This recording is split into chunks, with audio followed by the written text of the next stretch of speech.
Saat datang dengan mode brutal, kendalikan setiap titik vital. Damage magic, serang mental fisik, 1000 taktik, kau kalah cerdik.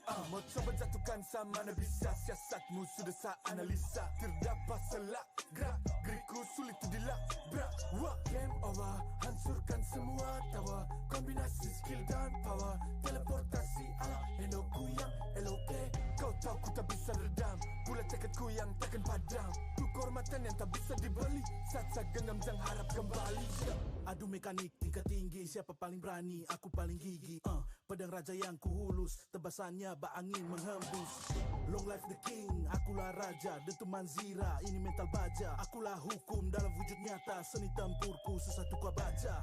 Y'all better run, I've already won, nowhere to run, your time is done.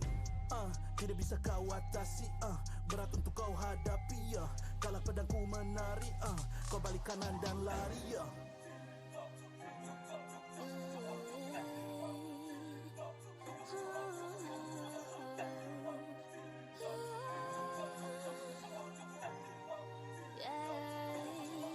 Come get me, go this thing is aku cinta I'm the queen, feel the aura. Raja litanya lain dah. If you want me, profit me way mas. Siapa tadi panggil, cause I'm ready. Siapa bilang aku tak punya nyali? Don't try me, ni yang kusebut api. Yes, my melody, you can touch me. You ready, you jajali. Lagi coba lagi, tegak berdiri dan buatkan lagi. Bukan yang paling cepat, bukan yang paling tinggi. Dia menguji kepala, bukan sekadar jadi. Di tangan kiri murka, kanan kehormatan. Aku datang sebagai bentuk perlawanan. Bujuk rayu nafsu ego aku kalahkan. Biarkanlah aku menjemput kemenangan. Di tangan kiri murka, kanan kehormatan. Aku datang sebagai bentuk perlawanan. Bujuk rayu nafsu ego aku kalahkan. Biarkanlah aku menjemput kemenangan.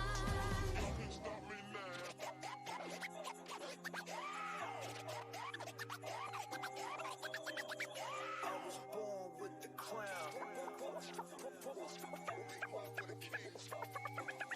Fortune on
surrender. I fight and never fail. I am a contender. A challenge I can feel. The smallest lies become the brightest enemies. Relentlessly. And even if you fall, you gave it everything to be a king.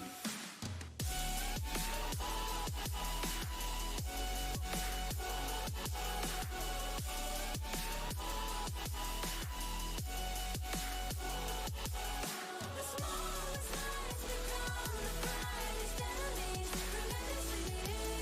And even if you fall, you gave it everything to be a king. You carved your way with a sharp attack. You watched it all burn, and you never looked back.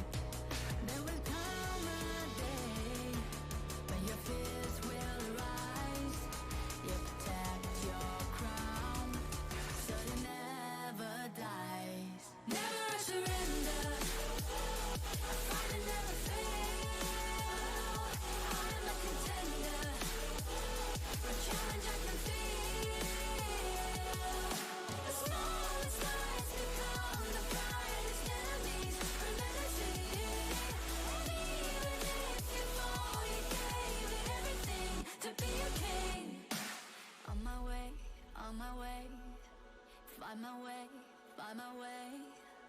On my way, on my way. Dream my way, dream my way. Never a surrender. I fight and never fail. I'm a contender. And challenge I can feel. The smallest lies become the brightest enemies. Relentlessly. And even if you fall, you gave it everything to be a king.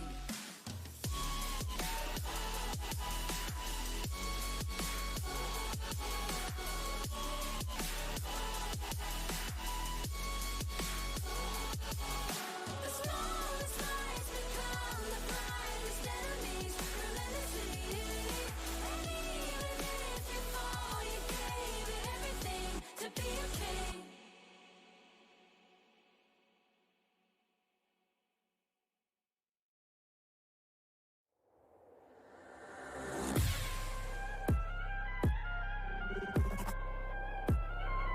Turn it back.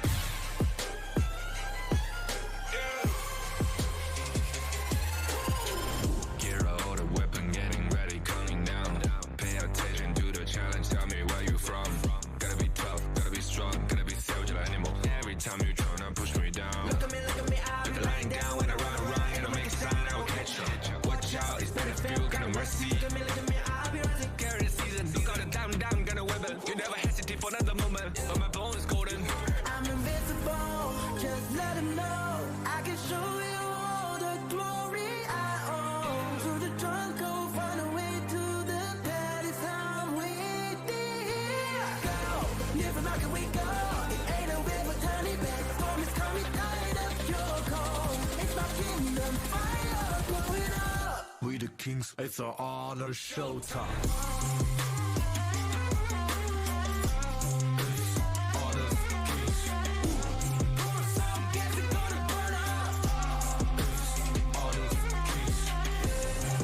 On a careless spree, I turn to violence. All my enemies, they go on silence. Wipe them out for only 6 seconds. We go. You wanna get me juice, kind of the one who made the rules. You have night to choose, only one way, got night to lose. I'm gonna shut down. We got no crime. We barely found this one. Crashing pieces, you can cheat. First blood, double trouble, then I take a pen, I kill. All you do is sweat and look at me stay with the red. Say. I've taken my soul On down. my pace. We the champions, granted I'm invincible. Just let him know I can show you all the glory I own. Through the jungle, find a way to the palace. I'm waiting. Go, live and can we go? It ain't a way for turning back. Storm is coming, tired of your call. It's my kingdom, fire blowing up. We the kings, it's our honor showtime.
No matter how I feed the flame, you know I feel the darkness and the pain. All of the ways we tried to break free from the night, you know we made it out, we found the light. I fly so high, light up the skyline. Let's do it this time, like it's a whole new vibrant world.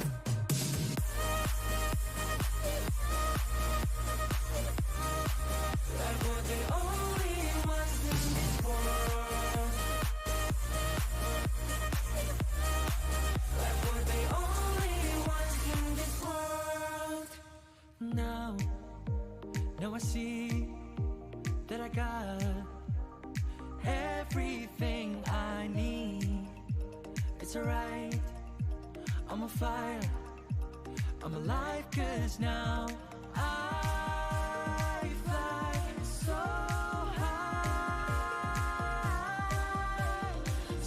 high, light up the skyline. Let's do it this time, like it's a whole new colorful world.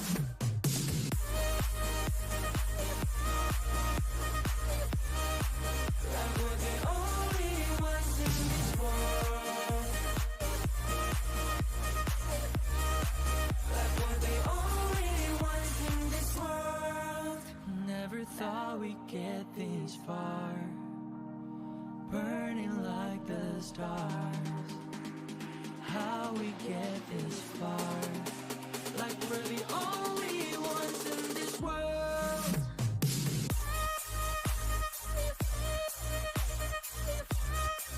Like we're the only ones in this world.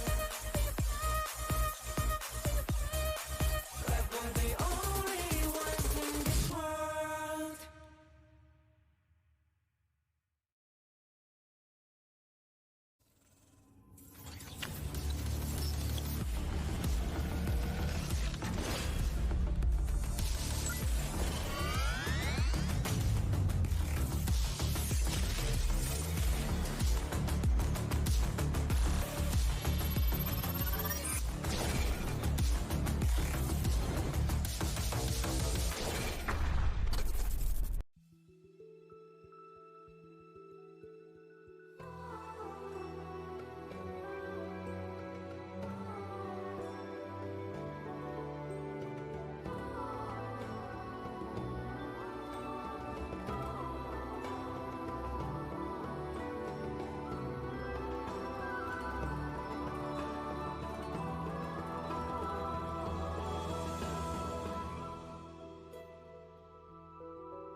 We'll do it again.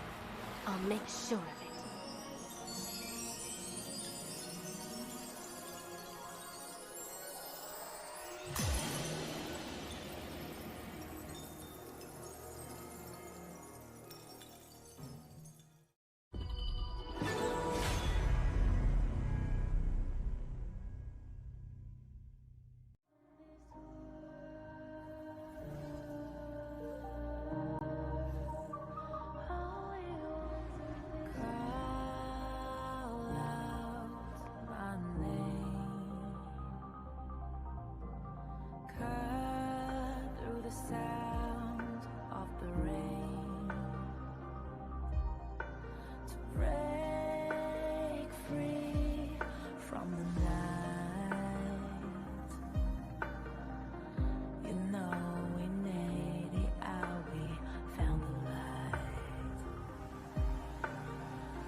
Thought we'd get this far, burning like the stars.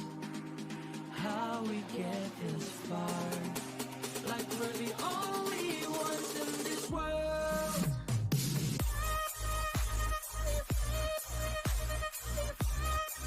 Like we're the only ones in this world. Like we're the only ones in this world.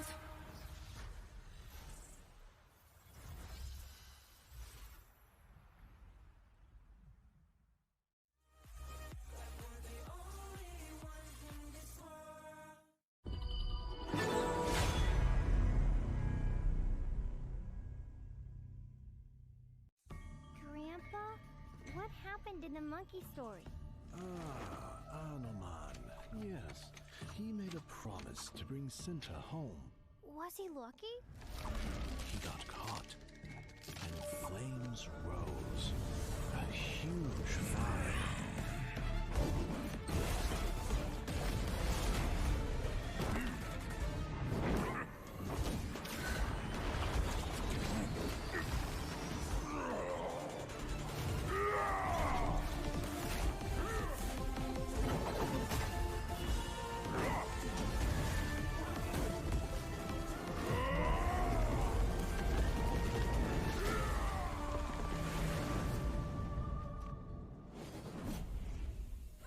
He is a legend.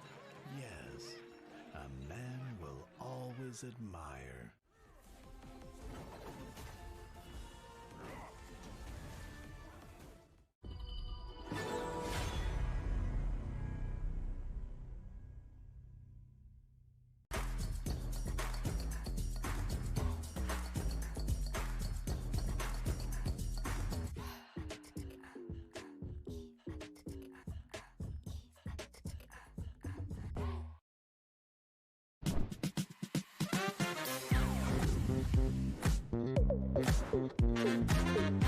Halo guys, balik lagi bersama aku Mocan. Dan aku lagi di Museum Nasional Indonesia. Tapi aku nggak sendirian, karena aku bareng sama teman-teman aku di sini. Nah, hari ini bakal ada misi spesial buat kalian semua. Tapi sebelum itu, aku bakalan bagi kalian ke dua tim. Yang pertama ada Jrel. Tim kamu namanya siapa, Jrel? Nama tim kita tim Buko. Tim yang satu lagi, tim kamu namanya apa? Anoman. Misi kalian adalah melangkah bersama dengan para komunitas untuk menjelajahi bersama keajaiban pameran Hauka Wukong Anoman. Dan jangan lupa untuk have fun. Are you guys ready?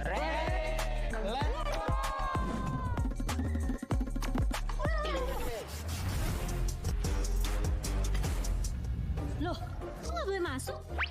Kenapa ya? Kayaknya kita harus buat konten dulu deh sama mereka. Kontennya kayaknya harusnya gampang sih. Tapi kalian siap gak? Let's go!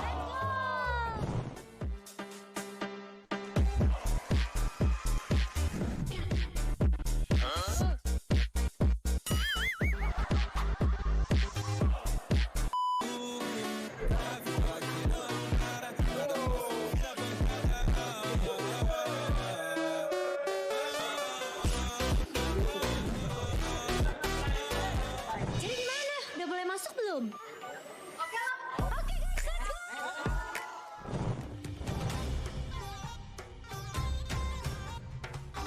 Ini sejarah tradisional Indonesia, ya kan? Apa namanya? Wayang kulit. Tapi kalau kalian tahu nggak kalau wayang kulit nih aslinya tuh terbuat dari apa? Saya tahu. Apa? Kulit sapi. Kulit kerbau.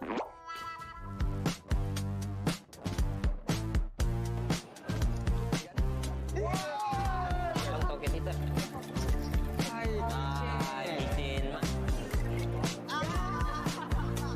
Oke guys, jadi karena kita udah selesai nih di exhibition yang keren ini, gimana kalau kita lanjut ke immersive di sebelah sana? Let's go!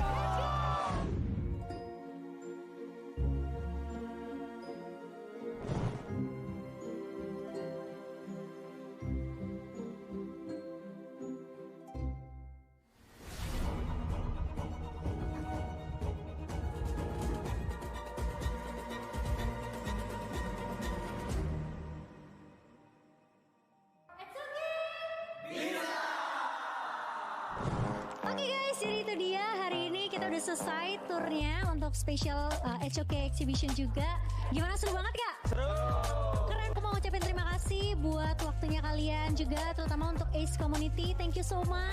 Dan kita punya hadiah sedikit. Ini spesial karena ini merchandise eksklusif Wukong Anoman. So aku mau ucapkan dan kita pamit undur diri dan kita bakal ketemu lagi di video berikutnya. Bye-bye!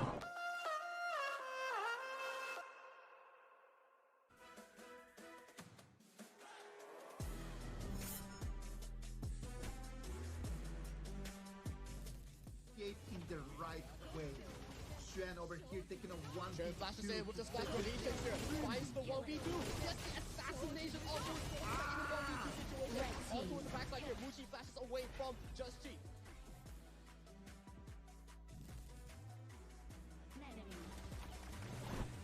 Death from below. Catches Sun. Pushes in into the hungry mouths of the MT. But Meishu gets a beautiful knock up here. But that was enough as well. Well, for the aggro being collected by the side of the Zero. They're going for the push. They got it. Secure Blind is not a BGM, but out the battle. Looks more engagement with the battle.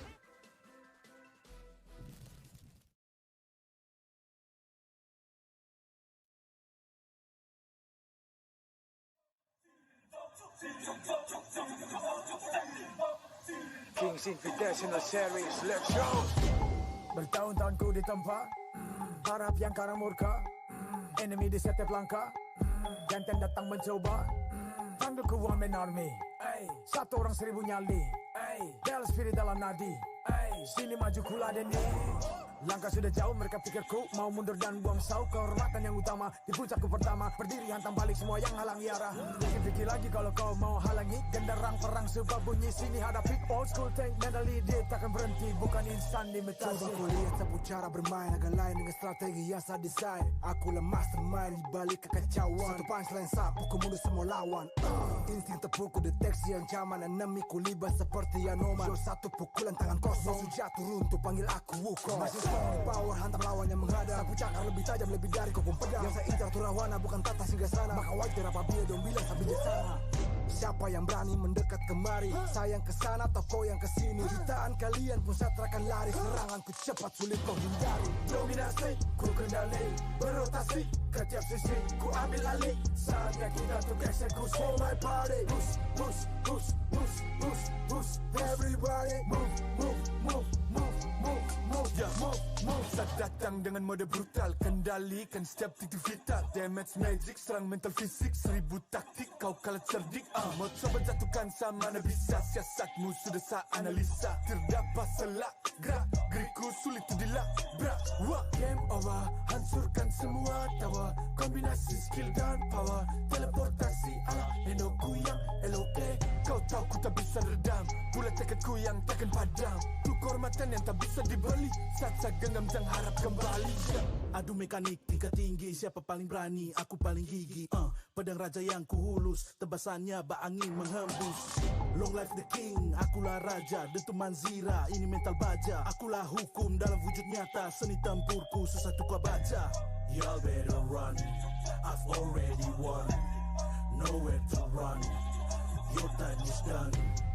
tidak bisa kau atasi, berat untuk kau hadapi, kalau pedangku menari, kau balik kanan dan lari,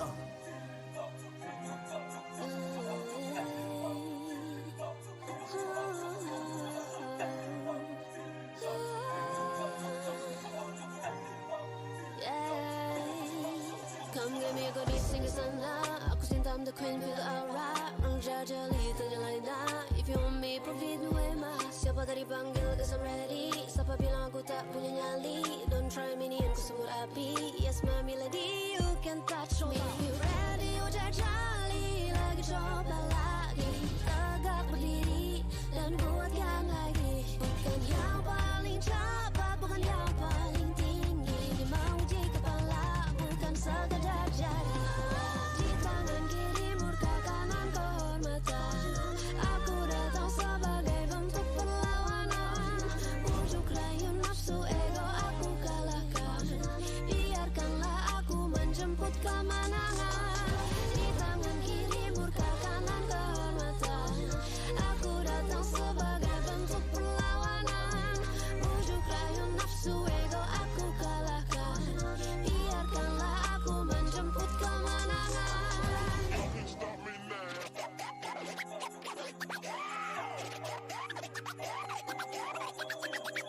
I was born with the crown. For the kings. Fortune on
surrender.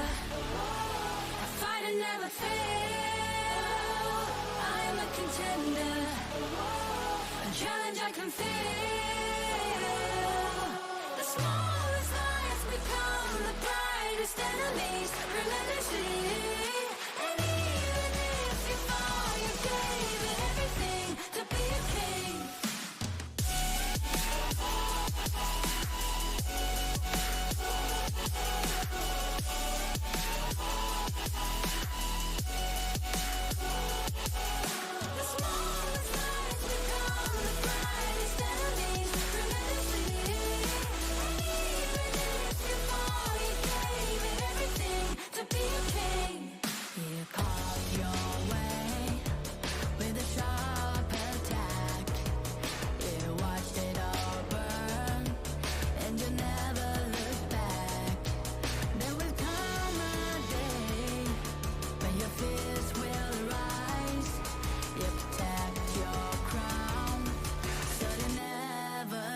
On my way, find my way, find my way.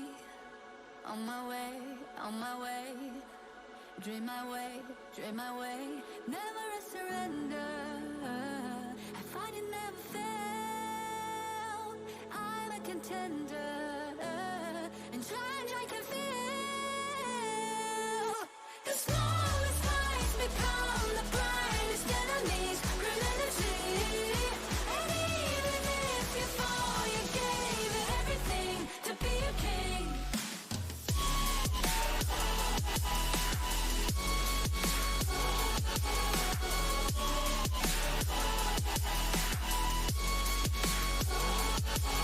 The smallest lights become the brightest enemies. Grenadity. And even if you fall, you gave it everything to be a king.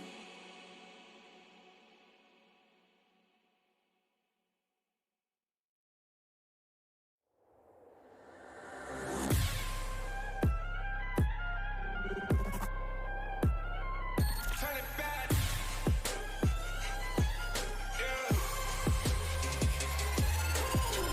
Gear out a weapon, getting ready, counting down.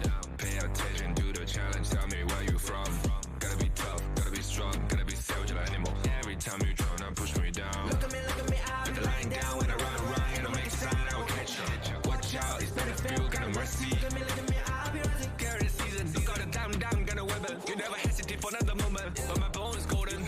I'm invincible, just let him know. I can show you all the glory I own. To the drunk, go find a way to the pad. It's how we did. Go, live and can we go?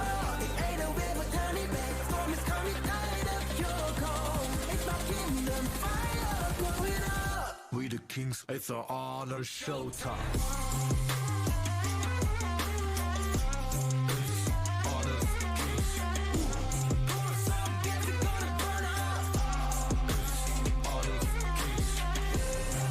On a careless spree, I told you all this.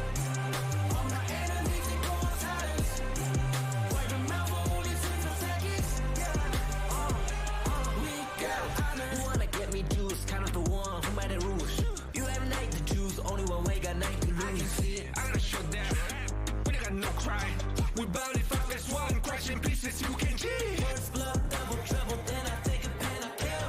All you do is spend it, look at me still victory. Say. I've triggered my soul down. For my pace. We the champions, spirit, I'm invincible. Just let them know I can show you all the glory I own. To the drunk, go find a way to the pad. It's how we did. Go, live and can we go? It ain't a way but turn it back. Storm is coming, light up your cold. It's my kingdom, fire blowing up. We the kings, it's our honor showtime.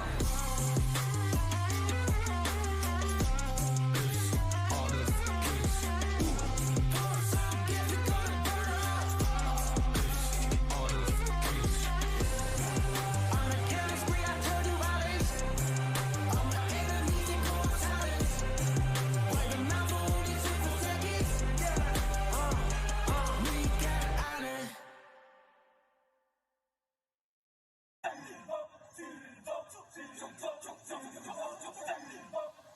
Kings Invitational Series, let's go.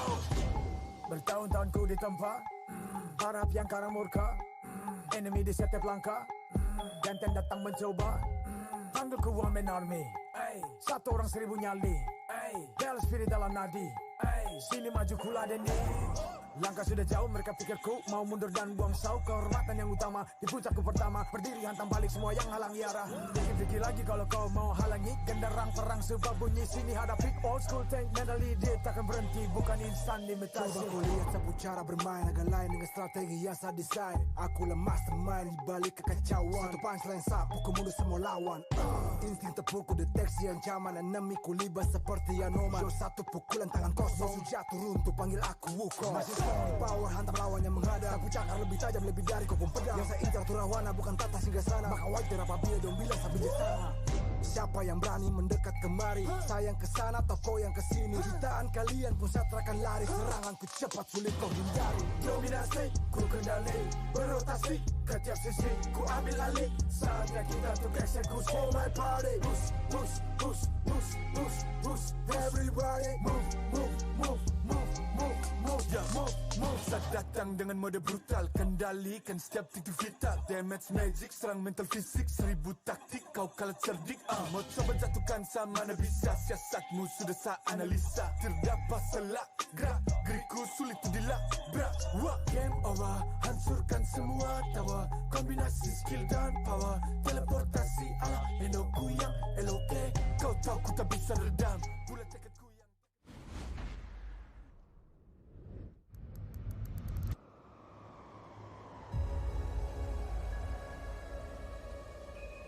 Jakarta.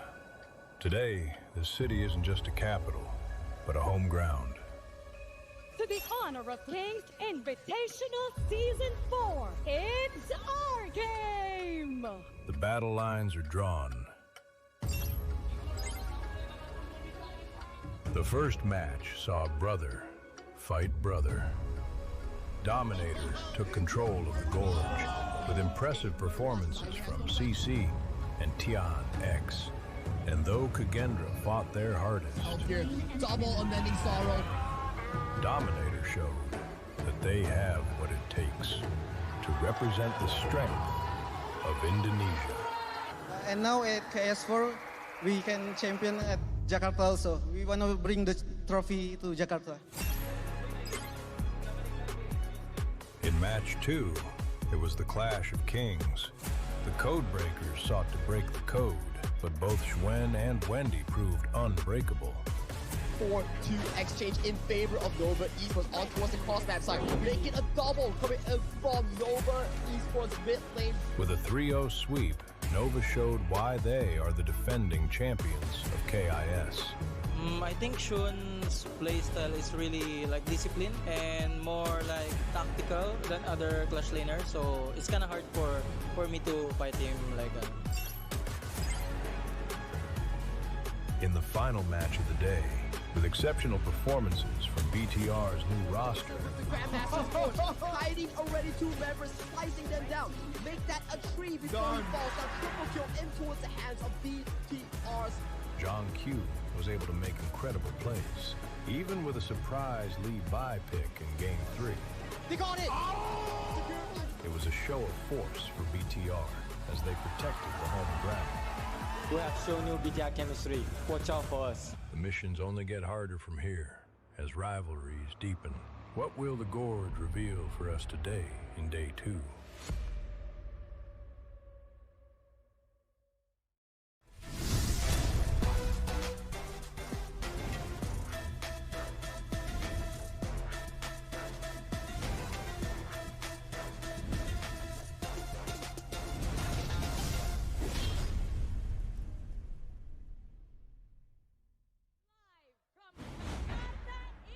Indonesia, selamat datang and welcome to the second day of the group stage here at the Honor of Kings Invitational Season 4.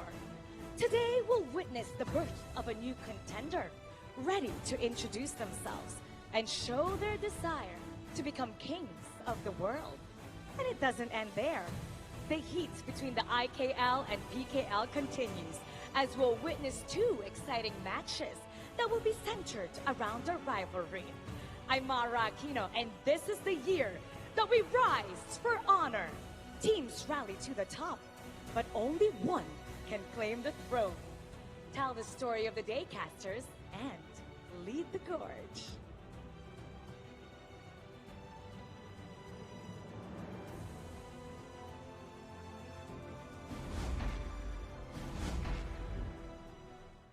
Ladies and gentlemen, welcome back. This is day 2 of the Honor of Kings Invitational 2026. This is the season 4 of our Invitational. I'm gonna be your caster for today, Isaac Peña. With me, your favorite kind of tofu. It is Kin Tofu. Kin, thanks for being here with me, man. Yes, it's great to be finally back. Welcome, of course, to the first lap of the year for HOK 2026. This is where we find out the strength of the teams, where they're at this current point. And we've already seen from yesterday's games that some of the teams are better equipped at the moment. Totally right, man. Day one was completely amazing performances from in all the 3 matches. All the 6 teams that we got to see yesterday demonstrated what they have been doing through that preseason. We had 2 games from Group B, and we had 2 games from Group A and 1 game from Group B, in which we had Group B Dominator Esports taking a 3-1 against Kagendra, and then after that was just 3-0, 3-0, early going back home. Nova just 3-0 swept over there to Blacklist, and after that, Bigatron by Vitality at 3-0 against Launching Red Force. Did you get to watch the games yesterday? Of course I did. It tired me out a little bit because my heart was pumping like crazy. Now, there were quite a few debut matches, right? Because it's day number 1. But today we also have a team that will debut, and they're going to be the first game of today. That's going to be Team Hawk I'm talking about. Very curious about how they're going to perform because we have not seen them as a team just yet for this year. Yeah, Team Hack is going to make their debut today. It's going to be their first performance of 2026. It's going to be a beautiful day for them to come in, right? After watching everything from day 1, they got to see what the stage feels like. At the same time, let us remind a little bit about the big picture of our KIS4. The total prize pool, $100,000 that are going to be giving the champions a $35,000 bag. Second place, $17,000. Third and fourth, $14,000, and fifth to eighth, they still go home with $5,000, which for me, it's still a pretty okay award. Yes, you have to make bank, right? That's the important part. But it's also about how you start your journey in HOK for this year. So we'll take a look at the standings for Group A first. BTR, of course, with the 3-0 win yesterday, they'll be tied up with Nova at the top. Blacklist and Nongshim, on the other hand, they have to find their footing in this next part of the tournament. As we head to Group B as well, DMT, the only team that has gotten a win on the board so far. The rest of them will show up today. Let's see how their performance is going to be. I'm telling you, in Group A with BTR and Nova already with their first victories, today's BTR performance against Blacklist is going to be one of the highlights of the day. Because if BTR is to win against Blacklist, that's going to put the match against Nova as what could be the final to just seal that first place. Fully agree. And you know what? This new BTR that we're looking at, they have taken the best players out of every single team in IKL. It feels like this formula, you know, sometimes you can have the best players, but they might not have the best chemistry. But Bigatron proved us wrong yesterday. Oh, come on, like Bigatron yesterday, the performance, even with some unorthodox picks, right? Like we actually saw yesterday Tranquil with the Levi coming in. We have not yet seen Levi in such a long time. And Tranquil just coming in and showing us how to play it. It was not his best performance, but at the end of the day, just to be able to have the courage and bring that hero out there, it shows to you the confidence that BTR has in themselves. Yeah, and that's what's so scary, right? Because you want to look at the potential, and this is not even a final form. So let's take a look at today's matches. We're going to have Team Hawk going up against Kagendra in the best of 5 in our first series of the day, followed by Boom going up against Dominator. This one, IKL versus PKL. We love this matchup. It's going to be second series of the day. We're going to conclude the day with Blacklist going up against Bigatron. This one, another monster match. IKL PKL today is a very exciting day. You can find that 2 of these games are going to be about redemption, right? How Kagendra and Blacklist, they need to redeem themselves from yesterday's performances. It was not their best. They were unable to just get any points. So for the 2 of them, it's do or die today. 2 losses in a row is going to set them away from that first place that they want to get in group stage. For sure. I mean, maybe we can take a look at this as the silver lining as well. In the group stages, nobody gets eliminated. So this is more like an test of experience, right? How much information can you find out about your opponents before the results truly come to play? I'm telling you, man, like yesterday's performances just let us know not only about the teams, but the players as well, how individually they could actually perform. And it is important to understand that the individual performance of the players have a direct performance and a direct impact on the game. We've got right now for our KIS4 this completely new ranking, the star value ranking. Yes, and you can take a look at it. Chami won, even though the team did not get the best result that they wanted yesterday. He's close to $1 billion in terms of net worth here and topping the charts at the current moment. That is a lot of points, man. Chami won right now, top 1. Zan coming in second place, and Senku coming in to seal the top 3. 2 members from Kagendra on the top 3. That's gotta make proud for them, man. Yes, and you know, how they get this star value is by achieving certain criteria in the game. So even though they might not have hit the peak of their performance just yet, they're already doing well in making sure that the plays are coming out for the teams. This star value ranking is one of the innovative ways that we had over here for this KIS4. Over here at Honor of Kings, we take pride on always trying to look for creative and innovative ways on how to get the game a little bit more interesting, right? Remember that this star value ranking does not only apply for the players over there on your screens, but you as well can go get online and then just keep increasing your star value ranking as well. So a lot of new things to like. And I like what we're looking at below, right? This is like a news channel. We kind of find out, okay, what's happening today. Now, Team Hawk, this really is their first step into the world of HOK as a team. And it's quite a challenge because you're going up against the past champions of IKL Kagendra. And I think they are a force to be reckoned with. They have not really found their footing just yet, but it's day number 1. Well, when you look at Kagendra from yesterday, let's not make it sound that it was all bad, because yesterday in the 4 games that we got to watch, their performances, besides the first game that was a total stomp from Dominator, every single other one they could actually fight. They had good performances. The problem is that they do not understand how to really capitalize from their advantages. They got to the 10-minute mark sometimes with an advantage that they could not just take into a victory.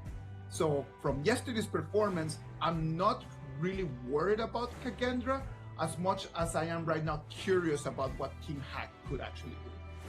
That's true. I mean, it's kind of like a polishing act, right? Now you know the gaps you're supposed to fill as a team, and it's not just about individual plays, right? The better team wins. That's the whole thing in HOK. It's not an individual game. You need to work together with your team members to find out what's this perfect formula against each individual team. So Team Hawk, that I think it's going to be their biggest challenge today, because Kagendra have already gotten their warm-up yesterday, right? What do they do against Team Hawk?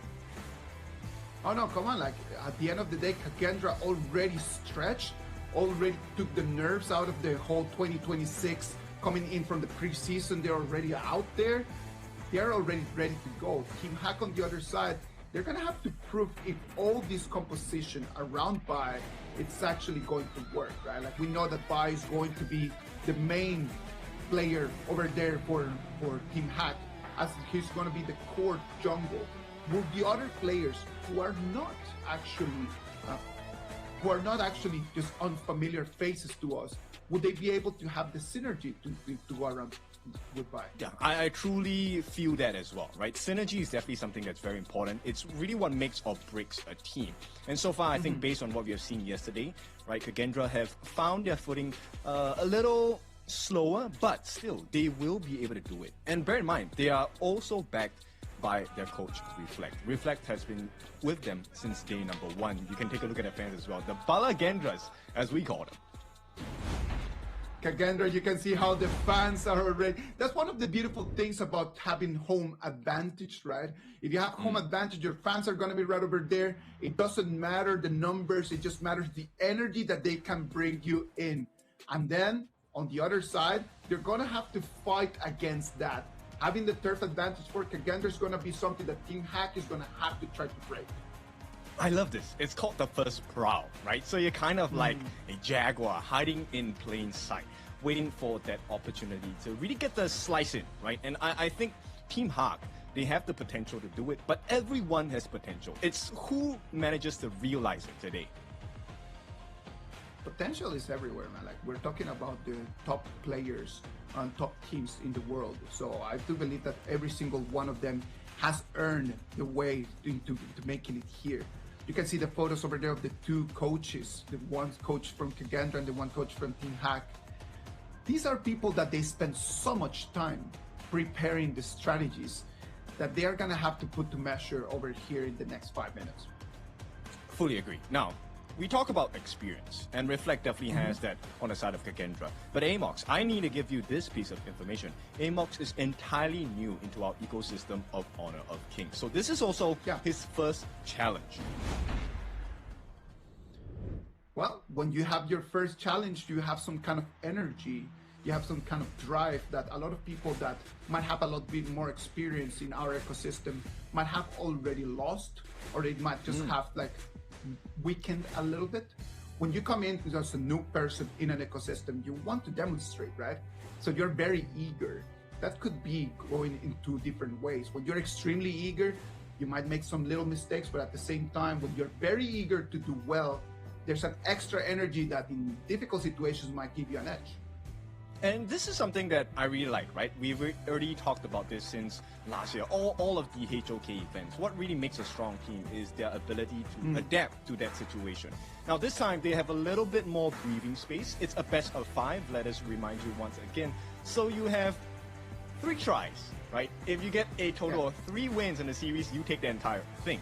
So let's see whether Team Heart can find the 3 points today. Team Hack, as they are making their way into the arena, it's going to be tough for them. It is going to be tough. They might be experienced. We know that they have that previous experiences in these certain specific scenarios, in these environments. But at the same time, new team, new teammates, new tournament, the synergy might not be there yet. Fully agree. I mean, they have accepted the mission. That was Team Hawk as they take the stage down here. A lot of points that we can kind of talk about.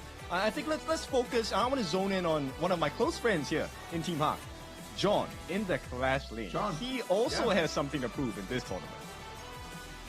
Well, for John, it's going to be a very difficult competition for him.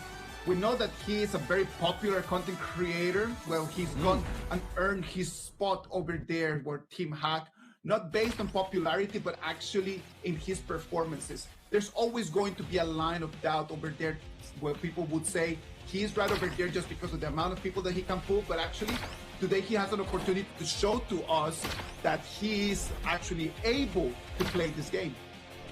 Right, walk the talk, right? And now this is not going to be an easy challenge because on the other side, for the side of Kagendra, we're talking about Saule here. Saule used to be a sub for the team, but right now he's on the main roster, so he also wants to prove a point here.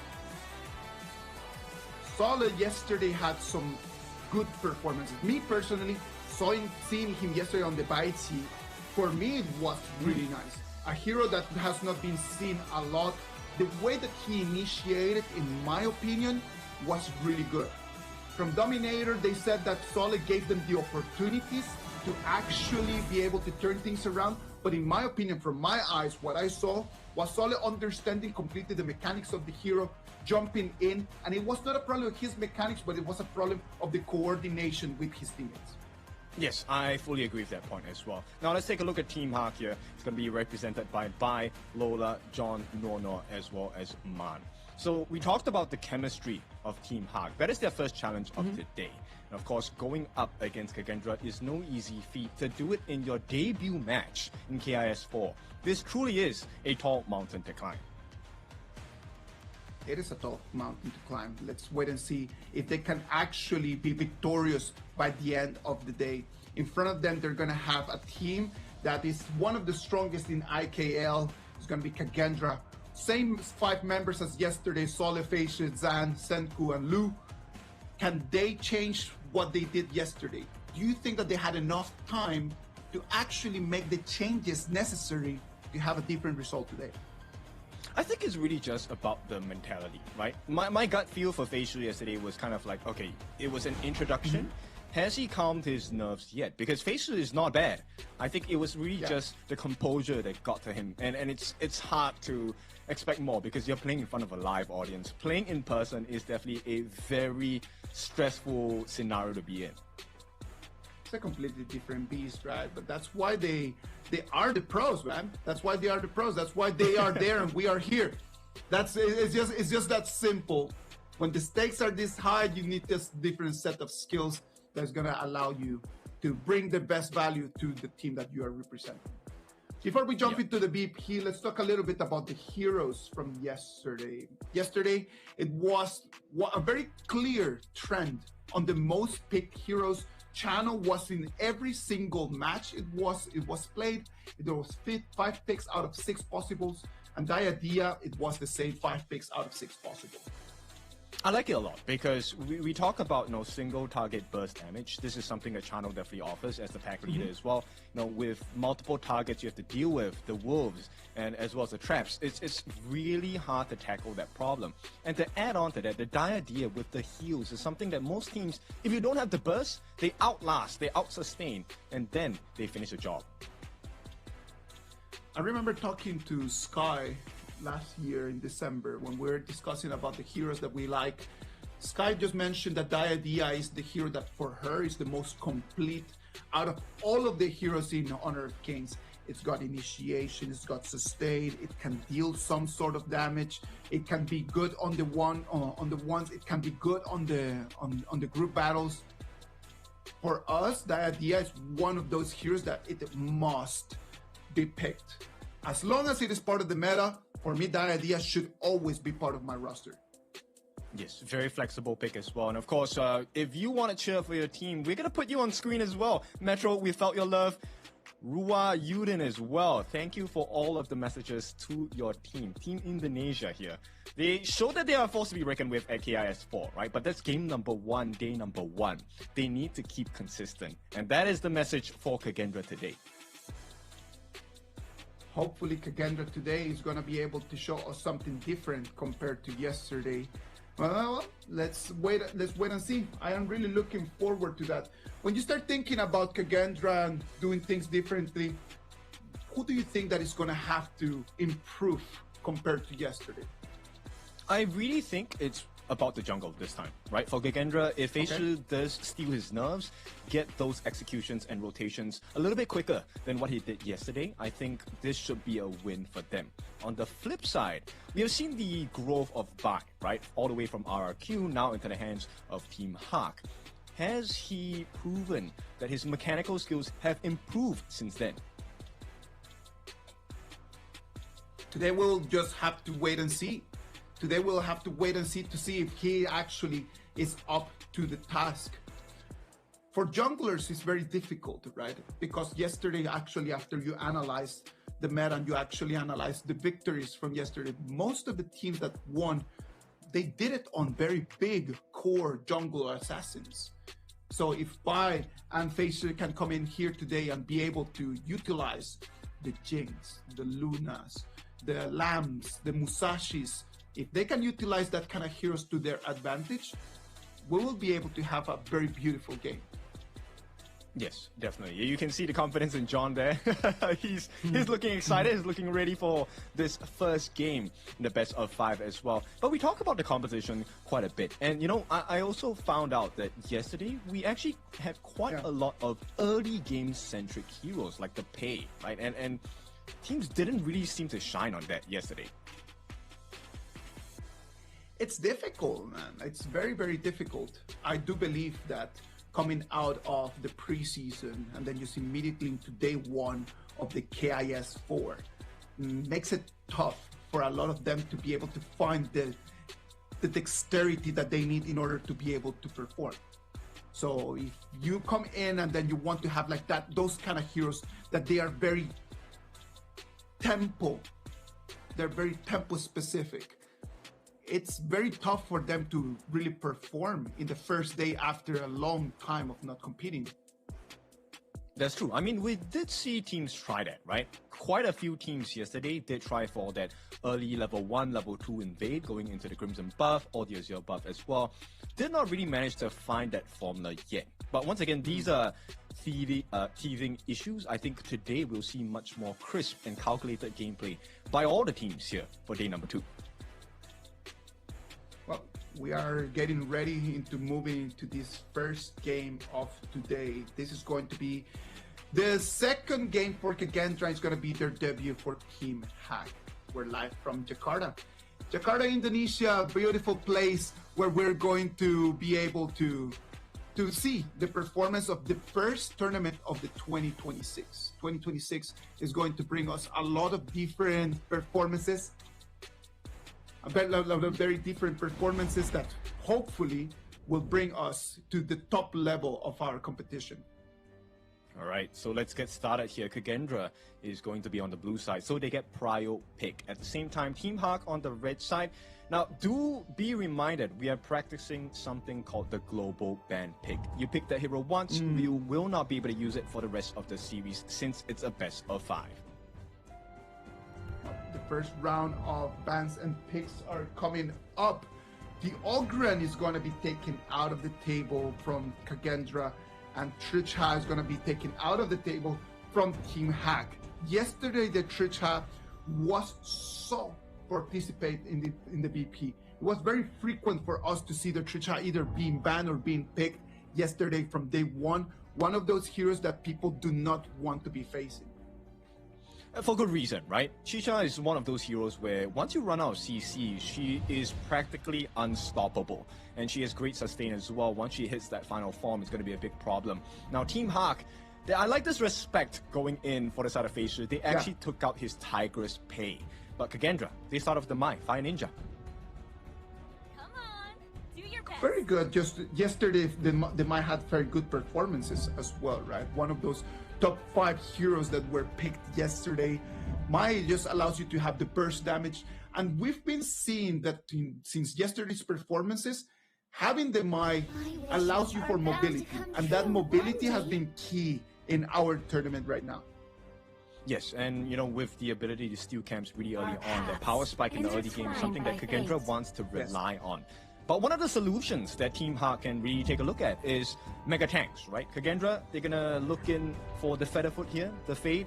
I think we had a pretty good showing of Fade yesterday as a hero across the teams that have picked him.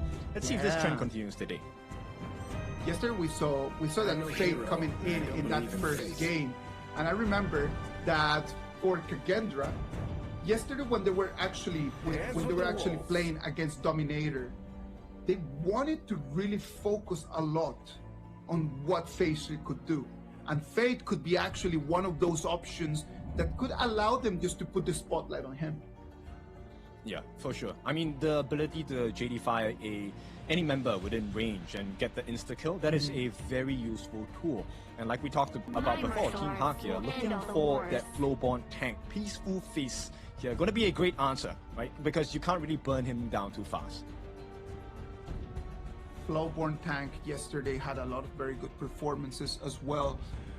One of the beautiful things about the Flowborn tank is just the ability to be able to initiate multiple times consecutively, just being able to knock back your opponents.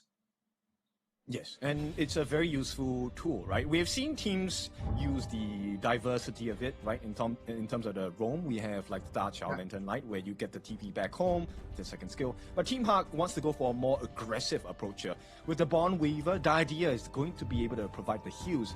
My concern now, if Kagendra does not position right, they might get wiped out immediately.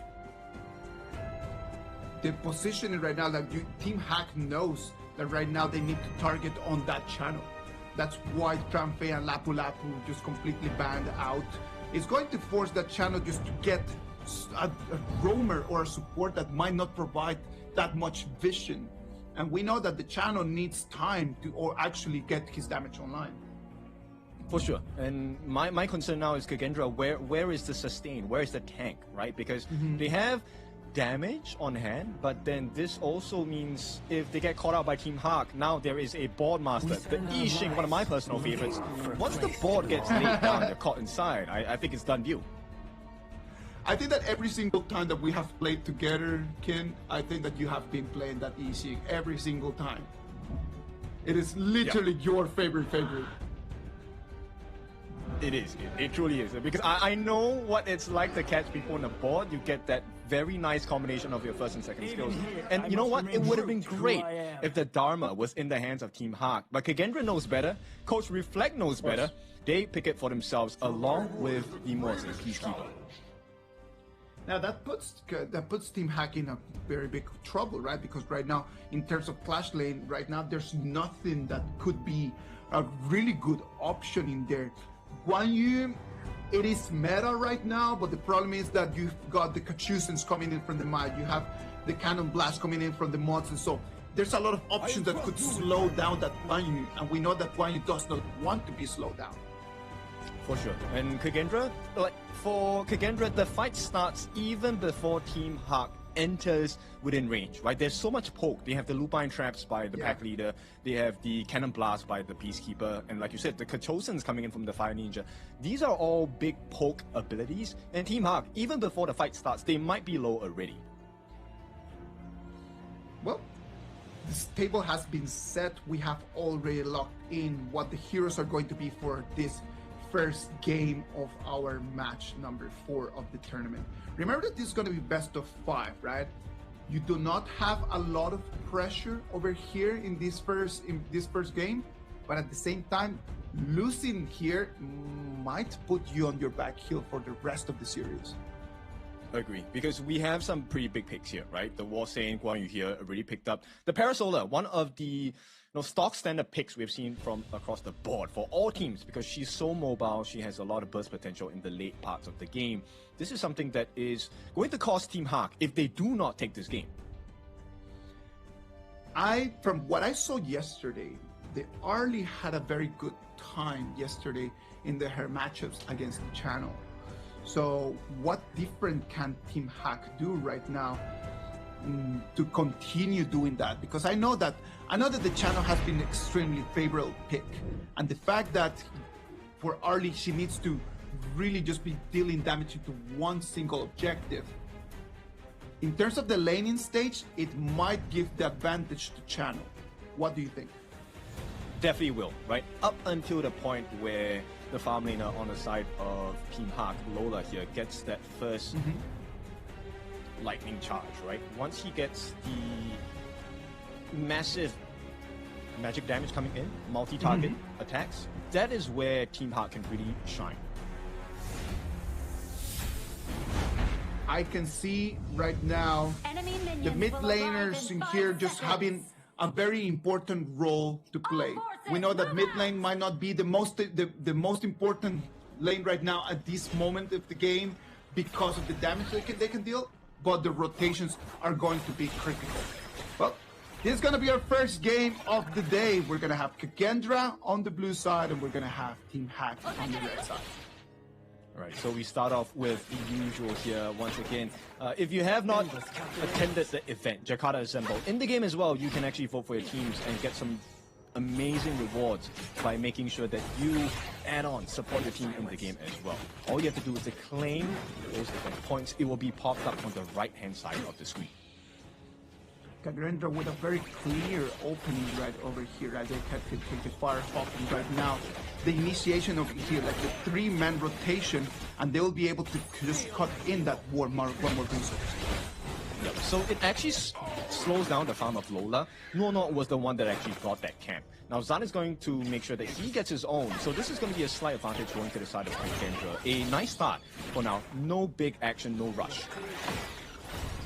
Look at that. The rotations from Team Hack just showed you that they do have that communication. They do have that synergy. They know that they need to help the Flowborn to very quickly start to farm. So the 3-people rotation helping him clean up the jungle, it's a very big tactic. That's true, because if Vi is unable to tank, then they don't really have that survivability that they need on side of Team Hawk. At the same time, Kagendra, you know that they see this overtime, so they're going for the pokes down here, but it's not looking good for Lola. The heals will come in from Nuonor for the time being. But Kagendra, looks like this farm lane is going very well in their favor. Yeah, we said that the channel was going to have the opportunity, right? Well, before we keep going on with the game, remember the CD key for today is going to be Sunblaze. Sunblaze, if you want those 50 Dragon Crystals, please go in there and then use Sunblaze as the first CD key. Our second one is going to be Flare Up. Flare Up is going to be our second CD key. If you want to join the game, go in and get that 1,000 spirits. Yes, very important. Get the rewards as well, right? Honor Pass, we have so many things in store for the Honor Pass, so you definitely need to get your rewards here with the extra 1000 EXP. Now, I want to put some focus onto this playstyle by Kagendra. They have left the Clash Laners alone and put a lot of pressure onto Lola. This tells me that Kagendra puts a lot of faith that Saule is going to win that 1v1.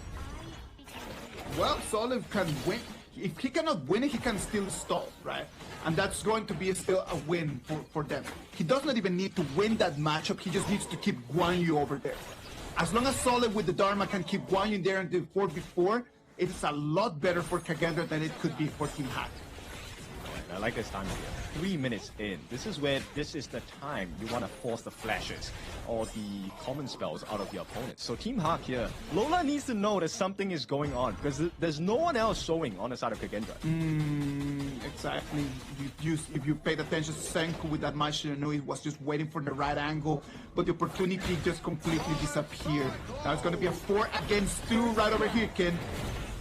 It's going to be first blood going to the side of Team Hack though, and they will get the punish. So Kagendra, they get the better of this exchange. Lola with the fall. Once your farm laner falls as a Parasola, this is not good news. Kagendra win big. Yeah, Kagendra wins big. It's a 2-1 trade for them. Even though Team Hack just took that first blood, but at the same time Kagendra responded with a double kill in there. Now, that puts them from the moment of the 4 minutes. The Fade makes the rotation. Immediately, Facer is going to take this star for his team. I mean, this is why you pick him, right? He is essentially a soft guarantee you get all these neutral objectives. As long as Facer does not fall when he uses his ultimate, it is a guaranteed take for the side of Kagendra. Team Hack right now a little bit on the back foot. It's going to be already a 1,000 gold advantage for Team Kagendra.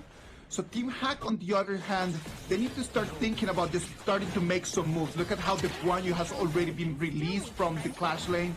The EC is going to set the board, but nothing that they can do to capitalize out of that all.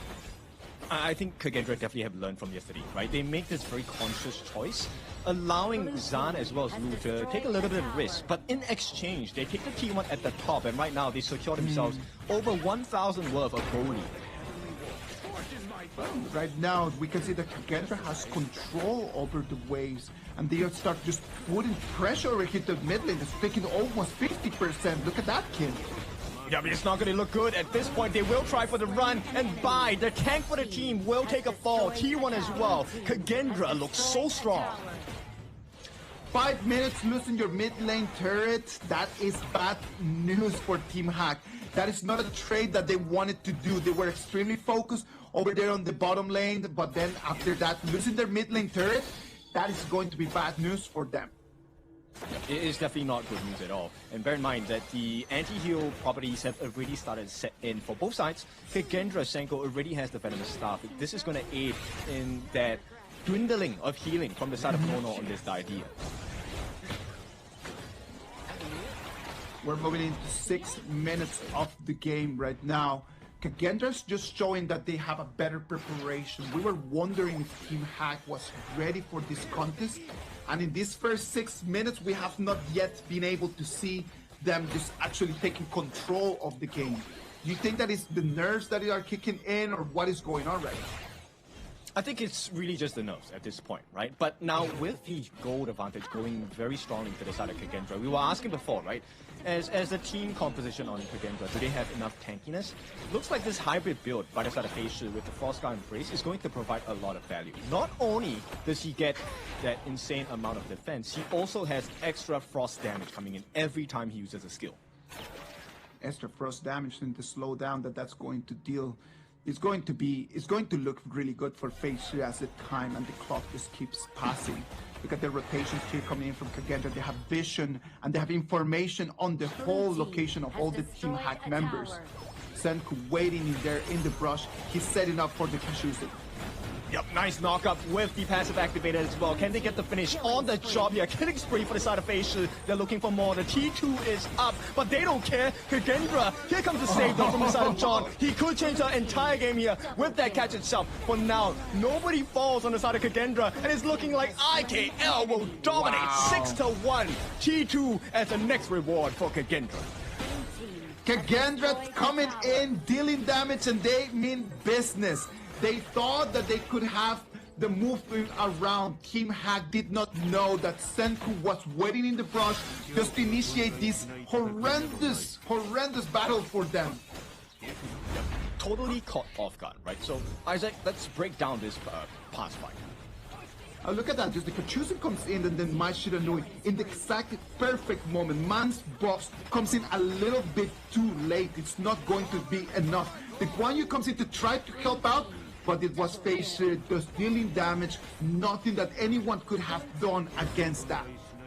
Yeah, the biggest issue was the fact that Zhang was just left all alone. They had to deal with the other members. Yeah. Facer, this hybrid build, is working wonders for the side of Kagendra. 8 minutes of the game right now, we can see that the minion waves are going to start clashing in. The pressure is right now going to turn into the high ground. The high ground is going to be the next objective. Kagendra is right now completely in control of the game, cleaning up the waves, and right now the high ground turret is going to be the next objective. Alright, this is a defensive ball from the side of Man. But, you know, Kagendra has already done the top work. John, he is left in no man's land. He's running away. He's trying to run away for his life, but it's not going to happen. A killing spree for the side of Senko as Kagendra adds on to the pain for Team Ha. John tried to come around and he was spotted by Facer. Facer is going to take that 1v1, knowing that with his build right now, there's no way that Guan Yu could have run away. Completely slowed down. It looked like he was moving in slow motion. Yeah, I like this build from the side of Facer, right? Not only does he have the anti-heal properties from the Blazing Cape, he also has the extra damage from the Frost Guard Brace. So he is tanky, he does have damage, and right now Team Ha, because they're about, what, 7,000 gold behind, this is not ideal. They have to try and drag the game. Drag the game? Can they even drag this? Can they protect their high ground turrets over here with this minion wave? The first one is going to clash against the mid lane, and there is nothing that they can do. As we can see, the turret just going 50% HP. Yeah, right now, if you take a look at what Man is doing on the Yixing as the board master, he's trying to land those balls to make sure that they get the catch and potentially win that team fight. But right now, it's just a defensive option. There is no aggression behind it. No, there's nothing that they can do right now. We're going to have 3 more seconds until the Overlord and the Tyrant are going to be enhanced. Right now, cannons are going to come in. Team Hag needs to pray to try to get something out of this. But Kagendra is going to respond with a double dragon attack. Yeah, this is what I love about pro plays, right? Especially when you get the double objective pick. This is a finishing blow that most teams will find success in. Now, Team Hawk, John, he does not want to show himself at this point. No. Like, showing up right over there in a 1v2, what is he thinking about? There's nothing that he can actually do against it. And that's the problem, right? Because right now, the problem about this is that the Guan Yu in here is going to be of very few help for them to actually be able to protect their high ground turrets. One of them is going to fall, the next one is going to follow as well, and it's going to be only the Clash Lane turret that is going to survive. Yeah, and you talked about this long-range poke that Kagendra has, right? They're putting it to full use at this point. Now, John is going to try his best to cut the waves, but that's where Saule comes in, right? He already catches eyes onto John. He doesn't have to commit anything. He has this full kit. It's all about just making sure he does not come back for the 5v5. Right now, Kagendra looking for an open. Looking for an opening right now. The problem is that Guan Yu is coming in from behind. He jumps in, but it's not going to be enough, Kin.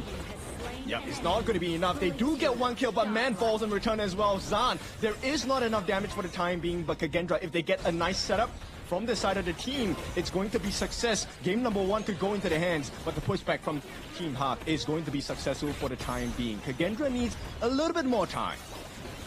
It's still more bangers coming in from the mid lane and from the bottom lane, as well as the fight goes one more time. Yep, they lock the members on the side of Kagendra, and Saule is the first to fall. Zan is going to be coming up in the next 5 seconds. Kagendra feels the risk is too much. They will back off. Losing Zan so early right over there in that high ground attack, it was the reason why right now Team Hack is still alive. The problem of losing the channel is that you lose a little bit of the damage and then you're just going in with melee attacks. Well, right now, Team Hack, they were able to survive that double dragon. Let's see what Kagendra wants to do right now. They have full control over the resources, But do they want to push or do they want to wait for the next overload? I think it's safer to get that secondary overlord, especially if it's shadow overlord. But right now, John, not the same here. Zan gets the finishing blow onto him. And Team Hawk now find themselves in a 4v5. The flank is coming from the side of Asia. Jumps, leaps through the walls, looking for the opening. Just a bait at this point. With the ball being laid down as well, they can't find an opening. Kagendra see a chance. They want to get the finish. Zan will be the one to make that happen. As Team Hawk get completely destroyed. Nice catch by the side of Saule as well. And this is looking like game number 1 goes to IKL's past champions, Kagendra. The triple kill is going to seal the deal, and it's going to be Kagendra taking the victory. Congratulations to them. A 1-0 advantage in this best of 5. Congratulations to Kagendra. Yep, beautiful work here.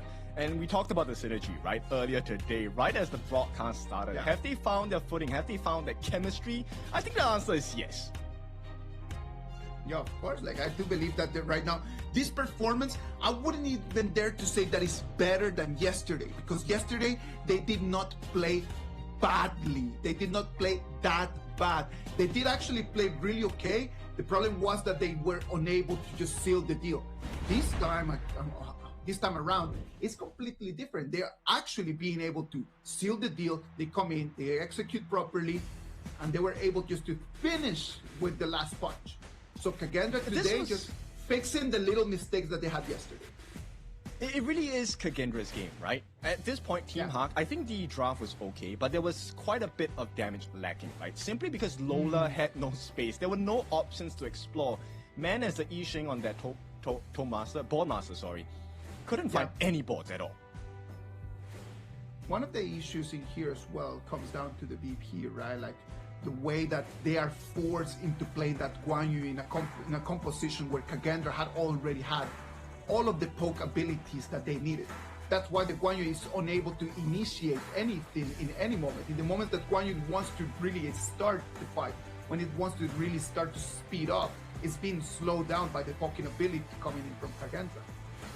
Yeah, quite a bit of pokes coming in, and not only are they giving damage, it's the stuns that are coming in from the side of the Mortar Peacekeeper. That really was a huge issue, because not only were you unable to get the boards, you're stopping the Guan Yu, the War Saint, from coming into the prime positions. And to complement this, I really like the fact that Fei Shi went for a hybrid build. Get the Rapacious Bite, yes, damage as a jungle item, but you complement it with tank, so you don't dive too heavily and get your life taken away. Beautiful performance in here from him, right? Like, it was being able to make the right decisions in terms of items. We saw that Phase 3 on that Fade with a 6-0 and 6 for the KDA. He just came in, dealt the damage, got the kills, and then just run away immediately.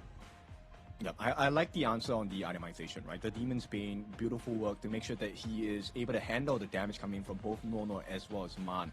At the same time, with the physical attributes on the side of the Blood Rage, he has more health, so the Blood Rage helps him get more damage done based on his health as well. From Team Hack, I see the biggest issue in here was they're not very familiar to how to fight a team like Kagendra. I do not know in their preseason if they had opportunities to scrim to this high level, but what I'm seeing right now is that Team Hack came in with a very monotonous approach to what the game is. They came in, they read the books, they were trying to really try to help out by just to build up more items early on, but then after that, in the moment that Kagendra tossed a question at them, it didn't feel like they had the knowledge to actually answer back. Yeah, for sure. I mean, if you take a look at the idea behind the draft, I think Team Hawk, the idea was there, right? Bai as the mega tank, he's supposed to be able to soak up all the damage that Kagendra is able to deal. But if you take a look at the goal difference here, that big spike starting at about the 4.5 minute mark, Bai was behind his counterpart Fei Shi by close to 4,000 gold. That's one whole item away. One whole item away onto the Fade, into the IKL champions. It is a difficult feat. there is nothing that they could have done differently. I do believe that if they could have bought a better composition for their heroes, if they would be able to actually get a Byron, for example, instead of that Guan Yu, maybe they could have done something different. Because if you analyze here, just when you see the map, Sole had a very big advantage in the most important elements when you're looking at Clash. You're looking for assist, you're looking in for damage, you're looking for gold per minute. All of those areas, he was having a better performance than John. Yes, and based on the common spells as well, the kit given by both of the Clash laners really was the difference maker, right? For Kagendra, they had plenty of angles to set up from. From Team Hawk, you only had that few. You either get by to dive in, and hopefully the team follows up with Man's board, and hopefully the catch by John as well. All of which you can predict, you can see. But for Saule, it's completely different. He has the Flash Truth Mantra. You will not see him. By the time you see him, his Truth Mantra is already on the multiple members on the side of Team Hawk. You are gone. Senku and Zan's performances in there, as you analyze the data, tells you that those were the openers for Kagendra to actually be able to win this game. When you see the biggest difference in terms of the one-to-one, the head-to-head with their counterparts, those two players really built the opening for Facer to come in and deal the damage. Yes. If you take a look at that singular situation, singular fights, you will actually find out that there are very different perspectives on this. And of course, the well-deserved MVP Fei Shi, recovering from yesterday, showing a very strong performance in this game number 1. Did not fall a single time, 6-0-6. Perfect performance by Fei Shi. Really glad to see that yesterday's loss did not have a negative impact onto his mindset. He comes in, first game, forget about what happened yesterday. I am here to demonstrate what I am made of. Let's look at the replays and the highlights from this first game. There were some moments in here, like even though Team Hack takes the first blood in this one, but they end up just paying with their lives. If you take a look at the difference here between the POVs of Lola and Zan specifically, Lola is always looking at the first person in line of sight, right? He wants to make sure that he gets rid of that person. But then the follow-up comes in, Saule comes in, Fei Shi comes in, suddenly there are too many targets. And Lola, as a Parasola, you are a single target damage-based hero. You can't deal with too many people at one time. Of course, that's why the early yesterday I was discussing with Sagi about, like, is it really the monstrous hero that we were used to see in previous tournaments? We were questioning that. Yesterday there were a lot of players that they decided to play it. It played really well, but in this performance, you start seeing actually the shortcomings of a hero like Arlie. Yes, for sure. And the main difference here is that Kagendra has always made sure that they kind of divide and conquer, right? They serve singular players on the side of Team Hawk on a plate for Zan. Zan is always free to do whatever he wants because the rest of the side of Team Hawk has to focus on the other members of Kagendra. Well, that's going to be already a little advantage for Kagendra, just redeeming themselves from yesterday's defeat. As we move into the next game, do you think that Team Hawk got what they need in order to beat Kagendra? After their first performance in here, what is your read? If they can learn fast enough, then probably so, right? Now we see the difference in vision from both teams, right? On the side of Kagendra, it's really about can we serve each individual member on a plate for our farm laner Zan, right? At the same time, on the side of Team Hawk here, what other options can they explore? Do you want to now go for multi-targets, maybe like the Hoey, Solaris, right? That can do well in team fights? Or do you want to get an even bigger burst hero into the hands of Lola on the farm lane? Well, one of the important things in here is that Team Hawk will be able to choose which side they're going to be taking. I do believe sincerely that they need to go and choose the red side. They need to be able to reply back to whatever that Kagendra says. If you analyze the data from yesterday we had 10 games with the red side actually winning 7 out of those 10. So is this meta, is this patch just designed for you to have the final choice? It's better than having the first pick. What do you think? I think it can be taken in multiple ways. My view is kind of different from yours. I think having the counter Please go pick ahead. side is great. But at the same time, the execution really matters as well, right? Team Hawk, we could definitely see what the idea was, but then it came down to you didn't control the early game, right? You didn't wrestle the lead away from Fei Shi. And when you give a player such as Fei Shi, number one, the fade, and number two, a great goal lead, it's not going to work out in the way that you view it. Yeah, that's one of the beautiful things about being in the blue side. That the first pick that Kagendra does is to take a Mai. There's no information whatsoever that you can just get from that. And then after that, as Team Hack picks the early and the idea in the past game, that tells Kagendra exactly what they need to know. They go for the fade. There's nothing that Hack can do, and set the whole Kagendra victory. Yes, this is a beauty. Does Team Hack has the experience and the knowledge to battle it in the BP? They might have the mechanics to battle it out on the Gorge, but can they battle it out over here on the chess match that the BP is? No, well, let's see. Right now, they are going to head straight into the second test. This is game number 2, the best of 5 between Team Hawk as well as Kagendra. For the IKL fans, this is a sight to see, right? It's beautiful for them. For Team Hawk, though, coming in as the new representatives for MKL, they need to step up right now. Those are some big shoes that they need to fill in, right? Because MKL is recognized as one of the strongest leagues around, and if Team Hack is going to come here as a representative of MKL, they cannot just so easily just surrender and admit defeat against the IKL champions. That's true. And right now, I'm wondering if Team Hawk wants to take a page out of Kagendra's book here on their first pick, right? We talked about it. The Fire Ninja Mai is a very flexible pick. It can fit almost any composition, which opens the door up for a counter pick, even if you're on the blue side. There is something very interesting that I have seen in these two BPs right now from Kagendra. Their first ban for both games is going to be the Ogren. Is there some information that I don't have about Bai's Ogren?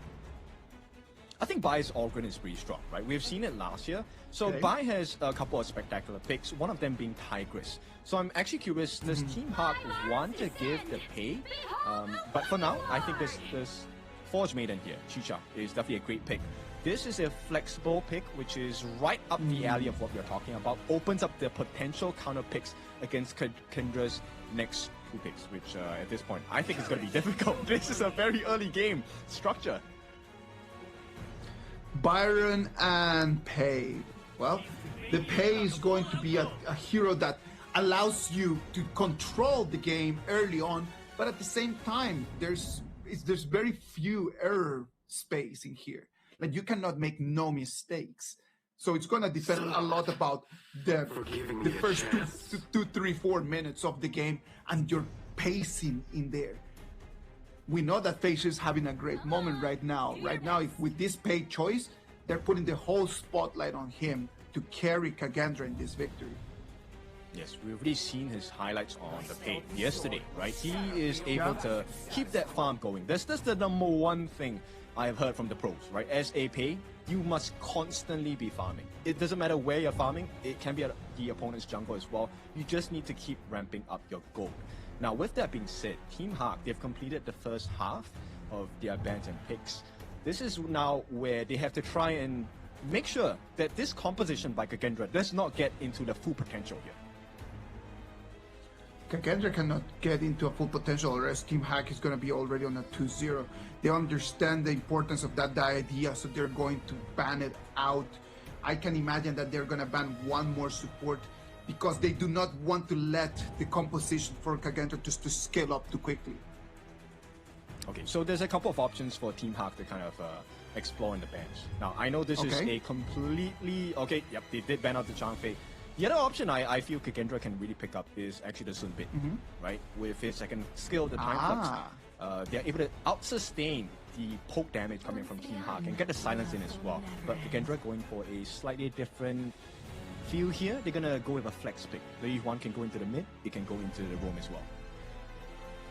onto your point of the Sunbin, right? Like the Sunbin would give them a little bit of advantage in terms of balancing the early and the late game. The problem of that is that they do not want to make the late to enter the late game, right? There's something that they are not really willing to get into. Sunbin option right over there would contradict their strategy of trying to dominate the game early and finish it early. Agree, and there we go. This is where the Tunecaster Yuhuan will be going into the room once they lock this in. Welcome, the new hero, Haya, a absolute menace if you know how to use it. Yesterday we saw a lot of Haya. Actually, I do believe that yesterday we saw some Hayas that were completely unnecessary. We saw a lot of Hayas yesterday that it was more like a pick because it's new. So since it is new and it is available, I think I'm just gonna get it. We did not see excellent execution yesterday, but well, let's wait and see if Senku can show us something different today, right? I mean, that's why we were talking about potential, right, earlier today. Like, potential is everywhere, but for you to realize it, it's not as easy as it sounds. Now, Kagendra, I like this lineup. They have very strong early game. The wave clear in the mid is going to be a problem for Team Hak. Evernight Aspirations, 3 uses of your first skill, a couple of your passive basic attacks. You have the lane clear, especially if you have help from your Roam Yuhuan. Yeah, that's instant level 2 for you right there.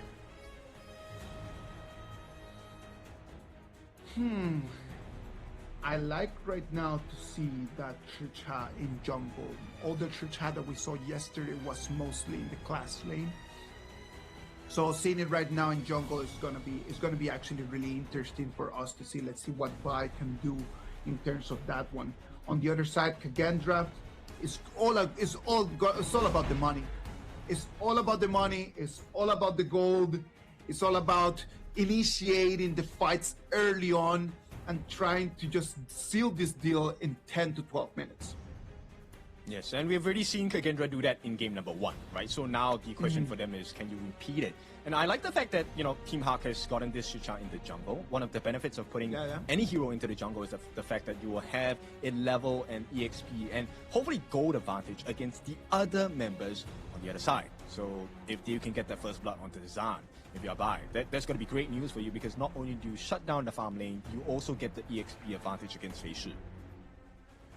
At the same time, just having the Liu Bang on the clash lane because of its ultimate, it can allow you a little bit more of sustain, right? It can allow you to actually deal damage for a longer period of time.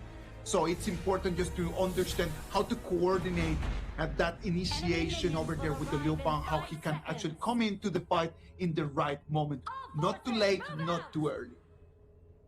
Yeah, I agree. I mean, the shield values coming in from the side of Team Hak is something that we need to pay attention to. Like, they are pretty tanky at the later parts of this game. Of course, we're going to have that Poke and Pro coming in the mid lane the side of Kagendra. Alright, let's jump straight up into the game. Ladies and gentlemen, it's time for us to assemble. Look at that. Immediate aggression and invasion over here for the Azure Golem. Yeah, it's not looking good for the side of Team Hak here. Mana is already low on health. Fei Shi gets that first buff across from the side of Team Hak. Will be able to make it out safely. Gets the cap as well on that Spike Tail Beast. And right now, the world is his oyster. I told you, it's all about that tempo. And right now, Fei Shi understands that. He comes in, takes the Azure Golem. How can Team Hak reply back to that? Like, they do not have the members to try to go and contest the Azure Golem from Team Kagendra. Are they just going to have to sit down and take the L? Just like that? Damage limitation. I would guess so, because at this point, maybe steal a couple of camps away from Kagendra. That would have been the ideal answer, but it's Kagendra who's stealing stuff away from Team Hak again. Look at that. They come in, they take all of the resources, and they already start building a little bit of an advantage. I am loving the way that Kagendra is playing today. They completely forgot about yesterday's losses, and they're really into redemption. Yeah, I like this, right? This is where learning is so important, right? Lifelong learning, and sometimes you have to take the L's. But once you get that lesson learned, this is what the result is. Kagendra now have a sizable lead in the early parts of the game. Kagendra over here already, Fei Shi already in level 5. It's going to be the Moonscape Mirage. It's going to be the first ultimate prompt in there.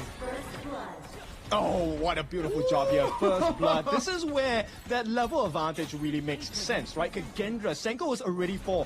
Man just hit level 4. And what are the rewards? Team Arc have to give away the Azure Golem to the side of Kagendra once again.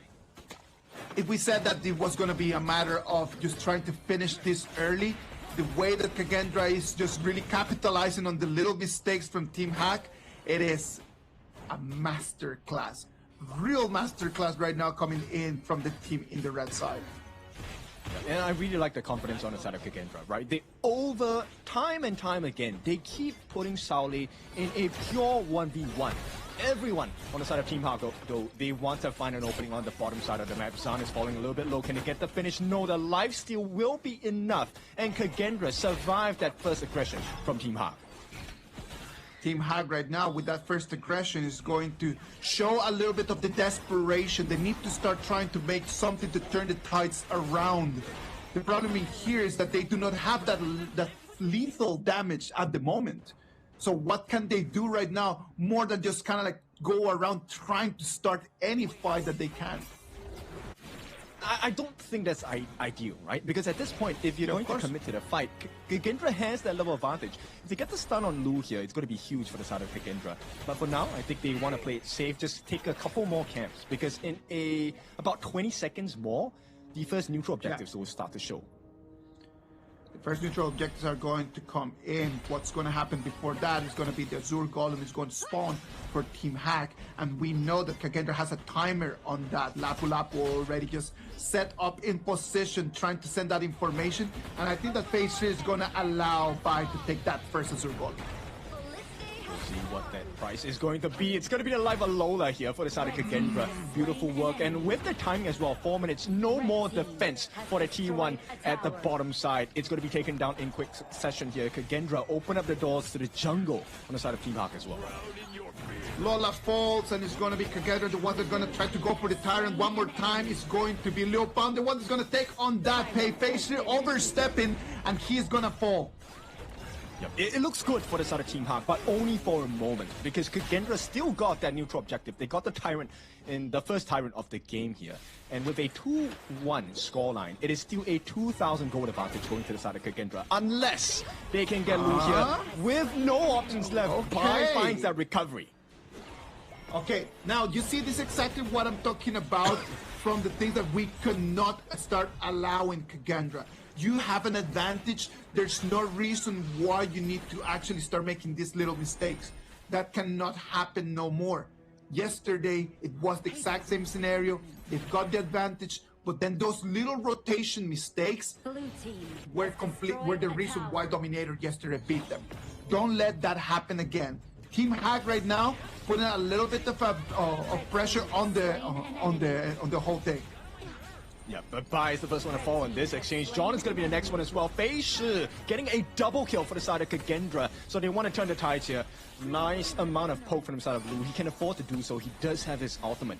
So he will be able to get the heals in if necessary. At the same time, rotations are coming in. They're going to set it down. But the Mirage going to be set down from the side of Senko, locking Man in the middle here, and it's numbers advantage for the side of Kagendra. They get the kill on the Man, they get the T1 in the mid, and Team Hawk, they found some success, but it's a short one. I just love it. In the moment that looks like Team Hawk might have a little bit of hope, there's nothing they can do. Kagendra immediately, just with an iron fist, comes and hits them straight in the face. Yep. And they send them a reminder once again. Fei Shi wants to let Bai know that the Azure Golem you took was one that we gave to you. Right now, Fei Shi has his side of the buff. 6 minutes and 30 seconds, you can see already a 5,000 gold advantage for Kagendra.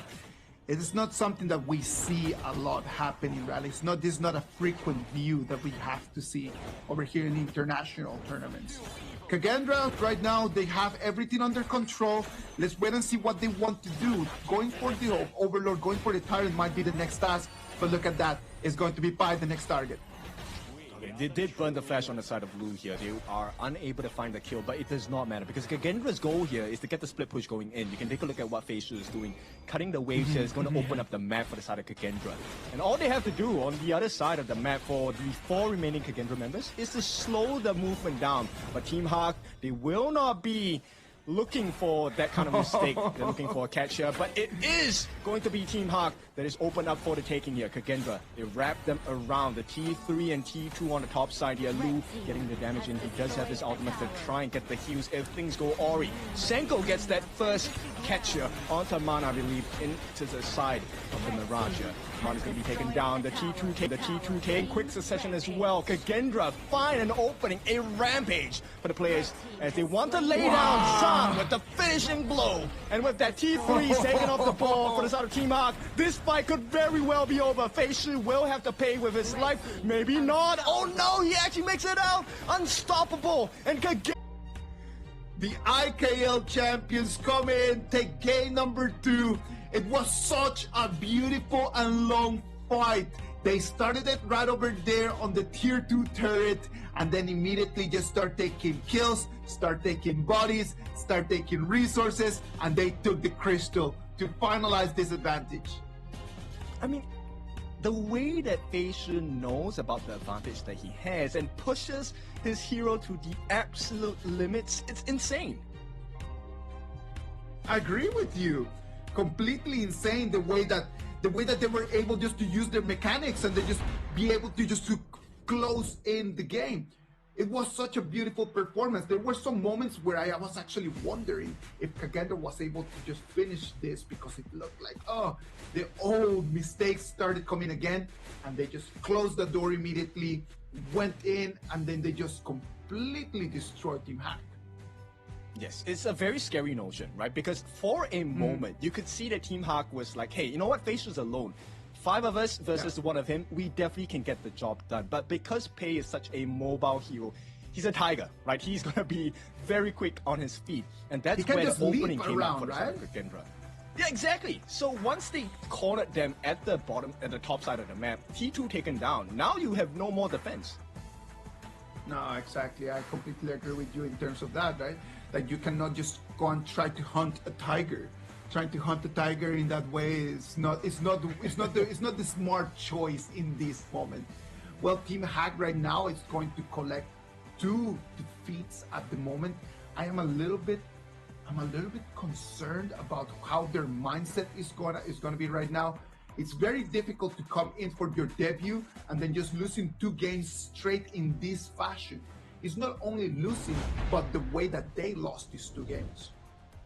Yeah, it really puts a mental barrier onto you, right? Because it feels like you have all the answers, but every move you make is shut down.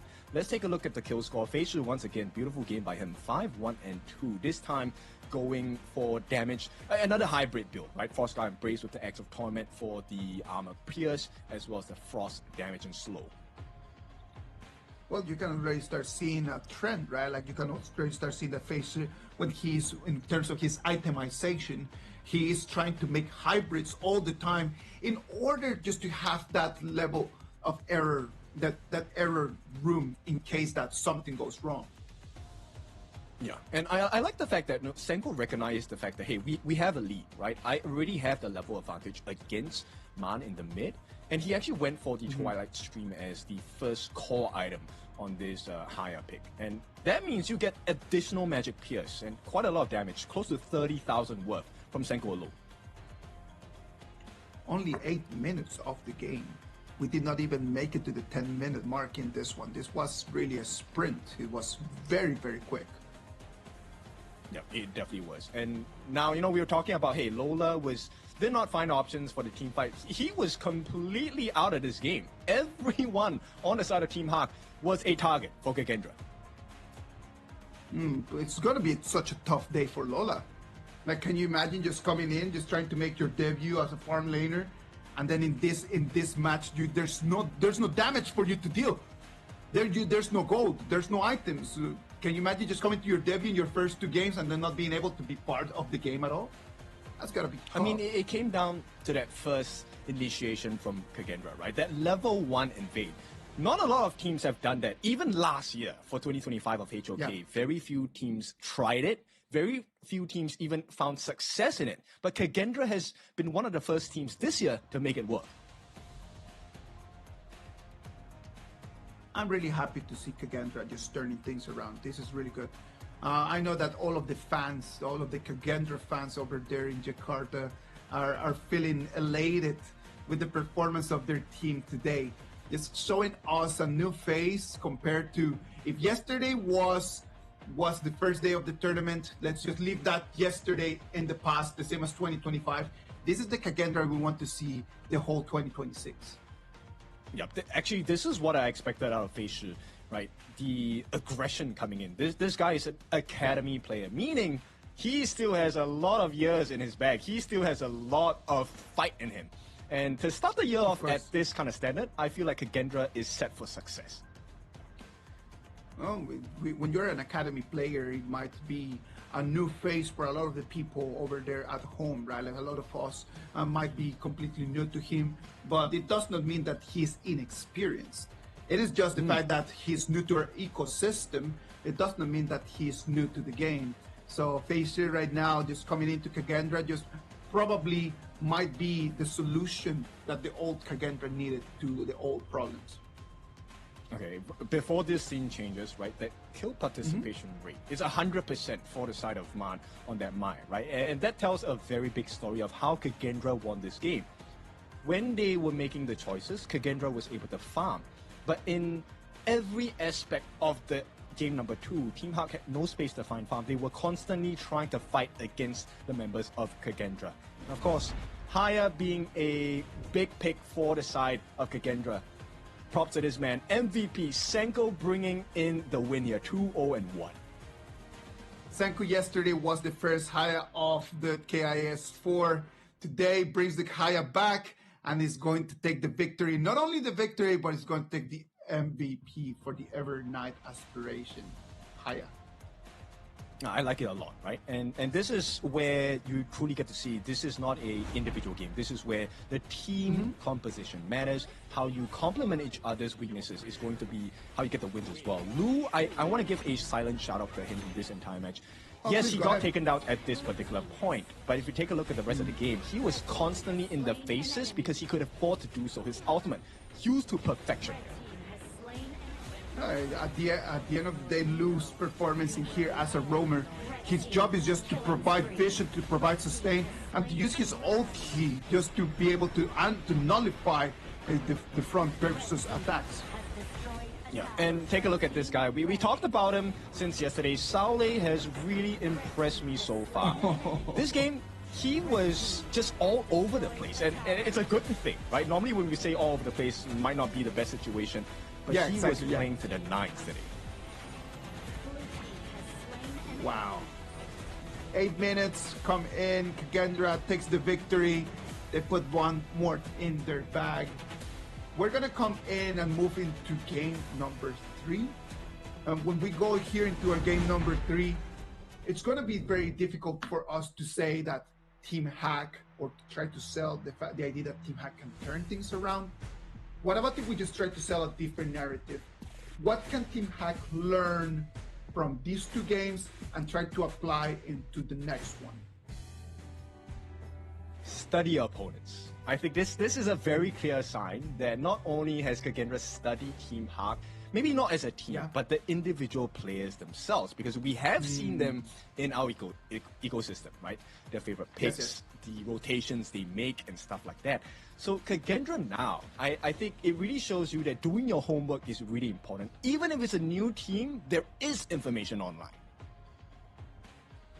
So I do believe that the coaches did a very big part of that work, right? Because I know that in terms of how an esports club works, like there's so many people that they are behind the scenes doing the hard work that they should get a shout out, right? Like not only the players that we get to see on the screens all the time should be rewarded with the victories and with all of this. There are coaches, there are analysts, the people that are going around just kind of like trying to get the footage, that analyze the footage, that bring up those summaries. All of those people are the ones that created this Kagendra advantage on top of Team Hack. Yes, everything adds up together, right? Accumulation as well. And, once again, Kagendra goes for the red side. Or in this case, we have to focus on Team Hack, right? They still go for the blue. And is that going to be a big problem? Because the way I'm going to just call it now, Kagendra goes for the Dolia Yangjian combination. Right here, right now. Oh, really? Just like that? Yes, Dolia Yangjian. Yeah, I mean, it has to, right? We've seen that yesterday. What makes you feel like that? What makes you feel like that? I feel like Kagendra has already figured out the way to win the early game against Team Hack. And one of the best combinations with a early game advantage is the Dolia Yangjian combination, right? You out-tank, you out-damage, you out-sustain. Well, let's wait and see, because for the Dolia and Yangjian to be available right over there, it would mean that Team Hack at the same time, they would need to allow the Tricha, they would need to allow the Ogren. There's a lot of other picks that there will be available right over there. Hopefully we will get to see the Dolia and the Yangjian. Yesterday, we saw some Yangjian without the Dolia. It did not perform as well. But in the moment that we saw that pair in there, exquisite performances. That's true. I mean, it's not necessary for them to pick up the Dolia, but I think the combination we've seen from other teams is a very scary one. We have the Nerza, Dolia, Yangjian, and then just fit any two heroes, man. Well, it is available right over there for Team Hack for grabs as well. They might just go for the Dharma, and I'm really looking forward to see the Dolia Yangjian going in for Kagendra. Okay, we'll see Team Hack here. I like the idea of the Martial Monk, right? Dharma fits in any great competition as well. It really comes down to the team fight. Can you find those openings? But Kagendra straight away teasing us with the Magistrate, the D-Ranger here. And hey, it looks like the Dolia is on the cards here. Well, if the Dolia is on the cards right over there, they do not need to pick the Yangjian immediately, right? The opponents already have the Dharma. Having the Dharma and Yangjian in there would not be an option for Team Hack. So what about if they just seal a Direnjie beforehand? Ooh, really? Team Hack, they're going for the potential Luna pick here. I mean, we do have the distractions of the Luna, which will allow for the Dharma to get those beautiful catches. But Kagendra, the fact that they have the Dolia here, and with the potential of the Yangjian and even the Nerza is a great combination. I wonder if Team Hack has been played into the hands of Kagendra here. Let's... Jing. Double mirror domain would be an option as well here. Well, they decide to go for the Jing. Sadly, we will not be able to see the Yangjian. I like the idea of the Jing and the Luna. Yesterday we had a Jing and Luna matchup as well. It's just so beautiful just to see both of those heroes just trying to chase after the other. Yes, this really is a mechanical matchup, right? Technical skills for both junglers here. Fei Shi against Bai. I like this. Honest 1v1. Who is the flashier, but who is the more clinical jungler at this point? And it's gonna come down just to the mechanics of each of them, right? Like when you have big heroes like that, like the Luna, like the Jing, a lot of times it depends completely on you just to carry your team. So being able to have those mechanics, I don't think that Bai has demonstrated today yet what his real level is. On the other side, Fei Shi is completely on fire. Yeah, fully agree. I mean, it's really just about permission, right? You have to ask for the consent. And so far, Kagendra has said no to Bai multiple times. You're not allowed to play your game. You have to play Kagendra's game. Yeah. And right now, it's looking a little bit sticky here because Celestial, the Nua here, major burst damage, very great answer against the Lung's ultimate infinite fastness as well. So Team Hack, they have to do their work here. Yesterday I was talking to Sagi about that, right? Like about how the new one could use the annihilation, just waiting for Loom to come out. Because that's one of the things that Loom does, right? Like he's just coming in, just going to deal damage when his HP is going to be extremely low. Infinite vastness out of there, and then this Nuwa could actually just play to work as a sniper, just waiting for him to land. Yes, so this only tells us one thing. The common spells in this game, really important, right? Because if it comes down to the situation where Lola does find himself potentially gonna get sniped down, the flash can save his life. But we'll see how this goes, because the Animus is here. Guikus is one of my personal favorites, but it's really hard to pull off if you don't have the coordination, right? If it happens the way Team Hawk wants it, it's an instant ace. Again, like Guigutsu, as you just mentioned, in terms of that, number one, you need to have the flash. You need to have the flash available in there, just to kind of just take your flash and your second ability, be able to jump in to really get multiple targets. Without your flash, Guigutsu, not as mobile and not that big a threat as he should be. That's true. And at this point, I think I like this composition from Team Hawk, but this is an even more difficult composition to pull off than what they have done in the first two games. So, I agree with you in terms that they might just be being very greedy in terms of like, oh yeah, this composition looks good, this composition might work. Do they have the coordination? Do they have the coordination today? Because it's not a matter of like, oh yeah, will they have the coordination in the future? Do they have that coordination today? They have not demonstrated yet. It's going to be very important, right? And bear in mind, there is quite a lot of disruptions available on the side of Kagendra as well. They have the Tyrants here, the Magistrate. The Golden Token is one that is going to win them a lot of prizes if it lands onto the Luna. At the same time, they have the Sun Tzu, which with the Bolt is CC immune. You can get out of a lot of things on the side of Team Hawk. Sun Tzu, a pick that has not had a lot of priority over there in the Clash lane recently, because we were more in an era where the Byron, where the Charlotte, where the Majin were taking control over there, the Clash lane, the Dharmas as well. So seeing the Sun Tzu come in is an interesting pick, as we know that Kagendra already with a 2-0 advantage allows them to be a little bit more flexible in terms of their picks. So we might be seeing right now something that they have practiced, but that they still might not have mastered. Yep, and I think because of the risk of the game for both sides, where you don't want to give momentum to Team Hawk, at the same time for Team Hawk, you don't want to give the game over to Kagendra. Both junglers should not go for the invade in this level 1. A little bit more passive, please, right? Let's try to make peace, right? Like let's try to be a little bit more into that. But look at that. They do not care. They do not care about pleasing here. They truly do not. Base actually goes in to take the touch force. Not the biggest steal, but still, it is a resource that is now dwindled from the side of Bai. Bai will get that level 2 first, but now he has lesser camps to take. So, I don't know, Team Hawk needs to find something else with it. Well, the Guigutsu is going to follow onto Bai. Nuonu and Bai are going to be a pair right now over here. They're going to be best friends for this game, as we know that Guigutsu initiation could start setting up Bai for success early in the first stages of the game. Yeah, but only if he has the flash.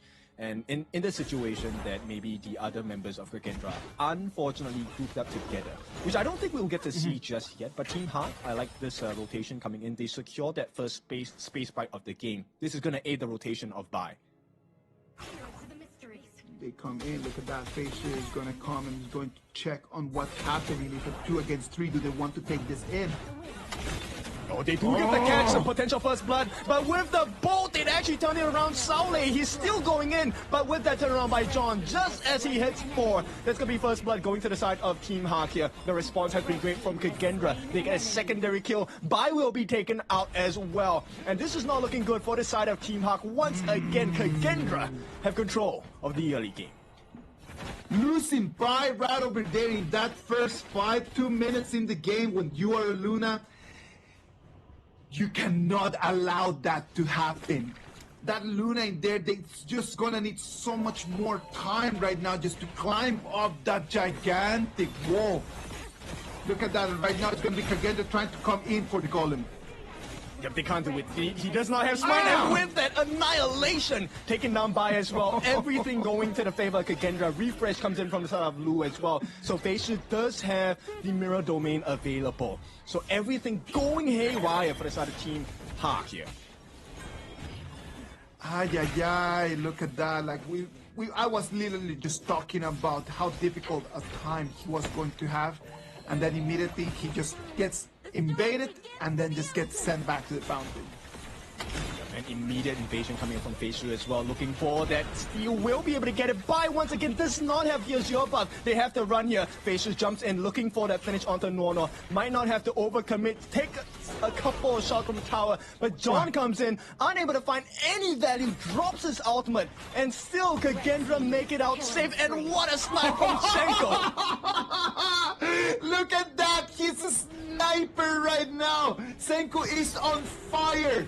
From way behind, has the eyes on Noa. He says, "Your life is mine." Yeah, this is a very phenomenal gameplay from the side of Senko. We know that he was good. We knew he was good last year, but this year, in this first part of 2026, it seems like he has found his stride. Like, what a snipe from this guy. Great performances in here, right? Like, understanding the mechanics and understanding the advantage that such a long reach can give to your team, right? Only 4 minutes and already Kagendra leading by 3,000 gold. Yep. And this is where I like the movements of Lu, right? As a Dolia, he is confident enough to stand in the front lines. Number one, because he is purified, but number two, also because he has the dive on his second skill. He's able to get out of sticky situations. Look at that, John just waiting there in the bush. He knows he has eyes over there on Kagendra. He's just gonna have to TP out of there. He does not want any of that smoke. Yep, does not want it at all. Kagendra using the minions to full effect at this point. Once again, threatening that Azure buff. I don't think Team Hawk will be able to fight for this. Will not be able to do so. Feishu once again treats Team Hawk's jungle as his own. Gets the reward, gets out, and he has a 2-level advantage against Bai. Ken, that is the problem about just not having an advantage with the Luna, right? Because if you can let the other team, if you let your opponents to take control of your blue buff, then you do not have the mana that you need to actually fly around. Yeah, and bear in mind, with additional EXP advantage going to the side of Feishu, gold, this guy is close to 1,000 gold ahead of his counterpart. Bai has no options.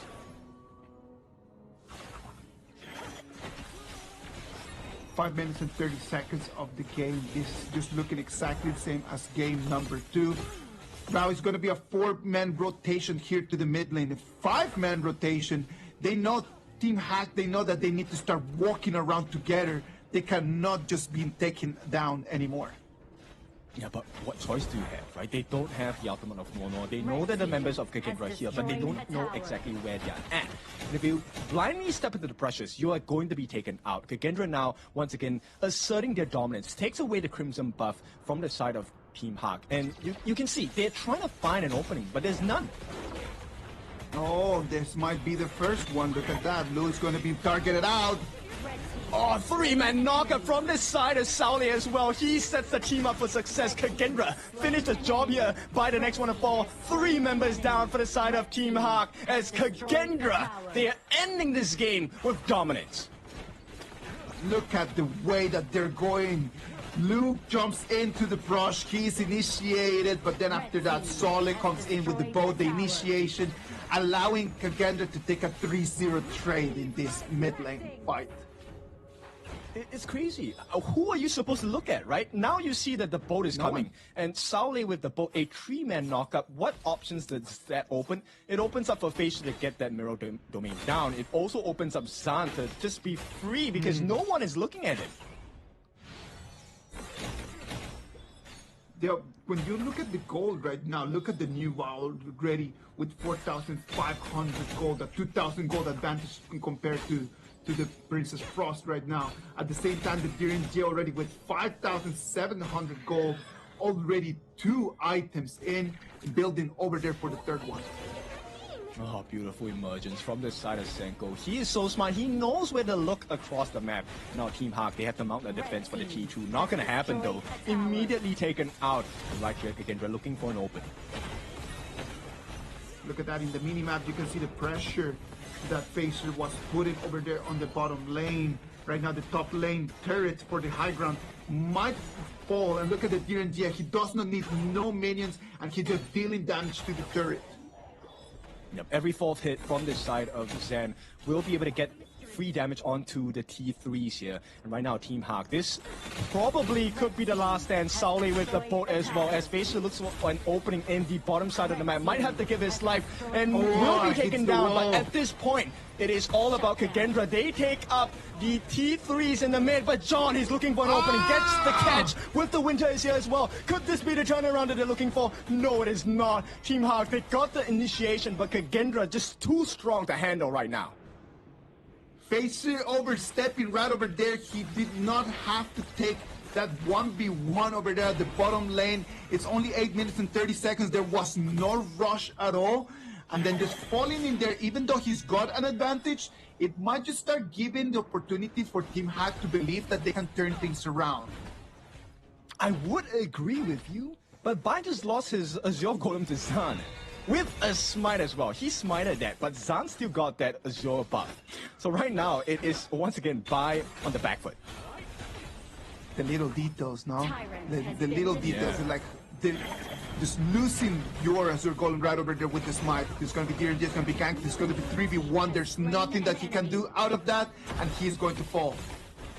Yeah, the response is more important. Sauli gets that first kill onto the position of Nono as well. Sauli all alone, but the backup does come through. Senko as well, Slew trying to provide him the shield. He will make it out. Sauli survives, but Bai is the next one. Bai wants to go in again. Is it too much for him? It will be! And Kagendra punished the greed coming in from Bai, as well as Nono with that Kagendra. Restore order. There is a wave coming down the bottom side. Team Hawk, this is a problem. Bai really thought that he could come in and take the 1v3. Sadly for him, it was solid with the movement over there, over the wall, making the movement, just dodging the skills. And it was a 3v1 that Bai should not have taken. Right now, as we're going to hit the 10-minute mark, it is almost a 9,000 gold advantage for Team Kagendra. This is the moment for them to actually finish the dunk. You know a team is successful when your Roma is taking camps, right? Lu is taking the camp away from Team Hawk. At the same time, Kagendra, once again, repeating that same story, a double objective take. Once they have this, it's looking like the end of the road for the side of Team Hawk. Every single time right now, Kagendra is just going to apply the exact same strategy. And in this one last push, after the bangers are going to come in, I do not see any way that Team Hack could actually protect their high ground. There's going to be super minions coming in from both edges of the map. What can they do in there to try to protect? Just wait for Nuono just to get an initiation onto 5? I mean, ideally you will want to pick up individual members on the side of Kagendra, but bear in mind, now Kagendra has a lot of damage. Sauli with the board as well, looking for the setup. 3-man once again, a beautiful killing spree as Kagendra look for the finishing blow as well. John is left alone with Nono. They cannot hold, and Kagendra take the series 3-0, a clean sweep. Congratulations to the IKL champions. It's going to be Kagendra, the ones that they're going to come in and demonstrate why their pedigree is like that. We thought that they were only good in national tournaments, but look at that. In the international stage, Kagendra being very, very dominant today. You know, Kagendra has broken my heart twice. So yesterday I voted for them and they did not win. Today I did not vote for them and they won. So it looks like Kagendra has done me a number. But congratulations, this was a wonderful gameplay for the entire series from the 5 boys of IKL. I know that the Kagendra fans right now, after just listening to your comment, Kin, they're waiting and hoping that you're never gonna vote for them no more. They're really looking forward to that. Yeah, I would think so as well. I mean, history has been kind of funny for me with Kagendra as well. But Kagendra, what a showing today. This was definitely one of my favorite performances. But the one guy that really stood out to me, I have to talk about Sauli. This game, he has to be MVP, right? Well, like the MVP could go to anyone, right? Like over there, what Solid did on the Sun, so with the boat coming in, when the Luna just was in front of him, that 1v1 that turned into Luna losing the 3v1, there was a very good movement that he makes over the wall in order for Luna just to fit, just to lose the ability. At the same time, I would actually put my money on Senku. Senku's Nuwa was really on point. The way that he just sniped multiple times the Luna and the way that he sniped the Goikutsu, Senku's got my vote. I agree with that as well, because one of the things that Senko did really well was that his vision was not actually on the team fight, right? Everyone else was focused on the remaining members on the side of Team Hak. But Senko was like, hey, you know what? Nono is kind of low. And I think I can figure out exactly where this guy is going to be at. You know how difficult it is to do that? It is really tough. I do. It is really, really hard, man. And there's the fact that he's just so confident on his own skills just to be able to do it and perform it so accurately. I have my money on Senko for this one. Well, Team Hack over here, sadly for them, the numbers do not look really good. It was their first performance over here in their KIS4. The road did not start in the best way for them. Their journey is going to start with a very tough defeat.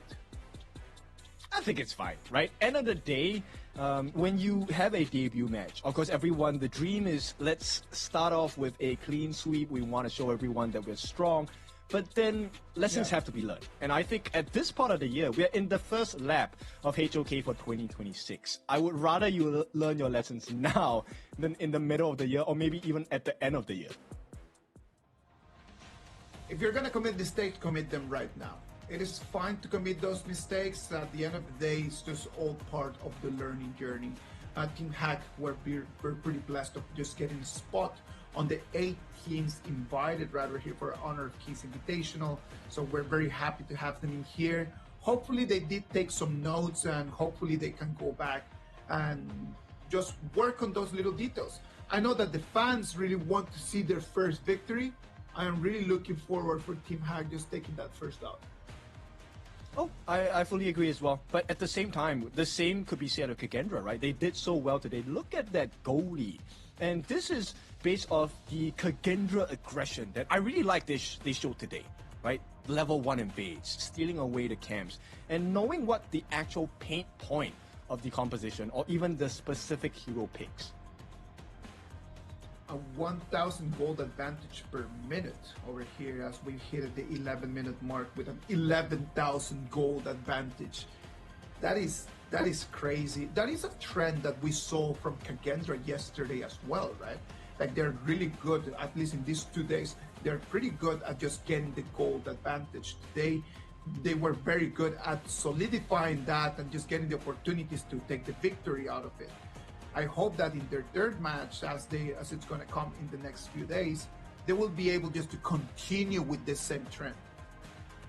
I think they will, right? Once you have gotten a taste of success and you understand why that formula worked, it's easy to replicate the result again, right? Of course, with that being said, their opponents are going to be different. We'll see if the lessons have been learned. Right now, Team Hak, of course, this is a painful debut day for them. But Kagendra, I like the recovery, I like the growth, I like the way that they adapted to the bands and pick as well. All right, I know that the Kagendra fans right over there in Jakarta are really happy. I am certain that this is going to make their Sunday. Their Sunday today is going to be a lot happier than what their Saturday was. That's for sure. Yeah, for sure. And if there's any day to really have miracles happen, today is a Sunday. So that's great for the side of Kagendra. IKL fans are definitely going to be celebrating. Now, with that being said, we have seen Kagendra's growth. They've taken the first series of the day. This is going to be our first of 3 games, or 3 series that we'll be showcasing. Well, for Team Hack is going to be a defeat, but it does not matter much, right? This is just going to be for their group standing. It's going to be all over here. It's going to affect their seeding. I know that when realistically looking at the group and coming in as a newcomer, I know that Team Hack comes in for this group stage in these 3 games in order to learn, in order just to take some notes. They really want to win, but at the same time, they cannot just have that tunnel vision that win is the only thing important here. What about if we look at the MVP for this game? is going to be solid on the Sunset. You called it, Kin. The C4 is going to be the KDA 4-1-6. MVP goes to solid from Kagan. Beautiful. Thank you, production, for agreeing with me for this 4-1-6. I mean, look, the set sales by Saule really were the game changer, right? Not only did he get the multi-man knockups, he timed it so well with the frigid charge as well. And that was not the only formula for success. If you take a look at the item build by Lu on this Dolia, he also had a frigid charge. So when he dove in with his second skill, it's double stuns, one in the form of the Saudi ultimate, but the secondary came in the form of the frigid charges. Look at this, like this initiation from the Guegutsu from Nuono, it's actually really good. The problem is that they do not have the damage, and then the set sail from Solid coming in is what stops them on their tracks. Yes, and one thing that I want you to notice about Kagendra for all the expiring pros or just fans of great action coming in from the side of HOK is the fact that they recognize, Kagendra recognized immediately when Bai had run out of options, right? No smite, we steal your buffs. No survivability, no abilities, no ultimates, we go for the team fight. Yes, exactly. Just the decisions right over there, just very on time. This one right over here, just such a difficult one for him to run away. Look at this Solid's performance. Comes in, goes through the wall, and that's exactly what just makes Pai just lose his ability. That's the moment where his ulti just got to stop. Yeah, no reset coming in, and this beautiful setup by the side of Saudi as well, complemented by Lu, who uses his frigid charge to finish the job as well. And at this point, this is a sign that IKL has learned so much. Congratulations to Kagendra, 3-0 victory over Team Hack. This is going to be our first game of today already with a victory here from Kagendra. Do you think that this is going to turn things around? Do you still believe that they have a chance to aim for that first spot? For Kagendra, maybe. We'll see, we'll see. A lot of things can change. It depends on how fast Team Heart grows, right? And of course, the performance of the other teams within their group as well. But let's hear from Mara. I'm curious to see who she's going to interview in this second part of our day. So let's hear from you, Mara. Over to you. And clean games from Kagendra with that 3-0. Salamat, Senko. Congratulations. Thank you, thank you. I don't know if you're aware, but Game 2 has been the fastest yet. 8 minutes and 3 seconds. That was so amazing. So what were you guys, with the adjustments that you made, share it with us, because yesterday you were able to bounce back from that loss against Dominator Esports. Yeah, basically we just review our game yesterday against Dominator, and we fixed our early pace in early game, and we fixed our communication. So you fixed the communication, and you talked about the early game, and it was so effective because that was such a great series. Now, the next match, which is going to be on day 4, it's going to be against Boom Esports. Technically, Boom didn't pick you in their group because you were the last to be chosen. Why do you think that Boom or Blacklist didn't pick Kagendra? Maybe they scared of us. Oh, they're scared. Maybe. Maybe. You know what? It makes sense. Yeah. You know, let's look at the camera. Let's look at the camera right over there. What would you like to say to Carl and to Boom Esports, because you're going to go up against each other next? For Boom first, we will revenge, and especially for Car, Homan Daka. Wow. Revenge, Human Daka, and that means get ready. For sure, Carl is watching. He was right there watching you, and he's going to take it to heart. Let's see what happens when you guys face each other. Now, what do you want to say to all the Indonesian fans? Because this was a full house, and they were all cheering for Kagendra. Can I use bahasa? Of course. Terima kasih buat Balagenda dan semua yang udah datang di sini. Support kita terus sampai turnamen ini beres. Makasih. Bole! Boleh. Bole! Congratulations, and we hope to see more of your amazing plays, because we were impressed by that. And if you were impressed by what Senko showed and Kagendra, let us know in the comment section below. And you know what? The game has not finished yet. We have 2 more coming. coming up, so stay tuned only here on KIS4. We'll be right back.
We'll meet again.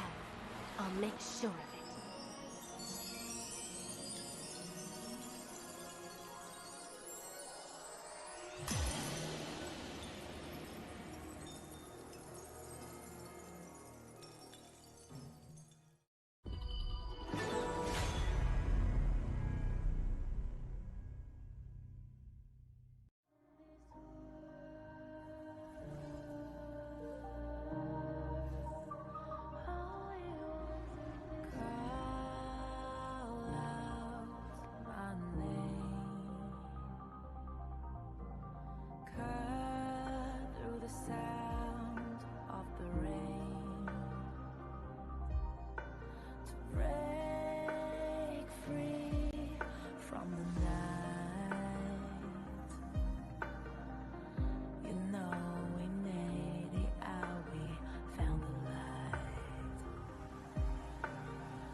how we get this far, burning like the stars. How we get this far, like we're the only ones in this world.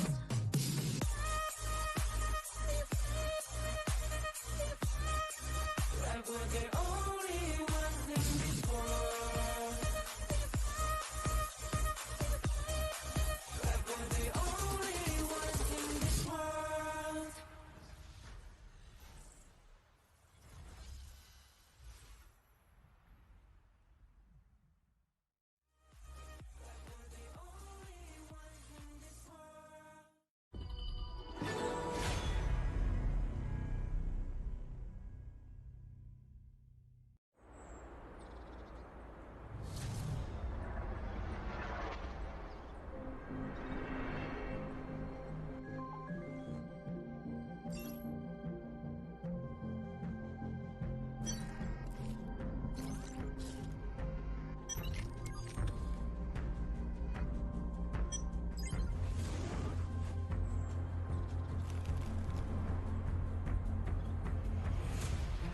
Kami di sini berjuang untuk mempertahankan marwah negara dari tahun lepas.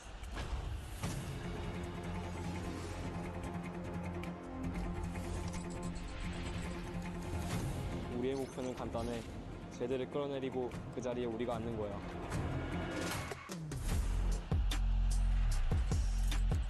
Kapag naaganti na kami, patutunayan namin na kami ang pinakamagaling.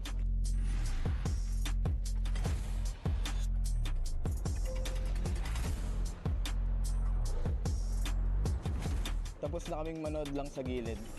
Kumandaan ako sa isang explosive na palabas.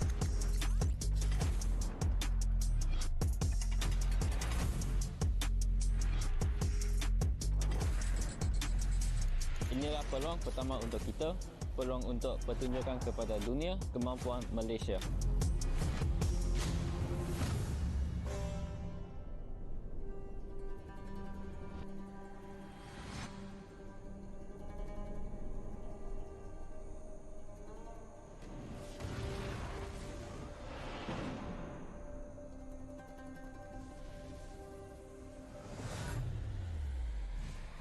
Kami akan membuktikan nama kami dan menguasai permainan.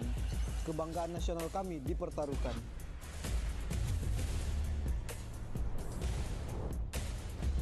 Kami kembali, lebih kuat dari sebelumnya. Indonesia punya banyak tim, tapi kita bisa bersatu. Coba ragu sama kami kalau berani.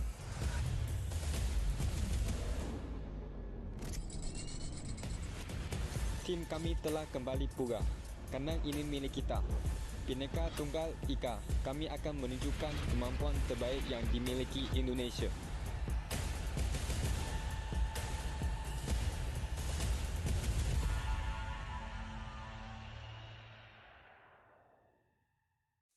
Grandpa, what happened in the monkey story? Anoman. Yes, he made a promise to bring Cinta home. Was he lucky? He got caught, and flames rose. A huge fire.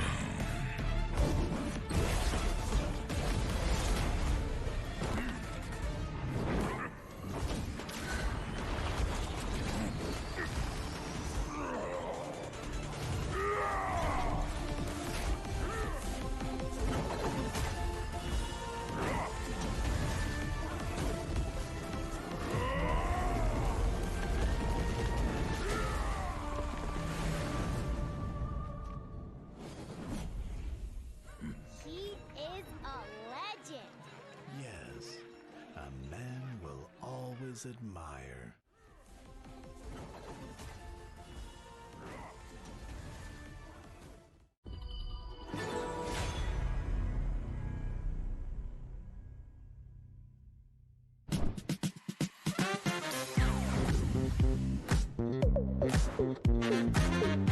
Halo guys, balik lagi bersama aku Chan dan aku lagi di Museum Nasional Indonesia, tapi aku nggak sendirian karena aku bareng sama teman-teman aku di sini. Nah, hari ini bakal ada misi spesial buat kalian semua. Tapi sebelum itu, aku bakalan bagi kalian ke 2 tim. Yang pertama ada Jrul. Tim kamu namanya siapa, Jrul? Nama tim kita tim Buko.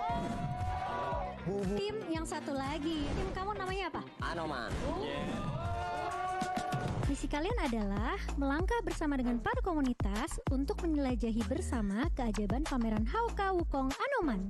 Dan jangan lupa untuk have fun. Are you guys ready?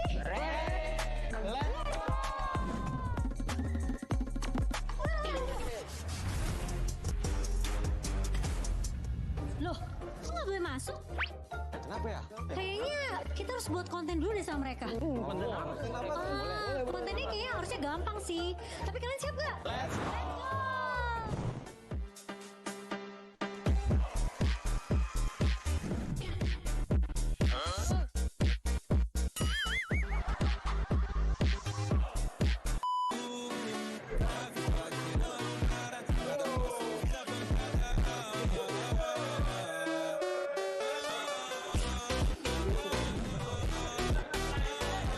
Jadi gimana? Udah boleh masuk belum?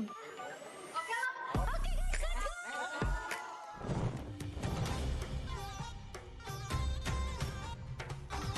Ini sejarah tradisional Indonesia, ya kan? Apa namanya?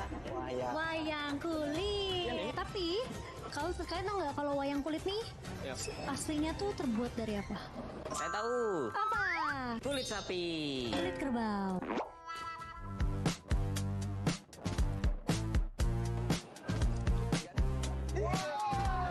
Toket itu. Izin. Oke guys, jadi karena kita udah selesai nih di exhibition yang keren ini, gimana kalau kita lanjut ke immersive di sebelah sana?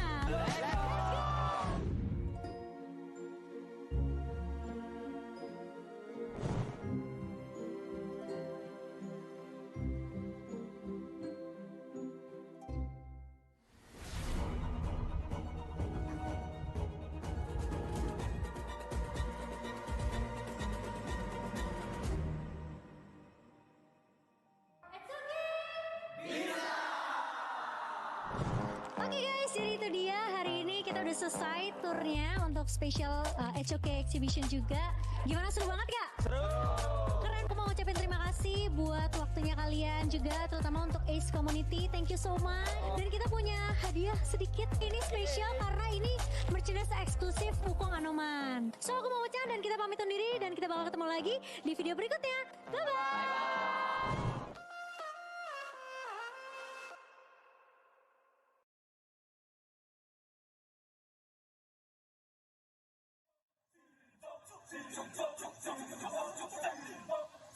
Kings Invitational Series, let's go. Bertahun-tahun ku ditempa, harap yang karang murka, enemy di setiap langkah, ganteng datang mencoba, panggil ku one man army, satu orang 1000 nyali, Del spirit dalam nadi, sini maju ku ladeni. Langkah sudah jauh, mereka pikirku mau mundur dan buang sau. Kehormatan yang utama, di puncakku pertama, berdiri hantam balik semua yang halangi arah. Pikir-pikir lagi kalau kau mau halangi, genderang perang sebab bunyi sini hadapi. Old school tank mentally, dia takkan berhenti, bukan instan imitasi. Coba ku lihat sapu cara bermain agak lain dengan strategi yang saya desain. Aku lemah mastermind di balik kekacauan. Satu punchline sapu ku mundur semua lawan. Insting tepuk ku deteksi ancaman, enemy ku libat seperti Anoman. Yo satu pukulan tangan kosong, jatuh runtuh panggil aku Wukong.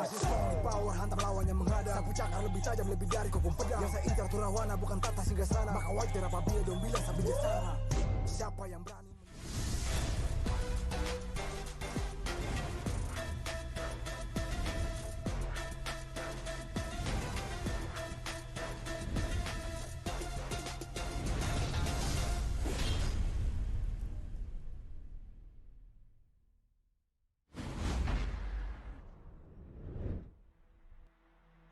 Welcome back. This is the Honor of Kings Invitational Season 4. We're live from Jakarta, Indonesia. Our game number 1 of the day had Kagendra take a 3-0 advantage on top of Team Hack, completely making the sweep. And right now we're going to move into our second game of the day. Boom Esports is going to be playing against Dominator Esports. Ken, what are the highlights of this game that we're going to have ahead of us? I think this one is definitely not going to be a 3-0. That's the first thing for sure, right? This is going to be a very tightly contested battle. And there's so many things we can take a look at. But I want to point you to a conversation I had with Miggy the other day. So he feels that they are 100% confident against Dominator. But I don't know if that's going to be the case today. How so? Why would you say that? Like, if he's coming up in a 100% confidence in this IKL against PKL showdown, what make you feel like it's not the truth? Because we know the history of IKL and PKL, right? Yeah. These two teams, they are going to go for each other's necks. They have motivation to not just win, they want to dominate. That's the main point here today. This is not just a game of learning about your opponents. It's to make sure that you can make a statement to the later parts of this tournament as well. Of course, like in terms of domination, I'm totally sure that Dominator Esports, after yesterday's performance, they want to continue riding this wave. They already are in a very good place mentally. I know that this IKL first showdown in 2026 has a lot of spice behind it. Yesterday, after Dominator won in their game, Gerald came up to the stage to make a very bold statement. Gerald comes up and he says, Boom Esports make a mistake by choosing Dominator for their group during the live draw. He wants today to come in and prove that Boom Esports should have steered away from Dominator. What are your thoughts on this comment from Gerald? So let me add in one more thing we know about this entire story, right? We know that Boom was expecting that Toshi was going to be part of the lineup against Boom Esports. But Toshi's not here. In his place, it is CC, another Academy player. And right now, the stats are looking pretty good for Dominator Esports here. Do you think that this was just a little bit of a fumble coming in from Boom Esports? Should they have chosen just to take Dominator Esports and send them to the other group? I love that you asked me this question because Miggy also told me another piece of news. And this is directly in regards to CC, right? Nothing about CC, but for Boom's own farm lane, Danny. He feels that Danny can be the #1 farm lane in all of HOK Global. Oh, really? He does have that kind of confidence on Danny's performance. He does have that kind of belief onto his teammate, which I completely love. I hope that today Danny is going to come in and is going to demonstrate, because CC yesterday, he completely demonstrated through his performance, right? I don't know if you watches the games, and then for everyone at home, CC came in a flowborn marksman in a game where he dealt around more than 200,000 damage in a whole game. Yes, he's a very something that Danny can do. Player. I don't know, but it feels like there is a potential for it. We'll have to see how this runs down, right? Because end of the day, this is a team game. And Miggy did say, it does not matter how strong of an individual player you are, the better team wins. Yeah. Well, if we start talking about teams, these are two completely different teams in terms of the process where they are at the moment. For Dominators, right now overhauling, there's a 2026 rebuild. And for Boom Esports on the other side, it's just more about the stability, right? Remember that Boom Esports, they have chosen to keep their same roster as they had in 2025. 2025 was one of the most successful years in their history, and they're betting on long-term chemistry and consistency right now in terms of that. Do you think that just staying with that same roster is going to give them an advantage? I think it definitely does, right? I think it's different styles for different teams. And Boom Esports, I think that it's a great choice to stay with this 5 members on the side of Boom Esports. On the other hand, for Dominator Esports, I feel like this change is well warranted. Right now, there is even more stability for the side of Dominator Esports. They used to rely so much on TNX as a jungle. If he does not find success, the team does not find success. But we have seen DMT now, there's so many different angles of success for them. We have Tufts, his Dharma was on fire yesterday. CC as well, his Demons here, absolutely covered by the team. So Dominator, new form, new style, new strength. but I'm curious because this is debut day for Boom Esports. Let's wait and see. As we can see on the screen, the Dominator Esports boys are already taken on the stage. These 5 boys already coming in on stage, ready to demonstrate that yesterday was not pure luck, and that actually today against Boom Esports, they can tell the world that they're here to try to call in the trophy theirs. Yeah, I like that saying, right? If it's done once, it's luck. If it's done a second time, then it is a chance. But if it's done more than 3 times, that is consistency. So we take a look at consistency for the side of Boom Esports. Danny, Draw, Miggy, Carl, and Tatsui. These 5 members have represented Boom since last year. Let's see if this is going to be an even stronger Boom Esports. They've been riding a very good wave over there for Boom Esports, a team from the PKL. In front of them, they're going to have the IKL representatives from Dominator Esports, TNX, L, Gerald, CC, and Top Z. Top Z yesterday with an amazing performance as well. That Clash laner yesterday owned the whole map. Yes, his Dharma is really on point, right? It's very surprising, not in a bad way in a sense. Tufts, I think he has always been impressive as a Clash laner, but today his challenge is as high as well, because Miggy is no slouch. Miggy can perform. So it really comes down to, I believe, the ban picks. Well, let's wait and see what the coaches have been cooking in terms of that, right? I know that they've been analyzing the new patch, and they've been analyzing the nerfs and the buffs that we have had in terms of heroes. And I know that they're gonna come and show us something different. We can see over here how the fans from all over the world are just choosing and just sharing with us their thoughts on what they expect their teams to have today. Yeah. Aishiteru, welcome, and we feel your love as well. Thank you for giving your support to your team. And I like this. It's okay to lose, just not to Indonesia, right? Not to IKL. And so you know lose to anyone, but not them. Lose to anyone, but not them. Please, please, please, please, please. It's alright if you come in second last, as long as they are last. And this is that satisfaction that money cannot buy, right? This is something that when you get the win, the rewards are well worth it as well. And to do it against Dominator, who is also one of the strongest teams in IKL, this is going to be a feast for our eyes. That's what I like about rivalries. Rivalries should always exist because they take the whole sport to a new level. To a level where the people on stage represent us. They represent me, they represent our dreams, they represent our hopes. So when the rivalries start happening, you can start feeling that our game and our clubs are really start to build a culture and a tradition. So this IKL, PKL first showdown of 2026 is going to set up the stage to a lot of these matches coming in this amazing 12 months of competition. Definitely. We may not be able to do it, but you guys can, so bring your hopes with us. And let's see, this time as we kickstart 2026 HOK, which region stands atop each other? IKL, PKL, this one is for the history books. You can see right now the coaches already setting up the stage, trying to let the communication come in through the microphones, just kind of like testing everything is working properly.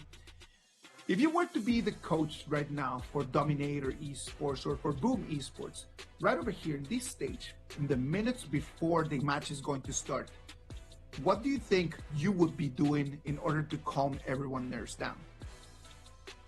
I would actually be telling them to think of what they would be thinking, right? I think it's once you reach a certain level of competition, you know what you can offer to your team. You know what you can offer in the battlefield. Yes. The only factor that changes is what does your opponent do? So if you are able to understand what your opponent wants to do, game set, you know how to win.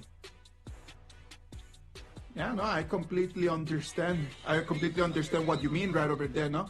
For me, it's a very interesting topic. Just the first minutes before a game, the psychology gains and the warfare in there, it's important. And then from the coaches who are going to be the only ones that are able to see it from a third person view.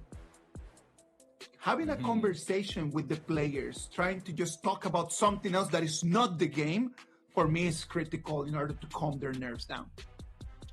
I agree. I mean, confidence is definitely part of that formula, right? And you want to have your players feel confident. This can come in many forms, right? Through results of the scrims or through the practice offline with your team in terms of synergy, in terms of drafts. And once you have that certain level of confidence, then you just have to reinforce it with your team, right? You guys are good enough, right? Now it's just all that's left for you to do is to go out there and prove it. Show the world your ambition. Show them you're worthy to be a king. We are finalizing the last stages. So hopefully we're gonna get this game number 2 of today going very quickly. Boom Esports is going to be playing against Dominator Esports. Our first 2026 PKL against IKL showdown is gonna take place over here in the KIS4 here directly from Jakarta. Thank you very much everyone online for your support. Let's jump straight into the banner pick. Dominator Esports is going to take the blue and Boom Esports is going to take the red. Okay, so this opens up a couple of doors for the side of Dominator Esports. First pick, they're going to take away the pay. This is something that I think Carl has shown a high level of proficiency even from last year, right? So that's a great start in terms of the bans and picks. Boom Esports responds with the Luna. This is one of TNX's specialty heroes. We know he can perform on it. The Luna yesterday showed up a lot of times. We know that TNX can really deal a lot of damage on that hero. Just taking it out is going to be a lot of respect towards him. Are they going to ban another jungler just to completely put the pressure on TNX? They decided not to do it and then just go and ban the Dharma. The Clash Laner option is going to be taken out. Yeah, Boom Esports, Coach CN, he knows, he was watching yesterday. You don't give Tough Z that Dharma, right? He's just going to smack you in the face. I shall protect this mortal world. Lovely performances yesterday from Tough Z, right? I remember one over there in the mid lane where he just flashes in and then just straight up through Mantra, straight up against the wall 3 members of their opposing team. Yeah, and they really capitalized off of that first big win in the first ever team fight of that game, right? So this is something that Boom Esports needs to watch out for, and I like this. We were kind of considering, hey, every time we see the Yangjin, the Dolia is definitely one of the considerations here, but Boom Esports, they snatch it away, and they take up the Forge Maiden as well. Well, it's going to become a very trendy behavior in this whole week, right? As long as you can see the Yanjin being the first pick on the blue side, then immediately you just need to just take the Dolia and just break that combo apart. The Dolia is a better pick than the Yanjin, I would dare to say, because it's just a lot more flexible. You can pair it up with a lot more other heroes. Most likely, Dominator Esports already had this in mind, that this was going to be the result, and they answered back with a Mods and a Loam. Right now, my consideration for Dominator Esports is, do you try to even up the heals for the side of BMT's draft, or do you go for tank, right? Because Boom Esports now, there's a couple of options that they can explore. The Musashi is a great answer against the Yangjin. They also have the great answer of Nerza for the anti-heal as well. So Boom Esports, this goes in line with like the reset from the Dolia's ultimate as well. So Dominator Esports, I'm curious what's the next plan here. They decide to take the Haya out of the conversation, and then Boom Esports just keep putting pressure on the mid laner options. They denied the Ganon Mo, and they denied the new that we just saw in the previous match had amazing performances. Yes, and even though, you know, heroes like the Liang are open, it's not the most ideal choice, right? Because Boom Esports, they have quite a lot of disruptions. You can stop that ultimate coming in for the power of word control. So Boom Esports, I like this kind of strategy they're going with. And they're going to play safe and slow Lady Jun with the Cascada pick. You don't need a lot of farm on her. She just needs to make sure the CC lands. Lady Chen and that CC, it's going to be one of the targets of that Dolia, reset of the ultimate, right? Like that Lady Chen being able just to use twice that ulti, such a gigantic area of effect. It's going to deal a lot of control, and later on in the game, it's going to deal a lot of damage. I can see that as being one of the main initiations coming in from Boom Esports. On Dominator Esports, they decide to go with the Rose Fencer, the Charlotte, and the Faith Turner with the Hano. All right, so which draft are you in preference with at this point? I'm going to tell you mine first. I like the Dominator Esports lineup because of the Hano pick, right? The Fate Turner, if they don't get the burst damage potential from the side of Boom Esports, once Dominator Esports gets the save in from the stuns coming in from the side of the Lung, the knockups from the Rose Fencer Charlotte, and the stuns from the Mortars, well, then essentially it becomes a 4v5. I don't have one of the two of them that I like a little bit more, but from the two of them, I can see a lot of sustained and very long fights. There's going to be a lot of very, very long fights. I don't see much of burst damage happening. I don't see fights just lasting less than 10 seconds. It's going to be long. I can see I can see the tempo of the game being a lot slower at the beginning. I don't think that we're gonna be seeing a lot of invasion in the first 2-3 minutes of the game. Yeah, I totally agree with you. I think this is a very macro-heavy game, right? It's all about the turrets before the 10-minute mark. Yeah. Once we have the 10-minute mark, the Shadow variants, this is where the Shadow Overlord is going to come into huge play. Because when the fight starts, whoever wins the team fight essentially gets quite a few things for free. The camps, the buffs, the turrets as well. Yeah, exactly. So if we know that the team fights are going to be the main objective of this game, as long as I can start capitalizing from small advantages, I don't need to actually fight you. What are those small advantages? Well, can I just kind of like steal one little camp away? Can I just deny you to final hit minion wave? Can I just start building on those little things? And that, as time passes, that might just start building the gap that I need to in order to fight. If the gap is not there, I don't see one of the two teams just having a very clear advantage in terms of composition compared to the other.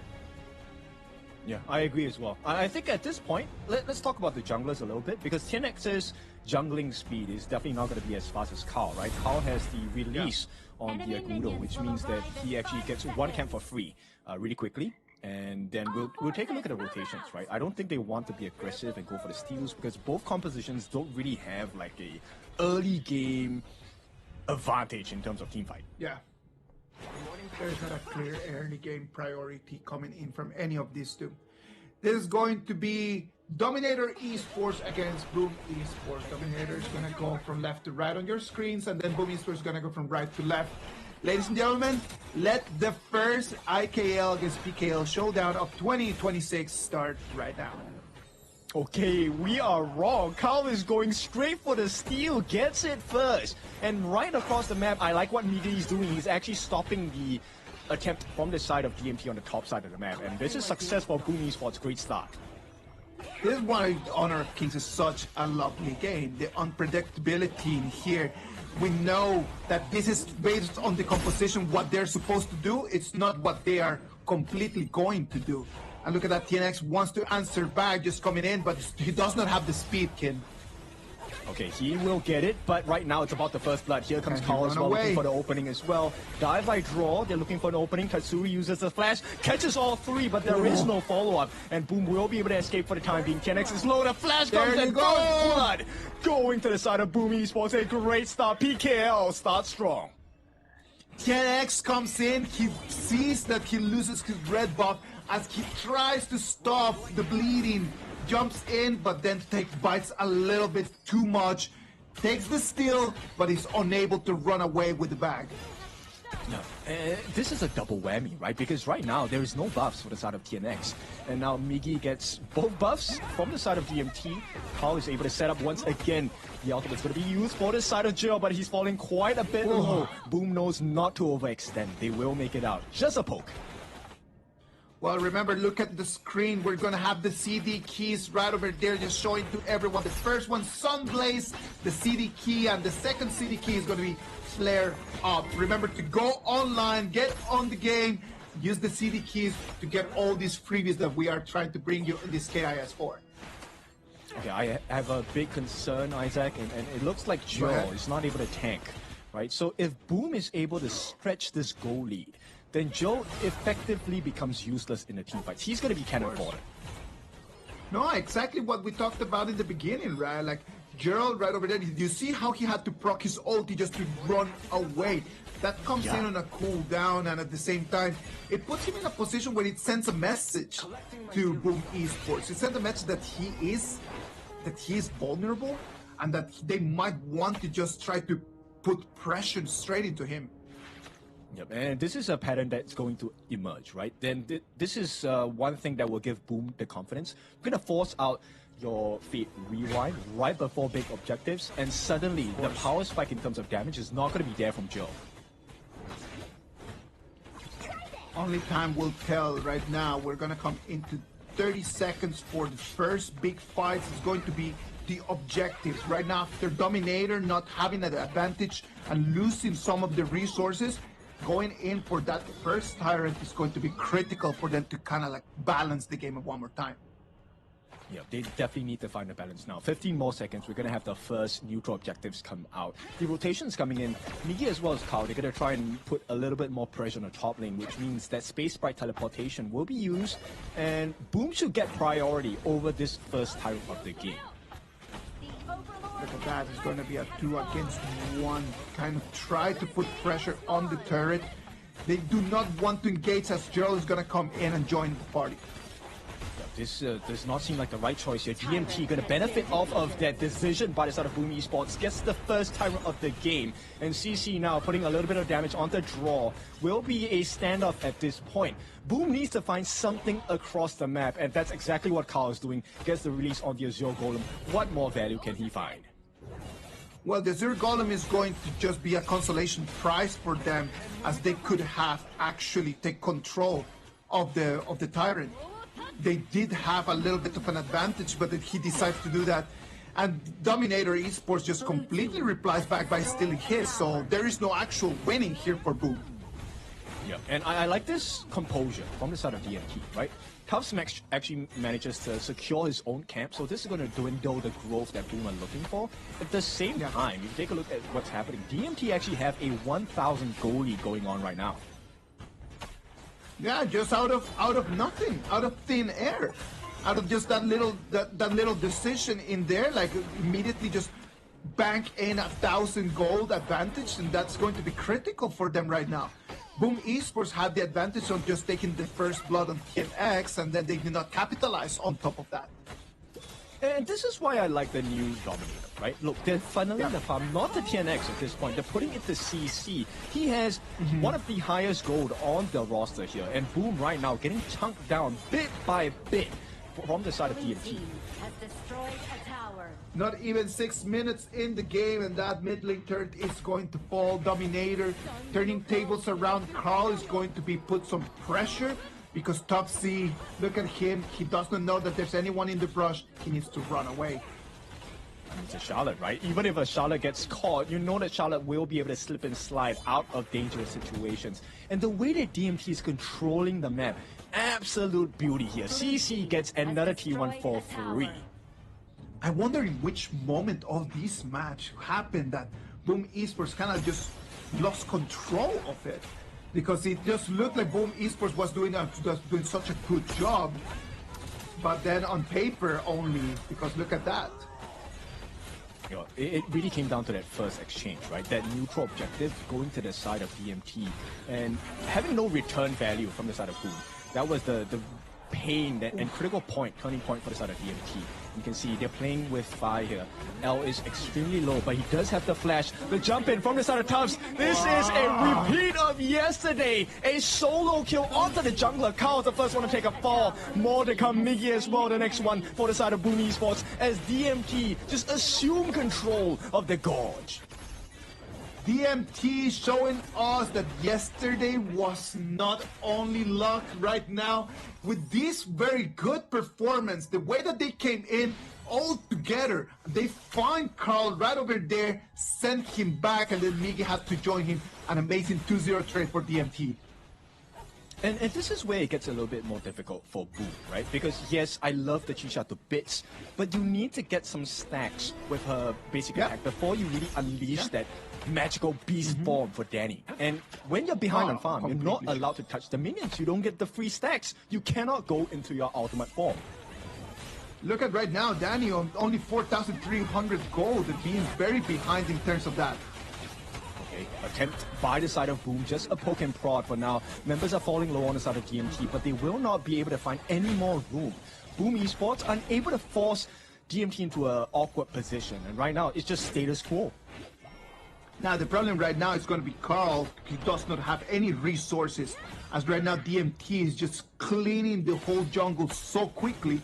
And Carl's going to start slowing down a lot. You can already see the Yanjian just taking about a 700 gold advantage in terms of against him. And again, that Carl started winning. This is very important, right? Because Carl needs to be the damage dealer. And if you take a look at the tankiness on the side of Boom Esports, they don't really have it. Now, at the 8.5 minute mark, Joe will get his hands onto that Tyrant for the game, as Topsy is going to try and make the split push happen as well. DMT just all across the gorge at this point. Well, it might not look like a lot right now, but good news for Boom Esports is that Danny just got his Doomsday online, and that's going to give him a little bit of an advantage. They kind of like the item that he really needed a minute ago.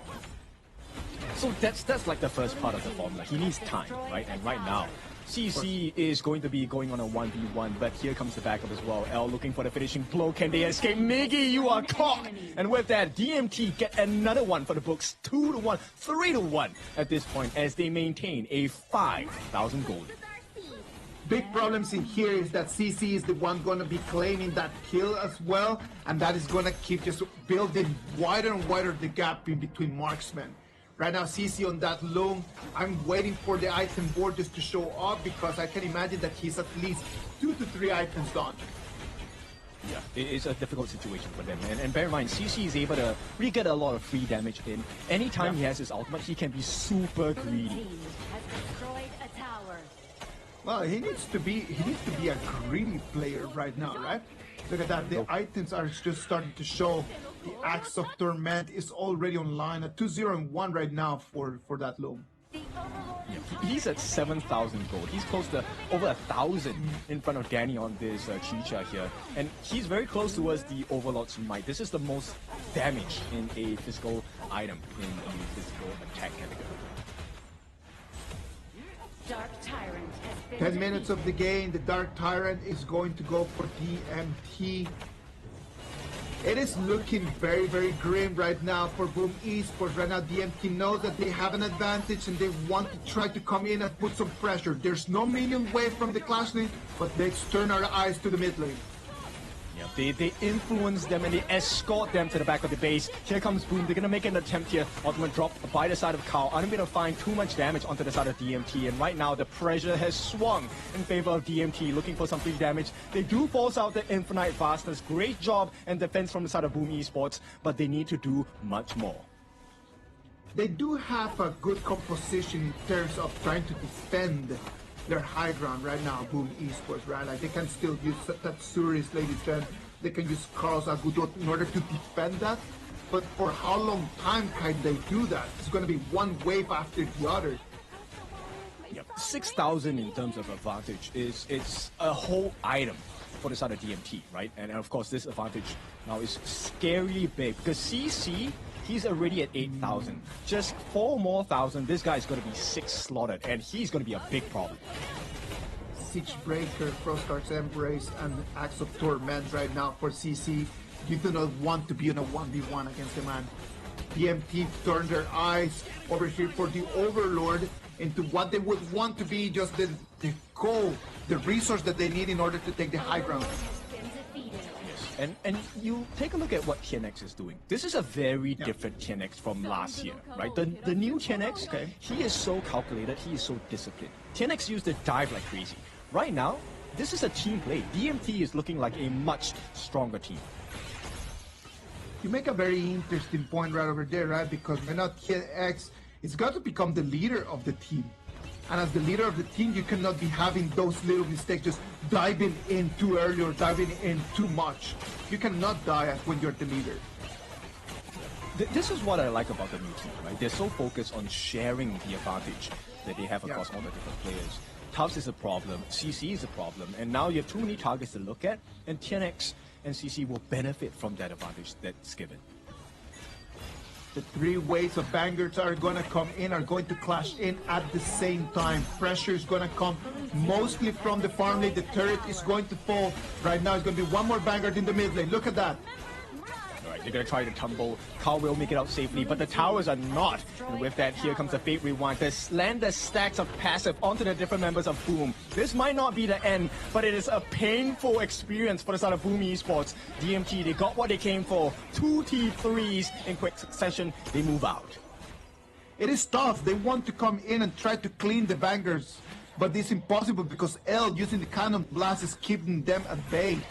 They cannot jump in. Majin is trying to find the angle, trying to find where CC is, but there is nothing that they can do against the poking. Yep. L, that's just half his name. Full name is El Diablo right now. He is just putting a lot of pain on the members of Boom Esports at this point. T3 on the top is already halfway done. With the reset coming in, 9 more seconds, Shadow Tyrant available for the taking. DMT, this could be the finishing blow. DMT, they know that they have it in their hands. 90% of this game is already done. DMT just needs to make that final push. They do not need to rush it. They want to take the dragon, and they just have the buff. It's going to be an 80 seconds buff that they will take in. Hopefully they can take advantage of this and go and get that final fight. I think they can, right? Boom Esports, we talked about it. They want long, extended fights. That's where the true value of Doomsday comes in. But now with the Tyrant buff, DMT can essentially end the fight in a short amount of time. Look at that. Waves are coming in. The super minions in the mid lane are going to be only a distraction, as we can see the cannons over there on the clash lane. Can the turret be safe? The minion waves cannot be cleaned. The infinite bastion is going to be pro. Alright, it's going to be the finishing blow. Tatsuri gets blown out. Fate Rewind on the side of Joe as well. This could be the final blow. They're waiting for the next wave of minions to come in. 4 members on the side of Boom Esports trying to get it. Miggy jumps in the middle of 4, unable to find the value. Too much damage coming in from the side of DMT. And with that, Dominator, they take game number 1. Dominators showing in here why Boom Esports shouldn't have picked them. Dominator comes, they see, they turn things around, and they take the victory. It's going to be a 1-0 lead for the boys from the IKL. Yep, this is a very impressive performance, a very stable performance. That's even scarier, right? It felt like there were no gaps for DMT's lineup here. It was very beautiful to see how they did not depend that much from the Yanjian, for example. They did not depend that much on the Charlotte. At the beginning of the game, the Heino had a very tough time. But then as things just turned around, we can actually see how CC and that Loom was just dealing so much damage and they just being critical and taking the spotlight. I hope you noticed Joe's face as he went into the room just now. His face, that is a face of focus and confidence. Whatever statement he was making yesterday, they know what was going to happen today, for sure. It was a very direct comment, man. I don't think that anyone in there did not pay attention to that. He comes in and then he says, well, you chose to beat us, then we're gonna have to beat you. It's just that simple. That's one of the things that I really like about this KIS4. The opportunity that Boom Esports and Blacklist had in order to choose who they wanted in their groups. That is one of the things that I hope that is going to stay with us for a little longer, because it gave completely a different level of storylines right now.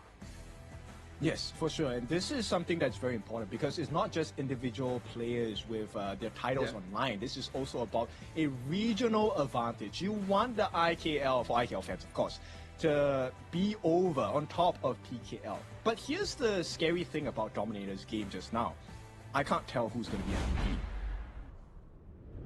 No, I cannot tell who's going to be the MVP either, man, because everyone played such an amazing game. Like everyone was really doing their part. I do believe that this was just like 5 members just that knew exactly what their role was, and they were able just to deliver what needed to be done. It was not even a game of a lot of fights and a lot of kills, right? Like we talked about this at the beginning of the game. Yes, it really was just the macro game. This is what we expected. But for me personally, the way that DMT executed their macro game was so spectacular. CC got the gold advantage because he was always free farming, got 2 T1s for free, one at the bottom, one at the top. And once you have the gold advantage, boom, there's no way to come back. Oh no, there was nothing for them to do. There was nothing. Like they were just slowly. It's just the same as if they would have been in a room where you're just taking the oxygen out of it. So they slowly were just suffocating until the last moment that their crystal just blew up. There was nothing that they could have done in terms of that. When you analyze the gold, it was never just a very big spike. It's just a very straight line, very slowly, very continuous, very steady up until the last 10,000 gold advantage at 15 minutes. Yes, and you could definitely see the difference. Danny's options started getting smaller and smaller, right? Because as a Chicha, you want to be able to dive in, use your ultimate, get the lifesteal, but you're going up against members that not only have stuns, they have good sustain as well, right? Charlotte on this Tufts taking this Charlotte to a completely different level. He was pulling members out individually so that DMT could take the macro game up to a next level. TNX, even though did not have a beautiful numbers, even though did not have the digits that we would be expecting from him, I would say that he performed really well on what his responsibility was, right? Which was to control what Carl was doing. Do not let Carl just to really speed up. And Carl was not able just to, in any moment, to kind of like snowball an advantage. Yes, and this is the true definition of team play, right? Joe, let's be honest, he had a horrible start to the game. He was constantly pressured, came close to dying so many times, and still DMT, they told him, hold on, we will get the advantage back. Here's where you can see the big gap, how the big gap actually comes up. It was what CC could do against Danny. Danny on that Shircha, sadly, it's a hero that needs to have an advantage and needs to have items in order just to be able to be dominant. On the other side, CC was able just to catch on very little kills. Like there were only like 4 kills in this whole game, and they were able just to funnel them towards CC. And that is where the door opened for the whole Dominator victory. Yeah, I felt like Boom needed a tankier pick, right? Maybe not a Dolia. I think it would have been great if someone could hold the damage so that Danny could come to life. But here we go, MVP Jill. This is why it does not matter how you start, it matters how you end. Yeah. 1-0-2, he was the definition of a comeback. Going with grit to get this win into the bag for DMT. Heino, the Fate Turner, is going to be given the MVP to Gerald. Congratulations. He did not have to play that Heino in a defensively manner in the whole game. So that was actually really nice to see. As you can see that Heino in the first parts of the game, it was completely targeted. Yeah, this one was kind of surprising because that first blood came in the form of Boom Esports. They actually took TNX out, and it was a horrible start for them. Look at this, like in the moment that Dominator just wanted to take on, to push everyone back, it was very easy for them. They did not even have to take the kills. Just their presence onto the high ground put on so much pressure on Boom Esports that they just needed to just run away. Look, no one in there just can literally just stand. Everybody needs to just go back to their fountain, and then just the turrets and the minions would just finish the kill. And I think the IKL teams have figured out how to play against the PKL teams, right? PKL teams, since last year, have been known as the team fighting region. They like to brawl it out. And DMT said, we will allow you to have a little bit of a skirmish, but we will play the macro game instead. I love to watch PKL games because they're very dynamic. You can see a lot of fighting. Everybody just kind of just jumps and fights each other. I love to see that. But I think the Dominator knew exactly what was going to happen, and that's how they actually were able to win this game. Yeah. Efficiency, right? It's all about making sure you get the good trades. So that initial start to the game where they traded the Tyrant for essentially absolutely nothing, right? They didn't lose a buff. They got the return on the Azure Golem anyway from the side of Boom Esports. So there was no gold advantage. There was no EXP advantage. And the Tyrant buff going into the hands of DMT meant we could take a fight. It was just that. It was just that little detail that allowed them just to take whole advantage and control of the game. Now we're going to move into game number 2 of this series of best of 5. And that's the main idea of this, right? It's going to be a best of 5 where they're going to have to win 3 games. It is global ban pick, so it's going to test us at the same time how the players' dominance and control over the hero pools is going to be determined in here. I'm curious what kind of draft DMT will go for, right? Do you want to open up the TNX Luna again? Because that's definitely one of his specialties. At the same time, Haya has not appeared in this series just yet. Chano as well, who are the prior picks from yesterday. Well, Boom Esports is going to have to allow the Dahlia at least. So the Dahlia is going to be allowed over there for DMT because they cannot allow the Luna. So if Boom Esports allows the Luna just for TNX to be able to play onto that, it could just spell just desperation for them. And that's a very scary notion, right? When you have to give the Dahlia over to the side of DMT, it opens so many doors up. We've seen the Dahlia Yuan combination come into play many a times. Yeah. And DMT, TNX is a very flexible jungler. He can play both assassin and tanks. Well, let's wait and see if that is going to be the answer that they have for us. What I hope to see in this game too from these two teams is going to be something different. This game was very tactical. It was a lot of macro. I would like to see a lot more fighting. So hopefully in this game we will be able to see a lot more assassins over there in the jungle, because I know that that's exactly what the fans want to see at home.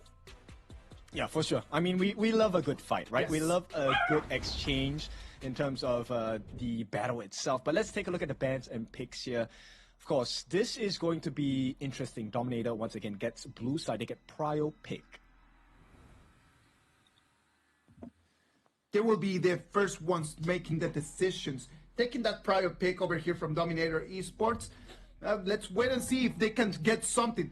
They might be able just to get the Dharma. If they have prior pick, I know that they will take the Dharma first, just based on Top's yesterday's performance. That's true, but Dharma is not also that all all-round answer. If Boom Esports pick up the Zhuangzi as well, it could spoil that game. I feel like Boom Esports might go that route where they give the Dharma to Taos, but I'm sure Boom Esports has an answer for that. Well, one of the beautiful things in here is, if I allow something, I need to understand and know how to reply back. So if I am not going to allow the Dharma, let's say the Boom Esports does not allow the Dharma, they're pushing them into playing other options. Yesterday we saw one Fatih, so probably the Fatih would be another option that we could still have here for Dominator Esports. Okay, they will ignore the Dahlia. So we won't get to see the Dahlia for the side of Dominator Esports. Boom Esports, of course, cannot use it again due to the global ban format. But they will be picking up the Parasola, the Arlie, one of the strong farm laners. Okay, Arlie and Yuan. That Yuan could be a mid lane, that Yuan could be a roamer. A very interesting, flexible pick in there. We have been seeing a lot of the Arlie with the Diadia in here, but the Diadia and the Yuan together in there, I don't know how I would feel about that. Yeah, because right now, Dominator Esports' answer coming in the form of the Flowborn Marksman. Late game, Parasola, this Arlie just gets destroyed. But that is very, very late game, man. I'm not a little bit concerned about that. Is it really going to make it all the way to those 15, 16 minutes when the Flowborn Marksman is really going to be completely online? it is an interesting pick. At the same time, I mean, it could go big win or big gigantic loss. That's true. I mean, it really could go either way. So far from what we have seen across all the different series is that the early game matters, right? If you can take camps away, you get the goal lead, you get the T1 towers. It's going to have an impact on the way that you can get good trades across the gorge. Now, Boom Esports, they're going to pick up the War Saint, Guan Yu coming in for the Clash lane. This is a good answer.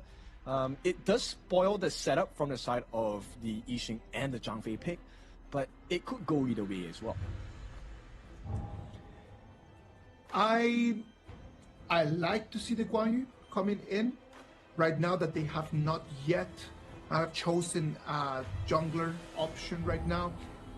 I am wondering what is going to be their option for jungle, knowing that they need someone that can deal a lot of damage, someone that can actually take advantage from the Guan Yu setups that he's going to be doing. I think it has to be a tank jungle, right, at this point, for both sides actually. Because you need to set the scene up where, you know, your farm laners are not going to be targeted. You need someone to take the attention. If it is going to be a tank jungler from both sides, then we'll be looking at very, very, very bare minimum amounts of damage. The damage per second is going to be very low. I like a lot more the option of going in here for the Jing, and then on the other side from Boom Esports, if it is not going to be an assassin jungler, who's going to deal the damage? I agree. I mean, I can see it now, right? You do have quite a lot of CC with the stuns from the Yuhuan. You have the catch from the side of the Haya as well. And there we go. Featherfoot potentially going to be locked in, going to be locked in. So Boom Esports, this truly is a battle of the assassin junglers here. Who gets the catch first? Let's analyze the laning matchups right now. We've got Sun Ce against Guan Yu. So both heroes right over here, great mobility. They can just go from one side of the map to the other in very short amounts of time. So we can already just see them just having a 1v1s over there in Clash lane, not actually wondering or caring about anyone else. Let's put our attention to the farm lane. That farm lane actually is going to be the Arlie and the Yuhuan against the Zhang Fei and the Flowborn marksman. In the early stages in here, I can see Boom Esports having a lot more advantage over there in the farm lane than what Dominator Esports could actually do. Interesting. Okay, I'm on the opposite end. I feel like this is a great matchup for the side of DMT, right? Because the Steady Will, right, Flowborn marksman does have the pierce effect. So you are actually able to clear multiple minions at one shot if you get the angles right. So this one to me is a positional warfare. If Danny gets his placement right, then yes, it's a horrible game for the side of CC. But let's see how this runs. Let's wait and see. It's going to depend completely on the understanding of the mechanics of each of these players. They cannot be playing this on their own. And if you say, and if the two of us are correct in what we're trying to bring and what we're trying to say, at the end of the day, it's going to end up just to be about what Carl and TNX can do, how fast they can move, clean the jungle, and then just come in and try to make a numbers advantage. That is going to define everything. When all the laning stages are so close to each other, then it all depends on the junglers, how the junglers can actually join in to those fights early on. I like that you bring that up, right? Because then if there is a point where either of these junglers attempt to go for the initial camp steal, that is a huge risk they're taking. Let's wait and see what's going to happen. Ladies and gentlemen, this is going to be our second game. Right now it's going to be Dominator Esports on the blue side and Boom Esports on the red. Boom Esports really need to take this one on. TNX comes in, keeps a little, just checks a little bit, just comes in, get his eyes on, sees the buff, gets out of there. Information warfare. Yep, this is a very good plan from the side of DMT, right? They don't lose anything, but this provides Tatsuri a little bit more room. And this is why the higher pick I think is great for the side of Boom Esports. And of course, we talked about this in the farm lane. So far, it is looking like a Boom farm lane here. Let's see. Let's rotate right over here to the mid lane. We know that KIS4 is gonna come in, gonna take some of that. Fade tries to make it on time, but it's Tatsuri the one that ends up cleaning that way. I mean, for now, I would consider it neck to neck, right? I don't think there has been a major advantage going to either side. I mean, we do have that Firehawk at the bottom going into the hands of Danny, so there's a slight advantage in a 1v1 matchup between CC and Danny.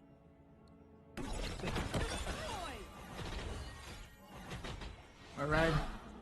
Up until right now, the game has been going in the pace that we actually wanted and the pace that we actually mentioned.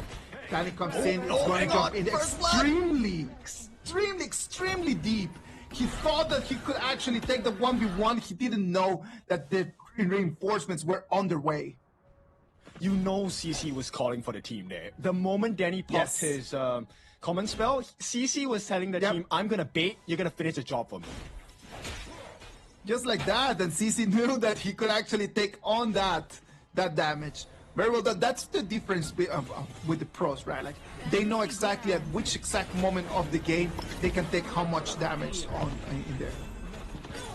Here comes the finishing blow. This is gone. KIS4 will be taken off by the side of Carl. A great start for the fight on the side of Boom. Can they find more? That is a true value they're looking for. They know not to overextend. They'll be looking for another reward in terms of the Azure Golem. Migi making sure that life is not going to be as easy. The attempt is still going on. Danny will come in. Gets the Jade as well from Carl. Stolen. And Boom win big in this exchange. This is just so difficult right now because it is going to be KIS4 on that Jing that is very blue dependent in there. It's going to lose the Azure Golem. It's going to be Carl just taking that. So it's not only what you lost, but what you gave away. That gap right now looking really good for Boom Esports in terms of junglers. Yes, and you know, when a jungle finds success, the danger is not the opponent jungler. The danger is the rest of your team. Right now, Carl has the potential to instantly delete CC and Joe. Dangerous times right now for DMT. Boom Esports one more time with the early advantage. We saw that happen in the previous game as well. Let's wait and see if this time they can do something about it. That's exactly why I've said that I like junglers, the assassin junglers around, man. Look at this. It's just a lot more of a dynamic game. We can see a lot more jumping going on. Yeah, and the rotations, right? We're talking about the rotations. The better rotation wins the team fight, especially when you have the numbers advantage. And right now, Carl has not just the numbers advantage in terms of team members, he has the advantage in EXP and gold as well. Right now, this is a guarantee for Boom. There's no way they lose this. Oh, they're gonna go for it. It's gonna be uncontested. The Jing couldn't do anything and it was just fighting for its life. Now it's gonna be Tatsuri, the one that is going to fall. Boom Esports. Right now, they take the Tyrant, but they're gonna lose their mid laner. I think that's a perfect value for the side of Boom Esports, right? They don't lose too much in that. Right now, they're securing close to 1,000 gold ahead in terms of gold, right? And the fact that Carl does not take a fall, you stop KIS4 by locking him in the Mirage as well. It buys a lot of time. It stops the growth of KIS4. And that's actually pretty good, right? Like at the end of the day, if someone is going to die, I'm totally fine that the Haya is going to die with Tatsuri, because as the game goes on, what Tatsuri needs to do is just to be able to have his ulti available. It's not a matter of does the damage that Tatsuri and the Haya can provide. It's just being able to lock someone out. I mean, that's why they're the pros, right? I would not give a kill. I would not sacrifice for the team. But with that being said, Boom Esports, they're doing well right now, right? They defend the T1 at the bottom. And I like the way that Migi is playing. Migi likes the 1v1s, but now he's being the team player. He's making sure the rotations here so that they have the numbers advantage. All right, look at that. Umbrella outburst. Now it's going to be the Moonscape Mirage, the one that is going to be taking that out. What looked like a very big fight. Look at that one more with the initiation.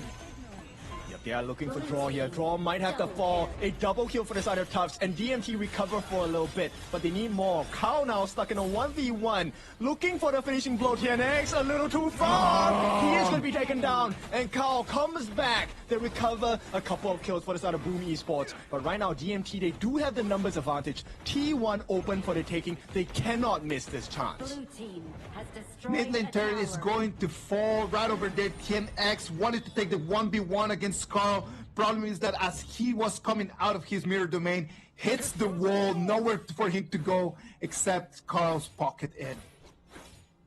So right now, it feels like, look, DMT have completely recovered.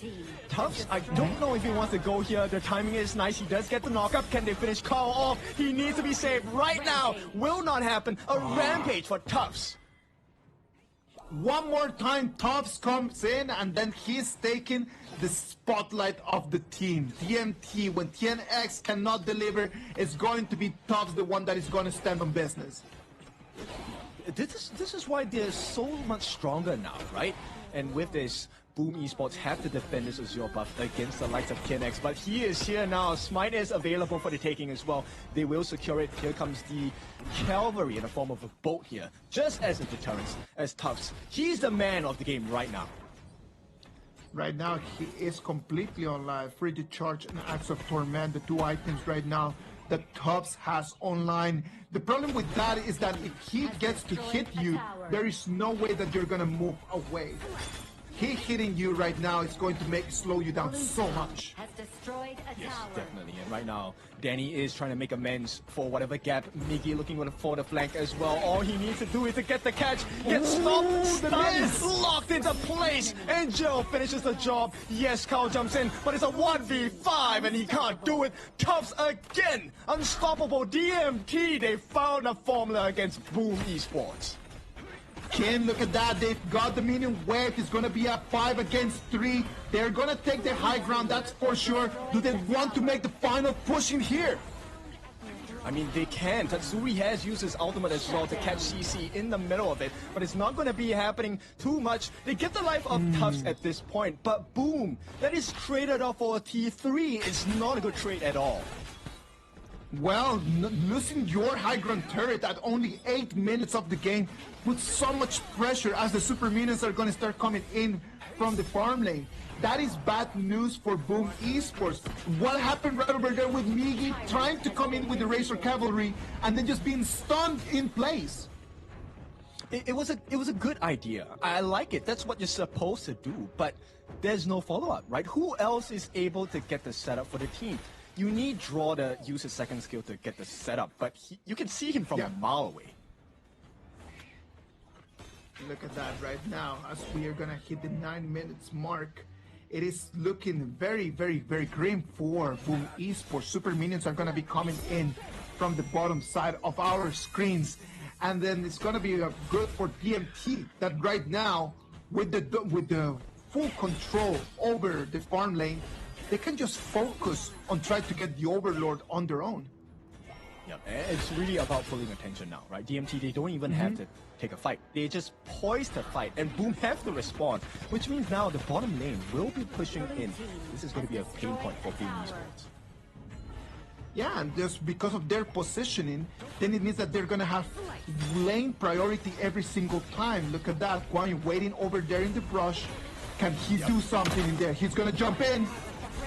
They get that catch though. CC has been taken down, but the damage is still plenty for the side of DMT. It's a 1-for-1 trade. Draw is going to be the target here, but Miggy changes the game, gets a secondary kill onto TNX, and now Boom Esports come alive. The chase for Joe continues. He's just going to be pushed back for the moment. Kao wants to find value. They need to take turrets here. Miggy goes through the back, trying to get Joe as well. Joe should have his passive, uses the Splendor, buys a lot more time. Will have to give his life. And Boom Esports, they find value, but the base is under pressure. The problem right over here from DMT was the tier 2 turret. They are making the fight right under the tier 2 turret. The minions are completely clear, and they're just taking aggro directly from the turret again and again and again. So I'm gonna say, out of these fight, the big assist in here, the person that stood the tallest was that tier 2 turret in there for the Clash lane. Oh, for sure. Extra damage is true damage, by the way. It's super painful. And at this stage of the game, Boom, they have completely recovered. They've swung the gold around. Take a look at that swing here. This is now a 2,000 gold advantage for the side of Boom. Dominator Esports right now, they were in total control of the map and they were in total control of the game. But sadly for them, after overstepping in there, it's going to be really tough for them to try to control the tempo one more time. Right now, Boom Esports, they have priority. They have the Dark Tyrant. They've got 40 more seconds of the attack buff. What do they want to do with this? I think they have to buy time, right? 30 seconds is not exactly a very long time, but they need to find out the positions of the side of DMT. And we know the man that needs to be watched out for. That's Tufts. Right now, they do manage to get the catch as well. Splendor going to be used by Joe once again. Unable to find any value, as Set Sail is going to be used as a deterrent against Boom Esports. Right now, sights change. They're looking to reposition for a new fight. Look, this is going to be the whole script right now for the fight. The problem of having the super minions over there on the farm lane right now so early in the game is going to put so much pressure that there's always going to have to be one person from Boom Esports that needs to go, clean the wave, and then try to come back. If DMT can get the timings of that clearly well, they could actually get a 4-0 trade. Yeah, for sure. It's a 4v5 situation at any point of time. They have to deal with the bot wave.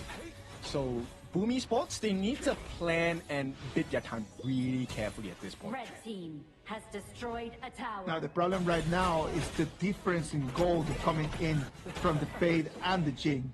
Fade right now with 1,000 gold advantage on top of that Jing. Jing is not having the best of the performances today in this specific match. It's a difficult situation, but it's something they can turn around. But right now, all advantage towards the side of Boom. Carl starts working on that Shadow Overlord at this point. The steal attempt might come in from TNX, but too late. Carl secures it at this point. Radiant's going to be used as well. Nobody available for the taking on the side of Boom. Here comes the Set Sail. They do get one kill. Draws the first one to be taken down, but he is a roam. There is much more value in the other members on the side of Boom Esports, and they will start going in. Tatsuri gets caught out. Nice slam on the side of L, but he might have to give his life. Jadified as Carl finishes the job. A killing spree for the side of Boom Esports. Gets the setup once again. A secondary. The Tufts, the problem, eliminated. And right now, Boom can find more. All they have to do is to be really careful. They have now settled that bottom lane, the summoning of the Shadow Overlord as well. They come in, they have the priority. And the problem in here is that all of the fire is going in all directions. And it's not focused fire into one person. You can see all the members from DMT going left, right, front, back. There's no one that is just taking one member out, the other member out. The calls in here are a little bit messy. I mean, you can't blame him. It's so difficult. You have Carl, who is, number one, already very mobile, and then you have Danny, who's able to use the Parasolar to really just weave in and out of different positions. So DMT, this is, fighting shadows and trying to catch smoke at this point. As time passes, it is good news for CC's Flowborn marksman that is going to get stronger and stronger, but at the same time, look at this one more time. It is going to be Boom Esports, the one that won the fight. They try to get the setup onto Gio as well. Here comes the save by the side of Tufts to get that Set Sail. Both landed down, but there's not enough damage. Boom Esports, they don't even want to fight. They just want to pull their attention. The Vanguards are working hard onto the T3 turrets. TNX will be taken down. And boom, this is going to be a 4v5. All they have to do is to find another chink in the armor. What is going on with TNX and this Jing? Is it being just completely fully targeted by Boom Esports, or is it that he's making the mistakes right now? I can see that his psyche might be just fully broken. He's died what, about like 6-7 times already in this match? I mean, this is where the pressure gets to you, right? He knows he's the big brother of the team. He needs to hold that responsibility on his shoulders. But right now, that might be too heavy of a burden. They're trying to get some poke damage in, and the damage is starting to show from CC, but they need more. They need a lot more than that. Only 11,000 CC is almost fully stacked up. He's got 4 big items. He's on his way to make his 5th one. Right, It's all about the setup here. They will be able to catch Carl though, but where's the follow-up damage? Migi comes in for the save as well. TNX looking, a 3-man knocker from Tubbs. Can they turn the fight? They will be looking for that opening. Ultimate used by Carl. He's going to trade his item. Sage's Sanctuary going to be used as well. First life gone for the side of Carl. They do get a 1-for-1 trade. Both the Clash Leaders are down, and with that, L jumps in, gets the final hit for the team. Tatsuri looking for one more trade. Once again, TNX has fallen, and boom, get the better of that trade. Boom takes the better out of that trade because it's going to be a Clash laner falling. Gerald's going to go golden. He's going to protect. His passive is not going to survive, but is going to try to take Carl down. Carl is going to come back with Sage's Sanctuary. It's going to be a double kill for Tatsuri. It is a huge momentum for the side of Boom Esports. They have come back into this game, and Danny, he's going to provide as much poke as he can. At the same time, the base is under threat. Someone needs to go back right now. They will make it out. Tatsuri as well as Carl saving the day for Boom Esports. They have to hold on to the lead. This is a 8,000 goal lead. This is such a beautiful game right now, what we are watching. Tubbs over there with the initiation for that big fight. He comes in with the set sail and he gets onto 3 members from Boom Esports.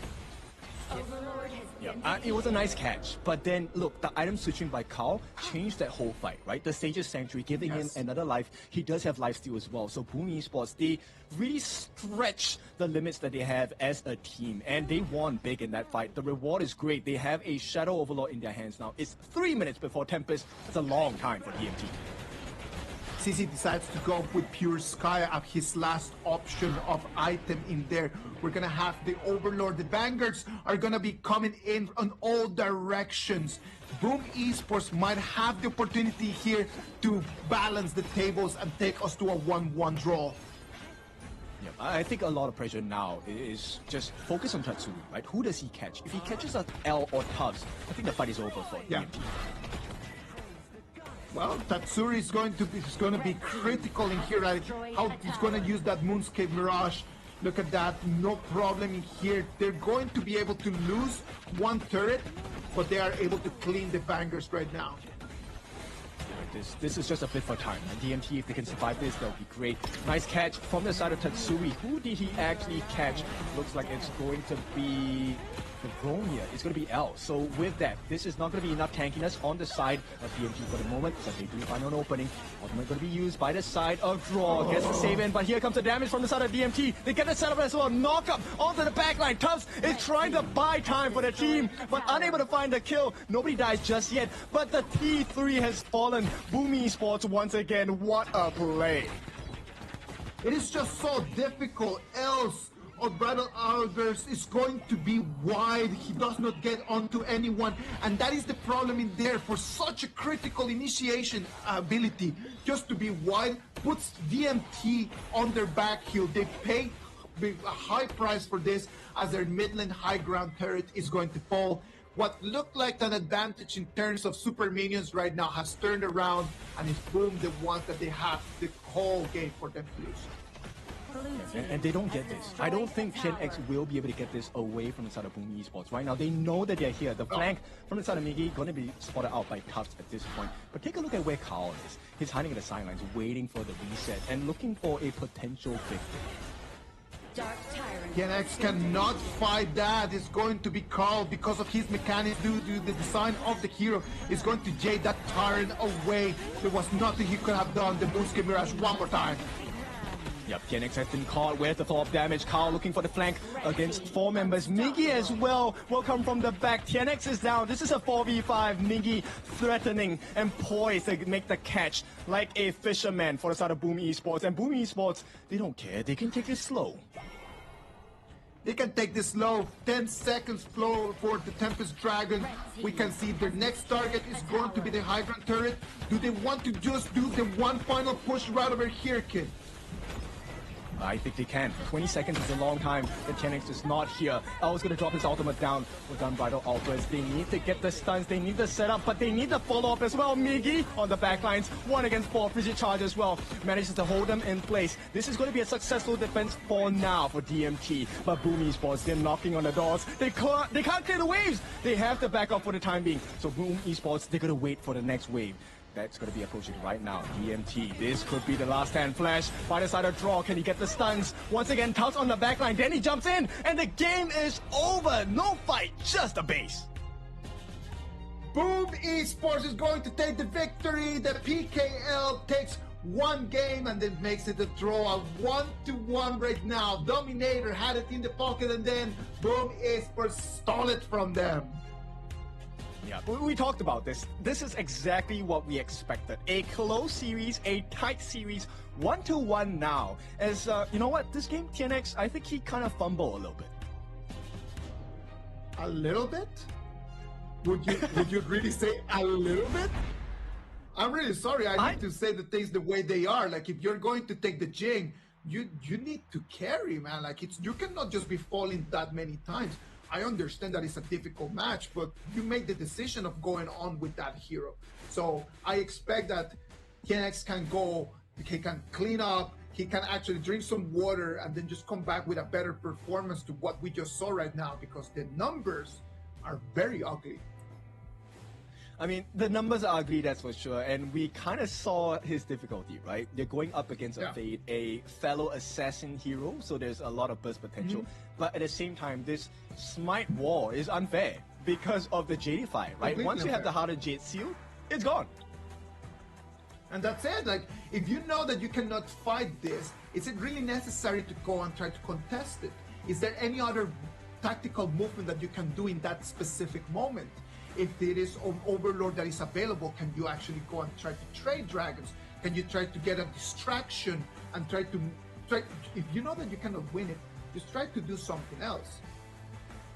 Which is, I like that you state that, because that's exactly what Boom did in their favor, right?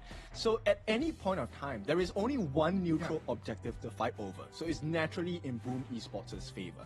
But the craziest part about this game is that Boom was at the back foot for quite a bit in this game. They lost a T3 right at the get-go, and it didn't feel like they lost a T3 at all. No, come on, like, if Dominator would have actually won the fight that they had at the Clash lane, the fight where the T2 turret just started just dealing damage, if they would have won that fight, it would have been a 2-0 advantage for Dominator. Easy at the 10-minute mark.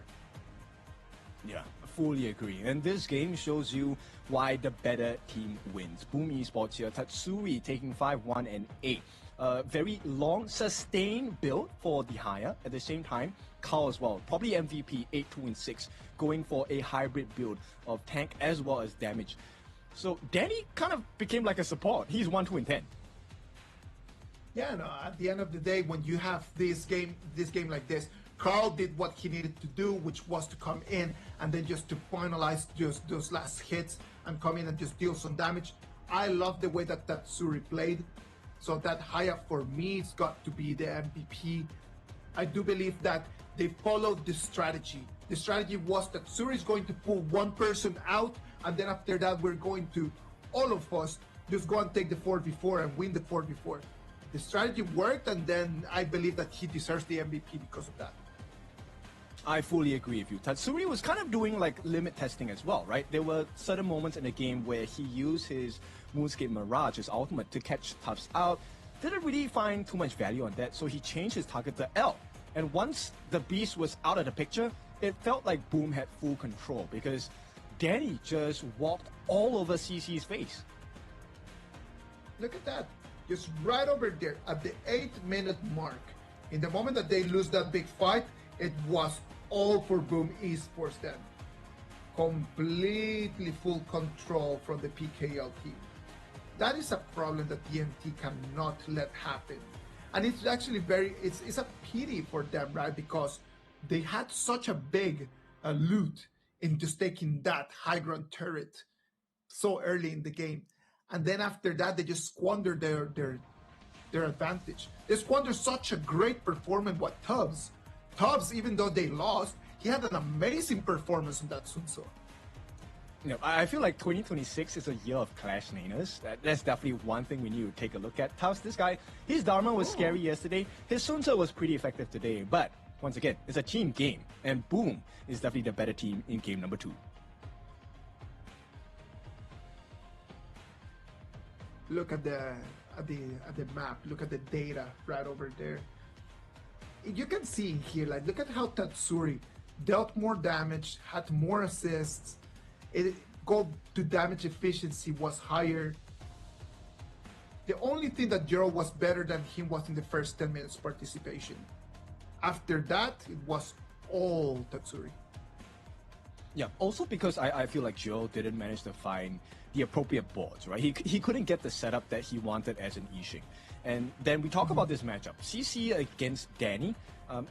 Danny really exposed the weaknesses of a flow-born marksman, right? When you use her skills, it's a one-directional, one-dimensional skill. Once you get out of range or you get out of, you sidestep that skill, Danny just has free reign over you, gets free damage. Yeah, the problem is that the reach is not that long either, right? So that is a very big problem. Well, the MVP for this game is going to be Tatsuri on the Haya, the Evernight Aspiration. 5-1-8, the KDA. Congratulations to Tatsuri bagging in that MVP.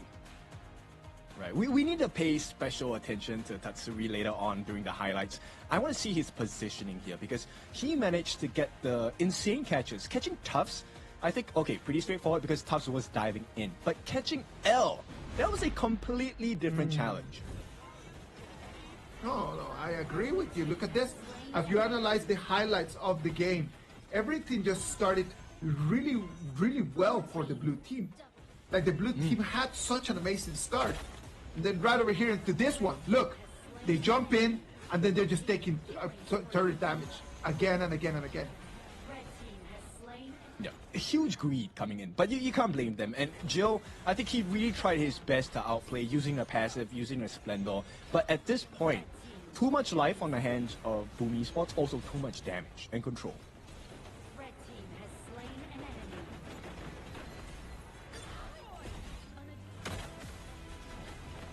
This fight right over here. There was a good moment where DMT could have actually been able to turn tables around. The problem in here is that Carl just stayed online for too long time. Look at him, like, Carl I think they was able just to deal so much damage. They weren't expecting Tatsuri to come out at that point of time as well. CC in this position, I felt like it was a risky decision to go in a 1v3 in that particular part of the game. And down here, you know, Boom Esports, they've learned their lesson. We don't need to fight all the time. Let's just get the crystal and take the win. Well, this is going to be the first PKL against IKL showdown of 2026. And what a great match we are watching. First game, it was all Dominator Esports. And in this game, second game, we saw how Boom Esports can actually turn things around and really control. Great performances by both teams. Let's start thinking about the game number 3. We've seen two completely different matches. The first one a lot more tactical. The second one more about the fights. Can Boom Esports just capitalize out of this, understanding that in the fight game, they might have an advantage today? I think we will see another assassin jungler coming into game number 3. And my gut feel is I feel like the Tiger is going to come out. Yeah, you think that the pay is going to be an option? Yeah, definitely, right? There's the Byron available for both teams. There is also the pay available for both teams. Both junglers have also shown that they shine on that particular pick as well. Well, if I were to be the coach for DMT, right now after seeing these two performances, I would go back to what we did well in game number 1. Game number 1, they were really good at playing the macro.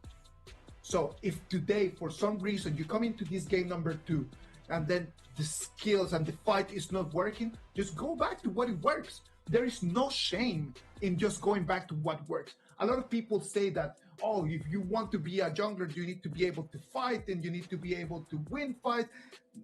If you want to be a professional esports player, you need to be able to win. That's simple. And winning has a lot of different shapes. Agree. Definitely has a lot of different shapes. And let's bring you back to game number 1 of this best of 5, right? DMT played the absolute cleanest macro game ever. Let's see if they can repeat that performance here. Because if they do not, and they fall prey to Boom's plans of team fighting again, I think Boom is going to take this win. right now we come back to the same topic that we had at the beginning of the stream. IKL and PKL, they have two very different styles on how their teams compete. They have analyzed this. Do you play to your own advantage, to what you're good, or do you try to play to the weakness of your opponent? Those are two completely different strategies. And the coaches right now need to make decisions on that. Do I play to what I know that I'm really good at, or do I play to what I know that you're bad at? Interesting point. I think at this point, Boom should just play their own game, right? They have learned from last year's experiences as well that they do have the ability to play the macro game. Right now, it's just integrating it into their fighting style of PKL. All right, let's jump straight into the BP. Boom Esports is going to be taking the blue side. Dominator Esports is going to be taking the red. Boom Esports is going to have the first pick. As we move into the third game, you can start already seeing that a lot of the meta heroes that has been banned in the first two games are going to start being available out there. I definitely agree. I think you have to switch it up at this point, right? Now, when the stakes are high, you are 1-1.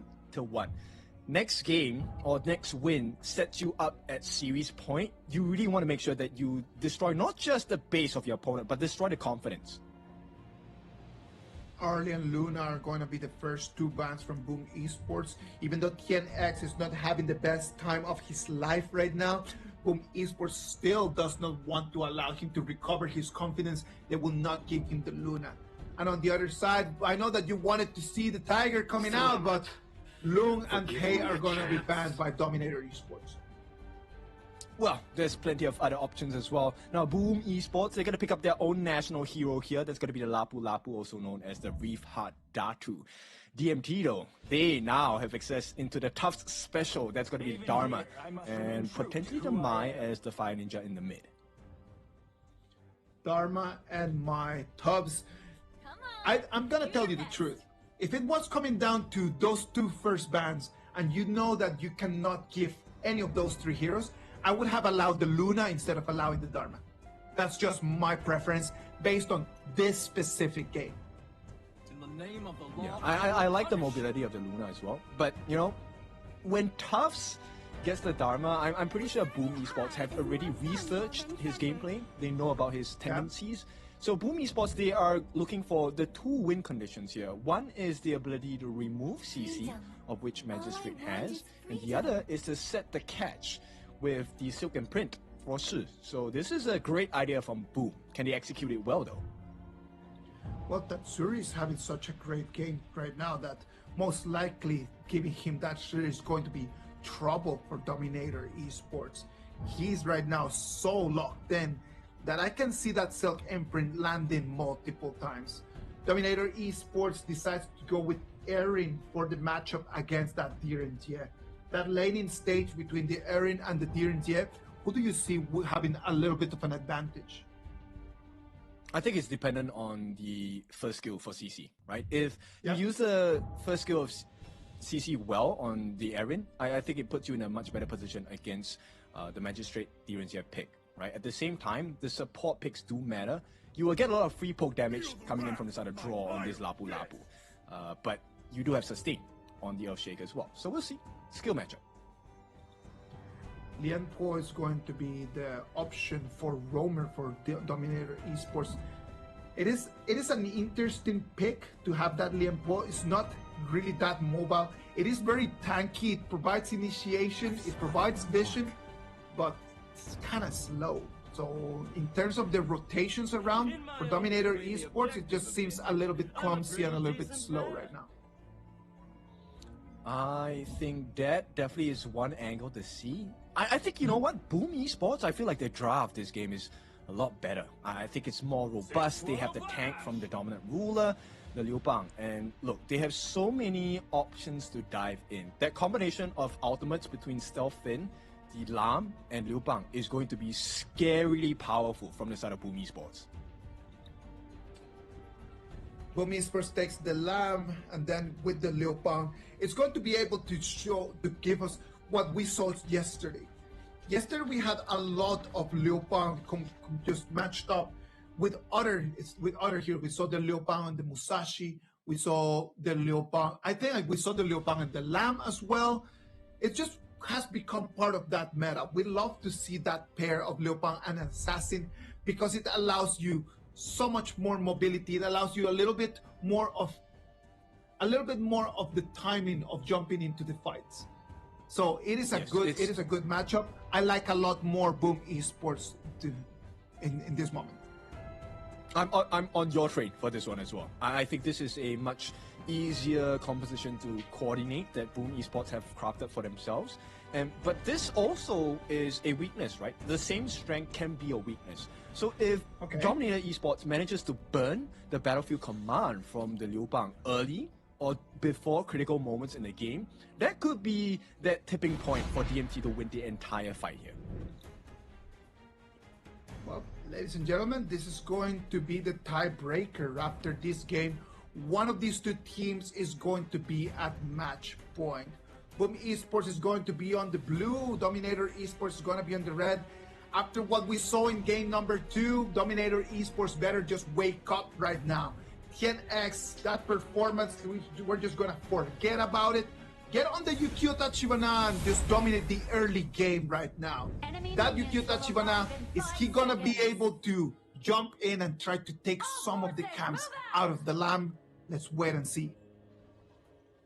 Okay, I'm going to be clear here. I feel like this game is extremely hard for TNX as the Ukyo Tachibana, right? Swift Strike, yes, he's fast, but you don't get the combination you're looking for because Danny does have the second skill, Legal Immunity, to get out of stuns, and then Tatsuri is not going to be easy to catch as well. Well, let's wait and see what's going to happen in there. Lapu Lapu just came into the mid lane just to kind of have the vision. Passes by the Limpo and then they just say hi to each other, they just wave themselves goodbye. Yeah, because there's no point, right? I mean, these are two beefy boys. It's just a pillow fight at this point.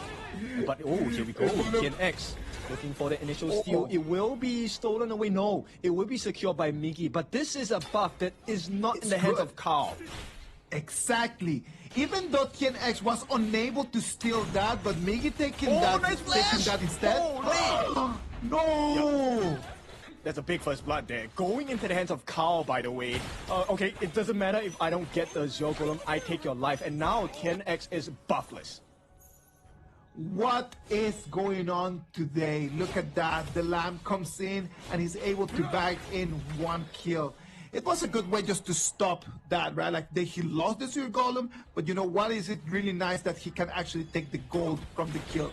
He's gonna come in. He's already level 4. And this is bad news for Dominator. One more time. They had the composition for the early game, and the early game does not seem to be going their way. It definitely does not, right? I feel like KNX is going to have a very hard time in this game. At the same point of time, paying attention to Miggy's decision making. Any time before 2 minutes where you use your flash and get a result out of it, there's a big win for you. Of course. 2 minutes of the game right now is going to be Dominator Esports, the ones that they're going to have to try to come up with a new strategy. If the early game is not going to work this next 2 minutes before the Tyrant, they're going to have to be critical for them just to try to don't let this gap start building up. Yeah, they have eyes on the Golem. Look at that. If they can steal it, that would be great, but it doesn't look like that's the case for now, right? And at this point, both junglers are not at this side of the map. Nobody actually wants to give this Crimson Golem away to any side. But it is going to be a secure of the Fire Beak at the bottom to the hands of Tatsuri, so it's still looking good for Boom. Still looking good for Boom. The problem here is that in order for them to save some of their resources, they need to be sharing the gold that Carl would really appreciate, right? That is the biggest problem right now. That's what you can see, even though that Boom Esports has been able to just to catch the first blood, have been able to catch in some of the resources. Right now, Dominator still has it, everything very balanced. Okay, they will force the skill usages from the side of L. No flash committed just yet. They don't want to do so. It is 3.5 minutes. This is where the neutral objectives are going to spawn in 30 seconds. Nobody wants to waste resources. That rotation is going to get really filled. He's going to jump in. Look at that. The Unbridled Outburst is going to come in as well. CC is going to fall. Yeah, and what a time to do it as well. 15 seconds before the neutral objectives come out. Boom, make that initial rotation and a lot of value because you shut down CC, your farm laner. He needs to grow, and right now he is 6 foot under. It is not looking good for DMT, TNX falling, CC falling. Who's gonna carry right now? If all of their carries are just kind of just keep falling down, the whole chain is going to fall apart. Okay, interesting though that Boom Esports actually give up the space of that first Tyrant. They give it all the way to DMT. It feels like Kao wants more priority over that Azure Golem because he needs mana as well. Well, right now we can see that Boom Esports win the fights. But what do we do after that? And that is one of the big questions that I have always posed in there. Can we just understand that winning the fights is not the main objective and it's just actually what do I do after winning those fights that actually counts? They need to give space, another burst, and Joel is taken down. Combination galore from the side of Boom Esports. And this is a 3-0 kill score. Boom, dominant. Boom is taking complete control over the game. I think the problem here is not the composition, it's not the strategy, it's the mentality coming in from Dominator Esports. Dominator just feels like those boxers when you hit them straight into the chin and their legs go weak. And right now they don't seem to understand what is going on in the map. I think it's a pacing issue, right? Knowing that this combination of Migi's ultimate onto Kao is a potent one, you need to play with the timings. And right now, DMT needs to be, unfortunately, ironically, more aggressive. Yeah. They have to be more aggressive in order just to stop things out, but they are not being able just to get any fights.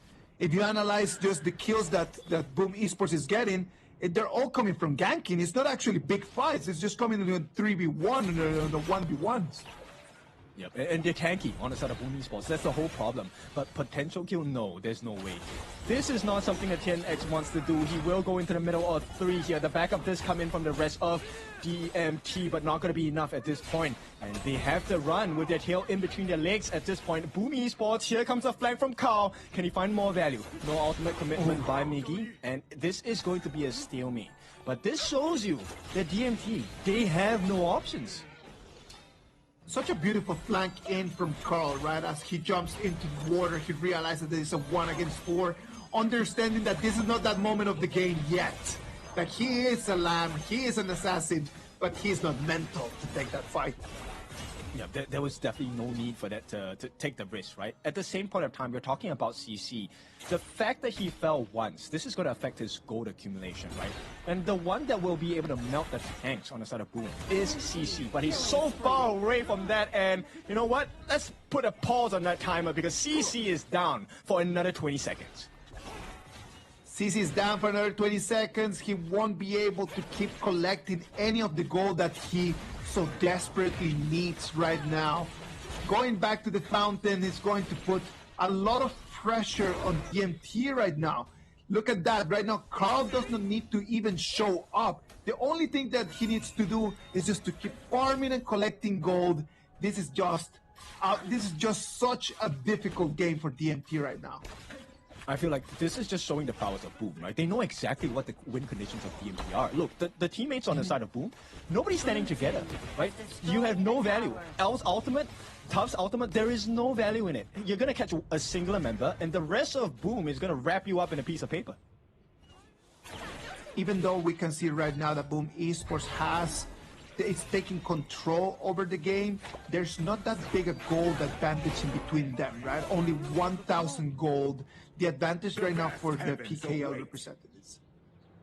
It is not sizable just yet, but give them a couple more kills, right? Boom will be able to kind of wash DMT away. TNX looking for a catch there, unable to find it.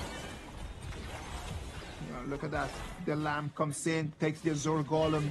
is going to deny the resources for KIS4 that Ukiota Chibana with only 6,500 gold. Oh, look at that. What a play. Miggy baits out the ultimate from the side of CC. They get the rotation in, and now they get a 8.5 minute tyrant for free. Boom Esports, this is the macro we're looking for. Uncontested, that tyrant is gonna go. Nothing that DMT can do at the moment. We're gonna look at this. It's gonna be a very big Lapu going in there. He knows that he can take right now at this moment of the game. Due to the fact that DMT does not have the items, he can take a 1v2 and still run away. Yeah, bear in mind, this is a Crimson buff CC, and still, there is not enough damage available on the side of DMT to do anything against Draw. 9 minutes of the game, they tried to keep pushing, they tried to take control over the wave. CC, he can take the 1v1 against CC. He disappears from the map. What is going on? Why are we not checking on the brush? Yeah, it's a rampage for Carl here, and that's a big kill. CC, he needs more time, but he will not get any of it. T1 in the mid is going to be taken down once again. And here comes Joe, baited out with the Kachosans as well as a Real Engine. Carl right now is already at level 14. Going into this pre-10 minutes of the game, this guy is already close to 9,000 worth of gold. Oh no, look at that. He's already X of Torment, Pure Sky. He's extremely very close to his next item as he sits right now on 9,000 gold. That lamb is gigantic at the moment. In comparison to the only 7,700 gold that KIS4 has on that Ukiota Chibana, whose power spike is already gone. Yeah, and look, I like the fact that, okay, maybe he just showed himself, Carl. So DMT might want to fully commit for this take here, but Carl has taken a T2. This is already a bad trade for the side of DMT. What more can they do? Right now, they're doing the dance outside of the Tyrant pit. They have to do something here, and you can see CC, he cannot offer anything. L tries to get the catch for the team, KIS4 does secure for the team, but the setup from the roam on the side of Boom Esports is looking great. Nice catch by Miggy as well. There's two members down, Tufts and KIS4, as well as the catch. Carl goes in. This is game set for the side of Boom Esports, and game number 3 looking easy for the PKL representatives. Look at that! Boom Esports comes in. Everyone thought that nothing was going to happen. It was going to be a free tyrant for Dominator. It was a tyrant, but it was far from free. Yeah, I mean, we talked about it. KIS4 is not going to have a good game, but the one player that had one of the worst experiences in this game was CC. Time and time again, he was not allowed to play. I don't know, man. I am telling you, this is just insane. The way that Boom Esports is being so dominating right now, it just shows you that Dominator is just gone. It doesn't have any direction right now. Right now, the coaches really need to jump in and do something about this. The players need some kind of like direction. They need someone to just really hold their hands right now at the moment, because there's nothing going on for them. It is just such a difficult time. Yes, and Boom Esports, when Miggy said they were confident, now I understand why they're so confident. That was a pretty clean gameplay and execution coming out from the side of Boom Esports. PKL representatives, now they have also been past PKL champions. So this is the new form of Boom Esports. And it seems like consistency, stability is the answer. I was going to mention that. It's just the consistency of having the same people playing together again and again and again. When you already know, it is true, you become a little bit easy to read when you have always the same people, and you might not have the advantages of just having other new members with fresher ideas. But when you understand exactly what your teammates are going to go and what they're going to do, the communication cost becomes so low, so low. It becomes a little bit easier for you to actually execute on very old-fashioned ideas. Yes, I like this execution of Boom Esports for this game number 3, because it shows you a couple of things. Yes, we all know you need to get the gold advantage, but what you do with the gold advantage is what makes the game so much easier for you, right? The fact that they only committed 3 members at the Tyrant at that point in time, while Carl was just running rampant on the backlines, And the save by Miggy to come in with his battlefield command as well to just make sure that they got the knife into the back of EMT. That was absolutely beautiful. No, since the beginning we already mentioned that Boom Esports had a very composition for this game. They looked a lot stronger, the composition looked better, and at the end of the day, they just sealed the deal by just not only outperforming them in the macro, but in the 1v1s, in those little fights, they were always the best team. Yeah, and this is really where I like Coach CN's mindset. Let's give Tufts the Dharma, but we don't give you the multi-man catches. There was very few moments where Boom was like, okay, we're gonna have 5 members here. Do you want to use your truth mantra on us? I think that never appeared in this game. I don't know, man. I am really sorry. I'm really sorry to see Dominator Esports just kind of just falling apart in like this. I think that they lost. They lost in that second game right now. Was such a strong hit to their confidence. They are not being able right now just to be able to rebuild themselves back. And if the game continues like this, it's gonna be a 3-1 for Boom Esports. Dominator needs to show something different in the next game, and hopefully the little break in between games is gonna allow them enough to just talk it out. Maybe it's just that. Maybe it's just like someone needs to just yell at each other a little bit. That's it. Just yell at each other a little bit.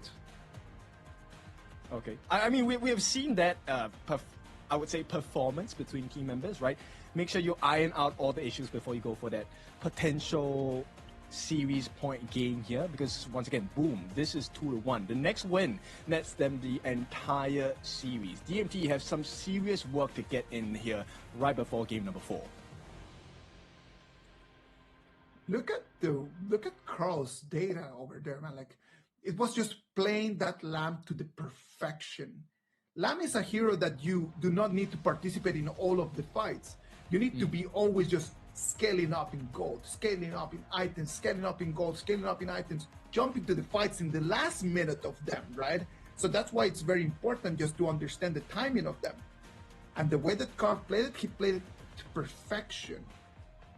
Yes, he played with the vision so well. In fact, the entirety of Boom Esports played the vision game so well, because you realize, if you take a look at the highlights as we run through them later on, DMT, if you take a look at the game from their perspective, you don't really get much setups, right? L will see maybe 1 or 2 members on the side of Boom Esports, but it's not the members that he wants.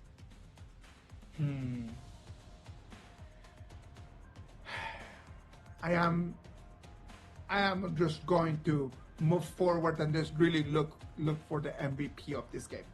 The MVP in this game is going to be very difficult because the whole Boom Esports played so balanced.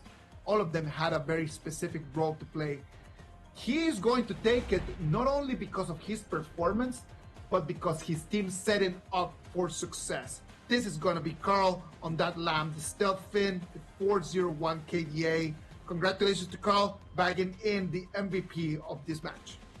Yeah, for 4-0-1. It would have been better if he had 4-0-4, so we could say that he was not found, because he really was not founded at all in this game. He came in like the silent assassin that he needs to be, and Carl really has improved. So PKL, the hope is high, and that initial message we got, right, from the fans, you can lose to any team, just don't lose to an Indonesia IKL team. Looks like that has really put into effect for the side of Boom Esports. I think that the first time they did not see it for game 1, and that's why they were not actually that locked in. Most likely the coach just came back and they just told them about it, and that's the reason why they were like, oh yeah, sorry, our fans cannot let us lose this game. Yeah, look at this, Miggy not showing as well, and all of this is a distraction play, right? Miggy, once he understood that, okay, this is a lost cause here, we don't really have to win the big fights here. While they did take 2 very big kills, the immediate decision and call out from Carl, I need help, we're going to end the game right here, right now. And Miggy playing the team member here, sacrificing his life to make sure that they got the crystal. This is what teamwork is. This is what a hive mind is. And Boom Esports showing that they're a better team in this one. Congratulations to Boom Esports showing us how the PKL plays this game. Fighting. trying to be stronger than you. I'm just going to flex my muscles and show you that I'm stronger. I am the big man. Yeah, one snap gone, right? And this is where I'm so excited because we were asking last year for our PKL representatives. You have the fighting ability. Where is the macro game? And now, Boom Esports has shown up. It's telling you, yes, we know how to play the macro game now, but we're going to dominate in the team fights while we're doing it. So this is making my expectations for Boom Esports a lot higher. It is right now a 2-1 advantage for Boom Esports. But well, ladies and gentlemen, what about if we go to a short break? We're going to get something to drink, get something to eat, and as we come back, we will see the fourth game in between Boom Esports and Dominator Esports. Stay online.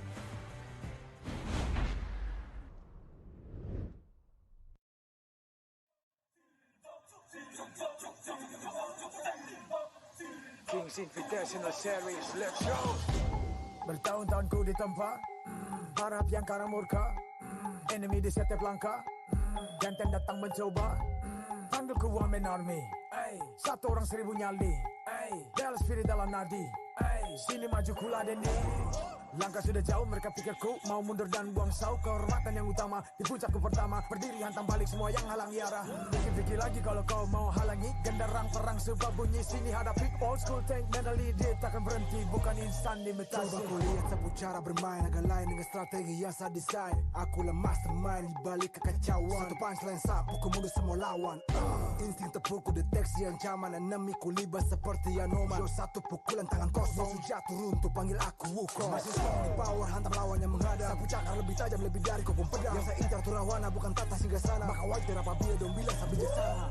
Siapa yang berani mendekat kemari? Saya yang kesana atau kau yang kesini? Jutaan kalian pun saya terakan lari. Seranganku cepat sulit kau hindari. Dominasi ku kendali, berotasi ke tiap sisi ku ambil alih. Saatnya kita untuk eksekusi. For my party, push, push, push, push, push, push. Everybody move, move, move, move, move, move, yeah, move, move. Saat datang dengan mode brutal, kendalikan setiap titik vital. Damage magic, serang mental fisik, 1000 taktik, kau kalah cerdik. Mau coba jatuhkan sama mana bisa, siasatmu sudah saya analisa. Terdapat selak, gerak, geriku sulit tu dilabrak. Wah, game over, hancurkan semua tawa. Kombinasi skill dan power, teleportasi ala Enoku yang LOK. Kau tahu ku tak bisa redam, bulat tekadku yang takkan padam. Tuh kehormatan yang tak bisa dibeli, saat saya genggam jangan harap kembali. Adu mekanik tingkat tinggi, siapa paling berani, aku paling gigi. Pedang raja yang kuhulus, tebasannya bak angin menghembus. Long life the king, akulah raja, dentuman zira, ini mental baja. Akulah hukum dalam wujud nyata, seni tempurku susah tuh kau baca. Y'all better run, I've already won, nowhere to run, your time is done. Tidak bisa kau atasi, berat untuk kau hadapi, kalah pedangku menari, kau balik kanan dan lari,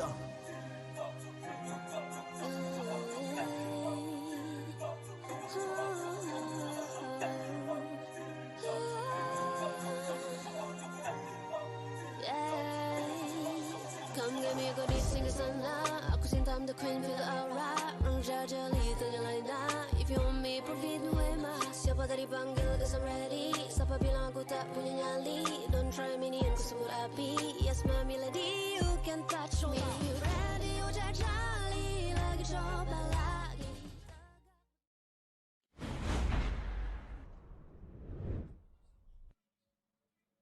Welcome back. This is the Honor of Kings Invitational Season 4 2026. I am Isaac Peña, with me Kindofu. Right now, Boom Esports with an advantage 2-1 on top of Dominator Esports. You can already see the heroes that has been spent. Who do you think has been spending more expensive and valuable heroes, Kin? I think at this point, it has to be DMT, right? Because more expensive because they did not get the rewards that they were looking for.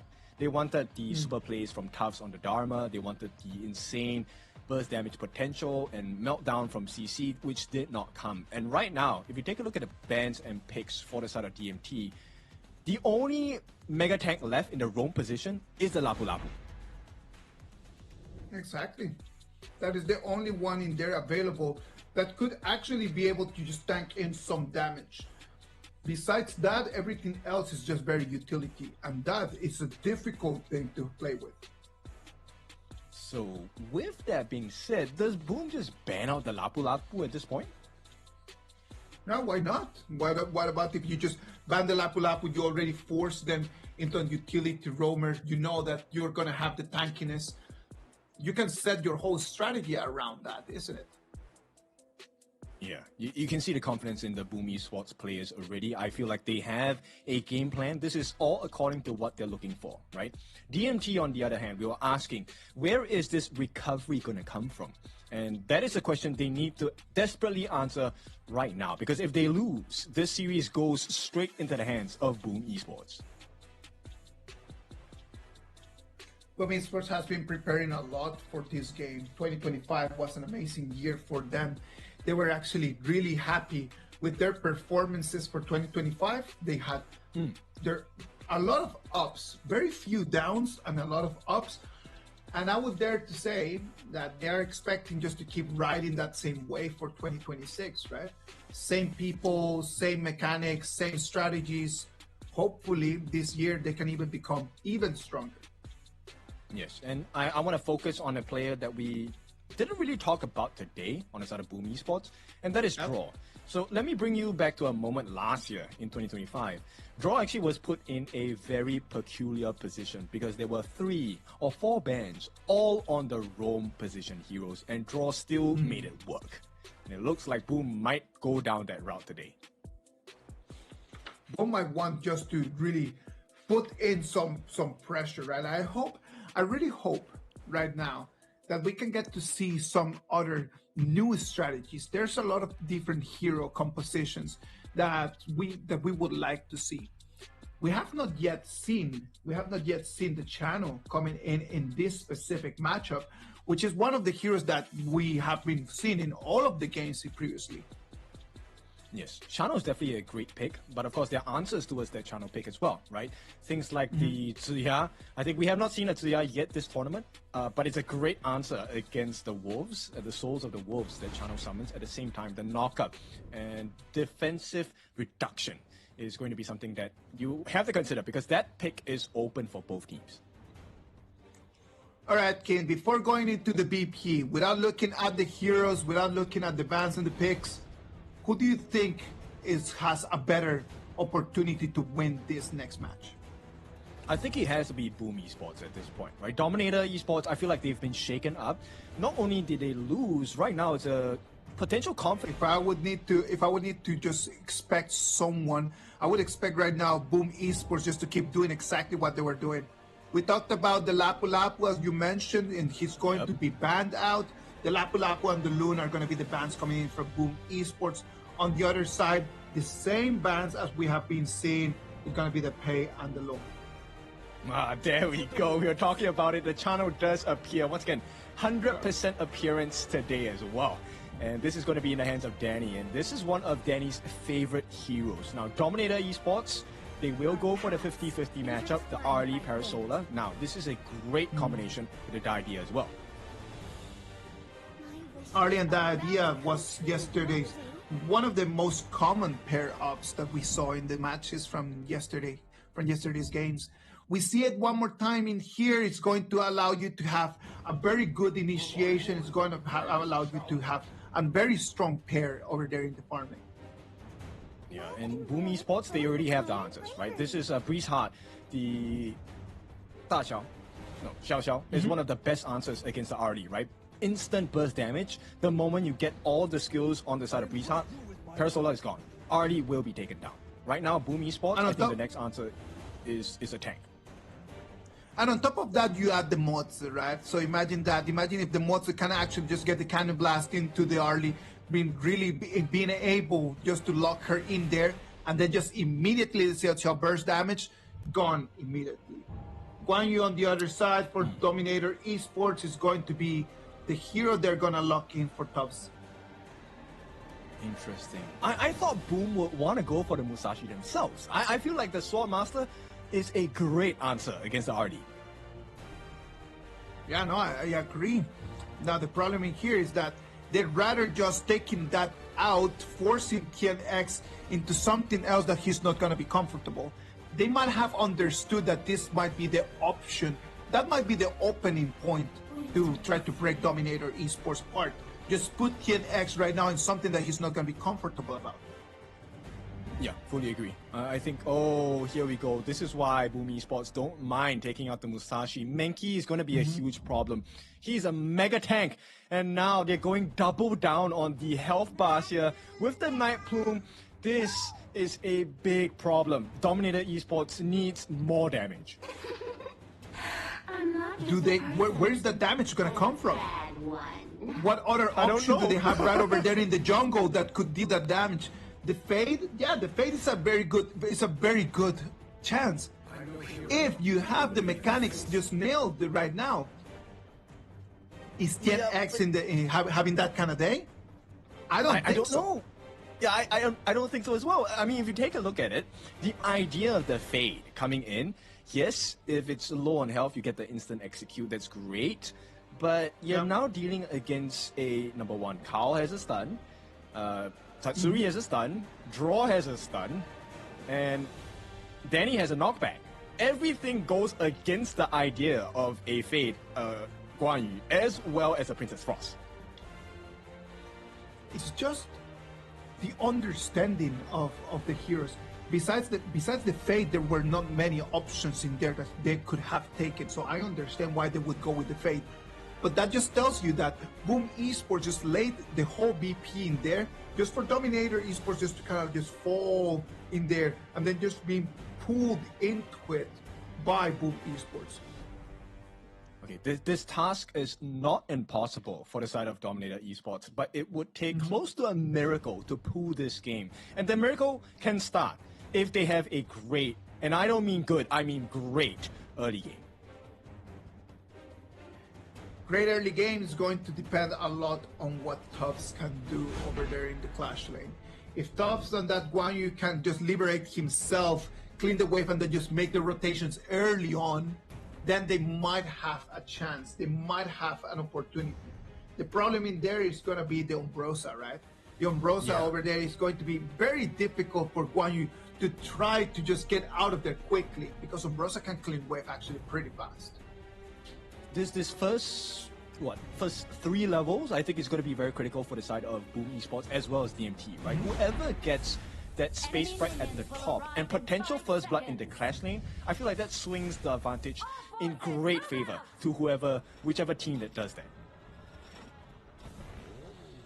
All right, ladies and gentlemen, we're going to go into our game number 4. This is going to be our game number 4. It's going to be Boom Esports on the blue side, and it's going to be DMT on the red. Boom Esports, if they are able to just take this victory, they're going to get the first points that are going to get him over there at the top of their group.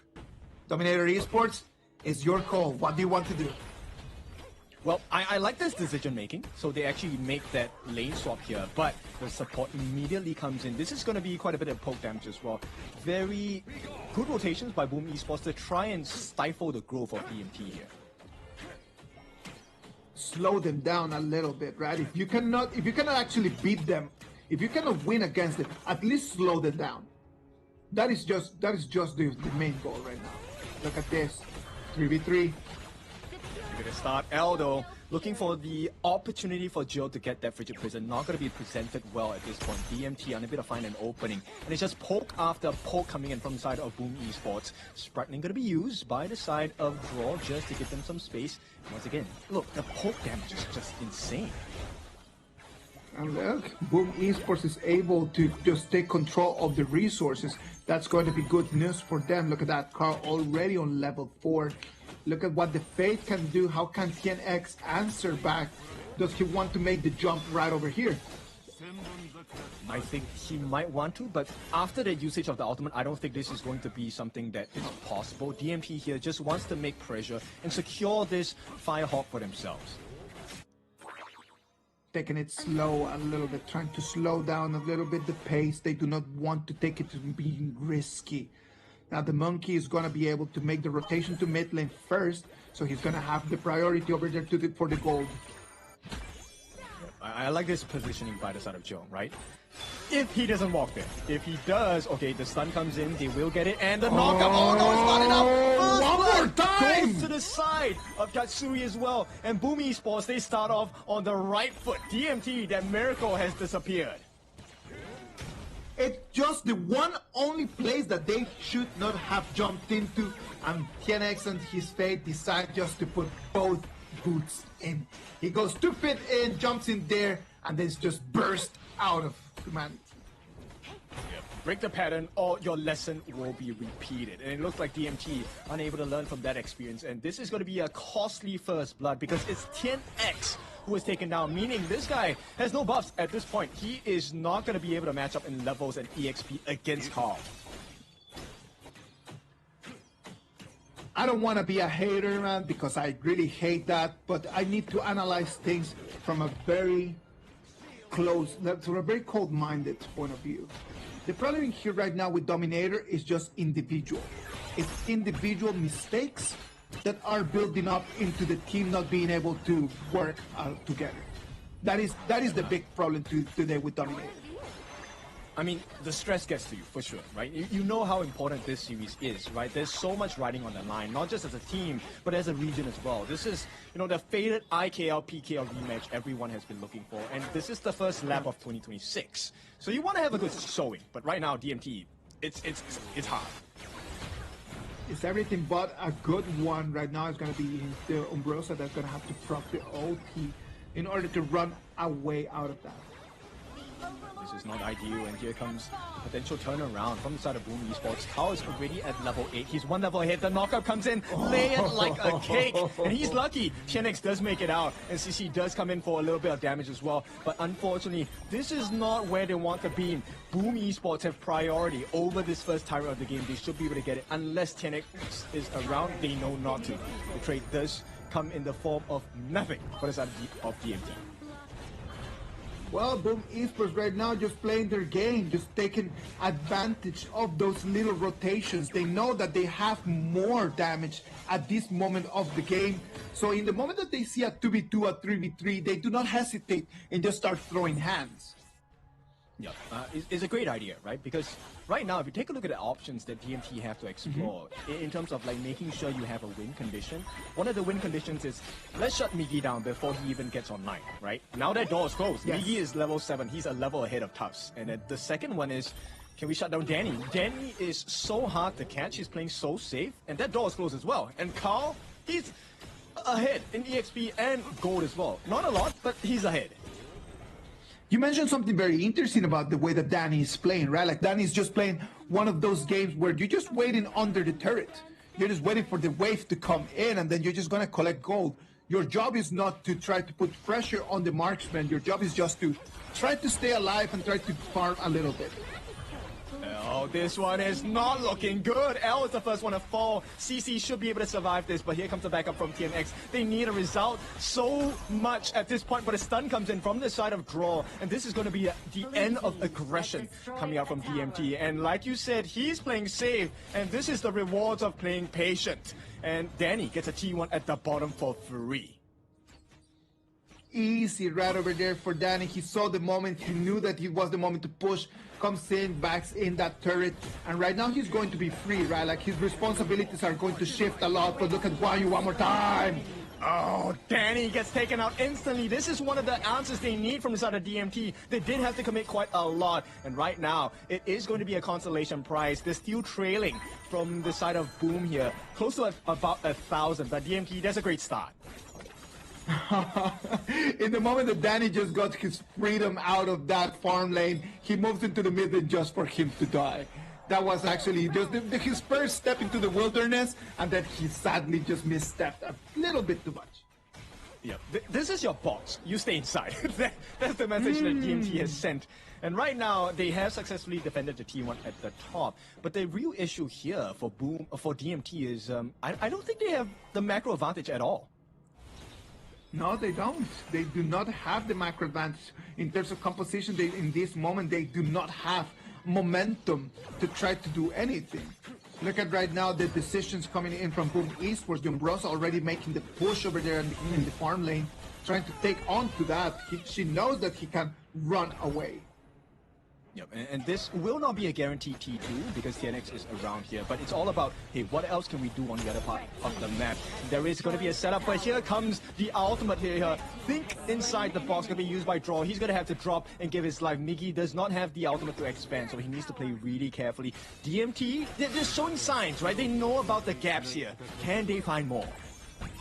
Well, that was a very good decision coming in from DMT. Just taking whatever that they can. If you can just back in, draw in that Moze, please just take that and just take a little bit of that gold. Yeah, managed to get the slow to Tatsui, unable to find the freeze from the side of Joe here. So they have to back off. DMT, I like this recovery, right? This is about resilience. You need to have grit. Things may not be going the way of DMT, but they can force a comeback if they make the correct decisions here. Well, that's why they're professionals, right? Like, the only thing that they need to do is just to keep believing. Look at that. The idea from L is going to be sucking in so much damage, but is able just to still run away. They're buying time, right? DMT, I think the whole owners and the whole model right now, the message is, can we delay the game? Can we slow down the pressure on the side of Boom? Exactly. Right now, there is no need to slow down. They want to go for the catch as well. Unable to find that opening from the side of Tufts. They will, in fact, have to trade the Tyrant for that attempt. And DMT, all of a sudden, things are going wrong. Yeah, exactly. They wanted to jump in, but they didn't know that Umbrosa on the other side was just opening the doors to that Tyrant. And that mid lane turret is going to fall as well. Right now, even though DMT is trying to make the movements, Boom Esports, on the other hand, just making the gains. Yeah, look, every decision, every movement calculated by the boys of Boom here. And the rewards have been getting more and more. Mind you, they have now taken 2 turrets for the price of absolutely nothing. No lives lost. Right now you can see Tubbs already starting to flank. You can see him just already trying to come in from different sides. Even though he's got the flank right now, but look at that. Do they have the damage? I don't think they have. They have managed to spot Danny out, but he is not going to be caught out at all. Everyone surrounds him. There is a flank from TNX, but he knows he can't take a 1v2 at this point, especially when Carl is level 13. Tanky as heck. And DMT now, they have to lick their wounds and move back.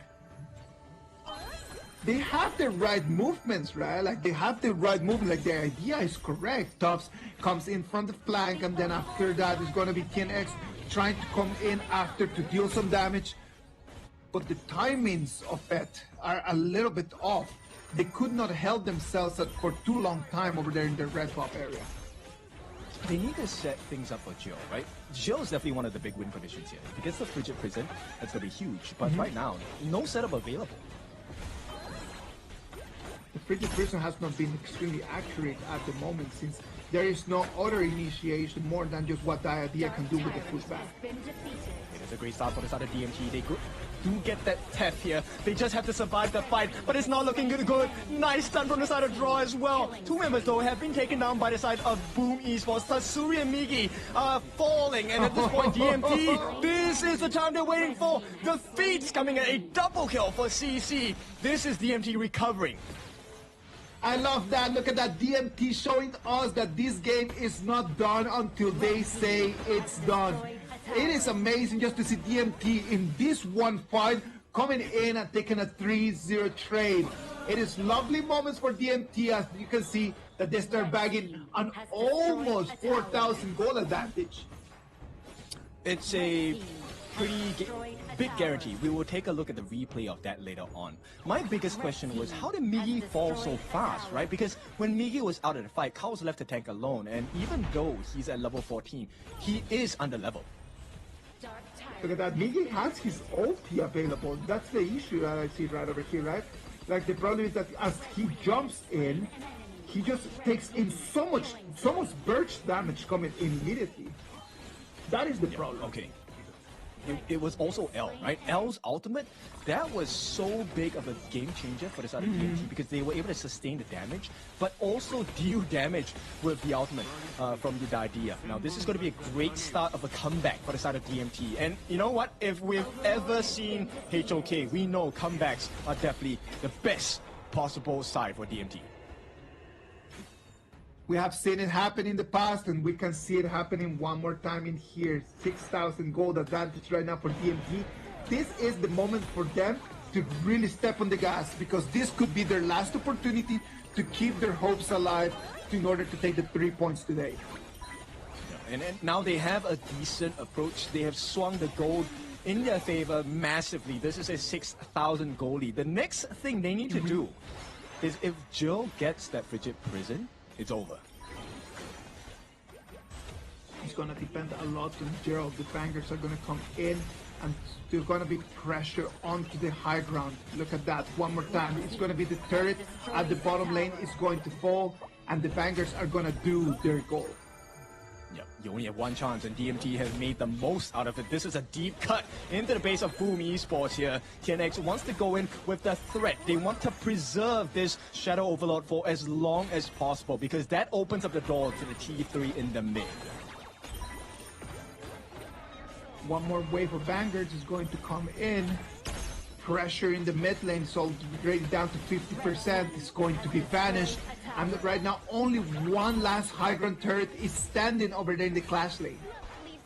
Yep, and now CC does have the damage as well. He's level 15. He's melting Carl at this point. The freeze does not make it out at this point. But here comes a save from DMT. Winter is here just to put more pressure, push them back. And DMT have done the damage. Oh, they really want to go in. CC moves and weaves in between the members on the side of Boom Esports as they continue the pressure. One more time, it's going to be a bare base right over here. Right now, it's everything looking good for DMT. We were not expecting this to happen, as Boom Esports had an advantage at the beginning, but DMT turning things around. Right now, they have super minions coming in from all different directions, and they have a free tyrant that they can go for grabs. Okay, and this is where the draft will start to really realize its strengths here. TNX now, in the safety of the team, gets his Jade, Hardened Jade seal to secure that Shadow Tyrant for the team. Now, there is still 5.5 minutes before the Tempest is available. So Boom Esports, I don't know how they're going to hold, but hold they must. Look at the items right now. The Ari completely stacked, fully stacked, completely online. Look at the Fade, completely online as well. There is no way that Boom Esports can take no damage coming in from either of these two heroes at the moment. The item gap is just too big right now, kid. Yeah, Danny's too far behind. He's only close to 10,000 gold. One beautiful setup from the side of DMT will make it work. Winter is here, going to be set down. TNX on the backlines as well. Can they get the first life of TNX? He will take a fall. The setup comes in though. TNX has been taken out, and it's not enough damage on the side of DMT. They're falling, but the crystal is going to be protected at this point of time. DMT, they tried. CC will have to give his life, and the defense is made. Boom Esports survive. DMT just rushed through this one, jumps in a little bit too early, and he's just vanished. The way that CC was taken out, the way that Tubbs and TNX at the same time disappear from the battle, too early, way too early. Yeah, I think that was really just a little bit of impatience coming up from DMT, but here comes the freeze! They get it! And they will be able to take Tatsui out. He is gone for 40 seconds. This means when CC comes back, he's not going to be at real threat anymore. They can have a 4v5 as well. DMT, the next objective here is going to be the Shadow Overlord. And if 10X gets it, this could be the calling for Boom Esports to take the fall. You called it, Kin. You said that it was going to come down to that frigid prison, and that takes Tatsuri out of the mix, given the priority for Dominator Esports to take on that Overlord. Yep, and what a time to do it, right? 16.5 minutes. This is going to buy them about, what, 2 minutes of game time for the side of DMT. Now, 2 minutes is a long time. Boom has to hold for 2 minutes. I don't know if they can do it. No, I don't think that they can do it, and I think that DMT, knowing them, they're gonna go for the push right over here with the super minions and the vanguards. Yep, but KNX doesn't have the Sage's Sanctuary. This is going to be a very cautious fight. The knockup does come out. Joe has to use his Splendor, uses the flashes as well. Tubbs unable to find an opening. Everyone is grouped up together on the side of Boom Esports. Frigid Prison not going to land, so DMT, they have to buy their time. The actual important wave is approaching. The Shadow Overlord, as well as the Vanguards, will start to fly down. The Bangers are going to come into the crystal right now. DMT just waiting for the right moment for the jump. That idea comes in, and can take it from here. Yep, it's going to be Tubbs. He jumps in, gets taken down as well. Numbers disadvantage once again for the side of DMT. Nobody falls on the side of Boom, and somehow they're holding DMT, keep knocking on the door. But Boom says, no, you're not allowed. They keep just trying, and the crystal is still standing for Boom Esports. DMT, sadly for them, they still are unable to finish the game. We have seen this in the past. We're coming to 18 minutes. If this goes to a Tempest Dragon fight, it might not be good for them. Oh, they fully commit. CC will jump in on the Ambrosia. Migi will be taken down. CC does have the Sage's Sanctuary as well. Winter is here. He's going to stop the growth on the side of Boom Esports. On the backline, TNX, he finds his target, but the lockdown and the CC is going to be enough. TNX does have double lives here. CC as well as L. They start working onto Kao. The jungler might have to give his first life. Kao's first life is down. Where is the follow-up? TNX on the backline gets Tatsuri as well. All they have to do is the finish off draw. That is going to be 2 members left. Danny as well as Kao. Kao will be taken down. No Destiny saves his life for the time being, but the minions are here. Mega minions, by the way. DMT, the comeback could be complete. They just need to hit the crystal. DMT, they find it as well, and they will finish the job. Game number 4 goes to IKL. Dominator Esports is going to level these 2-2, sending us to our first Game 5 of this KIS4. Ladies and gentlemen, this is an amazing performance by them. It took them a little bit long, but at the end of the day, the victory, the fact that they're able to take the dub is what matters. And now this whole momentum swings right into the favor of Dominator Esports for sure. Boom Esports, that was a great draft. The idea behind it, like you're not supposed to be able to take down Carl, but somehow Boom Esports went 1 by 1 in the team fights. Migi got taken out, instantly became a 4v5. I do believe that it was a really good composition from Boom Esports. In terms of the draft, like I can see that Boom Esports was doing a lot better, but it just came down like, I think that this is a trend that we're having in this KIS4, man. In the moment that you lose a very big fight in the middle of the game, the gaps just become so big so quickly. That's what happened exactly to Boom Esports today. This game, I feel like it was gifted to DMT here, right? Simply because I feel like Tufts did not have a good time at all. He couldn't find the initiations. So it then came down to the mid laners, right? Jill as well as Tatsumi. Yeah. Can you get the knockups? Can you get the freezes? And once you miss your setups and you have your life taken away, there is no turnaround in the team fights. Yes, exactly. I completely agree with you, man. Like I do believe that in this moment, it was more of Boom Esports just handing the game there for DMT than what DMT actually did in terms of what they could actually do. Arlie, on that side, I would dare to say that the Arlie was the best player over here from DMT. I love the way that the Parasola was playing around, just dealing damage. When you analyze the numbers and when you see the digits in there, 7, 1, and 4 coming in from CC, that KDA alone tells you that he was carrying his team.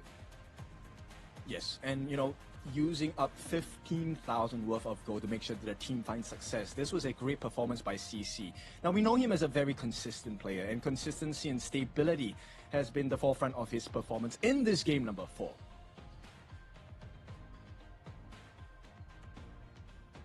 Let's see right now, when you look at the other side, that monkey coming in from Carl, it had a very good start, but then it kind of just dropped dramatically in the mid game. Right in the mid game, it just kind of just dropped to just become like completely not part of the whole strat. I feel like Carl was missing at some points of the game, right? I didn't see too many dream roams coming in. the setup was kind of different from the side of Boom Esports. They were really relying on Tatsui and Migi to get the setups, and then Kao was going to come in and finish the job, right? As well as Danny. On the flip side, though, DMT, it's kind of curious to me because it felt like this was the old DMT. TNX was the one diving, and we have seen the results of TNX over diving. I would not dare. I would take it one step higher, and I'm gonna say today's TNX is a very 2025 TNX. It is a very over jumping, over diving, not minding if he dies or not. Something that he did not show yesterday. Yesterday he was so calm and very settled, but today in this exact 4 games that we have seen, he's been very into his old habits, and that's not Very good for Dominator aggressive. Esports. Yeah, I mean, it's a double-edged sword, right? Because of TNX's crazy dives, that also opened up the room for CC to really just go ham at the front lines on the side of Boom Esports as well. And I think, luckily for them, this netted them the win. But right now, this is going to put us in a position where final game matters, IKL, PKL, DMT against Boom. The next one, winner takes all. Winner takes all is going to be the points, right? Like if Dominator takes the victory in this next game, in this next match, it's going to be crazy because it's going to put them with 2 victories, and that might give them a very big advantage to the first place. And we know how this KIS4 works. If you end up first place in your group stage, you get to pick who you want to play in the best of 7s in the knockout stage.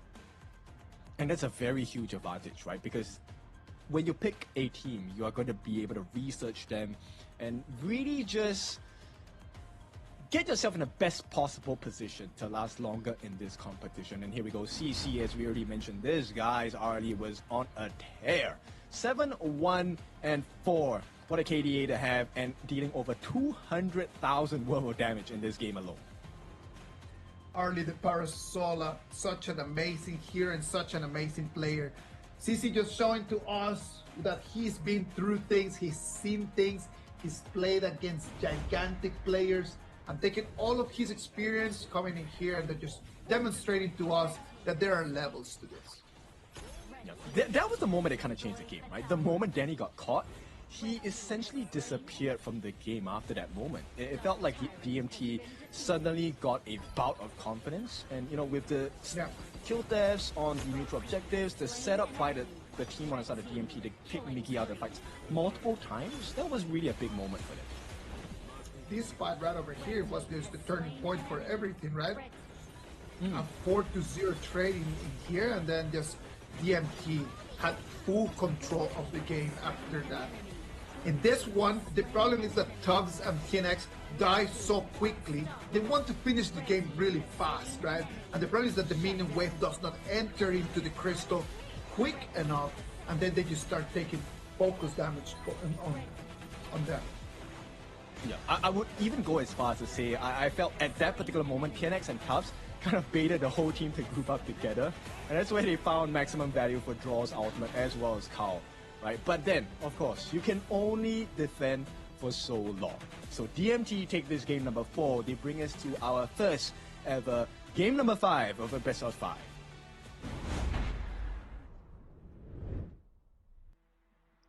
This is gonna be our first game 5 in this KIS4.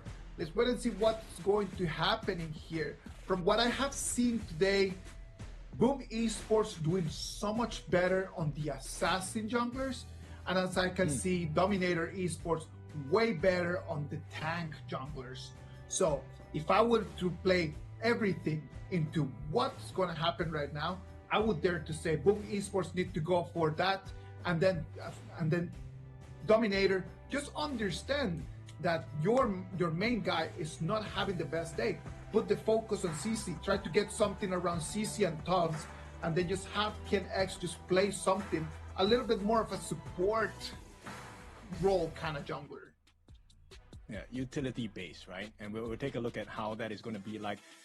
at the same time, as we prepare the teams, do make sure if you're there in person, go and visit the activity zone and make sure you get all of the freebies, goodies, take some cool photos. We have our cosplayers and our influencers over there as well.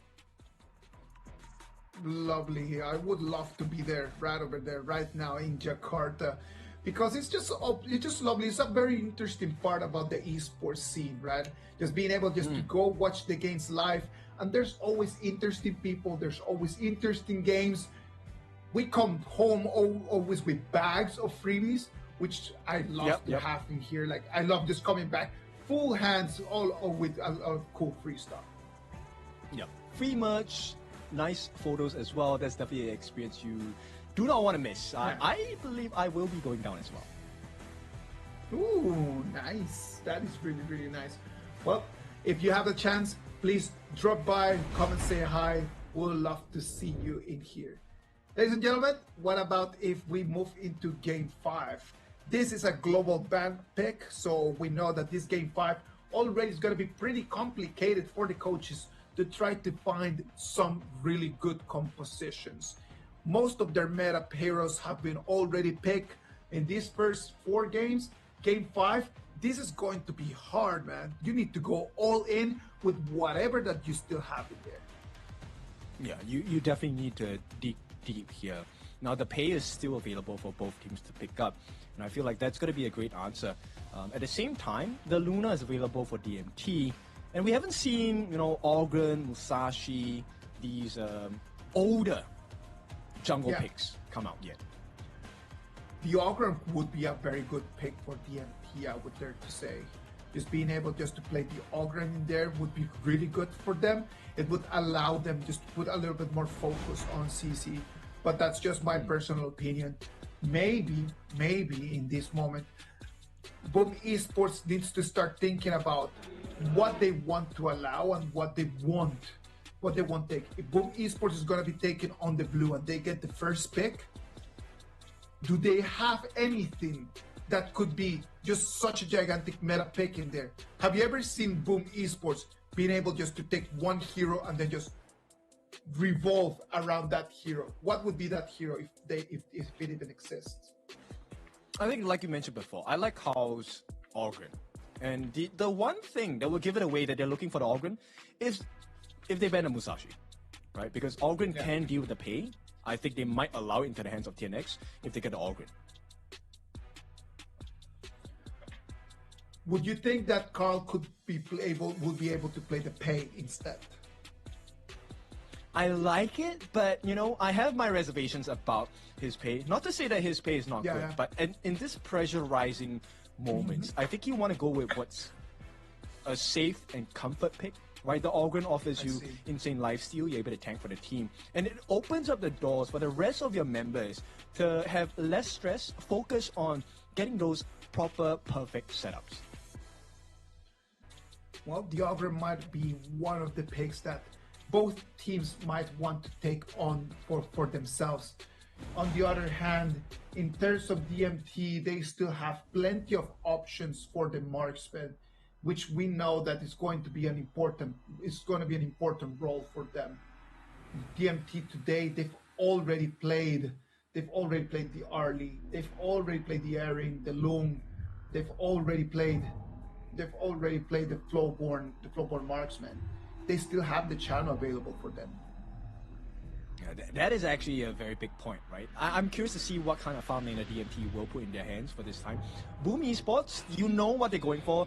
The last tank available for the roam, that's never going to see the light of day, especially in this last game. So Boom Esports take out not just the Lapu Lapu, they take out the Haya as well. Now, Dominator Esports, DMT, I think they understand that, hey, Carl's pay is also something they need to be really careful about. So that's going to be banned out along with the Zhang Fei, the Beast. Luna available. They have been waiting. They're going to just call it for themselves. So if they take the Luna right over here, then what option does Dominator Esports takes on the other side? They've already banned the pay, so they do not have an option in there for strong jungler. And it's going to have to be that. Just understanding that this is going to have to be the flow for today, and it's going to have to be the Ogre. Yes, because if we take a look at the entire ban pick history, the big counters against Luna not too available for the side of Dominator Esports, right? They don't have the pay, they don't have the Ukyo Tachibana, they don't have the Jing as well. So these are all great answers towards the Moonblade Luna. So Dominator have to make do with the Ogre here. Well, Liang is gonna have to just do in terms of countering that Luna.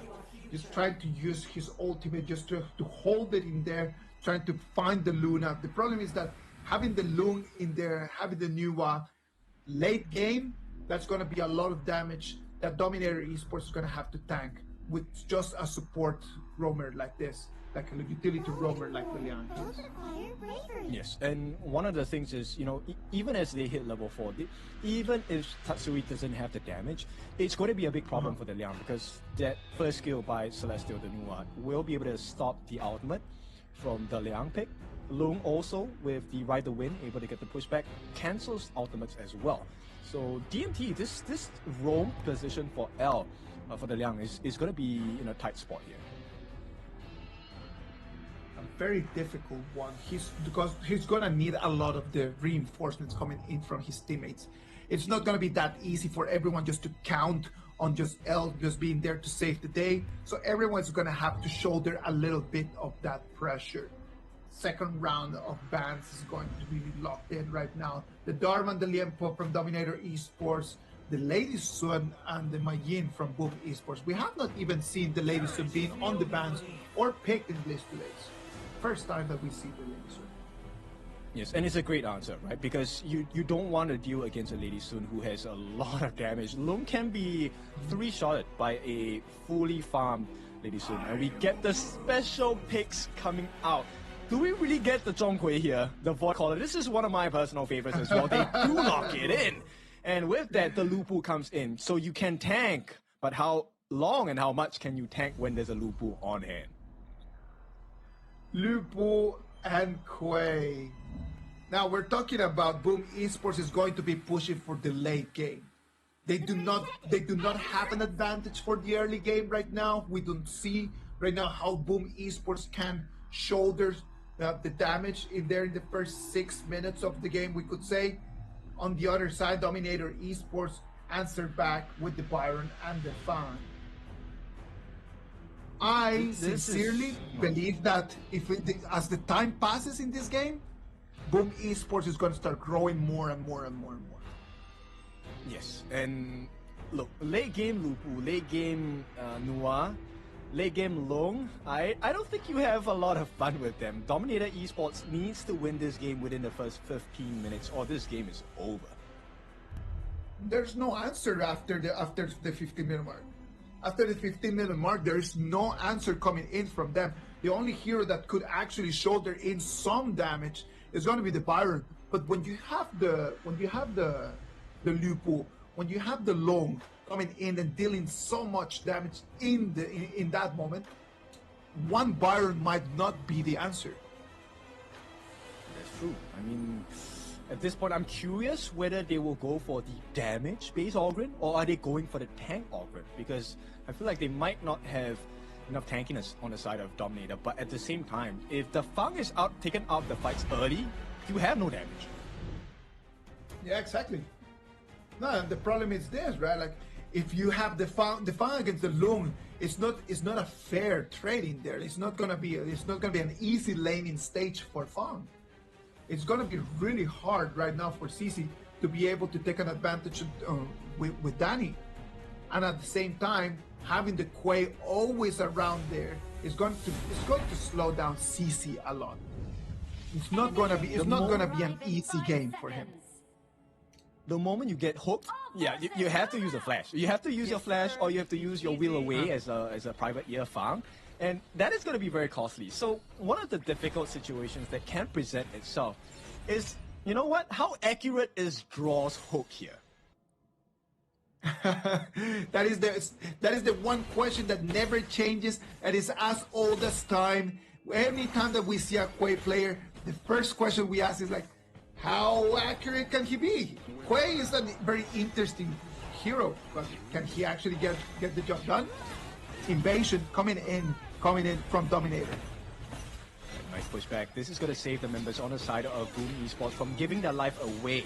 But in exchange, TNX gets the buff. Crimson buff in his hands, free reign, instant access back into this Azure Golem as well. So a beautiful start for the side of DMT. Beautiful start. That's exactly what I'm talking about, right? Like when you have the tankiness that an Ogryn can give you. Now you need to be doing this kind of moves. You need to be a lot more aggressive, and you need to just start denying a little bit more.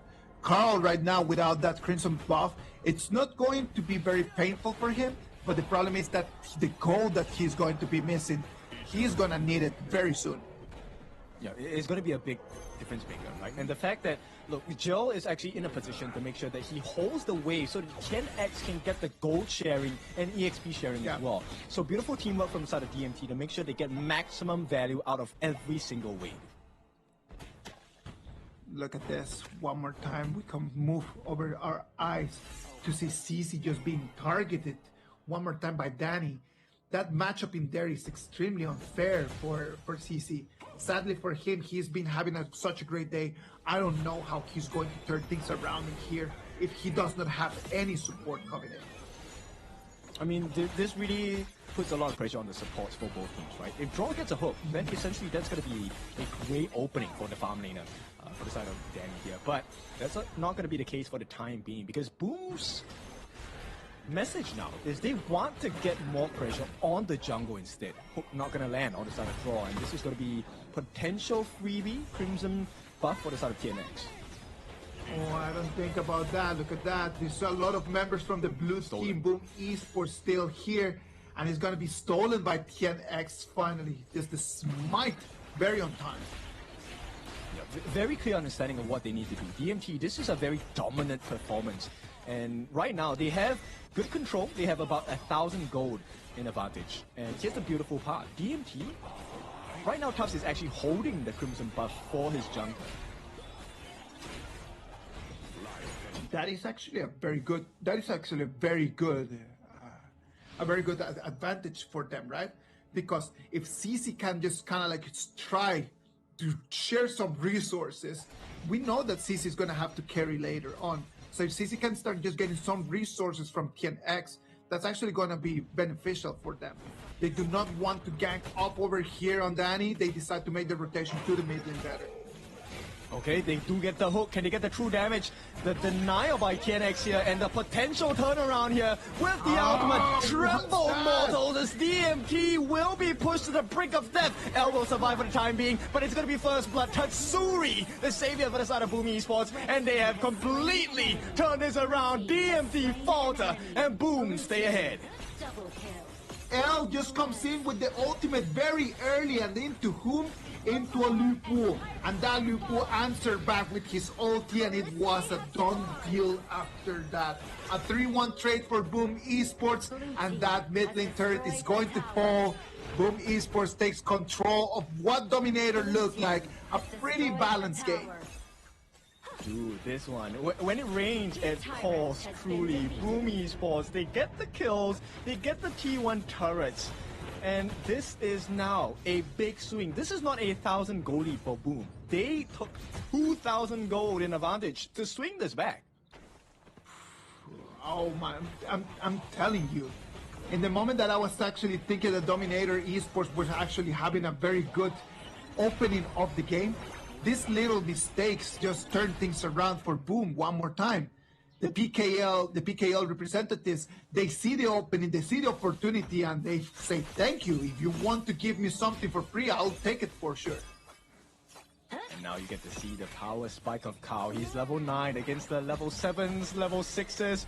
Who cares? Because when Kao gets his hands on you, you know you are done. Blue team has destroyed a tower. As long as Carl's got the blue buff, right? As long as Carl's got the blue buff, as long as he can have control of that Azure Golem, it is going to be fine for him because of the CD reduction that he's going to have. He'll be able to fly around so much. he definitely will. And it's going to be complemented because they have a lot of crowd control as well. And the biggest difference maker is that there is true damage draw, tries to go for the hook, unable to find that latch at this point. So DMT, they will walk away safely. 6 minutes already of this game number 5. We can already start seeing from the itemization, the Venomous Staff coming in from the new is going to be the first item, and that's going to be very lethal, since then in this moment Nuwa does not have that much of damage, but being able just to utilize that item in order to slow down that DMT is going to be important. The anti-heal against TNX is going to be very effective, right? And bear in mind that because Miggy, every time he gets that first skill slash down, once the trust happens, DMT now will face a even bigger problem, because it's every first skill landed by Miggy is going to hurt more and more.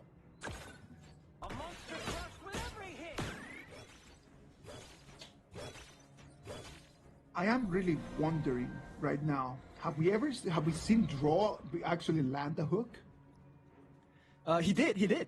That was the one situation that caused the team fight to be a horrible trade for DMT. But you know what? That may be a rarity. Let's see if that happens again. That may be a rarity. I love that. Look at that DMT right now taking control over the Overlord. Understanding that they need to make things happen right now. At least they're going to have bangers to help them out with the lanes, with the minions. Try to take control over the map, at least if they cannot have control over the gold. I mean, at this point, it's all about the ultimate from Miggy, right? Until Miggy's ultimate is dropped, the DMT have to be very cautious about the way they take fights here. And once again, Miggy's just getting free slashes over and over again. Ultimate gonna be dropped down. Tremble Mortals once again. Miggy with the flash gets that kill. Tatsuri adds on by taking the T2 at the bottom as well. This is looking like a great fight. Once again, Kao looking for an opening, and no answers from DMT as Boom extend their lead. It comes in, Miggy with the ultimate comes in with the flash, takes on to Tubbs, slowing down that Byron. Byron tried to flash his way out of it, and Miggy just flashed himself just next to him to send him back to the fountain. Boom Esports in full control of this match at the moment. 8 minutes mark and already 2,000 gold advantage. This completely silences the lineup of DMT, right? Because until Miggy uses his ultimate or Tatsuri gets the catch, L cannot drop his ultimate. Oh, they will try here though. Can they get the kill? They will finish Kao off, but the price is survival. Can they do it? Miggy jumps in, gets the ultimate, the nice hook from the side of Draw as well. With that, a 2-for-1 trade. Beautiful movement by the side of Boom Esports. But here comes the Cavalry from the side of DMT. Unable to find that catch onto Danny as well. The lifesteal is insane. TNX is all alone. He's going to get some help from Joe, but he does not have enough life. He does have his ultimate. It is not going to hit, and he will have to pay the price for his insolence of Boom Esports. Punish them heavily. Danny over here, in the moment that it looked like Boom Esports after Carl dying was going to be bad news for them, Danny decides to turn things around with a double kill in there. He turns the tides around in Boom Esports' favor one more time. They're gonna take this last Tyrant before the 10-minute mark, and Boom Esports, even in the moments where they are caught off guard, they're still able to turn things around. Look at this, like they start like very easily. They take on to Carl, and then after that, they know exactly how to respond. Yeah, there's no answer, right? When DMT drops their skills, it's a one-time usage. Once it's over and you're alive, then DMT is caught in a very awkward space. No, exactly, and the problem here is that TNX is just not finding the right timing and the right moment just to come in and to jump and to try to either deal some damage or just to try to participate in the fight. He comes in extremely late, and he's unable to take on that 1v3. Yeah, I mean, and look, this is where Tatsuri already has the Venomous Staff, right? So TNX will not get that lifesteal that he's looking for. And at the same time, just as a nod, right? As a show of power, display of power, Tatsuri actually waited to use his splash so that TNX cannot get the lifesteal. who's gonna take this one. It's gonna be the Overlord. Is gonna go for Carl, but KIS4 is gonna have to take the Tyrant. Yep, Joe will escape for the time being. Here comes the setup. Nice hook by Draw as well with the Dread. Unable to find the target, which is tough, but on the backlines, they have found a kill. KIS4 finish the job onto Miggy. Can this be the opening? I don't think so. Carl has other ideas. As the stun comes in from the side of Tubbs as well. DMT, they may not have found the answer just now, but this is a great response. That is exactly why you want to go for this Dark Tyrant, Alec, because they have the damage buff. They can take on to this big 5v5 fight, and they're able to still win it. They take a 2-0 trade, and right now those Vanguards that Carl has worked so hard to get are gonna be all in vain. There's not gonna be any benefit from the Vanguards right now. I mean, I would think that the value is just much lessened, right? Because end of the day, Boom did lose 2 very big members, and the Vanguards kind of helped them stall the game for a little bit. Right now, it's about the catches, right? Every time Boom gets a catch, what can they do with it? Now, Boom just needs to be able to really capitalize on that. We're going to depend a lot on how Draw can become a little bit more accurate over there with the hooks. Because Carl dying already 2 times in here before the 12-minute mark, it is actually trouble. Now, let's talk back to what we said about the BP. As we get to the 14th minute, to the 15th minute, Danny and Miggy are going to be indestructible. That it's a completely different gameplay, right? DMT then has to switch to a macro gameplay. This is where CC is going to provide a lot of value, right? He is a tank trader and a turret trader as well. So DMT needs to play a different game.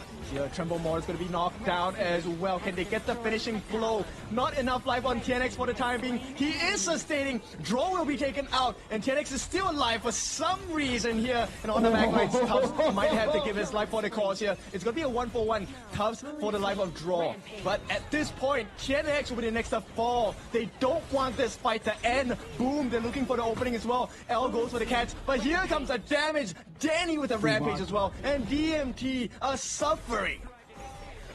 It is just too much damage coming in from Boom. In the moment that KIS4 thought that he could actually run away, Boom Esports dealt the final blow to send him back to the fountain.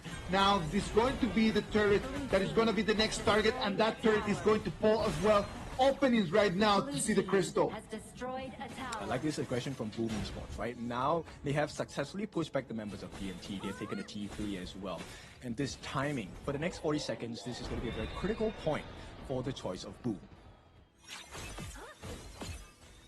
After 10 minutes and 30 seconds right now, an advantage for Boom Esports not only on the gold, but an advantage for Boom Esports on the compositions.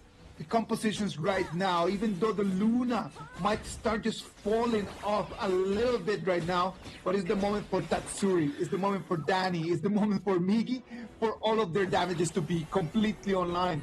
So what can Dominator do in order to answer to that damage? Is there something that he can do? Idea. It feels like there's nothing they can do. I mean, the moment L uses his ultimate and nobody on the side of Boom falls, then it's instantly a bad fight for them, right? Miggy, the longer the fight goes, the better for the side of Boom. Hook will not land, and with that, Tremble Moore is going to be landed down as well. Tubbs trying on his own 1v4. Where's the follow-up damage? They're trying to get rid of Miggy. They do get rid of it. The lockdown by L as well is successful. They get the Tyrant and DMT. They're turning this around. Can they run? The nice stun and knockup by the side of Tubbs as well. It's not looking good. DMT, they have found the formula, and they will be successful. Boom, take a fall.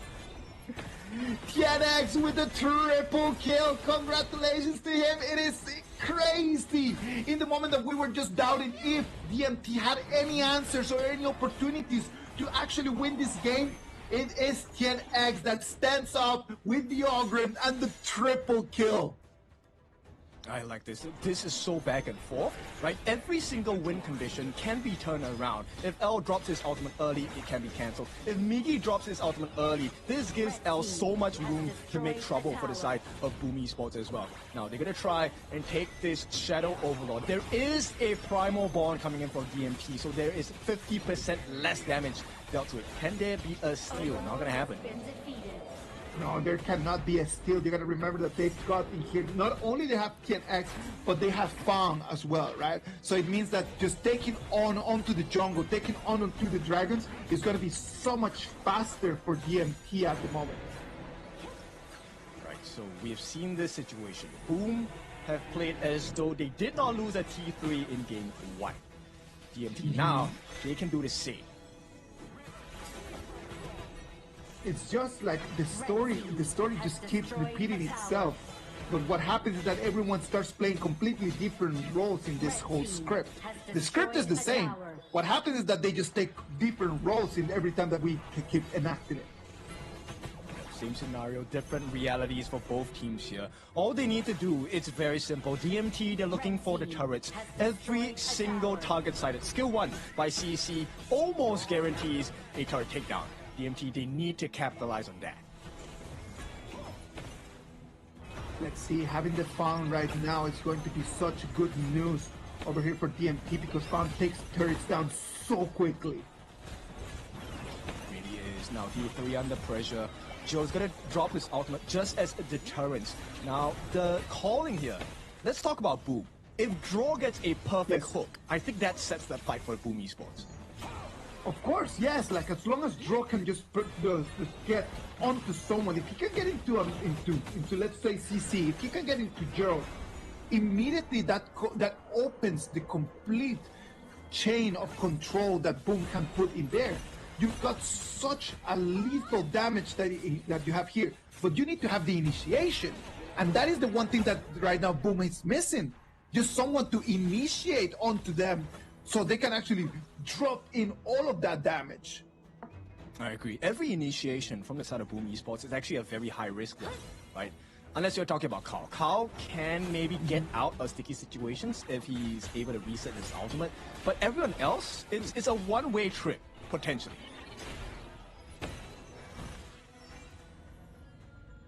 "20 seconds until we see the last Dark Tyrant of the game coming online. We're almost hitting the 18-minute mark. Ken, this is going to be the moment where those super minions in there on the Clash lane might be the help that Boom Esports need in order to just kind of like get priority over the Tyrant. Problem is, TNX has his eyes on it, and he's going to initiate quickly. Exactly. At the same timing, this is also why DMT is placing so much pressure on the top lane, right? They want to even out that engage that Boom has, taken a T3 on the top lane.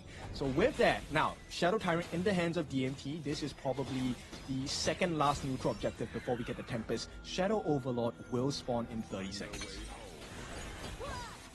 30 seconds is going to give priority to Boom Esports to try to go and grab that, right? And if they are able to get on the Vanguards before the Tempest Dragon is going to come out, that could give them an opening. The problem is right now, the waves are coming into the high ground, and it's too much pressure.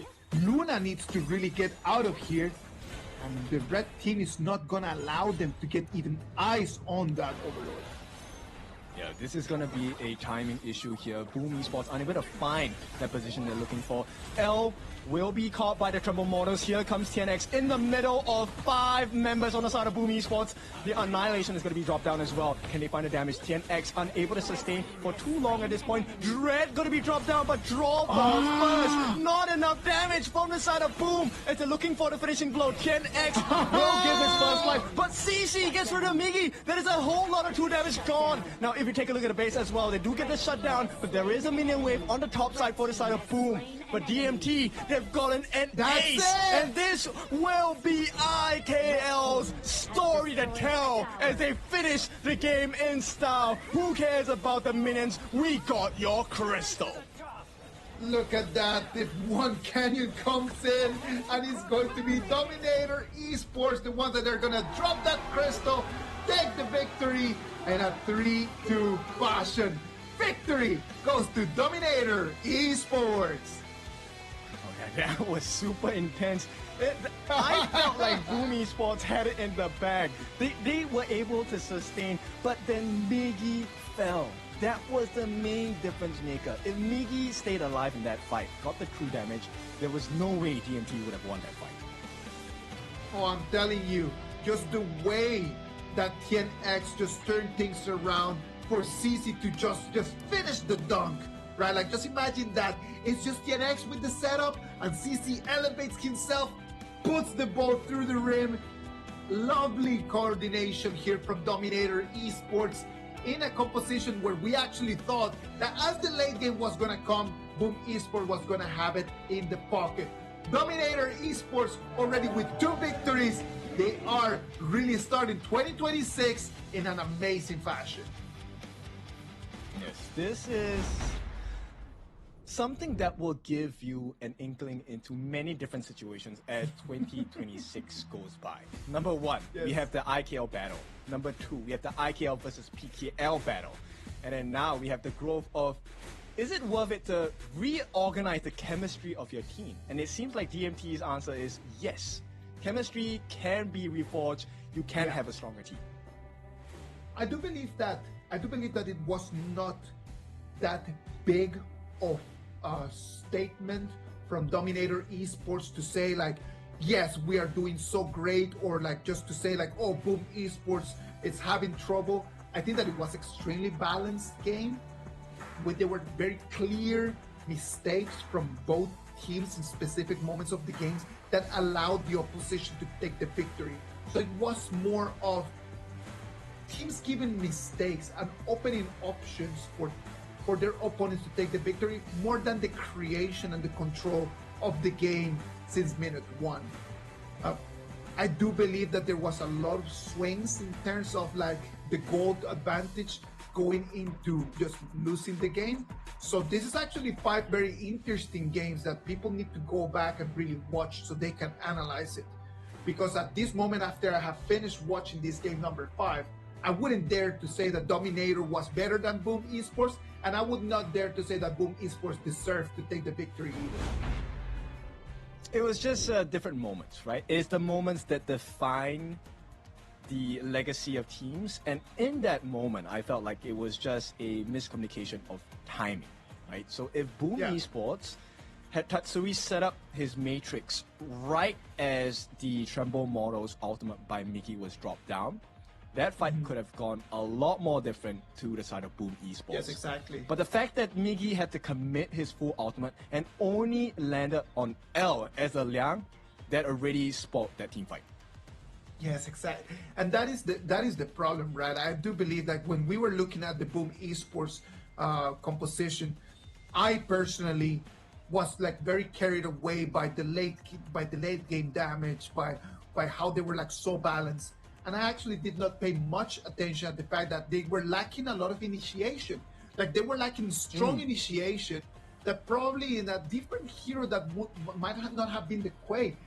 I do believe that Boom Esports would have benefited from something different. Maybe that was the moment for Boom Esports just to bring out the Liam Po. I do believe that Liam Po would have been a great opportunity here for Boom Esports to get even a better initiation in just for the whole chain CC. That's true. I mean, Boom Esports, the idea behind the Kui, I think is pretty straightforward, right? You want to be able to get singular pickoffs. But DMT, they understood that. They were standing as a group every single time towards the end of the game. And you can see that conscious choice to make a difference in the way they rotate as a team swung the goal back in their favor. Such a coming and going, right? Like Dominator Esports takes game 1, then Boom Esports wins 2 in a row. Then Dominator Esports wins 2 in a row after. This whole game has just been exactly the same as that gold graph. It goes up and then it goes down and it goes up and then it goes down. There was never a clear advantage from one of the two teams. That's true. But there is one thing very clear to me, which is, look, both these Clash laners, Miggy and Tufts, what a growth. Yeah. We've only not seen them for, 2 months? And they're pretty much pulling everyone up in standards as well. This has been a fantastic game to watch between the two of them. I would say that not only this game, I would say that the whole match, right? All these 5 games that we had today, it was always just Miggy against Tubbs in a very interesting fashion. None of the two of them had a bad game in all these 5, and that just shows you how consistent their performances today were. in this one right over here, we can clearly see how in terms of the junglers, it was TNX who had a better performance than Carl. I have been very harsh on TNX today, just pointing out the things that he needs to do better. But when he does really well, like what he did right now, we gotta praise him as well. And he was way better than his counterpart in this game. Of course. You know, I mean, when we first laid eyes on TNX and all the different teams he has been in HOK, his Ogren was something that never left our sights. He is known for his Ogren plays as well. But I also want to celebrate CC. He did really well on the Fang pick because Fang is essentially a one-moment hero. You don't get the kill, you're dead. Yes, of course. Yeah. The Fang depends a lot on just the burst damage that it can deal, right? Like that's the main idea of why you play that Fang. And that's the main idea of why CC is going to be carrying in there that MVP. Fang is one of those heroes that I expect 2026 is going to make a very big comeback. So I hope to see more of the privateer. That Fang, which is my favorite hero of all, gives that MVP to CC for 1-9 KDA. Yes, CC definitely shows you what the benefits of picking a privateer or Fang is, right? So in the team fights, if you're able to get that solo pick off with your first skill, that's insane amount of burst onto heroes. But the secondary thing is also that you are a turret taker. So with that, they managed to rush down the base of Boom Esports. And this was a very hard-fought game. Let's be clear about that. Yes, of course.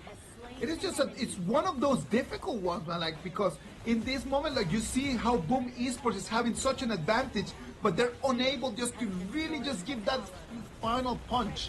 It was just that. How many times did DMT's players just were able to just run away with a little bit of their health bar?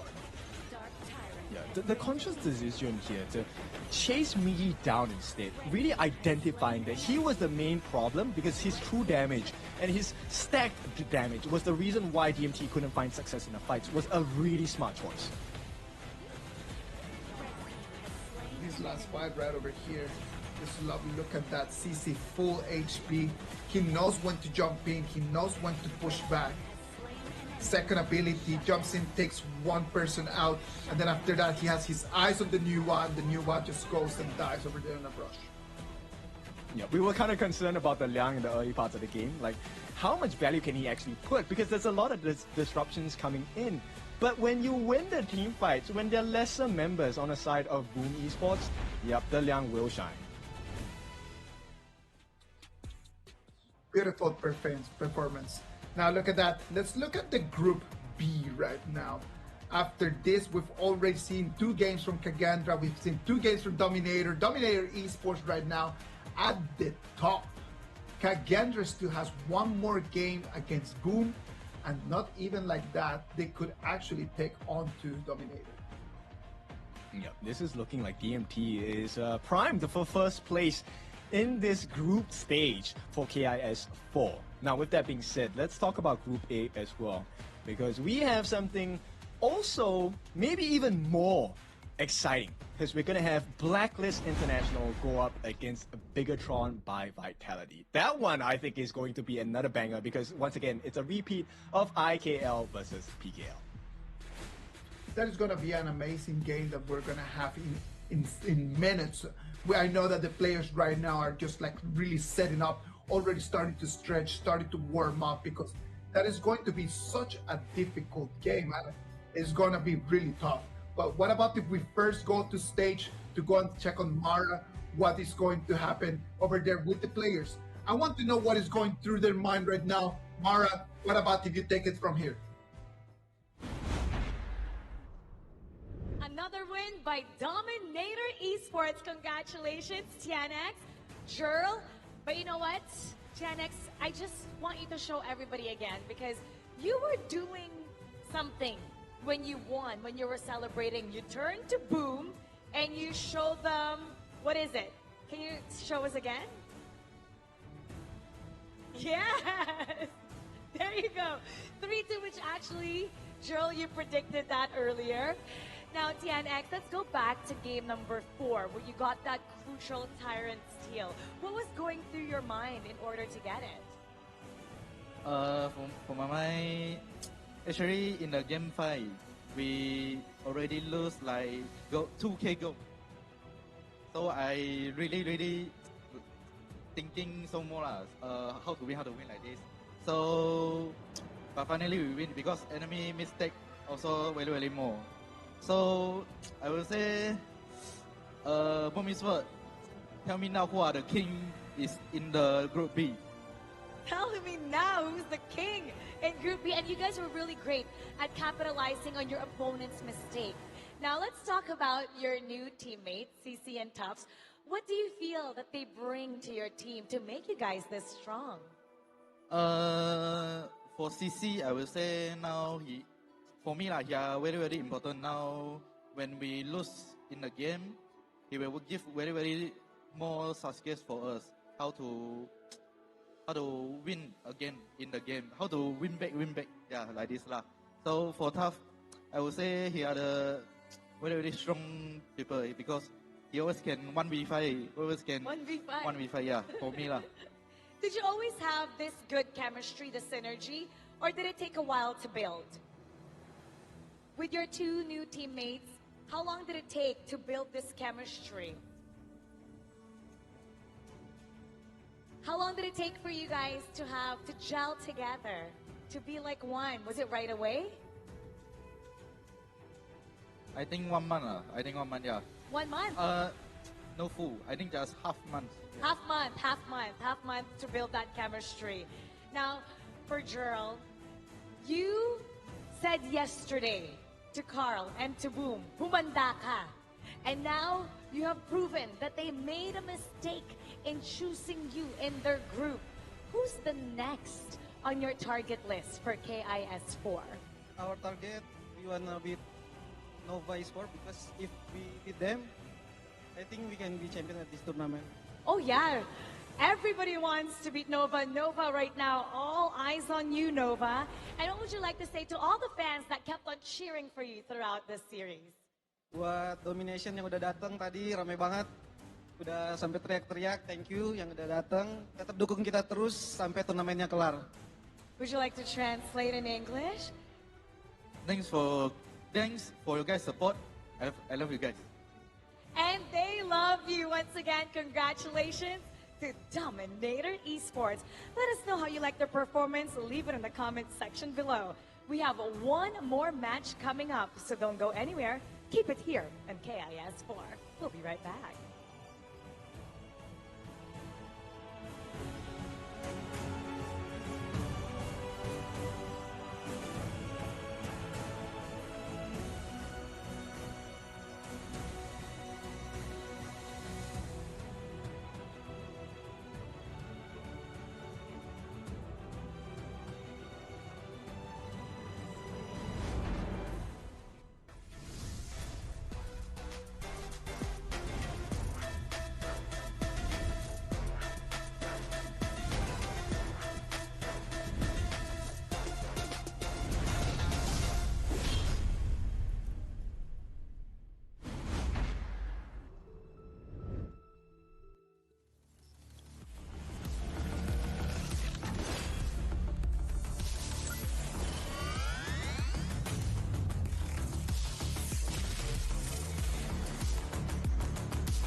We'll be together.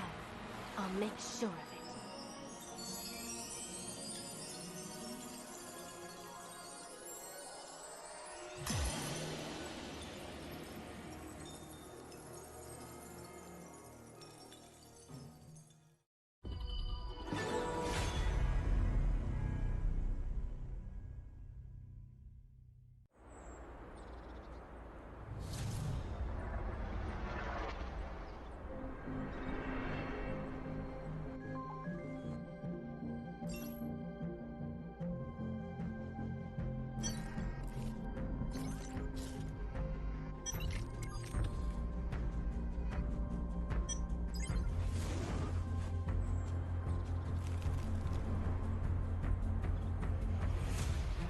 Kami di sini berjuang untuk mempertahankan mara negara dari tahun lepas.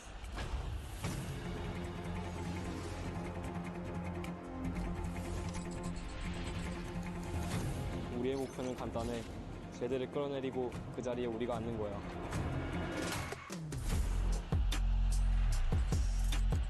Kapag naaganti na kami, patutunayan namin na kami ang pinakamagaling.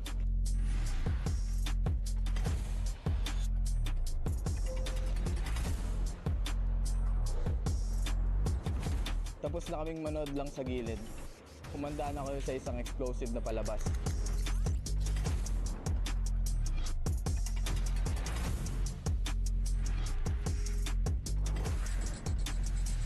Inilah peluang pertama untuk kita, peluang untuk pertunjukan kepada dunia kemampuan Malaysia.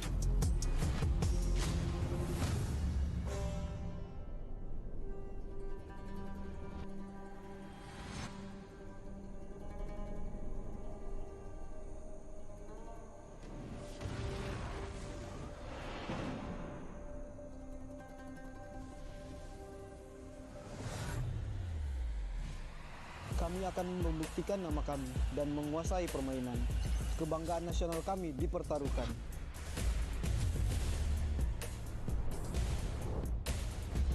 Kami kembali, lebih kuat dari sebelumnya.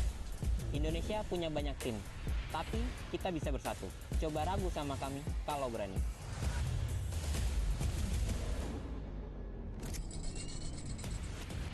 Tim kami telah kembali pulih. Kandang ini milik kita.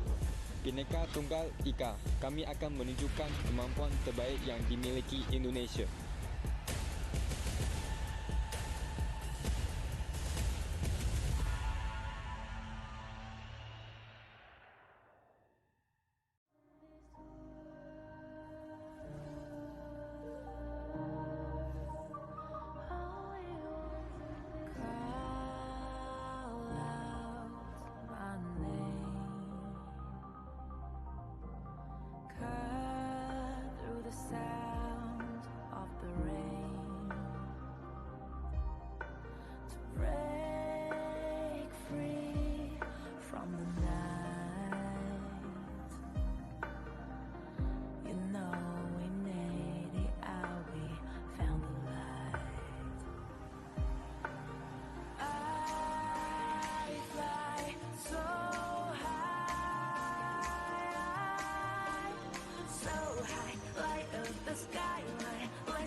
Thought we'd get this far, burning like the stars.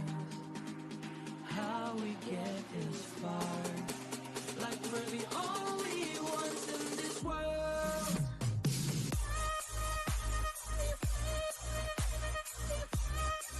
Like we're the only ones in this world.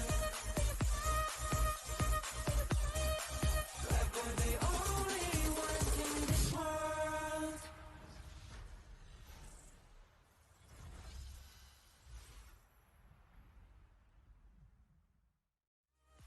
Like we're the only ones in this world.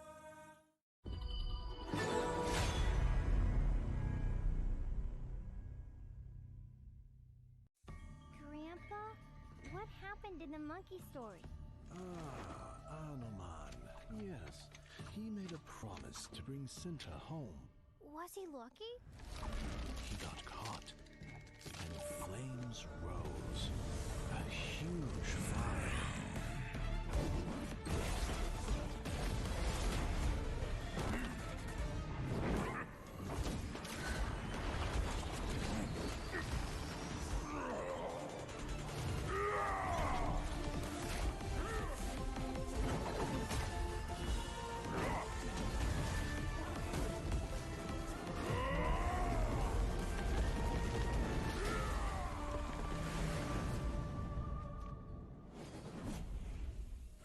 He is a legend.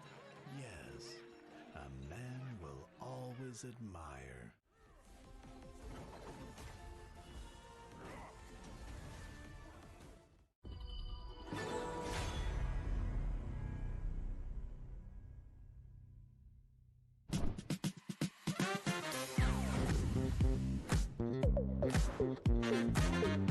Halo guys, balik lagi bersama aku Momo-chan. Dan aku lagi di Museum Nasional Indonesia. Tapi aku nggak sendirian, karena aku bareng sama teman-teman aku di sini. Nah, hari ini bakal ada misi spesial buat kalian semua. Tapi sebelum itu, aku bakalan bagi kalian ke dua tim. Yang pertama ada Jrul. Tim kamu namanya siapa, Jrul? Nama tim kita tim Wuko. Tim yang satu lagi, tim kamu namanya apa? Anoman. Misi kalian adalah melangkah bersama dengan para komunitas untuk menjelajahi bersama keajaiban pameran Hauka Wukong Anoman. Dan jangan lupa untuk have fun. Are you guys ready?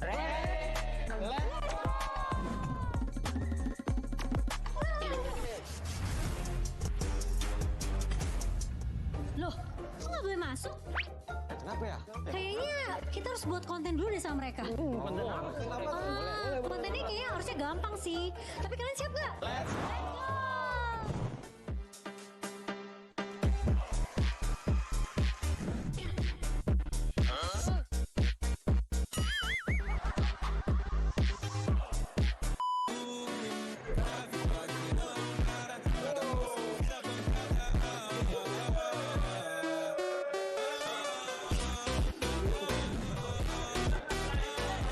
Jadi gimana? Udah boleh masuk belum?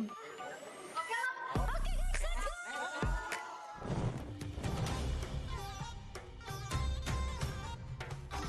Ini sejarah tradisional Indonesia, ya kan? Apa namanya? Wayang kulit. Tapi kalau kalian tahu nggak kalau wayang kulit nih aslinya tuh terbuat dari apa? Saya tahu. Apa? Kulit sapi. Kulit kerbau.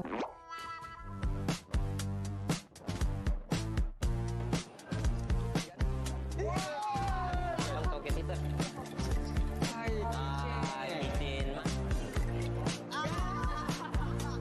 Oke guys, jadi karena kita udah selesai nih di exhibition yang keren ini, gimana kalau kita lanjut ke immersive di sebelah sana?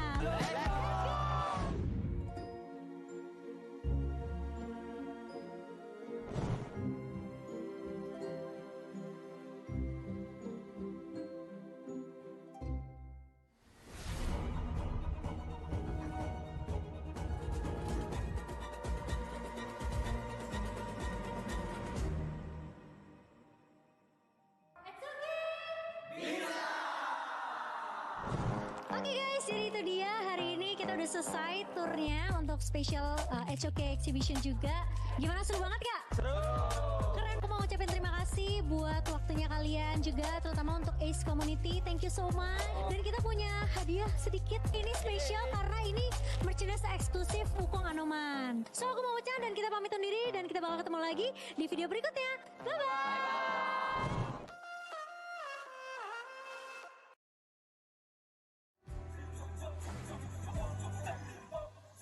Kings Invitational Series, let's go. Bertahun-tahun ku ditempa, harap yang karang murka, enemy di setiap langkah, ganteng datang mencoba, panggil ku one man army, satu orang 1000 nyali, bel spirit dalam nadi, sini maju kula deni. Langkah sudah jauh mereka pikirku mau mundur dan buang sau. Kehormatan yang utama di puncakku pertama. Berdiri hantam balik semua yang halangi arah. Pikir-pikir lagi kalau kau mau halangi. Genderang perang sebab bunyi sini hadapi. Old school tank mentally dia takkan berhenti. Bukan instan imitasi. Coba kau lihat sapu cara bermain agak lain dengan strategi yang saya desain. Akulah mastermind di balik kekacauan. Satu punchline sapu ku mundur semua lawan.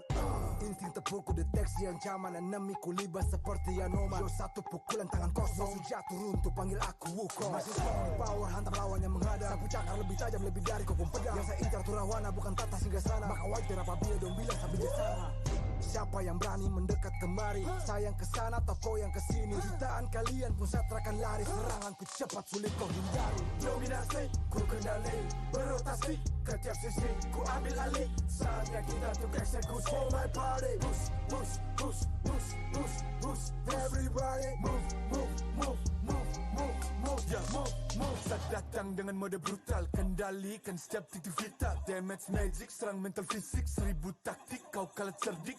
Mau coba jatuhkan sama mana bisa. Siasatmu sudah saya analisa. Terdapat selak gerak, geriku sulit tu dilabrak. Wah, game over, hancurkan semua tawa. Kombinasi skill dan power, teleportasi ala Enoku yang LOK. Kau tahu ku tak bisa redam, pula tekadku yang takkan padam. Tu kehormatan yang tak bisa dibeli. Saat genggam dan harap kembali. Adu mekanik tingkat tinggi, siapa paling berani? Aku paling gigi. Pedang raja yang kuhulus, tebasannya bak angin menghembus. Long life the king, akulah raja. Dentuman zira, ini mental baja. Akulah hukum dalam wujud nyata. Seni tempurku susah tukar baca. Y'all better run, I've already won. Nowhere to run, your time is done. Tidak bisa kau atasi, berat untuk kau hadapi, Kalau pedangku menari, kau balik kanan dan lari,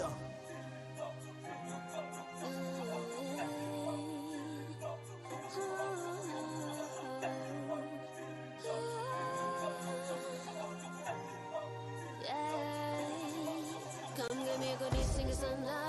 Aku cinta I'm the queen, feel the aura. Orang jajali terjalan dah. If you want me, profit me way mas. Siapa tadi panggil, cause I'm ready. Siapa bilang aku tak punya nyali? Don't try me ni, aku sebut api. Yes, my melody, you can touch me. You ready, you jajali. Lagi coba lagi. Tegak berdiri dan kuatkan lagi. Bukan yang paling cepat, bukan yang paling.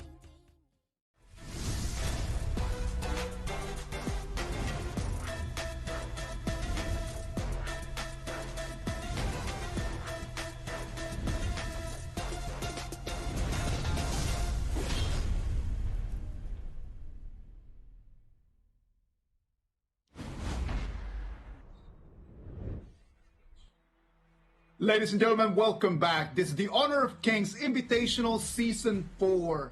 We're live from Jakarta, Indonesia. We're bringing you the action of Day 2 of our group stage. I am Isaac Peña, and with me, Kin Tofu. Kin, already 2 games gone. We still have 1 more to go.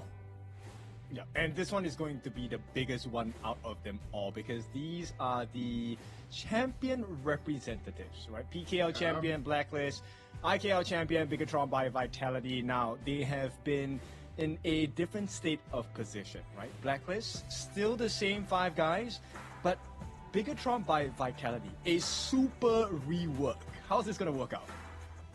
I'm telling you, man, after what I saw from Bigatron by Vitality yesterday, if they can do exactly the same performance, same coordination, it's going to be a tough day for Blacklist. I'm telling you, after watching both teams yesterday, we can have already our very big understanding of what they have prepared for this KIS4. I see it this way. Blacklist, they wanted to measure themselves against the highest standard. So when they chose their group, they were thinking about who do we want to play against? Well, give me Nova, give me Bigatron. So they're actually looking forward to play against the best teams in the group stage. On the other side, Bigatron by Vitality, they come in TranQ and +4. Just that. It's just TranQ +4. The difference right now is that the 4 that you're putting around TranQ right now allow the team to have a multiple core. In the past, we've always just hesitated if this is a TranQ show. it doesn't seem to be the Tranquil show no more, man. It just seems to be like really Bigatron by Vitality, where they have multiple cores, and Tranquil is one of those cores. Yes, I like it a lot, right? This is where you really get to test the potentials. Number one, you know, bringing back that idea of Blacklist choosing the strongest of the strong to come compete in their group. This is a mark of champion material, because in order to be the best, you have to be the best. Forged or reforged, a clash of cohesion and change. Is it gonna be stability? Is it gonna be the long build chemistry? Or is it gonna be the new Avengers coming in from BTR? It is gonna be a tough match for both sides, and it's gonna have a lot of different highlights. It is gonna be an interesting one because we're gonna be able to see. I don't think that this is gonna end up in a 3-0 clean sweep. Oh, for sure not. This one is going to be even tighter than the previous series. And the previous series was already a showcase of IKL versus PKL. Now this is the best out of the best. We'll take a look at the stats down here. Kill participation. This is why Bigatron by Vitality, I feel, is so scary this year. 65%. They are in it to win it. Well, the problem here is that yesterday, you see the kill participation just so low coming in from Blacklist International. You gotta remember that yesterday we're playing against Nova, right? They're playing against Supernova, and it just took them, it was a very difficult game for them. So I would not even dare to say that the numbers are fair for them. I want to stay with what I saw yesterday with my own eyes. I saw yesterday a Joshi that was trying his very best to carry a team that wanted to test themselves. So when you see this player head to head, let's think about like the compositions from the past. Let's think about 3 months ago. Let's think about 2 months. Let's think KIC 2025. When you compare the numbers from Joshi and Tranquil, it's clearly not gonna be the same player head to head that you have right now on screen. Fully agree. This one is going to be one for the history books. I believe we will get the actual stats at the end of this series, right? That is the one that you can use to kind of preempt and calculate, okay, what's going to happen for the year of 2026? And of course, these stats will continually change because both players will improve, both teams will improve. From yesterday's performance, I could say that Tranquil helped his standard. We know what he can do. We know that he is such a gigantic jungler in the Honor of Kings scene. He helped himself. He had that weird pick of the Levi at the end that did not work really well for him, but at the end of the day, they were able to take the victory. But besides that, Tranquil yesterday's performance was actually pretty level. Joshi on the other side, you can see him right over there on the screen, already locked in. Hopefully, he's gonna be able to come in today and start taking some victories, his first victories of 2026. Yeah, we will wait and see, because arguably Nova is going to be the strongest team in this competition based on the results of KIC last year. Now, they have done as best as they could. The next challenger here is probably going to be Bigatron by Vitality. This new revamped lineup. I'm curious to see, does Joshi fall under the pressure, or is he going to be hardened by the steel? Blacklist comes in today with all the pressure on their shoulders, right? They know that losing against Bigatron by Vitality puts their chances to the first place very far away from where they would like to be. Losing today, just collecting 2 losses in a row, would put them on the edge, knowing that they might be the ones being picked and not the ones doing the picking. Yeah, that's true. That is a lot of pressure onto them. So let's take a look at the players. Let's start with Bigatron by Vitality here as they take to the stage, right? Very impressive results, right? All of them have very good individual performances. And we were questioning yesterday, does this superstar of a team come together with maximum chemistry? Answer seems to be like yes, but I feel like today, if they can perform the same way again, like you mentioned, then we really get proof that they are a team to be feared. Yesterday, game 3 again, launching Red Force was a very big flag for Bigatron by Vitality. But well, let's talk about it a little bit after we see the list of the starters for this game. Blacklist International, Chami1, Chaz, Dragon, Joshi, and Golden Kite. It's going to be the 5 boys from the PKL trying to get that victory after the IKL took the first dub of this showdown in the previous match. Yes, it'll be interesting to see how it's going to turn out. Obviously, IKL fans will be very excited by this matchup. Let's talk about the Bigatron boys, Lanfeng, Genmith, Bao, Zhangqiu, as well as F1. These are your 5 hopefuls taking the mantle of Bigatron by Vitality. And if they have it their way, it is going to be an IKL day. Lanfeng yesterday, great performance. Really liked the way that he was dominating in the moments that Zhangqiu was just kind of like taking a little bit more of the back seat. Lanfeng was able just to take the driver's seat and then just completely control Bigatron by Vitality in some moments of the match yesterday against Nongshim Red Force.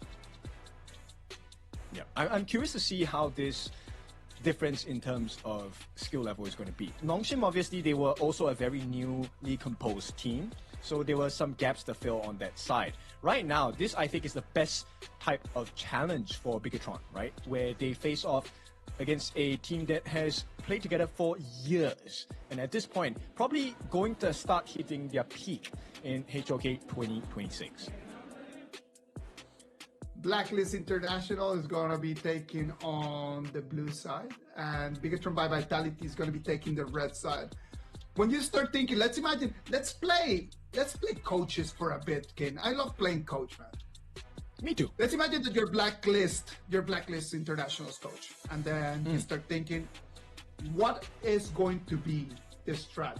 Do you really are going to go and just hyper focus on what Zhangqiu can do?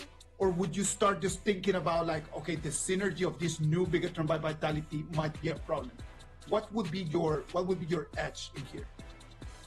I think I would go with, let's go with what Blacklist seems to know, which is the old BTR. If you destroy Zhangqiu's game, then BTR lose the game. But that's no longer the case, right? So I would still put Zhangqiu as the main call, and I want to see how Blacklist reacts to that. Well, if I would be the Blacklist coach, I would understand that you cannot just focus on the one man. Zhangqiu right now, he understands that his teammates are here to help. And this is going to be the smoke screen that Bigatron by Vitality needed all these seasons. Just having some more other people that could actually take the lead role. So if I would be the Blacklist International coach, I would actually start focusing, trying to do all my analysis on what the other lanes could actually bring to the table as well. That's true. And I think if we were to really select a lane, the one lane I would want to put pressure on has to be the Clash, right? In my opinion, Chami1 has been a superstar in the Clash lane since last year when we got to see the real force of Blacklist International. Likewise, for Bigatron, Bao had very impressive performances during KIC. So if I want to start winning, I want to start winning from the Clash lane. I love to see Bao. Bao yesterday had played really well as well. In this time that he's going to have Chami1 in front of him. And Chami1 is not an easy contender to play against. It's not going to be an easy opponent for Bao today. Oh, definitely not, right? And this is why it makes it so exciting, because when you see the greats take a game against each other, 1v1, then you kind of see the standards being set, right? How do we want to play this? We've seen trainers take on two very diverse options. One is, I'm going to win the 1v1, right? Laning phase, we're going to fight it out. And then we have the, I'm going to play the rotation. So I'm curious to see what kind of play style either of these Clash trainers will be thinking of today. It's going to be an interesting showdown. A lot of people are thinking that this is just going to be the Joshi against Zhangqiu show. But the truth is that here in Jakarta, in this KIS4, it's going to be really a 5v5. Can Blacklist really break the code against Bigatron? Let's wait and see as the BP for this game, number 1, is going to start. Match 6, game 1, best of 5. Arlie taken out of the mix immediately. Okay, that's a great start. Now, another specialty that Golden Kite has been the channel. I'm curious to see if that's going to be allowed in this game, number 1. But for now, Blacklist International going to follow suit with the stock standard bans here. Fire Ninja Mai not going to be available.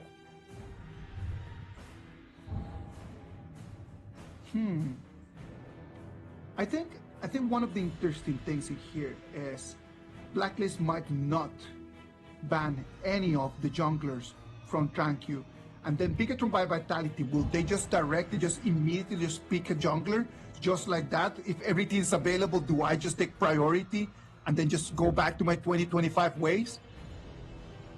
It's gonna be a swing pick over here with the Tricha. I like it. It's a very flexible pick, right? It can go into multiple lanes. Yeah. This opens up the door for counter picks for Bigatron by Vitality. It's now up to Blacklist. Do you want to show your cards? Well, they are gonna have to show something, that's for sure. The Dharma, it's a very good pick. The Dharma against the Tricha over there in the farm lane could be a little bit of a problem, but in terms of the initiation, it's gonna be a good one. 2 very good initiators over here from Blacklist International. That's going to allow them to be pretty tanky and take the initiative of the fights. And that's a good game plan, right? One of the things that Chicha might struggle with, especially if she does not have the lead, is taking down mega tanks. But Bigatron by Vitality, they're going to double down on this burst potential. They're going to ramp up the speed here, pay as the priority pick for Zhang Q, and the Genesis special, the Nua Celestial. I like it. I like it a lot.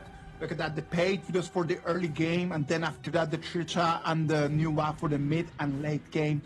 Pretty balanced right over there. Very well done here from Bigatron by Vitality. Blacklist might answer back with the Yukio Tachibana. If you want to go fast pace at the early game, I'm going to match you as well, and this is going to be an F1 race. Yeah, big burst damage potential, very high mobility for both of these heroes. The Swift Strike, of course, for Ukyo Tachibana, and with Tigers for the pay. Now, then this kind of puts a different focus, right? Blacklist International definitely going to be banning out majority of the roamers, and as well as the potential clash lane or farm lane, because the Tricha can go in either of these lanes. Exactly, and that is one of the reasons why the Tricha has been just so frequent in the BP, because it's such a flexible pick that you get such big advantages by taking that as your first pick. It just sets up the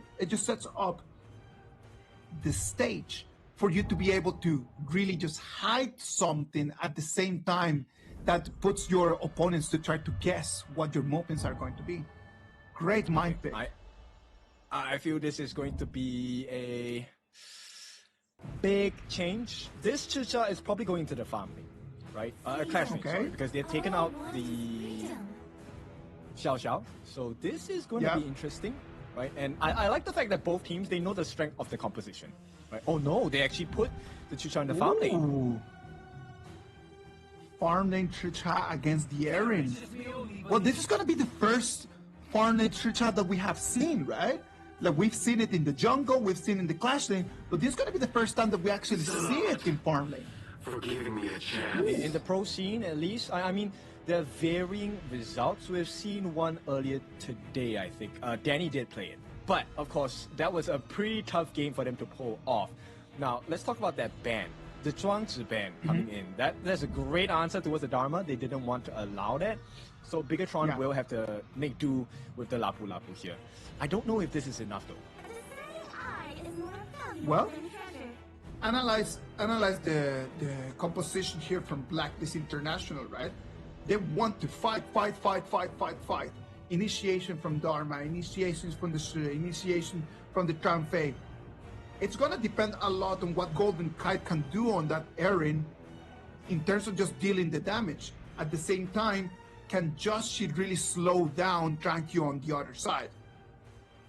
That's true. I mean, Golden Kite, Erin, as we all know, is a very mobile hero, and she can play at range. So once she drops her ultimate and she is not within your reach, you are going to just fall flat, right? Instant deletion. Yes. But at the same time, if I were to be on the side of Blacklist International, or I want to view Blacklist International through the eyes of Bigatron, my worry is Dragon. Because if Dragon gets the catch, it opens up two doors. Number one, a singular target of which she can control you. And then when your backup comes, that's where the setup for Chemi 1 is going to be hilariously painful, because he's going to hit you with the truth, and it's not going to be something you like. Bigatron by Vitality, they're going to try to play to answer back to the fights. And that is going to be a very interesting communication challenge that they will have, right? They know that they do not have the priority over the initiation, but at the same time, in the priority of how to just turn things around, they do have the heroes to really answer back. Can the Lapu Lapu just tank in all of the damage, tank in all of the skills, to allow the pay, to allow the Chicha to come in from behind and actually be able to finish the counter? The setup from the Lapu Lapu is going to be very interesting, right? Because we've seen it time and time again. Every time he throws his blade down, that is a lot of poke damage coming in. Chance does not have that kind of range. He needs to get close to you to use his first skill. So this is going to be a masterclass in terms of positioning from both the roamers on BTR and Blacklist as well. Now, with that being said, this early game advantage is really important for both junglers because the snowball potential of both Zankyu and Joshi are just off the chart for this game. So everyone is going to have to be on their toes just since minute 1. Really just looking around, just trying to understand the jungling paths, because a little mistake in the first 1 minute could snowball gigantic, in a gigantic fashion. Well, this is going to be our last game of today. This is going to be the last best of 5. It's going to be BTR on the blue side, and it's going to be Blacklist International on the red. Very different mindset coming in from the side of BTR. Actually, they're putting pressure on the bot lane, but this means Joshi gets to go into the jungle for free. And if they don't respond in time, you're losing camps away. Now, Joshi will be able to get that camp, and he is trying to go in, interestingly enough, unable to run over the wall. He needs to be safe. Look at that, the understanding of that, right? Like Joshi comes in, gets the camp. That is actually a very good movement from him. Do we think that Tranquil was not actually aware of that? Maybe he's just trying to allow it. We will only know with a little bit more time. What we know is that Tranquil immediately, since the beginning, coming in to share some of the waves directly with Landfall. It's a risk, right? So that is the risk you have to take, because as coaches have already told me in the past, in HOK or any MOBA game, right, you can't win everything. You have to make a choice. I agree. It's a matter of trade-offs, right? Like, you cannot just expect to win everything. In some moments, you're going to have to let some of these things go. Now, letting things go is not going to be good for any of them, as right now we can see the rotations already just Chaz sucking in so much damage in the middle. He's not even level 4. That's going to be a little bit of a concern, right? Until he has his ultimate Unbridled Outburst, it's a risk that he's taking. But that risk, that window of risk, is going to be a little bit cut down. He's going to be level 4 soon, and you can see F1 as a Lapu Lapu, tanky as heck. Very, very big. I love the Lapu Lapu, man. It's so nice. Golden Kite taking extremely low right over there.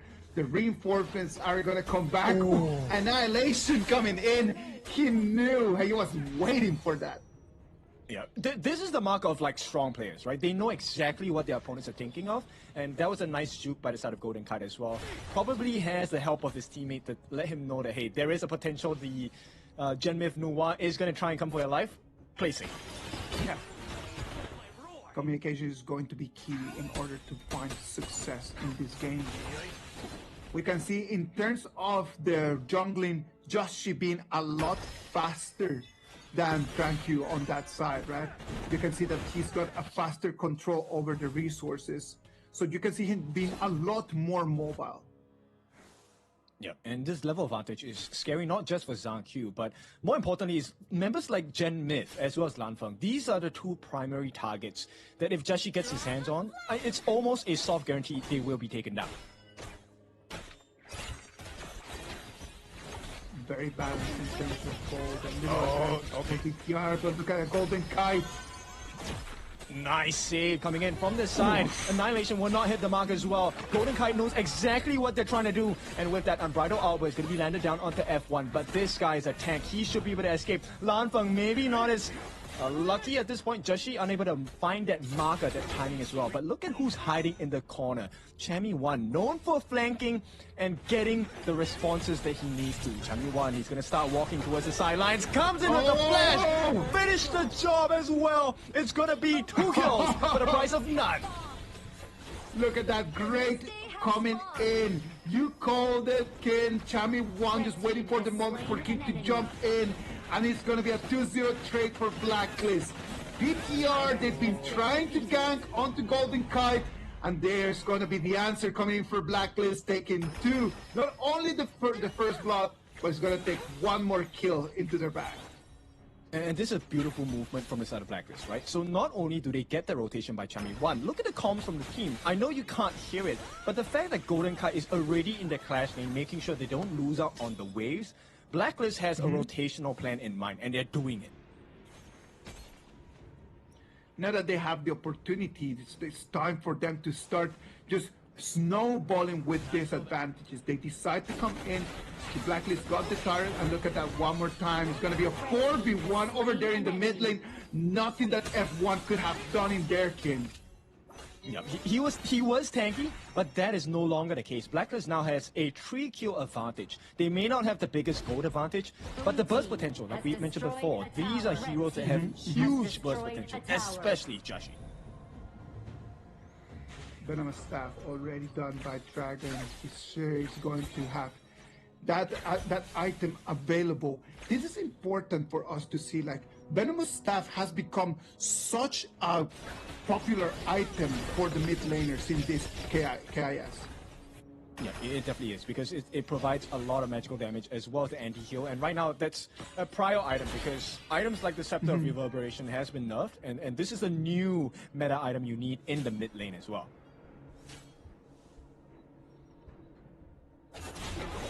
Almost 6 minutes of this first game in between Blacklist and BTR.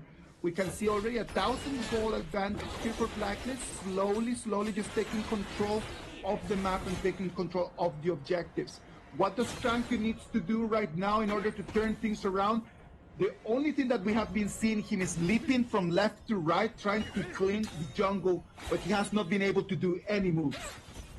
Yeah, this is where Blacklist is very scary, right? Now, if you notice that gold lead, most of it is actually in the hands of Joshi as well. And this spells disaster for the side of Bigatron by Vitality, because this essentially means Joshi can get the kill on almost anyone in Bigatron. The feel that you're gonna just due to its mechanics, right? Like, it's got stun and it's got damage. Like, it's just such a complete hero, right? In terms of melee heroes, I would say it's one of my favorite ones. Yeah, I like him too, but unfortunately I don't really perform too well on my own Tachibana. So we'll take a look at how the pros do it. And right now, Blacklist rotation, I have to say, it's really clean. They've taken a T2 in a matter of 7 minutes. That's really fast. Well, there you go. They come in with a very clear plan, right? And look at that, 4 against 4 over there in the mid lane. BTR just doesn't seem to be able to find any way how to respond to this. F1 is given the vision. You can always see that F1 on the Lapu Lapu, like, he's giving the communication about the positionings from Blacklist International, but BTR can do nothing about it. They absolutely cannot, right? Because Chami Wan is such a dominant... Oh, hang on. Chami Wan gets the setup here, unable to find the finish, and as I complimented him, Chami Wan will be taken down. Joshi now will be able to make it out safely, but the damage has been done. They've figured out a formula to deal with Chami Wan, and that potentially could change Bigatron's playstyle here. Chami Wan comes in with the flash, but then the ulti is going to be wide. That's the reason why he stands in the middle of all BTR members, and that's going to be fatal for him. Chaz right now is going to be set on air, as right now he's going to be targeted one more time. Look at that. Yeah, it's not going to be a nice picture for the side of Lanfeng. Goes in solo, 1v4 here, unable to find a kill, but ZanQ will finish the job onto Dragon. That is 1 CC taken away. And at this point, BTR, that was a great play, but they need more. Chammy1 does have his Truth Mantra, will not expend it at this point. They lose the T1 as well. Blacklist International need to hold off. Blacklist International loses Dragon, but that's not extremely painful for them. Not as painful as it was for BTR to lose the Tricha. That Tricha is very item dependent, and they need him to be online right now.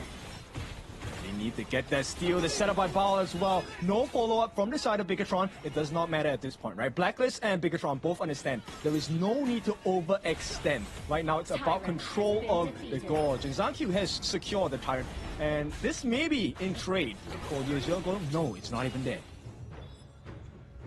Blacklist had a little bit of a gold advantage, and right now that has already vanished. There is no advantage, no more for Blacklist International, as we're gonna hit almost the 10-minute milestone. You can start seeing that it's very, very tight in between those heroes. It is only a 400 gold advantage for Joshi, even though that he's had been doing a lot of better jungling than what Tranquil has been doing. Okay, it looks great for Blacklist at the moment in terms of like overall, because there is magic damage coming in from the side of Golden Kite, but that advantage will start to dwindle down because right now, nobody on the side of BTR has actually built up too much magic defense. When they do, Golden Kite is not going to have value here. Exactly, and then when Golden Kite is not going to have value in there, who's supposed to be dealing damage there? That is the one question that I have about this whole composition from Blacklist International. In the moment that the Succubus cloaks are going to start showing up, who's supposed to be dealing? Well, we'll see what the result of this exchange here. Both teams playing very patient. They get the reset coming in. With that, Joshi will try to reposition himself. Right now, Blacklist are looking for that opening angle for Chammy1. Tanky does not want to take part over here on this first Dark Tyrant battle. He might want to come back, but he's still pretty far away, 50%, and the battle might start right now, Ken. Oh, he actually got it! He steals away the Tyrant! And with that, BTR get a great start. Can they get the back of Joshi as well? Joshi will take a fall. It's a 2-for-1 trade though. Lanfeng is out. Do they have enough damage on the side of BTR? They do! And the chase down happens. Not only that, they also reward themselves with the Azure Golem. BTR walk into Blacklist and take everything. It is a 2v2 trade right over there. It's going to have to be Golden Kite that's going to run away. Dragon is going to fall. Trank is going to claim one more kill right over there, finishing in what we could actually say a 3-2 trade for BTR. Yep, it's a beautiful trade, right? And it's a big swing. That's the biggest thing.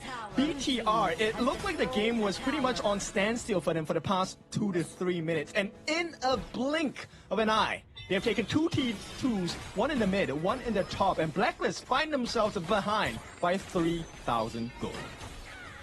I'm telling you, in that moment, I actually thought that Tranky did not want to take any part over there in that Dark Tyrant fight.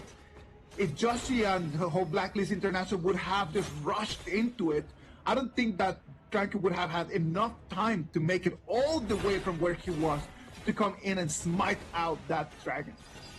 Fully agree. I thought he would not make it. I thought ZanQ was out of time. But here's where information is so valuable. Blacklist did not know that ZanQ was not around. Right now, they are looking for a potential setup on the side of Bigatron here. It's not to get a kill, it's actually just to push them away so that they have access into the Crimson Golem, successfully secured.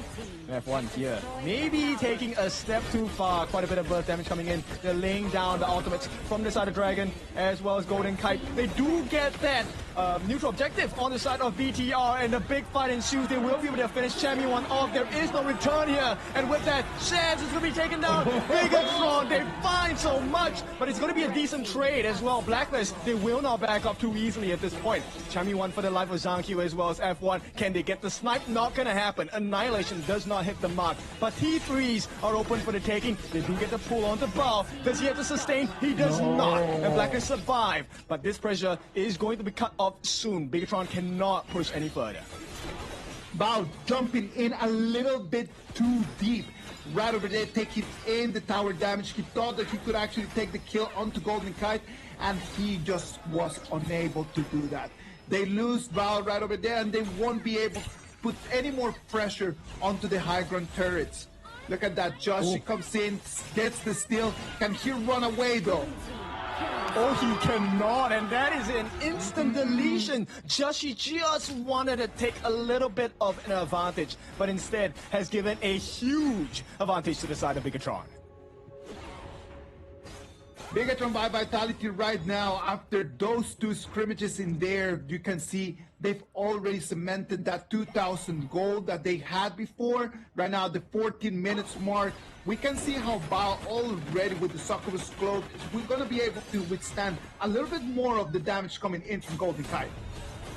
And that's going to be a huge issue. They do get the catch. They found Lanfeng. He is not going to survive that. And with that, the big burst damage coming in from the side of Bigatron. Can they find the opening? There is going to be chance. He uses ultimate. And here comes the turnaround. They have stayed. Overstayed their welcome. Bao has to use the flash. Here comes the chase down. Joshi as well. Can he get the stun? All he needs is to get that stun. It does come through. Dragon trying to get the catch as well. Unable to find it. And Dragon finds himself now in the middle of too much damage. Bao, can he finish his job? He will. And at that, the traders come in for the side of Blacklist though, and with that catch, Bao, he did get the catch, but at the price of 4 lives on his team. Blacklist recover.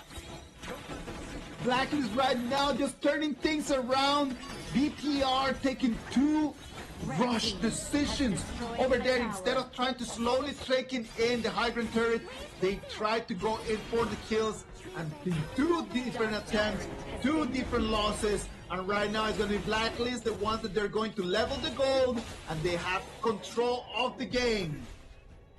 Joshi just will not be denied, right? You get picked off for the attempt on stealing that Crimson Golem. Failed once, doesn't matter, try again. This time, Joshi gets it with no fight back from the side of Bigatron. And Bigatron, this is not a good fight to have. They have Golden Kite as well as Joshi, both having the Crimson buff. Golden Kite right now just having such an amazing performance, man. Look at that numbers right over there.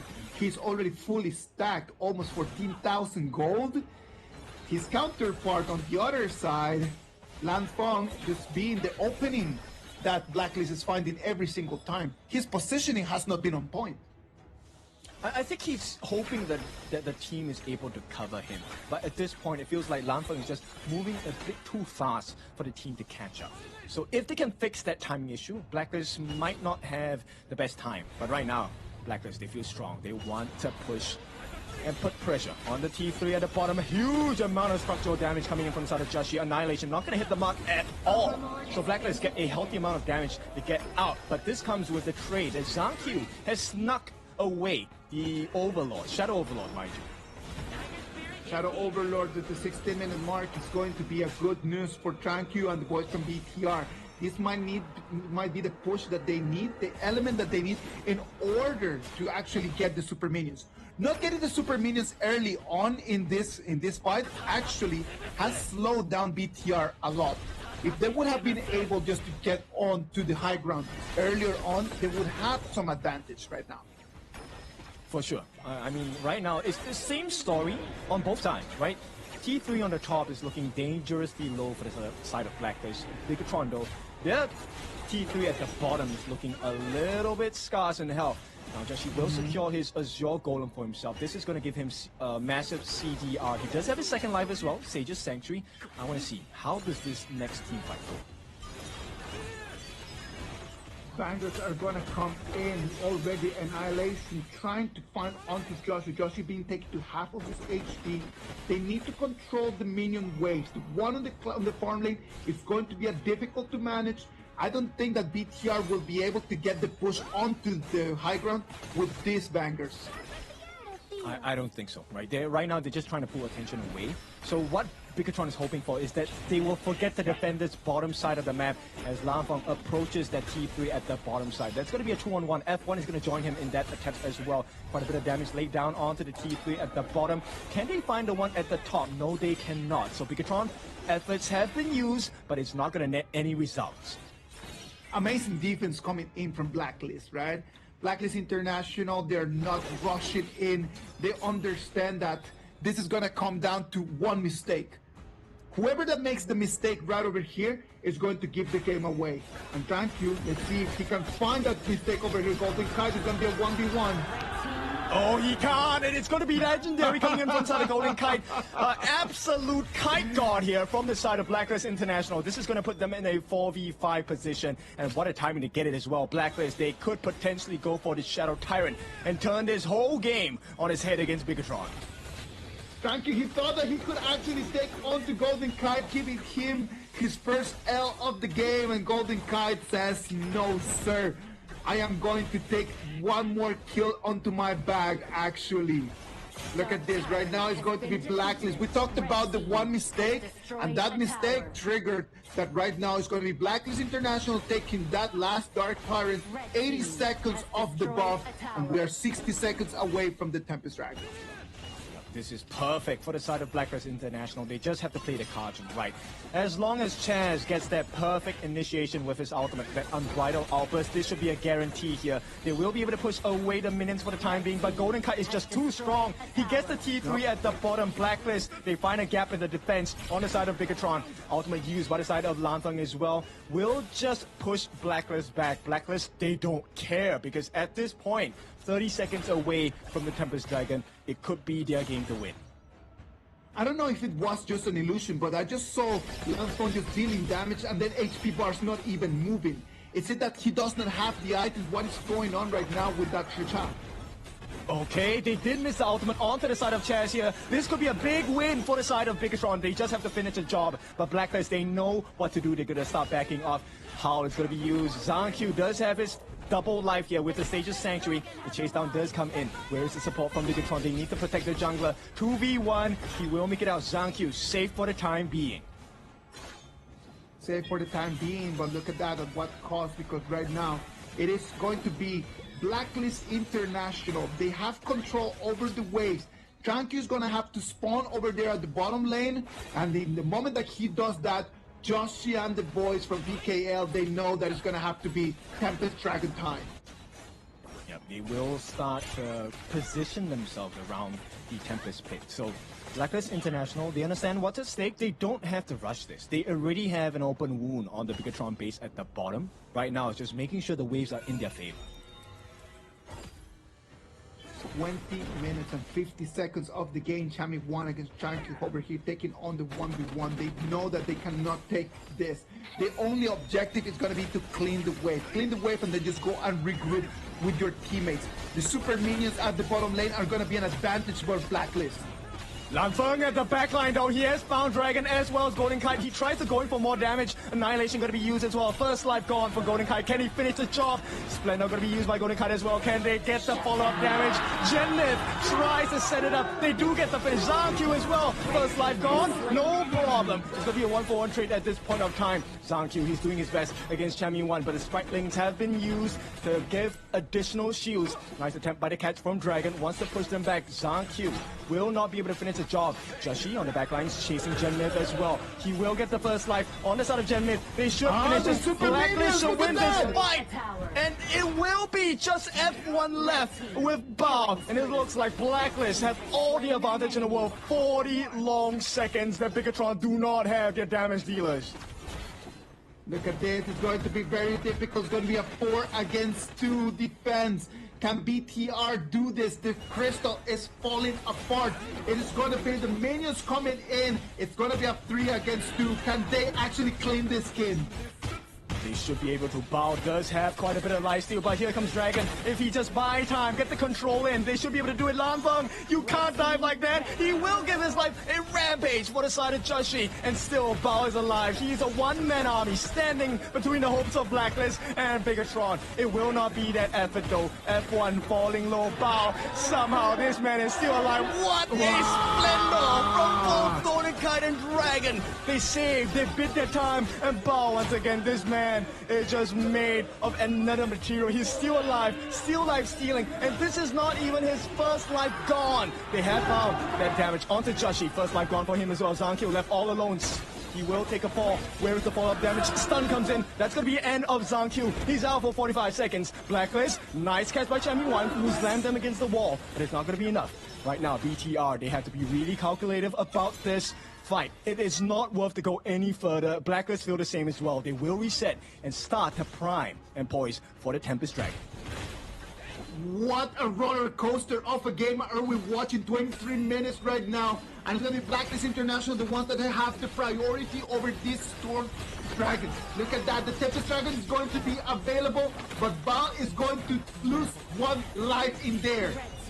Yep, CC after CC, Lanfang is the first one to be taken out. There is a lack of damage for the side of Bigatron right now. Can they do more? Annihilation does hit the mark, but it's not enough damage. Blacklist, this is looking great for them. All they have to do is to finish that final blow. Bao gets his ultimate down. He will be able to sustain. He has been the one-man army. He did lose his first life. He cannot die here. Blacklist International, they want to finish the job, and it looks like it will be done. Destiny is not enough. Bigatron, they have to turn tail. Zhangqiu, F1. They don't have the extra lives. Stun comes in. Destiny activated for the side of Jashi. He will be shut down. And once again, the reactions of the Blacklist members are just out of this world. They get the Splendor down, but Genmith did get the damage in. And once again, we are at a stalemate. Hang on, Zhangqiu. He has to get the chase. There is no mana for Dragon, and he has no life as well. Blacklist, they did get that structural damage in, but have they bought enough time? Right now, it's 40 seconds for the side of Dragon, but 20 over seconds with Jashi as well as Golden Kai. This is the only chance I feel BTR will have to take the Tempest. Are you seeing what I'm seeing right over here? This is pure mechanics. The Splendor's coming in at the fraction of a second when the Annihilation is just on the mark. Right now it's going to be BTR. Zhangqiu is going to take that Tempest Dragon's going to bag it, and it's going to be the time for them to push back. Are we going to make it to 30 minutes here, kid? I would hope so. I mean, I voted for the longest game to be 25 minutes and more, and boy, am I right. Now, with that being said, Blacklist against Bigatron. Look, Isaac, this is insane. The amount of times both Dragon and Golden Kite use their Splendor at the very last second to dodge the Annihilation, that is insane. It is just perfect execution, man. It is just perfect. It's just, it needs to be to the millisecond, and they're being totally on point. Yep, and the tides are turning right now. T3 at the bottom, secured by the side of Bigatron. T3 in the middle, gonna fall as well. And right now it's a barren base. The tides have turned. Everything is in favor of Bigatron at this point. Too many people have lost their Sage's Sanctuary. Now we're left with Chaz as well as Chami 1, the last two members on the side of Blacklist with that extra life. Jashi though, this is a weird rotation. If he gets caught out here, this is going to be disaster. It's a 4v5 at the moment here. The flank comes in from the backlines. Bao keeps his eye on him. Get the stun in onto Jashi. They can't find the damage. Chemi 1 did find that truth mantra, but it might not be enough. In the backlines, Chaz is trying to hold off the rest of F1 as well as Lanfang, but it might not be enough. The base is open for the taking. They just need to finish the crystal, and it's looking like Bigatron have won game number 1. Bigatron by Vitality in this titanic battle ends up with the victory. Blacklist International looked like they had it in their bag, and at the end is Bigatron by Vitality, the ones that take on that Tempest Dragon at the end, and they are the winners of this amazing first game. We knew this was going to be the highlight, maybe not of only today, but maybe the highlight of the whole group stage, ladies and gentlemen. What an amazing feast we had right over here. Excuse me, this is supposed to be group stages. This is not a grand final, but it feels like it here because we have the champions of each region here between IKL and PKL. Now, this is a great start for the Bigatron boys, but Blacklist, that was a big performance. It shows you the quality that the PKL boys have, and I think we're in store for a long last series. Oh gosh, this was such a great game. Pure gas, man. I'm loving it. Please give me more of this. What about we just go on to 5 games and then we just finish casting here at midnight? I am going to love it, man. This is insane. This is exactly what I was looking for since yesterday. Total madness. That is exactly how you could describe this game. Total madness. Yeah, absolute chaos. This is what I missed for the past 2 months, right? We have not been on broadcast for a while, and to be greeted with this quality of games, yes, it was messy, it was a lot of kills, there was a lot of brawls, but there was also a lot of macro plays. Everything you want in a game, this one had it. And this is just game number 1. We still have potentially 3 more games to go. 2 more games to go. Yeah, 2 more games. It's a best of 5. So let's take a look at the stats here, because look, the itemization at this point doesn't even matter to me. This was about the reaction timings and the decision making by both teams. I'm telling you, even though they cannot take the MVP because they got the loss, if there's got to be someone here that deserves the MVP, it's got to be Golden Kite, man. Golden Kite on that airing, the performance that he had today, dealing damage, taking kills, the millisecond splendors that we saw there 1, 2, 3 times, it's unfair to him not to be recognized. So I am gonna take my points and I'm gonna give them to Golden Kite, people like it or not. All right, I love that, right? And that's for Blacklist. Now I want to talk about Bigatron because they won this one. It was a very tight situation, but the one man responsible for the livelihood of Bigatron because they were at death's door. My man, Bao, Yes. this guy on the Byron was unkillable. But that's the thing, right? Like when you have that Byron, you don't want to be taking on 1v1s, man. You're the one that wants to take on the 1v4s. Surround me with people, please. That's exactly what I want. I want all of you to come and try to jump me. That is what the kind of attitude that you need to have when you're playing on that Byron. And that ball in those last 2-3 minutes of the game, you saw him just jumping in again and again and again. Look at the damage taken in there, 221,000. Insane. And you know what? Even after taking all that damage, he only fell that mere few times. Yes, he did take a fall, but he saved the game. If Bao had not been present at that moment of the game, Bigatron would have lost this game way back then. Blacklist would have taken the first game in the series. I completely agree with you, man. Look at that. Tranky and Joshi analyzed their data. Both of them did perfect performances. There were some moments where I just saw Joshi playing on that Dukyo Tachibana, and I was like, this guy's unkillable. Like using his ultimate just to recover HP so much, so quickly. It was really hard to kill.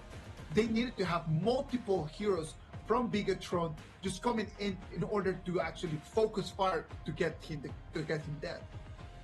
Yeah, I mean, this match was messy for a couple of reasons because both teams understood that we have to split the fights, right? We can't give Bao on the Byron the 5-man ultimate. He will get insane amount of shields. He's going to make full use of his passive to get the lifesteal back. On the other end, for the side of Bigatron, it's more of, can we separate Chaz from giving the shield to the team? Can we isolate Golden Kite alone so that we can make him waste his life and his second life in the form of the Sage's Sanctuary? And that's where the fight broke loose and Bigatron took it by the skin of their teeth.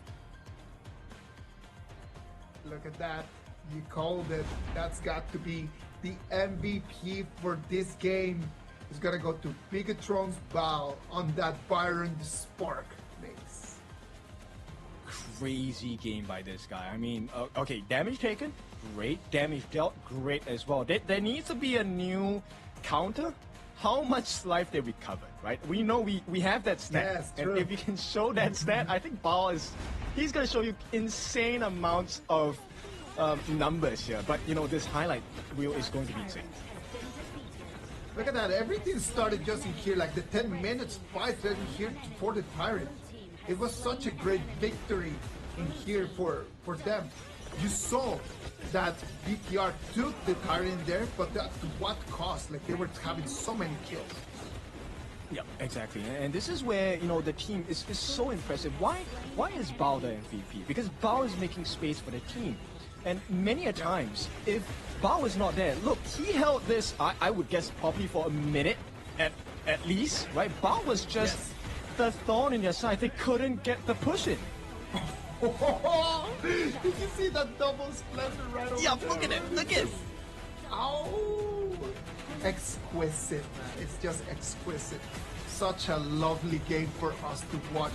I know that a lot of you might already be tired of this day too because it's going long. But after this game, aren't you energized? I am really, really energized after this. This was the same as drinking 10 coffees. Oh yeah, maybe even more, right? This is a crazy start to the series, and this is a best of 5. And I think the fans are loving it as well, because this was not a game where it was clean cut. There were, you take a look at the goal graph, it's up and down, back and forth as well. Bigatron and Blacklist, the two teams here, they have given us a wild start to the end of the day.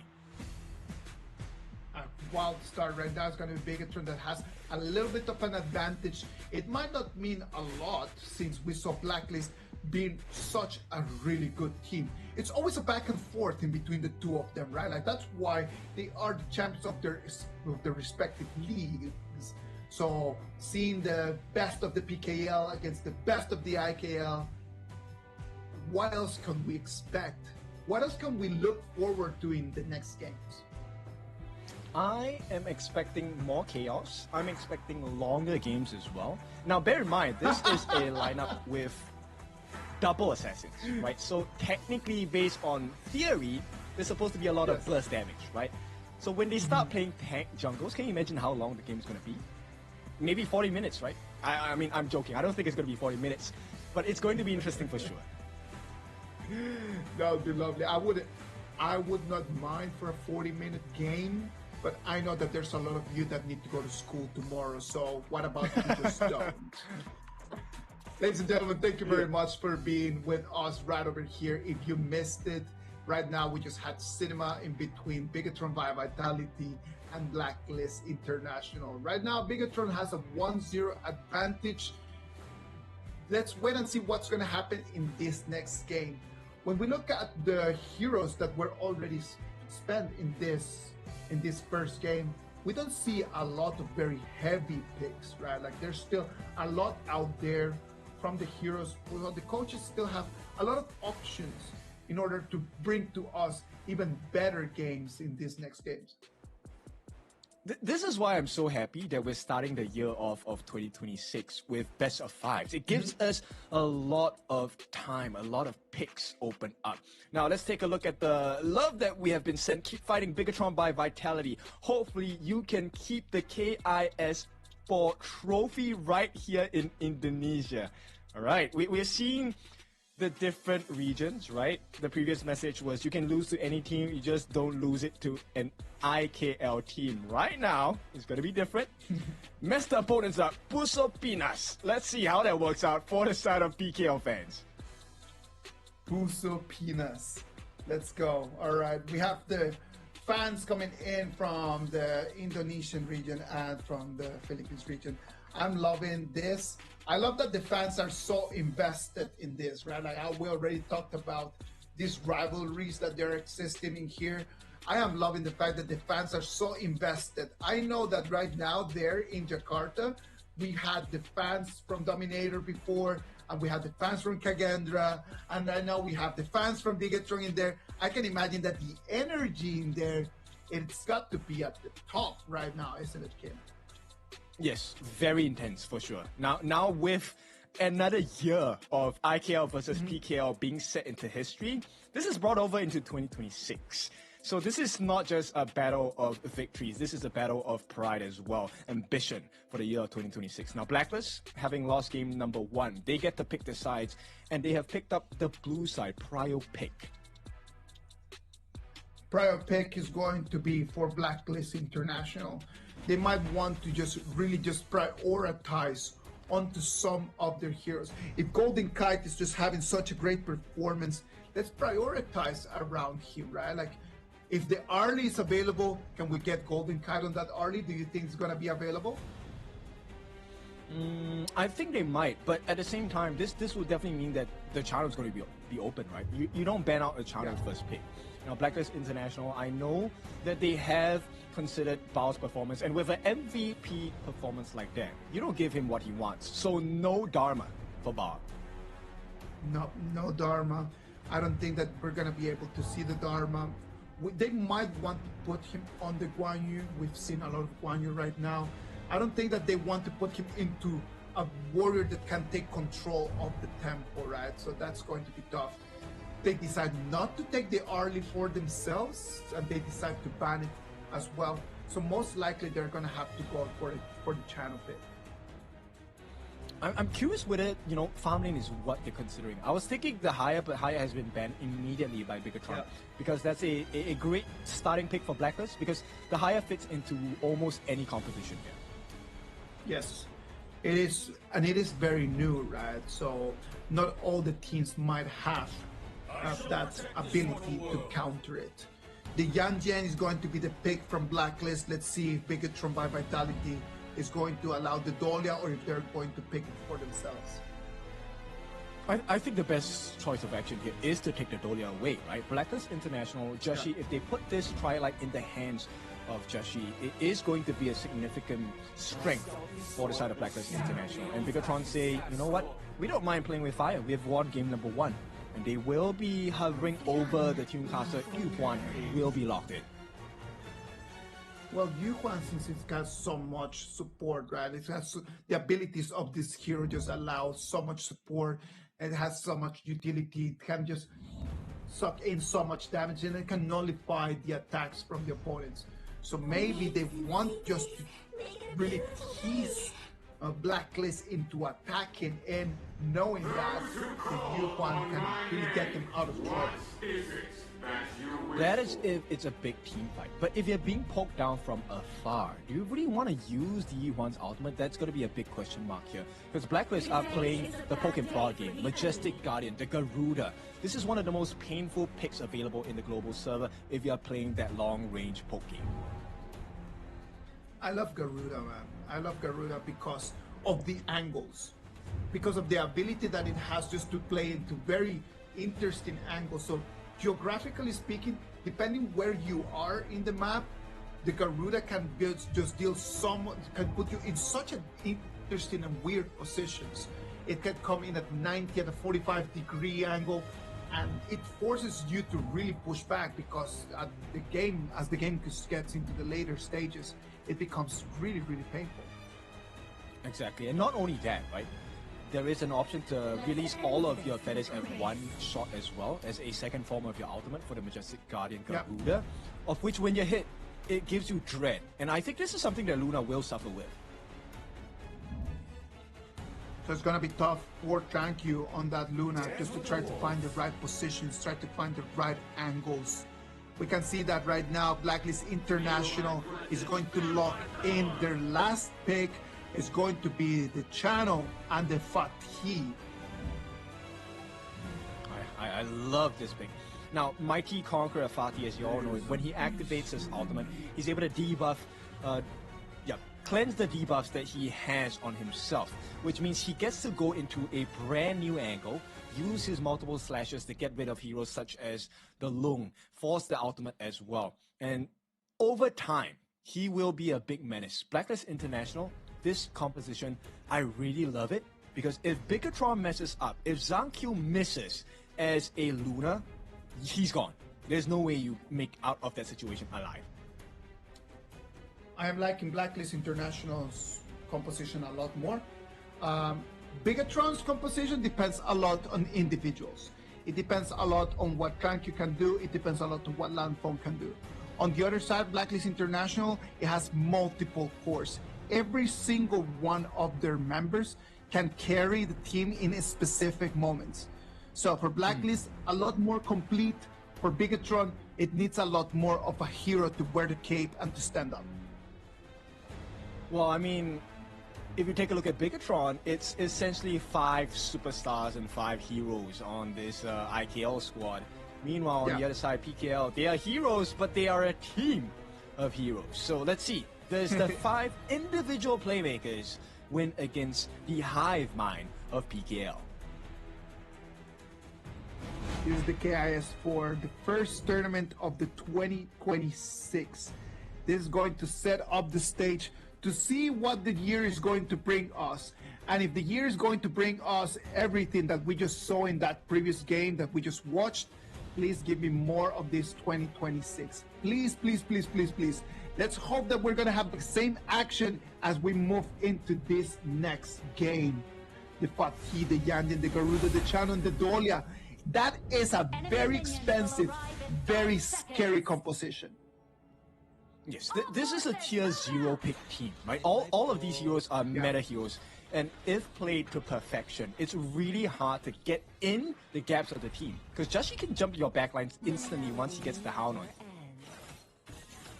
And he can just get double Trilight, right? Like he can just get double ulti in there. It is just gonna be so much sustain. So much sustain. It's a very scary notion because it means Joshi is, in this theory, unkillable. Once again, same kind of situation we find ourselves in game number 1, but this time it's going to be even earlier, right? The moment you're level 4, he essentially is unkillable at this point. Now Dragon will have to face off against Bao in a 1v1. It's going to become a 2v2 at this point. Sprite things have been dropped by both sides, but there is one in reserve for the side of BTR. Gen mid's mobility and Gen mid's ulti is going to be one of the answers that BTR can have, right? He's just gonna have to wait until the right moment to try to just proc the ult and just to try to be able to suck in some damage. 2v2 rotation driver here to the farm lane. You can see Dragon easily just starting to take onto the resources. He doesn't want to come in for the kills. He just easily just comes in, takes in some resources, goes back into the jungle.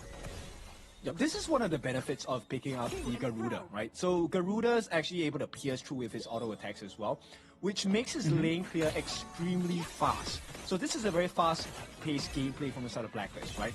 And the question now is, BTR, they can match up to this pacing, but they cannot afford to give away First Bloods, they cannot afford to give away kills. So if Blacklist gets a kill, and a First Blood at that, BTR is going to be way back. They are playing at the edge of the abyss. They cannot allow no mistakes. Look at that Tranquil with the Luna. Comes in. He does not want to just jump in right now. He comes in. He just wants to get the gold. That Luna is going to have to get a lot of gold. The one thing that cannot happen is Blacklist just having a timer on their Azure Golem. In the moment that Blacklist has an eye on the Azure Golem spawn times over there for Luna, for Tranquil's Luna, then that's going to be the end of the game. And here we go. It is going to be ultimate landed by the side of Dragon as well. Flash going to be committed by Bao. He's going to be able to make it out safely. But this means at the 4-minute mark, Bigatron, especially for Bao, he's not going to be in a safe position. Might have overextended. Heals come through from the side of Genmib. Who is going to be the first to fall? First blood goes into the hands of Dragon. And Blacklist International rewarded for taking the risk. Yeah, that 2v2 over there. Bao thought that he could actually take on to Chami1 and just get the kill in there.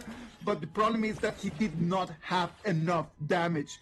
A little bit of miscalculation in there. And right now, Blacklist already with the first blood. They're going to have priority right now. And that one is going to be a really good start for the PKL champions. Yeah, Blacklist, this is a great scenario to be in. Now, Zankyu does manage to steal away a task for camp, but we're 30 seconds away from the first neutral objective of the game, of which we all know it has to be the Tyrant Wrestle, right? Both teams will try to wrestle over this because it gives them fighting prowess across the map. So in 15 seconds, we can already start moving our eyes towards the river because that's going to be the cue for the first big fights of this game. As you mentioned before, Dragon just being able to rotate so much more faster than Genmib, it's going to be a problem for BTR, right? Look at this right now. Everyone already gathering together here close to the Tyrant. Oh, that's quite a bit of damage. Here comes a long-range poke from the side of Dragon as well. This is why the Garuda is such a pain. But they do have that ultimate from F1. All he needs to do is to bide the time. Gets a stun in. It's going to be a stall. A steal from the side of Zankyu as well. The fight and choose. They do get rid of Zankyu. Do they find a finish? They do. Bao once again the champion for the side of Bigatron. He is in a 1v4. Unfortunately, that's going to be too much for him to handle at this point. And Blacklist International, even though they lose the Tyrant, they win the team fight. They win the team fight, and the worst problem in here is that Tranquil and Ba are going to fall for BTR. That Tyrant advantage that they could have got just by those two kills it just completely nullifies, and that's gonna be inexistent. Not only they lose the man, they also lose that golem as well. Yeah, and this is not an ideal situation. If BTR had stolen that Crimson Golem in response, that would have been even out for Zhang-Q. But the fact that Zhang-Q fell once and now is buffless is a huge deficit. His Azure Golem should be spawning soon, I believe, but no, at this point, it is all Blacklist International. This is bad news for them. Like I told you, there's one thing that they could not happen. It's just the Blacklist just to have information on the golem, and right now they have control of it completely. Now, what does BTR need to do right now? Well, BTR is gonna have to just completely regroup and try to start sharing gold. They need to regroup and sharing gold because right now they do not have the ability to fight against Blacklist. Yes, they need to make sure they can even up the gold. That's the first thing. And the secondary thing is to be able to try and get some split pushes going in. They need to have control over the turrets on the map. So Bao has been trying to achieve that. But this means if he shows himself, Blacklist knows, hey, we are in a numbers advantage. And right now, Lanfeng is looking a little bit low at the bottom side of the map. He will be chased down, not going to be taken out. He does have his infinite vastness to get out of trouble if it is required. But exactly what you just mentioned, right? In the moment that Blacklist just realizes that Bao is not in the equation, it's the time for us just to go and fight. There's no one else besides that could be an actual problem. Yeah, vision score is so important for both teams. This is the basis of how you make decisions in HOK, right? Do you know where the other members of your team are at? And if you do, then you can make a smarter decision, which normally nets a positive result here. Look at that one more time. It's going to be BTR coming in, trying to check on what's going on in this red buff jungle. It is 4 members of BTR in here. Can they take control of it? No, it's going to be Golden Kai, the one that's going to claim it. Yeah, this is beautiful work. Now, bear in mind, this is the numbers advantage for BTR. So the fact that they did not steal the Crimson Golem away, that's a big loss for them. At the same time, Zhang-Q, he is going to be caught out. Here comes the heals attempt. He's not going to be surviving that. Instant burst coming in from the side of Blacklist International, and they are angry with game number 1. They are looking for dominion over BTR here, and it's looking like a great success right now. All right, let's just call it the way it is. Thank you right now. Thank you. Luna is completely out of the equation. Someone else is going to have to stand up. And the problem is that Lanfeng still needs a lot more time to actually be on. And even and that is the problem. In the moment that Lanfeng is going to start having his power spike, it's going to be the moment where the Channel, where the Garuda, where the Fatih are going to be online as well. It's just an unfair fight, right? Blacklist International showing you why Garuda is such a problem. Like the long-range poke, Dragon is already at level 10. But the poke damage and the magical damage he's putting across BTR without putting himself at risk is one of the reasons why Blacklist is winning so hard at this part of the game. And right now they can just make all the decisions that they want, right? Like, because in this moment, there's nothing that BTR can actually do to answer back. Even if they would want to take on to the fights right now, they do not have the damage and they do not have the ability to really coordinate an attack. I mean, the silver lining here for the side of Bigatron is the fact that they're keeping close in terms of gold. Now, it's about less than 1,000, maybe half 1,000 gold in lead for Blacklist, and Zhang-Q does have the level advantage. But this needs to be across the board. So BTR, they need to find an opening here, and Dragon says no, you are not going to be allowed there. Did you see right now how much damage Dragon can actually do? That is crazy, man. Look at that one more time. He's going to be jumping in just. He wants to take on to the fight. That's Yang Jian right now. His damage is something that BTR needs to be careful about. Zhang-Q, he does secure his own Azure. Right now, F1 finally does have his passive. He will have access to his ultimate. Dragon once again going to be dropping down all of those feathers, but the 1v1, Zhang-Q against Chami1, you don't win this as a Luna. Chami1 will use his ultimate to lifesteal his way back to full health, almost at that point, and Blacklist still massive control over the gorge. Good decision from Zhang-Q just to understand that he did not have a chance to win it there. Just kind of just coming in and then just pulling back because there was no scenario in there where Chami1 with the ulti available was going to lose that battle. And you start to see the gaps here. ZhangQ, yes, he can dive in, but this is not an ideal fight, right? Joshi will constantly get the reset by Chaz, and at this point, if you're unable to deal with the poke damage by Dragon, and you're trying to find out where he is and try to catch him, that opens up space for Golden Kite. And we know about having a numbers advantage down here. Here comes Dragon, putting the pain down. Can they get the steal onto it? ZhangQ secures the Tyrant. Is it enough? They have taken damage. Good job by Genmith. They just need to finish the fight. Bao trying to jump in with the Charlotte, unable to find the finishing blow for the side of Bigatron. And once again, ZhangQ will be taken down. Just too big of a dive, and Blacklist International push and pull, and they have pulled Bigatron to the depths of their strength. You have already won your Tyrant while you're trying to get even more. F1 being taken extremely low, and that Overlord is going to be for Blacklist for free. Yeah, I don't know. I feel like Bigatron has something in their minds that they know we can turn the fights, but it's not working out in how they envision it. And right now, the cost is pretty high. The T1 in the mid is going to be taken for free here. They will have to eat a couple of shots from the side of Lanfeng, but those biscuits, they can eat them all day. They already won the Tyrant fight, right? If you won the Tyrant fight and then you come in, they tried the scrim, right? And that was totally fine. Like, they came in, they threw some punches, they were unable to just get the kills. Just pull back. That's it. You don't need to just keep following. Why do we do the follow-up over there all the way to the mid lane? I'm not sure. I mean, I'm pretty sure they have their reasons for it. Right now, ZhangQ has an important responsibility, and that is to deal with the Shadow Overlord at the top side. But right now, Golden Kite is going to get the T2 at the bottom for free. So Bigatron, they're starting to lose control over the Gorge. You can see Joshi, he is comfortable standing here because Chaz does have his ultimate. He will be able to refresh Joshi's ultimate as well. Look at that. We have a very good positioning in here from Blacklist International. They put some little pressure over there on the high ground turret, and right now their target is going to be that tier 2 that easily is going to fall. Beautiful work from the side of Blacklist. Like, the constant use of Chami1's ultimate is not to take the team fights, it's to rush the tower down. And this is a great theory and practice put in place by Blacklist. T3s are next on the menu. Bao taking quite a bit of damage right now, F1. He needs to stop this onslaught of structural damage. And it's not going to be enough because BTR struggling to protect their T3s. On the backlines, ZhangQ, he has eyes on Chami1.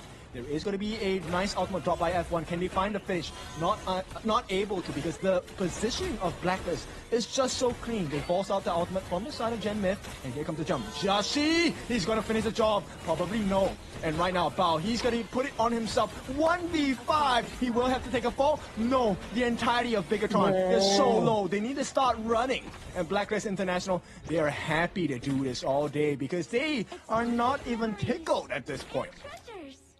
We talked about this. It's just so much damage coming in from any of the members from Blacklist. The only opportunity that Bigatron had in terms of composition was not to give them an advantage. And did you see just right now? It was just very close to an ace, since every single member of Bigatron was just going back with almost no HP in their bodies. No, this is where team play is so important, right? If you take a look at what's happening, Joshi, he may not be the highest farm on his team, but it's working out in favor for Blacklist because everyone else is winning their corresponding partners in their lane. And right now, F1, take a look at that. He's taking too much damage. He doesn't want to use his ultimate just yet. The stun comes in. ZhangQ looking for an opening. The team needs to step up. BTR are falling apart, and they're just poking. Blacklist, they might have found the answer. Unbridled Outburst going to be laid down. ZhangQ on the back line. They're looking for the target, but Bao is the first one to fall. They don't have enough damage. They don't have enough life. Joshi stops 3 in their tracks. And here goes ZhangQ. No superhero play. It is going to be a disaster as Bigatron will be taken out. The infinite vastness used by the side of Lanfeng, and this is just biding time. They cannot defend Blacklist. An opening is available for both the T3s in the mid and in the bot as well. Well, the turrets are going to fall, and let's wait and see if Blacklist wants to make the push. They do not have to rush this one. Just coming in and taking 2 of those high ground turrets is going to be more than enough. The Dark Tyranny there was the bait. We knew that Bigatron was waiting for the moment just to come in and do one more of their classic steals. The fight never started. The steal never happened. And it was Blacklist the ones that they took control of the scrim right after that. Yeah, because there's too many members to deal with on a sort of Blacklist, right? If you take a look at the composition on Blacklist, essentially it's a 7v5. Joshi has an extra life. Chammy 1 has an extra life, right? And when Chaz gives the refresh on the ultimate for Joshi, he can fight again. So take it as 8v5 at this point. Oof. Look at that, Chammy 1 comes in, gets onto Gen Mid, a couple of pokes, and it's already 50% of the HP gone. Yep, Lanfeng unable to find the finishing blow here. They will commit the unbridled outburst from the side of F1. And Zhang Q, he wants to go in, but Dragon, the poke damage is just too much. They force out the heal from Gen Myth. Bao, he cannot do this. He cannot do a 1v5. This is not the place to do it, but still, he will try. They have taken all of the T3s from the side of Bigatron's base, and it's just slow, painful, burning death. How do you turn this thing around? There is no way. Super minions coming in from all different angles. And right now, Blacklist International wants to finish this game. Yep, they are trying. Bao is trying his best as well, but he cannot do it alone. He will be taken down 1v5 time and time again. And it's not going to be enough as well. Genmith drops the ultimate, tries to save the day. Will manage to buy a little bit more time for Bigatron. But as the game goes longer, Bigatron don't get any stronger than this. No, they don't. They've already gone through all of their power spikes. They depend a lot on what Lanfeng can do, since that Luna is completely invisible in this game. Yep, thank you. He did try to go to the backlines to get rid of Dragon. Not going to be good enough at this point. They have gotten a little bit of wave clear going for the side of Bigatron. They have to deal with one more wave, but Joshi, he is not going to stay patient. They can finish this off right here, right now. They do manage to get that final blow, and it's going to be a team ace, a rampage for Dragon as they await the arrival of the next wave of minions. Bao, once again, familiar sights, 1v5, there's no way he does this, and Blacklist International respond in kind, 1-1, PKL. Blacklist International is going to bring this back, it's going to level it, it's going to be 1-1. We knew that this was going to be a very tight match, not as long as the previous one, but this one here as full of energy as the previous. Congratulations to Blacklist. Yes. Big congrats, and this was a dominant display as well, right? The way that Blacklist International executed this draft was to perfection. Now, we can already tell you, I mean, at least based on my perspective, Dragon has to be the MVP. The amount of ultimates he dropped down as the Garuda was just so sensational. They couldn't deal with it on the side of Bigatron. I think that the MVP right over here needs to go to the coach. The coach has such a good BP. Amazing bans, amazing picks, was able just to read that whole game just like if it was a book. I would give the MVP to the coach, but if the coach cannot get it, well, I'm gonna go with you and just really give it to that Garuda. That Garuda with the reach and the positioning, amazing performance. Yeah, it's because of Dragon's inputs that allow the team so much room, like Chammy 1 and Joshi, to really just die for free. Chaz, of course, is going to be that win condition where he just needs to make sure that Joshi stays alive, and Joshi is not someone you can ignore in the team fights. Meanwhile, on the flip side, we're talking about Zhang Q. Zhang Q wants to go in, he wants to get the kills, he wants the flashy plays, but if you can't even get rid of Dragon, what chance do you have of getting rid of the rest of the members of Blacklist International? Blacklist just lured him into picking that Luna, right? So that Luna pick was actually lured for him to just come in and to just like get that. They already had a plan on what they wanted to do. And just by that, they just nullified that Luna. It's completely out of the equation. And right now it's a card that Bigatron cannot play no more. And this gives me a lot of hope, right, for the year of 2026, because now we see the mind games coming in, and you know, people are doing their homework. You can be strong, you can have 5 strong players, but you need to play as a team. And like you see the headlines here, that definitely was a one-sided game. it was a one-sided game because there was no answer coming in from Bigatron. They needed someone just to do something supernatural, and none of them were more than just plain humans. Yeah, the goal lead and goal differential is just insane. I mean, at this point, I want to point to you the direction. Joshi was consistently behind in farm against Zankyu. But the rest of the team, Chami Wan, Dragon, Golden Kite, and Chaz, they all had leads in their respective lanes. They were out farming, and because they have the extra items, they're able to outplay the members of BTR. Golden Kite just had such a good performance as well, right? Like, look at him, like, look at all the items and the gold that he got. That channel was extremely well fed. Yes, this is one of his signature picks, even from last year in 2025. So this is a result that I expected. But what I did not expect was Dragon to perform so well with the Garuda. He's good as a player, but like this Garuda by Dragon was just completely different. Almost 150,000 damage dealt from both Dragon and Golden Kite, almost making it to the 290,000 when you combine them together. Look at the gold graph as well. Like in the moment, when we hit the 10-minute mark, it was just completely for Blacklist. It just shoop, took off, and it was no stop from there.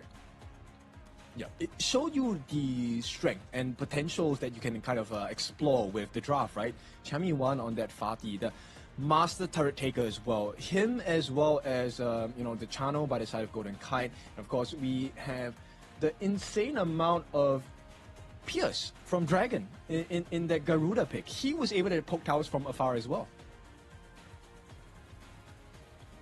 Joshi had a good performance with that Yanjian.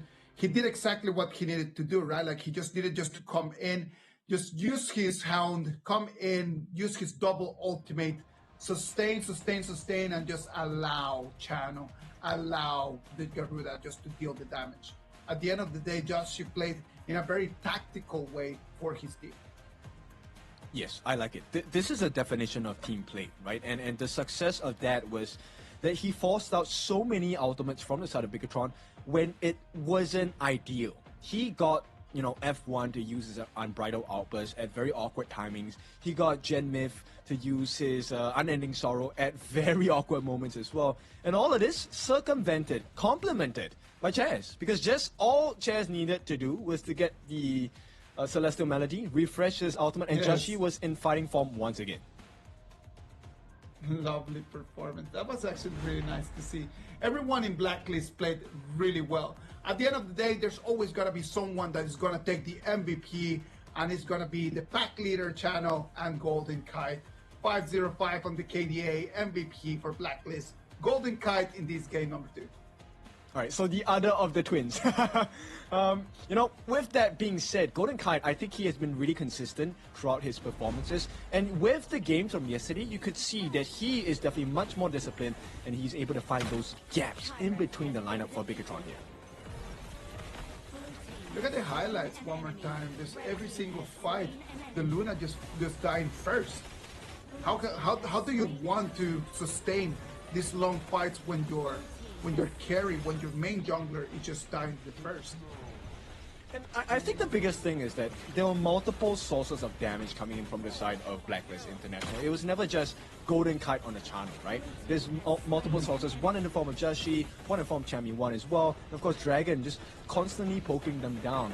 And this forced them into really awkward positions. You can tell Zankyu was very frustrated. He wanted to make the plays. He thought, you know what, let's just go all in. But that was the wrong call. Hopefully they will have a better performance into the next game, and right now it's already a 1-1. Look at this, the way that they come in for the crystal. They could have just waited for the minions, but they were like, let's get the ace. If we're going to finish this, let's just finish in a strong fashion. Yeah, I like this. Right now, it is already balanced. This puts them in a very confident position, especially for the sort of Blacklist, right? At the same time, this is where we really get to see the standards of a team. right? That was, let's be honest, a beating, right? Blacklist International gave them a spanking over there in game number 2. So how does Bigatron by Vitality respond? Because Blacklist got handed themselves on a silver platter in game number 1, and this was their response in game number 2. Does Bigatron do the same? I think that what made the advantage so big was the hero picks right over here, right? So we already saw, like in the first game, there were two very balanced compositions, right? In that game number 1. In this game number 2, clearly one side had a lot of a better hero choices, and that's what just made the gap so gigantic in between Blacklist and Bigatron. Let's wait and see what in game 3, if Bigatron by Vitality can actually level the field a little bit more. Probably will have a little bit more of a competitive game, I would say.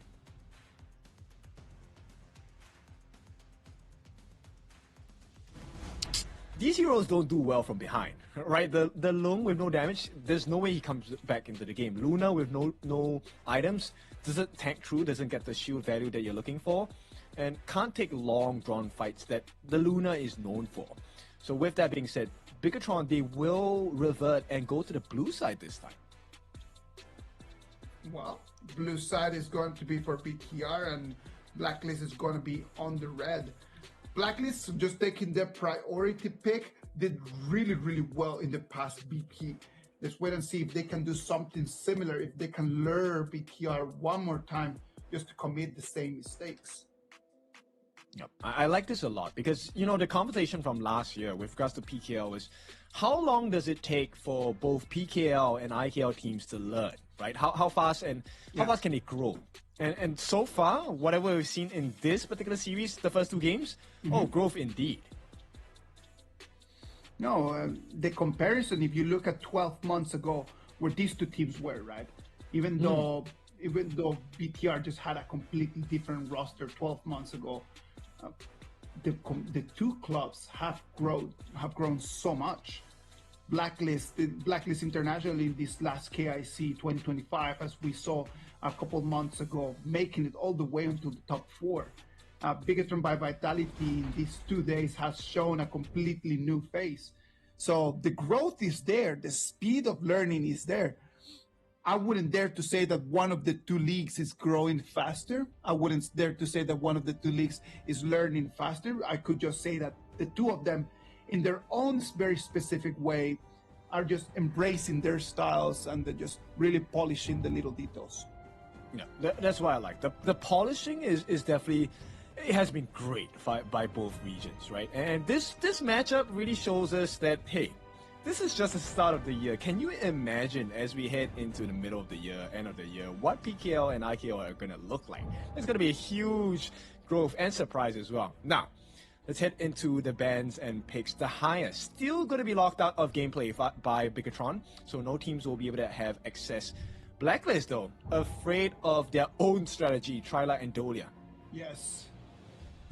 That Dolia is going to have to live in the bans right now, because Blacklist cannot allow that combo in there. The Dolia can be paired with so many different heroes that right now that you can see actually the light at the end of the tunnel, do not even let it out.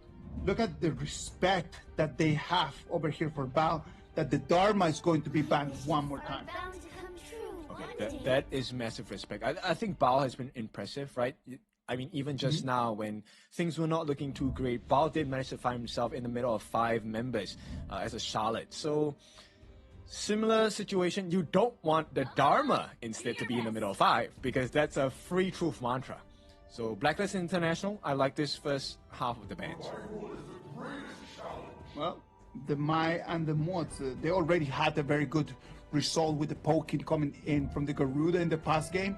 What about if we just try to emulate that with the long reach of the Mods, not only with the poking, but also with the stun?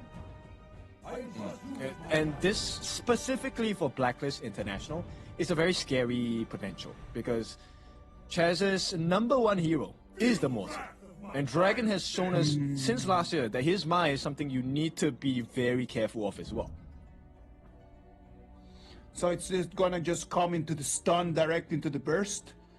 Because if it is the stun direct into the burst damage, that's going to be very scary for BTR to defend. So it's going to put a lot of pressure over there on F1 on that Liam Kwa. Yeah, but I like it, right? Because if you have the gold advantage, then nobody bursts down a Earthshaker Liam Po. There's no way, right? So, and also if F1 is in the face of Blacklist International, you don't get that combination. So what if you have the Cannon Blast? He is CC immune. He's going to interrupt all of your skills. We run into the second round of bans. On one side, Blacklist International is going to ban the Flowborn, not going to allow the tank to be available in there, and the Jing. So Jing and Flowborn are going to be the bans from Blacklist International, just trying to narrow down the options that tank you can get. And on the other side, BTR is going to get on the Tricha and the Long as the bans, trying to just force Golden Kite into something not that strong.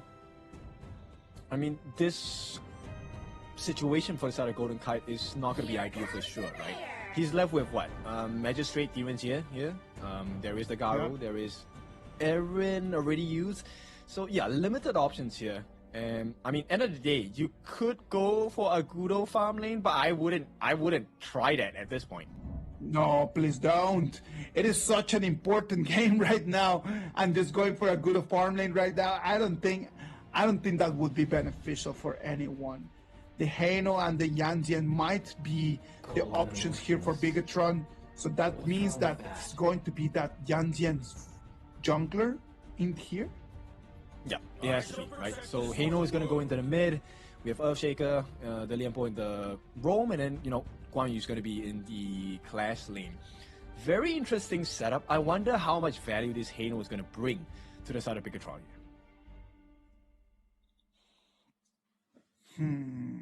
What is going to be the option here? I would say Deer and Zia probably. Yes, it has to be the Deer and Zia.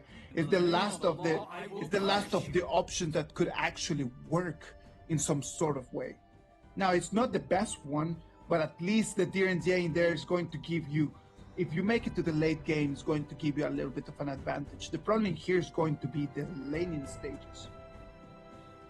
Yeah, it's going to be quite difficult at this point. If we take a look at that mid lane matchup first, right? Dragon and Gen Myth. Gen Myth is going to be able to clear the lanes really quickly, so he's going to make that first few rotations, unless Chaz comes in for the help. And this is going to be a situation where things can definitely change, right? If Zaki or Joshi decides that, hey, I want to go for that level 1 invade, it shakes everything up. Well, if Joshi has been playing like that this whole day, right? Like he's been actually just being very, very brave into the first minutes of the game, not scared of actually going and jumping in there, being just daring to take some of the things that are not his. So if we know that Joshi has been like that, BTR is going to have to prepare some kind of a trap for him. I hope they do. I mean, this is something that, at least for today, that behavior hasn't really been punished yet by any of the teams we've seen play today. And, conversely, I think if BTR tries it, Blacklist needs to punish them for it as well. This game is going to be vital because whoever that wins this one is going to get the first match point. And this match point for BTR and for Blacklist would mean completely different things. This match point for Blacklist would put them back into the race to try to get the first place. And the match point for BTR would be able to take them and put them already with the 2 victories, almost sealing the deal for that first place in Group A. Yeah, I mean, getting to choose your opponents is going to be really important, right? Because you're choosing from the 3rd, 4th placing of the opponent group. And that could really give you the highest chance of getting that lion's share of the 100,000 prize pool, which is, 35,000. 35K sounds like a great prize. I would love to start my 2026 with just an extra 35K in the bag. Me too. And here we go. This is going to be a start of the poking game coming from Dragon. Very nice Kachosins to be able to lay down the pain. And looks like both teams will be not as greedy. They will start with their respective buffs in their own jump. But did you see that Joshi on that Aguto, like immediately, first thing he did as the timer just went off was just to go and check if he could actually take onto something. Yeah. That's very important, right? Love That's it. a behavior you must always practice. Now, Dragon did find some value in that invade attempt. He actually got the task force camp away from the side of Bigatron. So this is going to be a little bit scary. In terms of the Blacklist, doing great in protecting their own Azure Golem, making sure that no attempt of steal will come from Zankyu. Well, Zankyu right now is going to be extremely behind because he lost 2 jungle camps in there at a very early stage of the game. Joshi, on the other hand, just being able just to easily just farm around, cleaning up all of the camps in his jungle. All right, so kind of a different style of play here. They will be able to share their mid lane wave on the side of Bigatron. Blacklist, they make a different kind of movement. Joshi here looking for some free damage on the farm lane T1. The rotations coming in for BTR, they know that they need to start making some moves. They cannot let the advantage go in for Blacklist X very early in this game. Trying just to rotate together, but there's nothing that they can do at the moment. Very, very passive. Yeah, I mean, they don't want to overextend. That's the main thing here. And Chaz, this is his main hero, so I expect a good performance coming in from this mortar. But right now, Zankyu and Joshi, this is neck and neck. Both of them are level 5. Oof, look at that F1 taking extremely low. Pikachu is coming in for Dragon, hitting extremely hard, being very, very painful.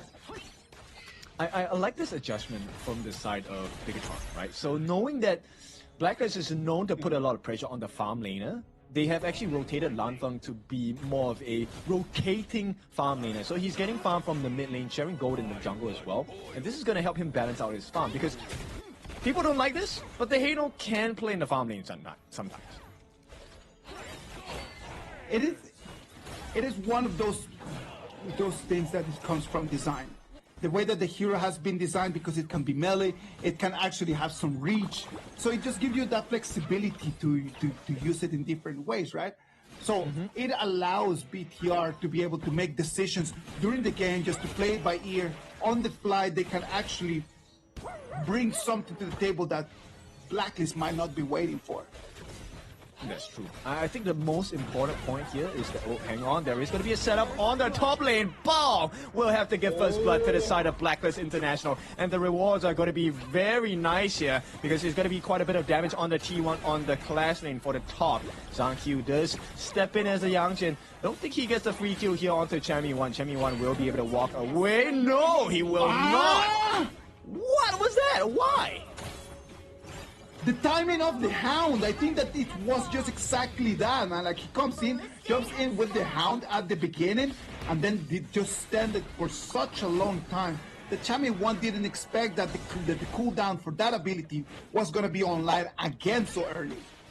No, but why would you stay? That's the whole point, right? So, at this point, Blacklist... Yeah. I think they have to find another angle at this point. No, none of the teams are going for the actual rush on the 4-minute neutral objective, which is the Tyrant here. They're more focused on making sure that they get the timing for the buffs. So this is where the wrestle starts to happen. Wow. I'm telling you, right over there, that is what happens when you have the greed of the gold and the greed of just trying to clean the...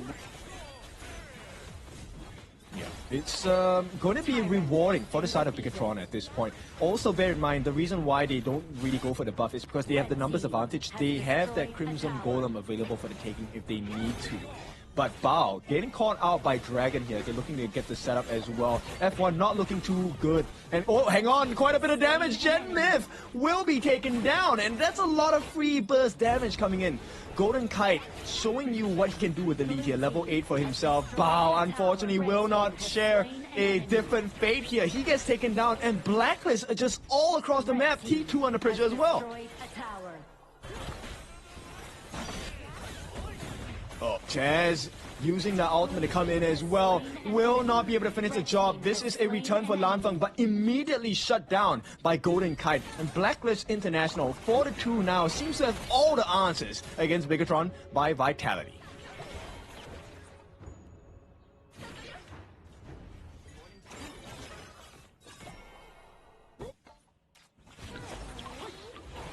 right? It's not looking too good for the side of Bigatron by Vitality here. We'll take a look at the itemization in a bit. Right now, Bigatron needs to figure out where do we go across the gorge, because Blacklist has successfully taken quite a huge chunk of damage and put it onto that T2 on the top. And this is going to be a big concern for Bigatron if they lose a T3 early in this game. At the same time, if you take a look at the gold advantage, this is going to be 1,000 worth of gold going to the side of Blacklist. We'll take a look at where this massive gold lead is going to be coming from. And that's actually in the form of Chammy1 winning against Ball. Now Chammy1, he's going to be joining the team. It's a 4-man push at the bottom side of the T1. Bigatron here suffering against the split push prowess of the Agudo by Jashi here. And everything in the jungle on the side of Bigatron is available for the taking from Blacklist.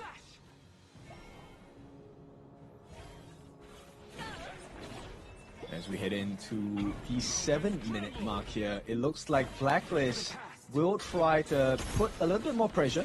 Here we go. Zankyu does not know that they're taking that Overlord. This is not the Shadow Overlord. This is only 7 minutes into the game, but Jashi, this is all of the gold advantage you can squeeze off of the map here. And with the rotations, Golden Kite has been free farming this entire game. And we'll take a look here. Nice knockup from the side of Dragon. He's not going to be too concerned about it.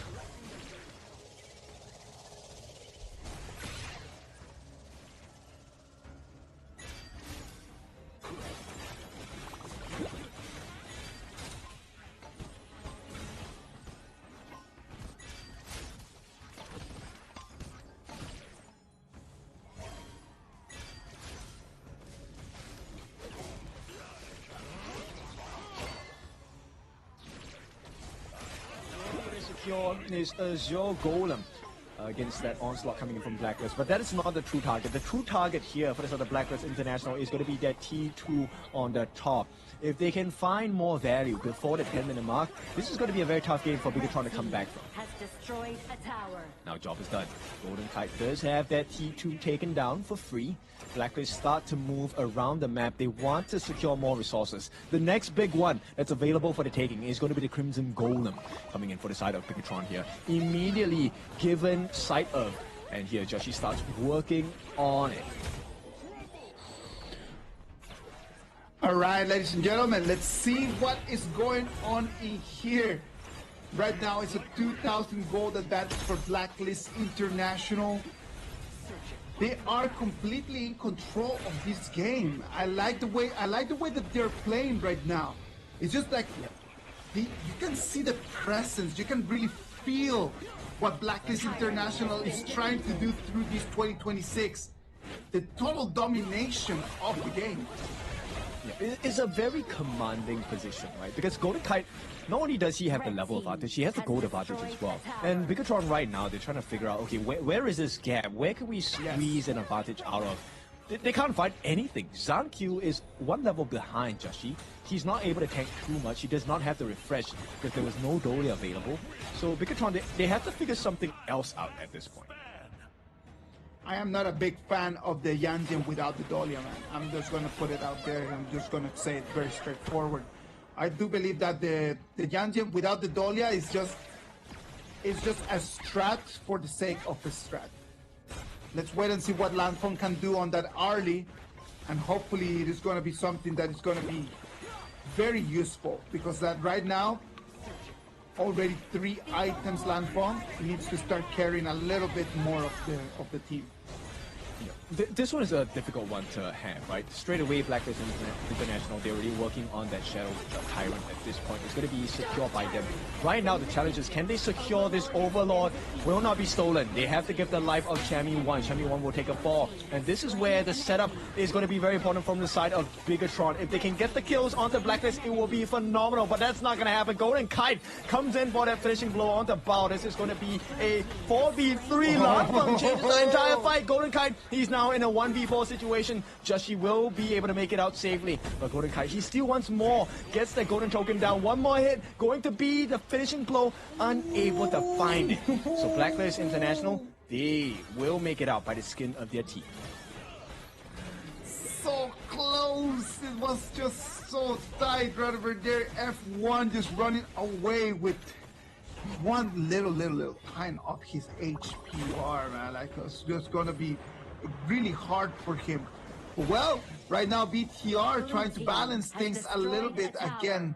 Even though they lost the Tyrant, but they gained this Overlord. It's gonna give them a little bit of the room for breathe, a bit more oxygen. I think at most, Blacklist are going to give them about a minute and a half, right? That's how much time they have. But we'll take a look at this previous fight here. Champion giving his life, I thought that was a worthwhile sacrifice. If Blacklist could finish the job here, unfortunately, the ultimate by Joshi did not find too many members. No, if they could have actually come in and steal that Overlord, that would have been totally worth it. But they came in and they just went back home empty-handed. That was a very big issue. Dragon here hiding and waiting for that knockup. Finds the flash initiation, unable to find the finishing blow though. Dragon is dropping so low. Nice jump in from the side of Bao. Can they get the lives on the side of Blacklist International members? No, they cannot, but they can take the T2. Instant answer coming in from the side of Bigatron. Now setting their sights onto the T3s. Blacklist in trouble. Can they stop this onslaught of structural damage? They cannot. No, they can't. Finishes the job. Right now in here, in just one couple pushes, Bigatron taking control of the game one more time. This is just like a pendulum. It goes to Blacklist, then it goes to BTR, then can it just go back to Blacklist one more time? That is the question that we have. But the momentum right now, it is completely in BTR's hands. This is the big swing, right? And nice recovery by Zhangqiu. He is going to be able to catch up a little bit in terms of farm against Joshi, in terms of levels as well. He is still trailing by that half a bar of experience. But the rest of the team members, they're catching up. That's the big difference here. The whole battlefield is a little bit more balanced, right? It is just coming in to be a little bit more of understandable. Look at Yan Jian over there coming in, trying to find the flank, but it's going to be spotted by the Mayin. I think the biggest difference maker here is the fact that Lanfeng actually now has space to work around the edges of Blacklist International's composition here. And because of all these free pokes coming in, Blacklist don't really get the ideal start to the fight. Yes. And that's the issue, right? Like, it comes in when the fight is going to start already their health bars are already just pretty low. It's already like 50% of their health bars and the fight has not even yet started. That's the value of Gen Myth as well, right? At the Hano, all these stacks, look, he's getting the damage in, and every single catch is going to be worth it. Nice catch by Bao. He was the one getting caught out. This time, it is Bigatron that finally answers. That's Joshi down, Chance down as well. And the base potentially open for the taking if they can get rid of this T2 in the middle. You can see Zhangqiu already starting to work on the minions. There is no answer. Golden Kite, he was in a great position before. That is no longer the case. The power spike starts showing right now. As we get to 14 minutes, we can start seeing that Bigatron by Vitality, they have control. They're going to have a power play for the next 13 seconds, and they might have minions to take all of the turrets down. They do. T3 at the bottom is going to be taken for free. No answer just yet from the side of Blacklist International. In fact, make that 3 lanes all open. Blacklist International now have to deal with a barren base. BTR was losing on the map for such a long time, and then just after a couple of fights, look at where we are right now. They changed the story, took the script of this game number 3, and they completely tossed it in the bin.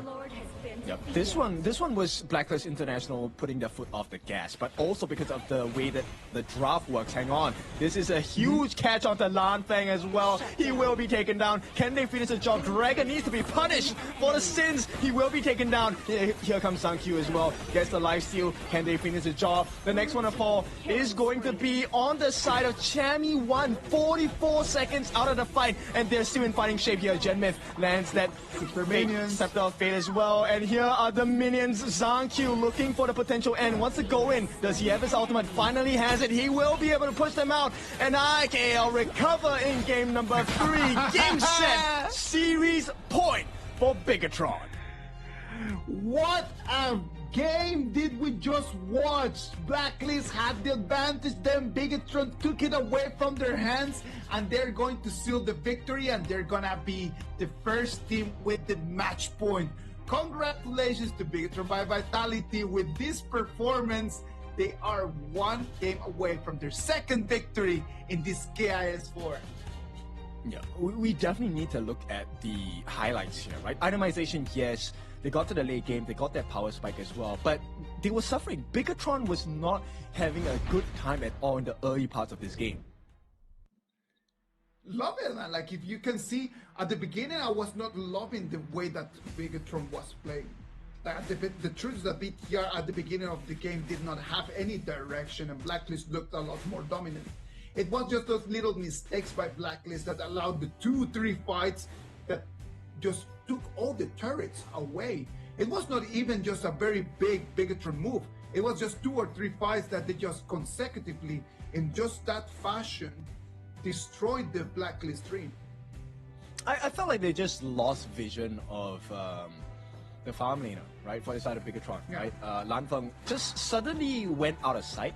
And Genmith was always allowed to use the Scepters of Fate to get free damage before the actual fight begins. That did not happen in the early part of the game. Dragon was able to get those real engine setups with the flashes. You know, Joshi was able to get the Tumble Furball setups for the team. And, you know, out of the blue, it just stopped happening. It was just BTR just replying back to it, right? It was just such a great game. I love the way that how Bao just played on that one. You just coming in from the flank. You just putting a lot of pressure on the backline from Blacklist. That sometimes you do not see that much that work, right? But just the fact that his existence around just makes the whole team just to be thinking about where is he, what is he doing, and just puts a lot more preoccupation on the brains of the Blacklist players. Yeah, I mean, in a high-stakes match like this is where information is really important. But focal point is also something you have to take a look at, right? So when you're so focused on the other members of Bigetron, Lanfeng gets the poke for free, and he had a pretty impressive scoreline here, 5-2-2. Lanfeng, another solid game by him. Another solid game.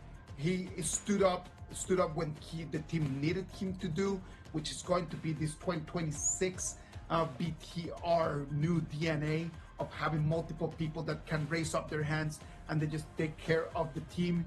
On the other side for Blacklist, I love the way that they play, man. I am not able right now to see exactly in which moment of the game things just kind of like started falling apart, and what was the reason of these things to start falling apart. What was the reason behind just losing all of those fights? I think one of the main things is the fact that Changming lost sight of Bao, right? Bao was actually punished pretty hard by Changming in the early stages of the game. And because of that advantage, they actually allowed Golden Kite to get an insane amount of lead, not just in the farm, but EXP as well. He was chunking the members of Bigetron down. And once they lost sight of Bao, who seems to be this big game changer as well, and allowing Genmith to get those Scepters of Fate down. This is where the so-called downfall and turnaround happened, right? Really late into the game. This was what, 13 minutes plus. And really late and in a very short span of time. Look at how small span of time it is from the moment where we have a 4,000 gold advantage in gold for Blacklist onto the last minute of the last moment of the game. It is what, 2.5 minutes, maybe 3 minutes? Something like that. Probably so. I mean, if we take a look at the stats here by the Clash Trainers, I don't think the issue is here, right? This is not where the critical turnaround happened for Bigetron to be able to take the series against Blacklist. As we work through our way from the different lanes itself, my guess is probably Genmith, right, in the mid lane, because he was really throwing many Scepters down, and I don't think anyone dealt with him at the later parts of the game. Well, that's one of the beautiful things about having that Hano pick, right? Like, you can just deal damage from either short distance or a long range. And then in some sort of moments, like, you don't even understand what's going on, and then you just look at your HP bar and it's already like at 20%. So the way that Genmith played on that Hano, and the mechanics of that Hano allowed him just to be a very big trouble for Blacklist. In front of him, Dragon, I saw a couple moments where Dragon on that map was being a little bit over aggressive, and he ended up paying with his life. Okay. So we get to see the main difference here, right? So the situation that presented itself. Gen Myth, number one, was able to tank a little bit more for the team. At the same time, because he was the focal point on the side of Blacklist International, this opened up the room for Lan Feng as the RLE to really just go in and get the damage done. And one thing that really complimented them was there was a couple of moments in the later parts of the game where F1 got a pretty nice tremor smash. But here we go, MVP. It's going to be Zhang Q for his performance on this Yangjian Trilight.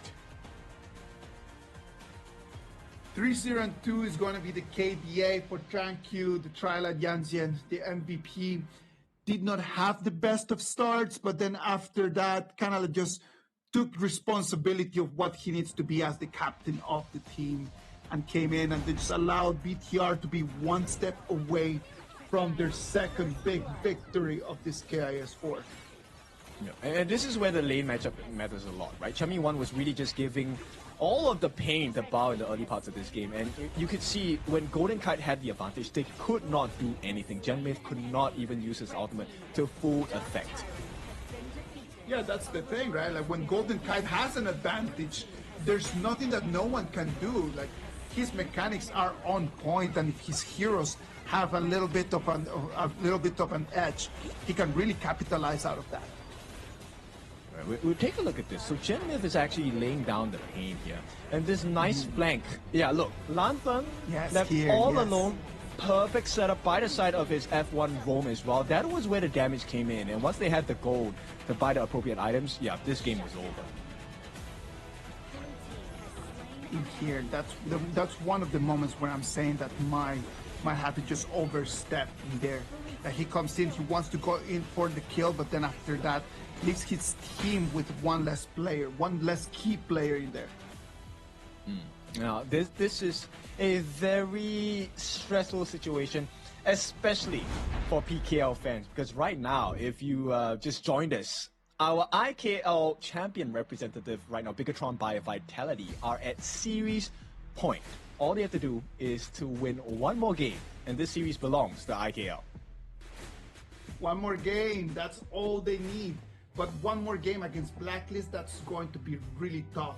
If it is going to be the same level of performance that Blacklist has had in this 3 games, it's going to be really tough.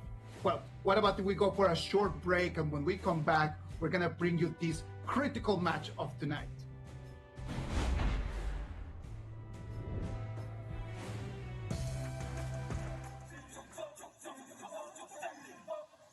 Kings Invitational Series, let's go! Bertahun-tahun ku ditempa, harap yang karang murka, enemy di setiap langkah, jantan datang mencoba, panggil ku Woman Army, satu orang 1000 nyali, bela spirit dalam nadi, sini maju kuladeni. Langkah sudah jauh, mereka pikirku mau mundur dan buang sau. Kehormatan yang utama di puncakku pertama, berdiri hantam balik semua yang halangi arah. Pikir-pikir lagi kalau kau mau halangi, genderang perang sebab bunyi sini hadapi old school tank mentally, dia takkan berhenti, bukan instan limitasi. Coba ku lihat sapu cara bermain agak lain dengan strategi yang saya desain. Aku lemah mastermind di balik kekacauan, satu punchline sapu ku mundur semua lawan. Insting tepuku deteksi ancaman, enemy ku libat seperti Anoman. Yo satu pukulan tangan kosong, jatuh runtuh panggil aku Wukong. Power hantam lawan yang menghadap, sapu cakar lebih tajam lebih dari kopong pedang. Yang saya incar turawana bukan tata singgah sana, maka wajar apabila dong bilang saya bijaksana. Siapa yang berani mendekat kemari, saya yang kesana atau kau yang kesini. Jutaan kalian pun saya terakan lari, seranganku cepat sulit kau hindari. Dominasi, ku kendali, berotasi ke tiap sisi, ku ambil alih. Saatnya kita untuk eksekusi for my party. Push, push, push, push, push, push. Everybody move, move, move, move, move, move, move, move. Saat datang dengan mode brutal, kendalikan setiap titik vital. Damage magic, serang mental fisik, 1000 taktik, kau kalah cerdik. Mau coba jatuhkan sama mana bisa, siasatmu sudah saya analisa. Terdapat selak, gerak, geriku sulit tu dilak.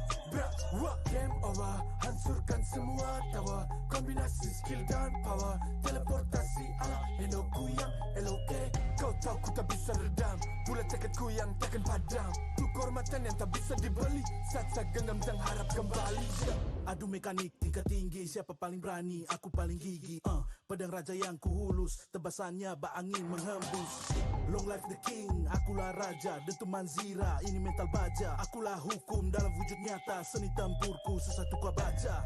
Y'all better run, I've already won, nowhere to run, your time is done. Tidak bisa kau atasi, berat untuk kau hadapi, kalau pedangku menari, kau balik kanan dan lari,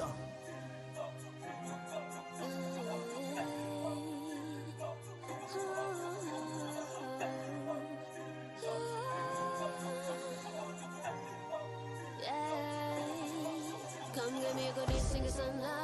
Aku cinta I'm the queen, feel the aura. Raja little yang lain dah. If you want me, profit me way mas. Siapa tadi panggil, cause I'm ready. Siapa bilang aku tak punya nyali. Don't try me, ni yang kusebut api. Yes, my melody, you can touch me. If you ready, ujar jali. Lagi coba lagi. Tegak berdiri dan buat yang lagi. Bukan yang paling cepat, bukan yang paling tinggi. Menguji kepala, bukan sekadar jadi. Di tangan kiri murka, kanan kehormatan. Aku datang sebagai bentuk perlawanan. Bujuk rayu nafsu ego aku kalahkan. Biarkanlah aku menjemput kemenangan. Di tangan kiri murka, kanan kehormatan. Aku datang sebagai bentuk perlawanan. Bujuk rayu nafsu ego aku kalahkan. Biarkanlah aku menjemput kemenangan.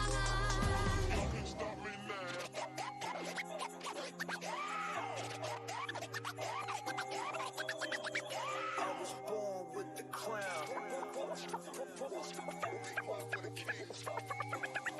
Fortune on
We are back. The KIS4, the Honor of Kings first international tournament of this 2026. Right now, BTR is an advantage 2 against 1 against Blacklist International.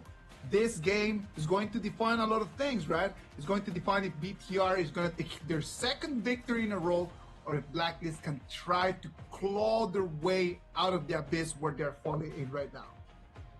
I feel like this particular game is going to be a super sustained competition from both teams, right? And it probably is going to be a wrestle between the Liu Bang pick.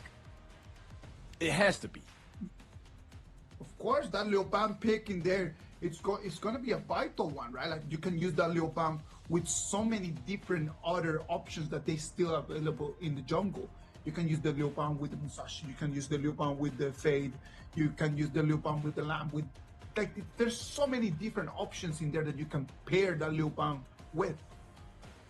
Yep. The question now is which team gets to use it? Because Blacklist, they have, the Lianpo Liu Bang combination available. For the side of BTR, you do have the Musashi or Lam along with the Liu Bang combination.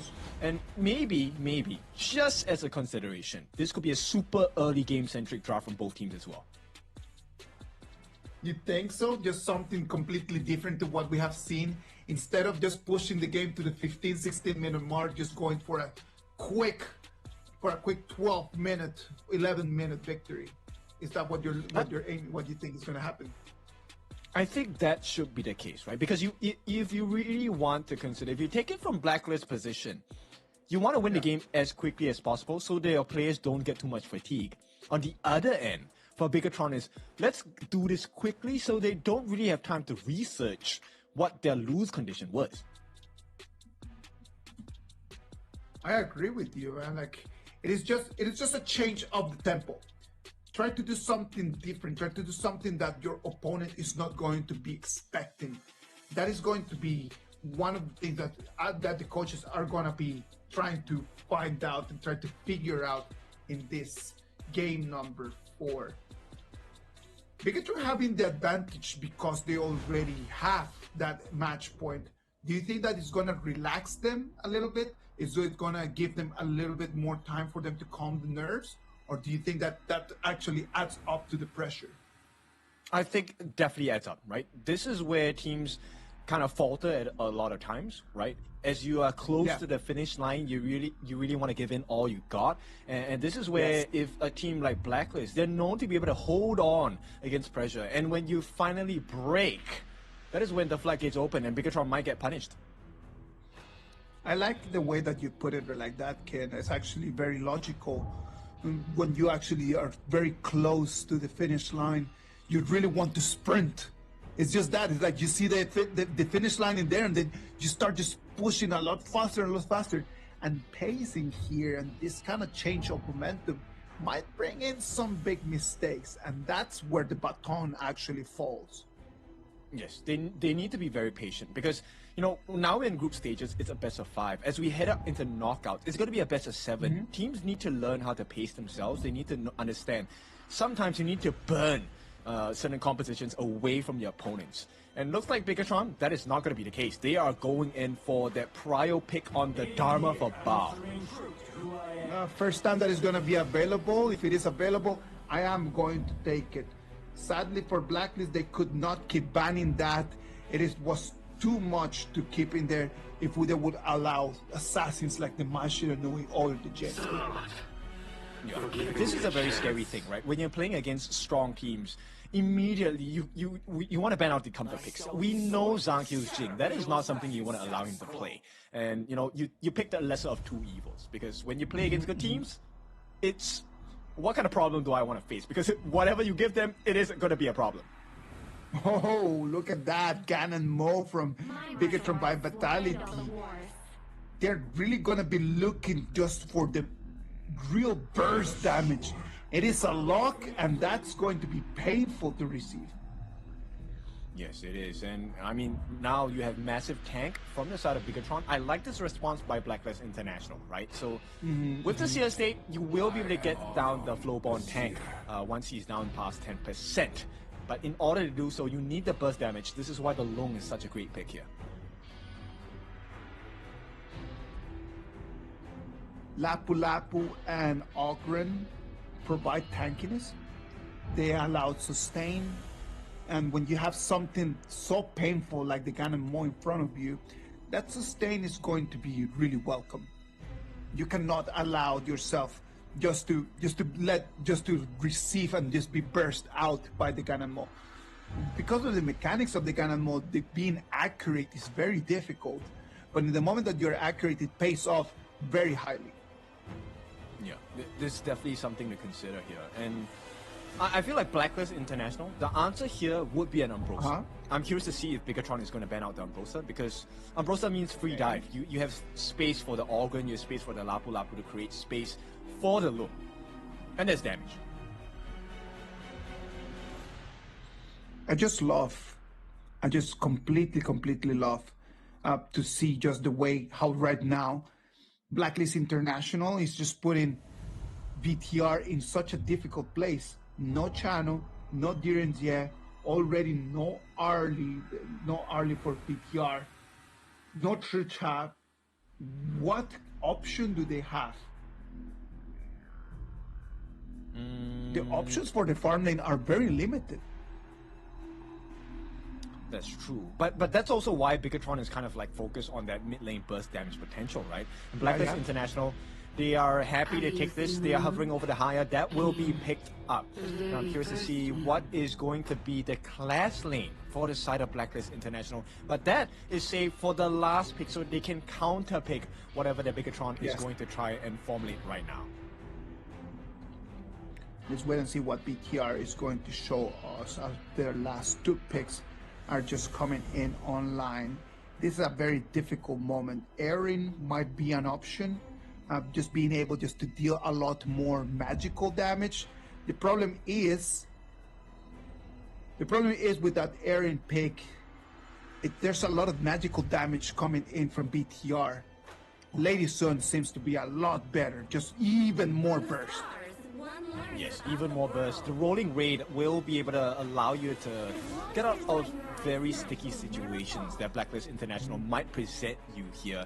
My question is, as the higher, which is going to be in the hands of Dragon, who do you stop in the team fights? Well, if I would be looking to stop onto someone, it is just going to have to be the Gun and Mo, man. For me, just getting the Gun and Mo out of there, just being able to just get in the Moonscape Mirage, it makes it extremely easy just to take away that element out of the equation. So the mobility from our members is going to be a lot easier. Taking Gun and Mo out of the equation, it says that Bigatron's 50% of all the damage that is going to be dealt is away. It is a good opening for BLCK. I like it. You know what?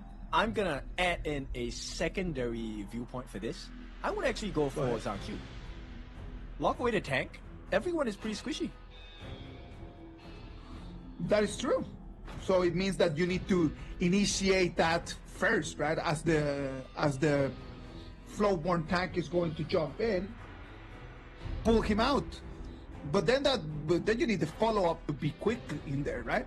Because if you pull him out and then there's no follow-up and there's no actual fight happening as you come out, you're gonna die.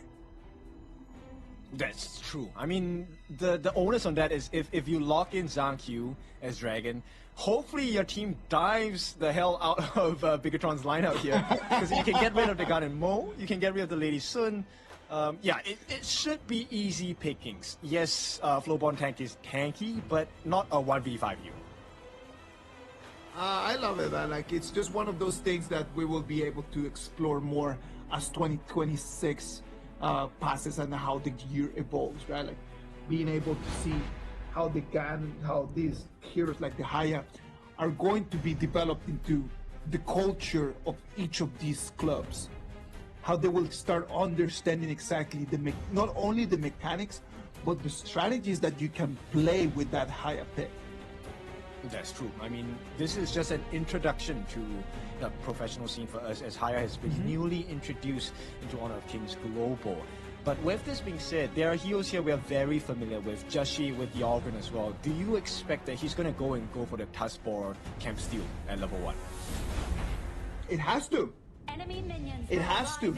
Come on, like when something is working, when something consistently functions, why just to deter out of it, right?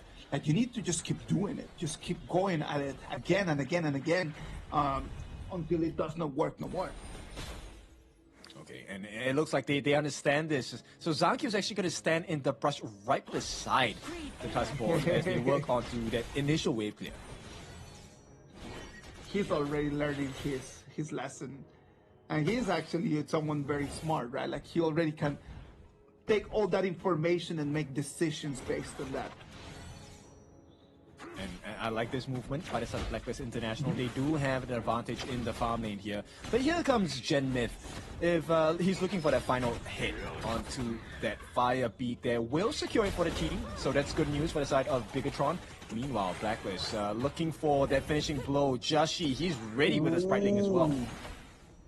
Look at that F1, still level 1. It's going to be really difficult. Jashi comes in. That's one of the beautiful things about that Auburn rally. It can be so aggressive in these first stages of the game because there's no actual damage that could actually take him out. Okay, this is not looking good. F1, he is now in the middle of two different members. F1 uses the flash. He might have to get first blood. And with that, it will be first blood. Shammy 1 responsible for Blacklist success in the first and a half minute. The Sakir overstepping, thought that he could get out of that rush quick enough. Even by using the flash, it's not going to be enough. It's going to be first blood for Blacklist. A very good opening one more time for the PKL team. Yeah, and this is at the cost of using the flash as well. Now F1 will be back in lane. Genmev does have access to his ultimate no longer. And at this point, Blacklist understand. They have the numbers advantage, they have the damage as well. Joshi is level 5. He can definitely take them on here. Oh, look at that. Gonna come in right now. Joshi being able to take control of all of the resources. Look at that. Nothing that they can do. Tranky sees him in there. Cannot engage. Right now, he's gonna have to just clean the wave and go back. The way that Joshi is playing today, it's actually really, really well done, right? Like, very meditated. He does not jump jump too much. And at the end of the day, he comes in and he gets most of the resources. Every single time that he jumps, he does get the objectives that he wants. It's pretty important. And to complement that, you know, Chimey 1 has been really successful against Bao so far in this game. Once again, Joshi is going to secure every single thing available. And here we go. Bao misses his truth mantra here. Whoa. Will have to pay the price by staying alone at the lane to clear the wave as Joshi will TP to the mid to ramp up his farm even faster. Bao over there on that wide ulti, right? Hits the proxet and it's a little bit wide. That is a very big issue. But well, nothing dangerous for him. It's just one of those little mistakes that might affect confidence. You know, which is why I was talking about the fatigue, right? You want to end the game fast. And because if you lose the series, I feel like it's a guarantee, soft guarantee that Blacklist will take this entire series. Well, it's difficult to say. It is very difficult to say, but at the same time, I understand the logic behind it. Before I make my point, look at this, a 3v1 against Bao. Yep, response by Zankyu is immediate here. F1 as well with the heals. But Chaz is around the corner. This can instantly turn into a 4v3, which is not ideal for the side of Bigatron. Bear in mind, they do have their outs, but this is the 4-minute mark. I think the neutral objectives are more important at this point. Chaz going to use his dash to make sure he is staying safe, and quite a bit of damage onto that reforged couple blades here. Wow, when the blades hit, they hit hard. That is very difficult. That's one of the reasons why that Ganamo is such a difficult hero to play against. Look at that, Moonscape Mirage.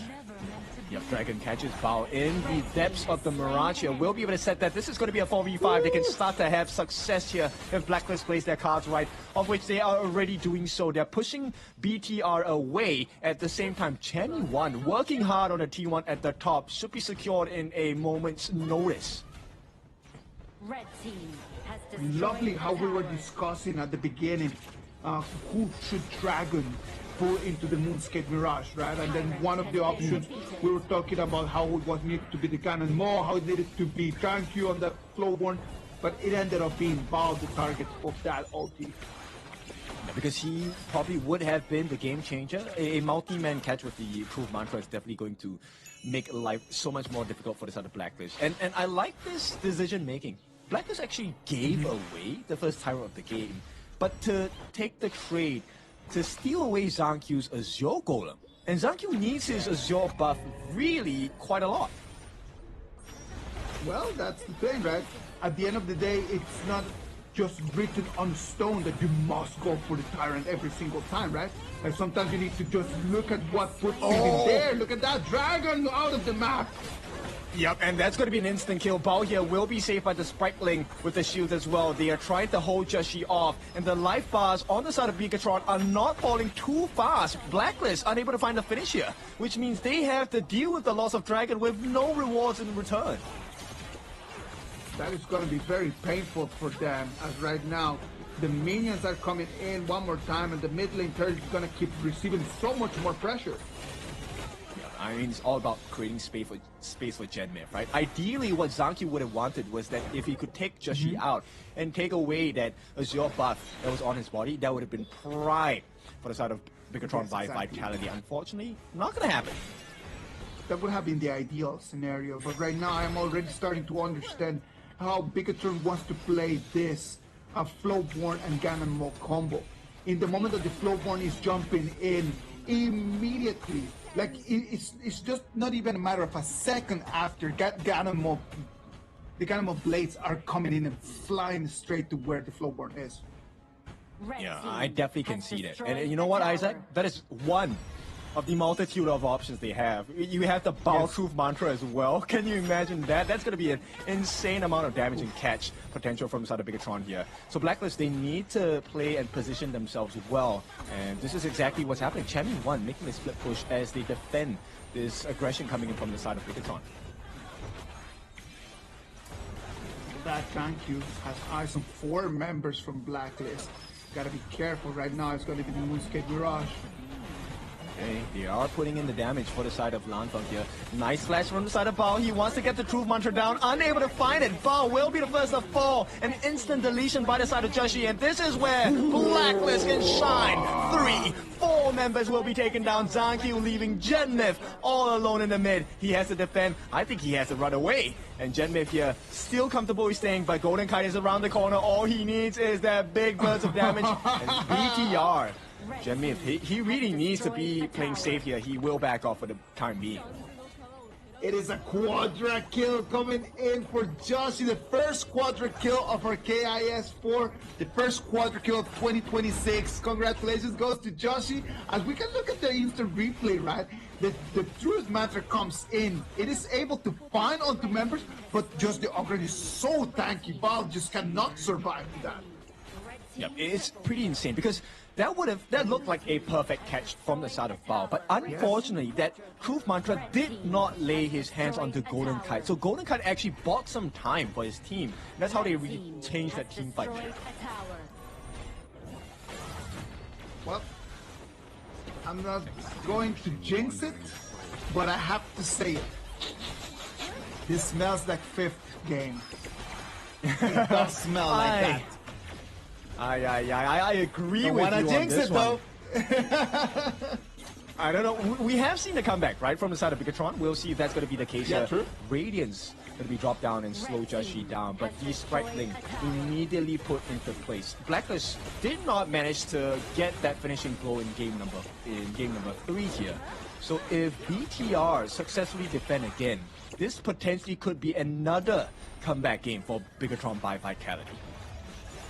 Well, one of the biggest difference in comparison to the previous one is that this time they have a lot of very tanky heroes, Blacklist, right? So that's going to allow them a little bit more of that error room. There's a lot more room for mistake in terms of that. I would say that Blacklist in this moment, even if they were to make the mistake, it would not just be as painful as in the previous games. Yeah. Right now, it's really about position. If Blacklist manages to delete Lanfeng and Genmith, this game is over. There is no fight.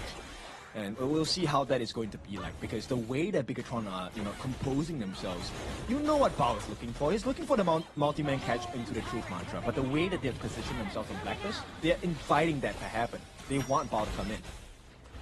Bao is trying to come in. The problem is that he is not being as accurate as we are used to. And that is a very big problem. You can see the Tyrant just being 50%, but the counter-attack.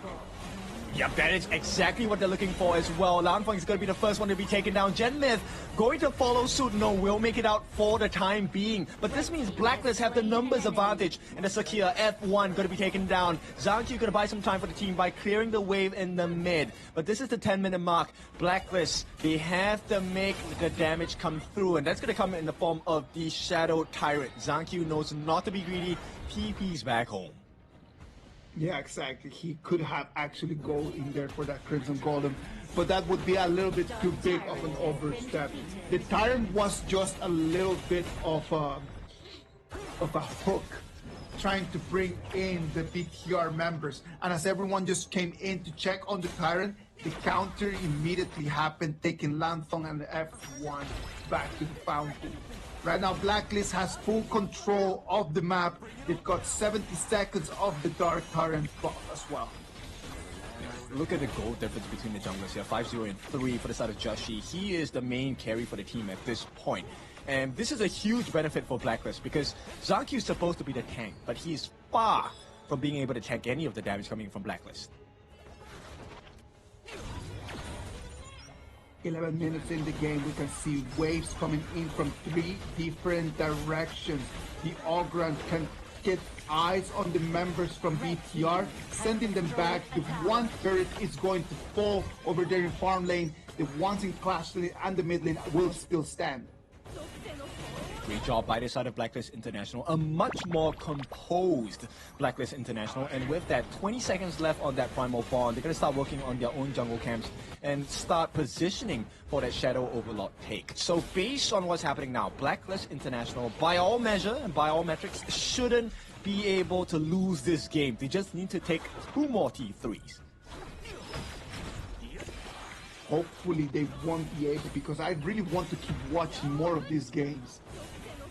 Yeah, I want to see one more. A little bit more action, man. Please, I want more of this. And this is so funny because Blacklist, they always have this very confident hold in the early parts of the game, but it feels like late game is not the strongest. So I want to see, does BTR outlast Blacklist in this game, or does Blacklist really hit the nail in the coffin here and end their dream of BTR for a 3-1 victory? Let's wait and see what's going to happen over here with this wave of bangers. If they are able to just open all of the lanes over here for bangers and then get a 14-minute super minion waves coming in, I do believe that that will be the end of the game here for Blacklist and BTR. Let's wait and see. First bangers waves are going to come in. That's going to be a free turret that they will take over there in the clash lane. Nothing to do in there for BTR to contest that one. Yeah, that was a guarantee, right? The moment the Vanguard was in range of the backdoor protection, that was a guarantee, because Golden Kite is so far ahead. He's at level 15 already. A familiar story in the previous games. Right now, Blacklist, can they be crystal clear and super clean? Well, the good news for BTR is that they have Cannon Mo that can actually clean those dragons very quickly, right? Now here we go. The setup by the side of Chaz has been taken out as well, but Zhang gets the first kill of the game onto Chaz at this point. Zhang will trade his life. Genmith and Lanfeng, they need to survive the fight. They are the damage dealers, but Lanfeng has been taken down. Genmith as well as F1, they are the last hope for the side of BTR, and it looks like that hope is no longer. Blacklist comes back and ties things up 2-2. Blacklist comes in and takes one more game. It's gonna be a 2-2. It's gonna send us all the way to the 5th game. Ladies and gentlemen, we are here for one more game. Aren't you happy about this? Yeah, definitely happy. And I mean, this is to be expected, right? Joshi on the Ogrand, another staple pick for this guy. He has performed really well in 2025, and as we step into the first lap of 2026 in KIS4, this is why Ogrand should be banned when you're playing against Josh. I think that the Ogrand needs to be a little bit, take a lot more priority from what I have seen in these last 2 days, man. Like, I've seen a lot of those very tanky heroes to be really good, and the Ogrand not only is tanky, but it can deal a lot of damage. So it's important that we start understanding how this 2026 is looking like, because in this patch, in this meta, did you see how the Ogrand just stood there receiving lots of burst damage and actually not being affected by it? It is something that we need to go back and study for sure. Yep. The lifesteal, the sustain is what makes Ogrand really scary, right? Because not only can he tank, he also has a built-in execute button. Right, the moment he activates his first skill or drops his ultimate down, he enters the seer state. Once you're below 10% of your health, that's instant life gone. You will be taken out, deleted from the game. And it was so difficult because he was playing really well with his first skill. Look, Genmith as the Ganamo, it's so hard to aim. And Lanfeng, no way. He got caught so many times. Yeah, no, it was actually really difficult for Lanfeng in this game. I think that the pick of the Lady Sun was not the best for them. Just having that Lady Sun in there was very difficult. It limited a lot what he could do. The Lady Sun and the Sakir, the combo in there did not work as they actually would have wanted to. Now, it felt like F1 didn't really have many options, right? He did not manage to get his Mulberry power too many times in this game. Well, that's one of the things when you have the Sakir, right? Like, the Sakir is actually an interesting hero because it can fly around, it has mobility, and it has some sort of initiation. So that's actually really good. The problem is that Lady Sun, and the way that I understand the game, might need a little bit more of a tankier kind of hero, just to go around with her, that can actually allow her to be more mobile and to really understand how she just needs a bodyguard. Let's just put it like that. Lady Sun needs a bodyguard. Definitely need one, because there were three big things happening for the side of Blacklist International. Chami won, as well as Chaz, and I believe Golden Kite.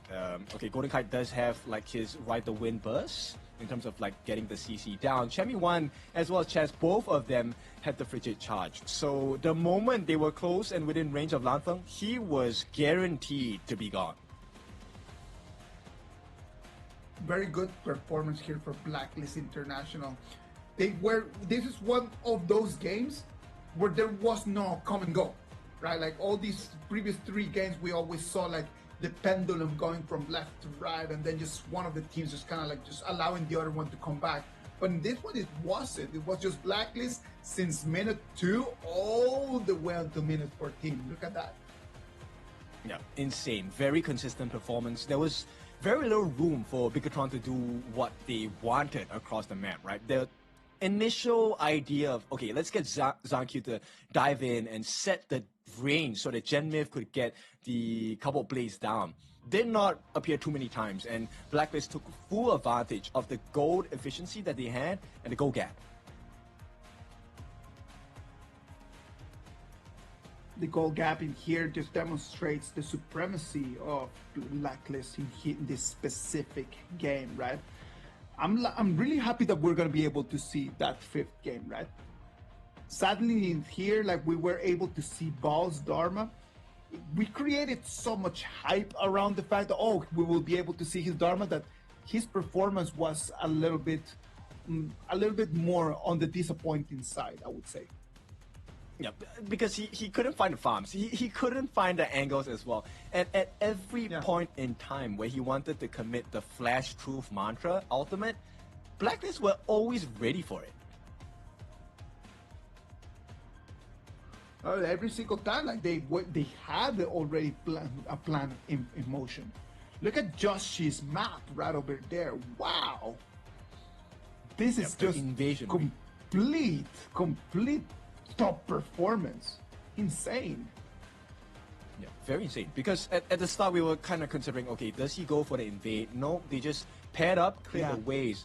But his game plan wasn't to invade at the start, it's to invade for the rest of the game. And boy, that strategy worked brilliantly for the side of Blacklist International. And the difference maker here between the mid laners, Dragon was getting all his ultimates on point.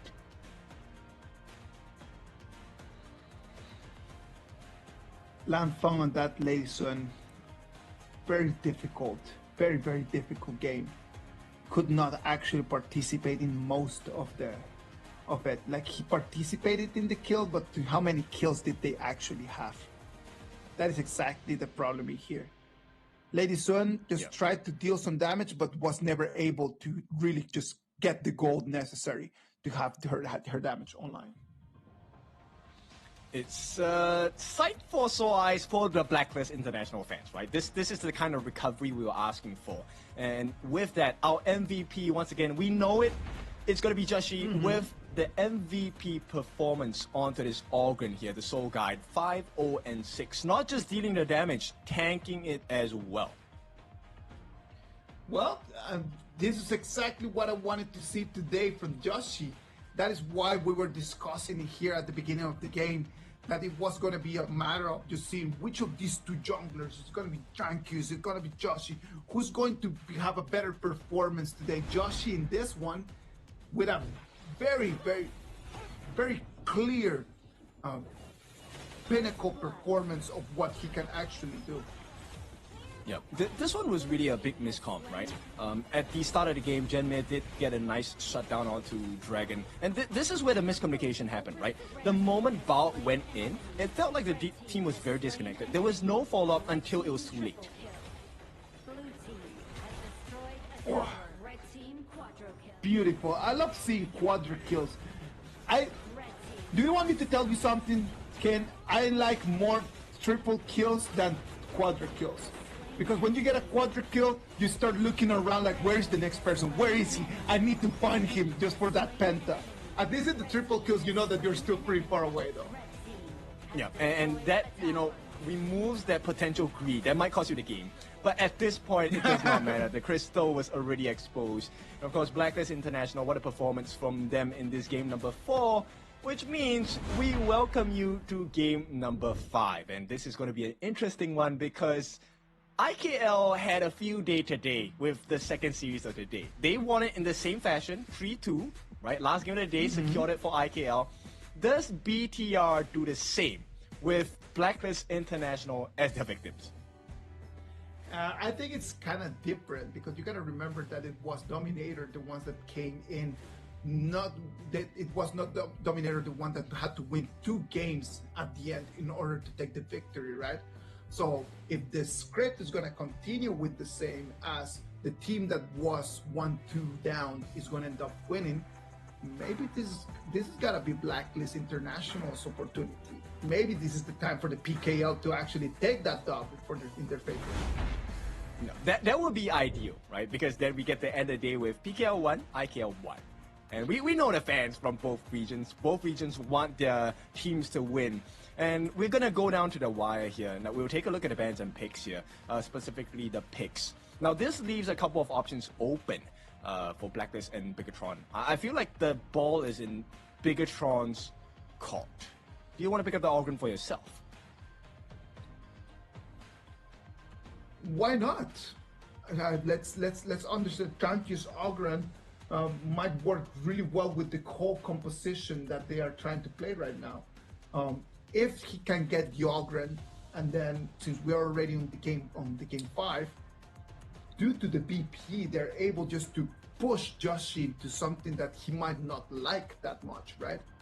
They can still take the Ogren and they can still ban 2 of their jungler heroes for Joshi and get him a little bit on the pickle. I mean, because at this point of time, we have seen Zankyu play for more than a year. And so we know that Jing is definitely a possibility for him. That is going to be 100% bad. If it's not, Blacklist has a plan for the Jing. Now, on the other hand, Blacklist, though, we are seeing Joshi use the Lam quite a few times, but not in this series just yet. Not yet. We have not yet seen it. Hopefully we will be able to see this. I want this game 5 just to be the best of Blacklist against the best of BTR. That's exactly what I want. I want it just to be the best against the best. I don't want this to be like, okay, a little bit of a mistake in the BP and then that's why the game just went that way. No, I want just like their top against our top. Just like that. Just give me prime top performance. That's a very high request because both teams definitely do not want to give the best heroes available on the roster to each other here. So we'll see. Blacklist, they will start off with the prior pick because they have selected the blue side. And this means Gen Myth will not get to play the Mai Shiranui. No Fire Ninja for you. That Mai Shiranui is being respected highly. Seems like Gen Myth does have a very big performances over there on that Mai Shiranui because it's not the first time that Blacklist is going to ban that one. Blacklist has not allowed that Mai in any of the games. Yeah, and of course, double down the respects here. Blacklist International, they know that Zankyu wants to perform, he wants to be flying high. No Jing for you. And so Bigatron, they will respond in kind by taking out the Chicha. I think Blacklist is expecting that the Ogren is a potential pick from Zankyu here. Potential pick could actually be Blacklist International. They decide just for their first pick to go with the Lady Chen. We understand the AoE coming in from Lady Chen, but just go with your mid laner as your first pick. That is not actually very common. I mean, they were expecting, Bigatron to come up the tanks, and here we go with the 50-50 matchup. The Pei against the Ukyo Tachibana. A matchup for the history books here, and to complement that, we're going to have the stock standard combination. Byron as a smart mace with the Tiger's Pei. Byron and Pei, very strong combo right over here coming in from the side of Blacklist International.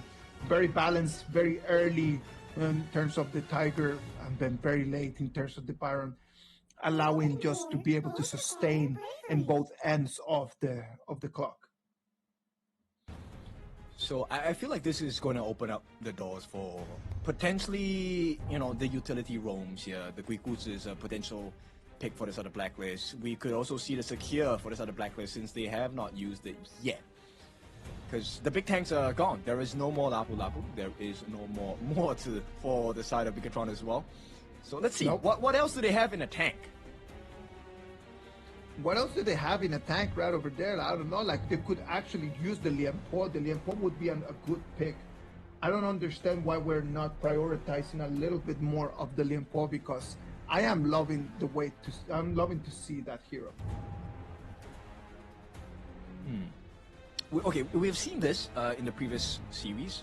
The Fang as a farm lane pick, and Bigatron, ooh, okay, they're actually going for the potential time bender Sun Bing pick. And I like this, right? It gives you a lot of sustain, health rebate, as I like to call it, in the big team fights, and the silence by time lapse is going to be really important. Sun Bin is a very interesting pick, right? The problem in here is going to be when you have that Sun Bin with the Eren in the early stages of the game. It's going to be difficult for them just to try to play in the laning stages. Trying to fight against that Lady Sun and the Lian Po actually is going to level it out. I do believe that the farm laning stage is going to be very balanced.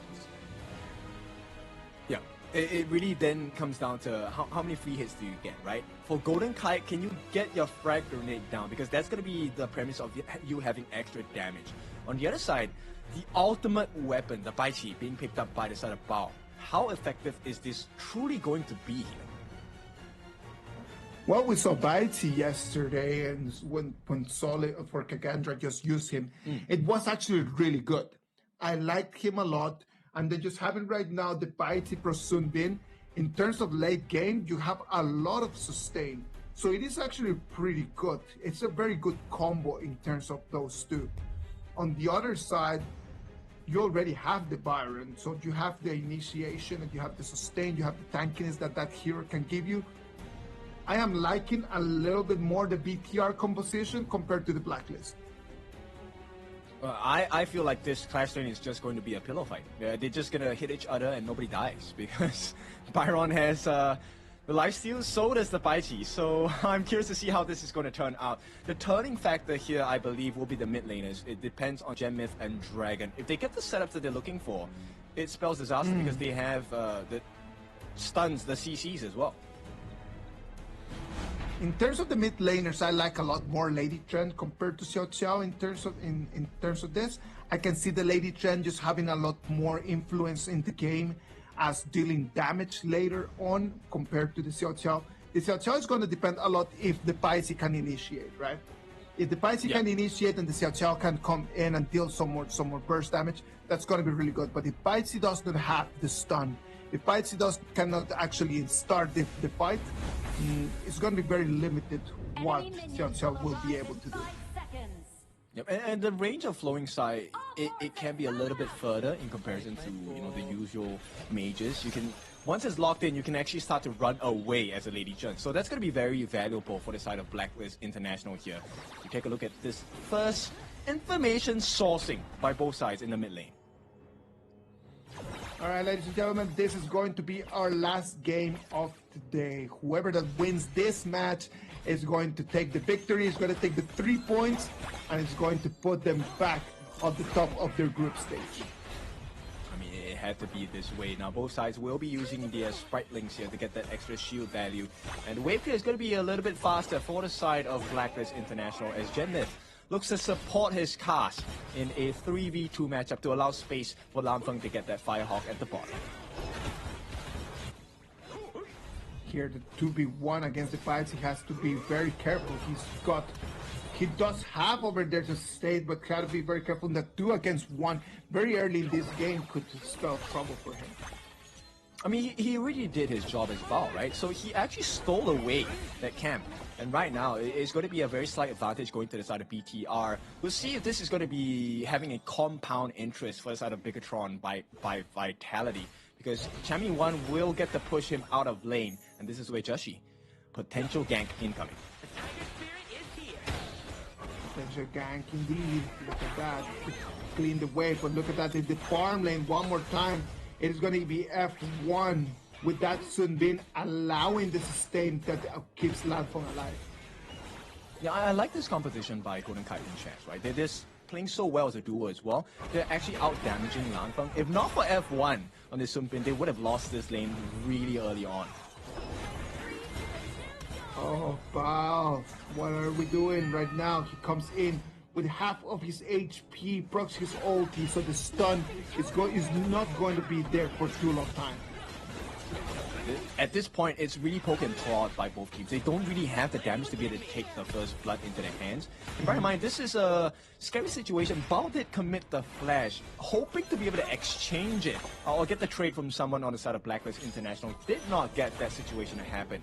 So this 4-minute mark is a little bit concerning for the side of Bigatron by Vitality.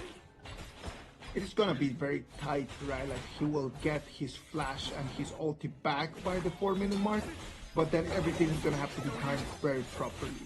Ladies and gentlemen, remember that the city key for today is going to be Sunblaze. Sunblaze is one of our first city keys for you to go back in game and just to log in and get all those freebies. The second one is going to be Flare Up. Flare Up is going to be our second city key. Thank you very much for all of you who has been supporting us today in a day 2 of our KIS4.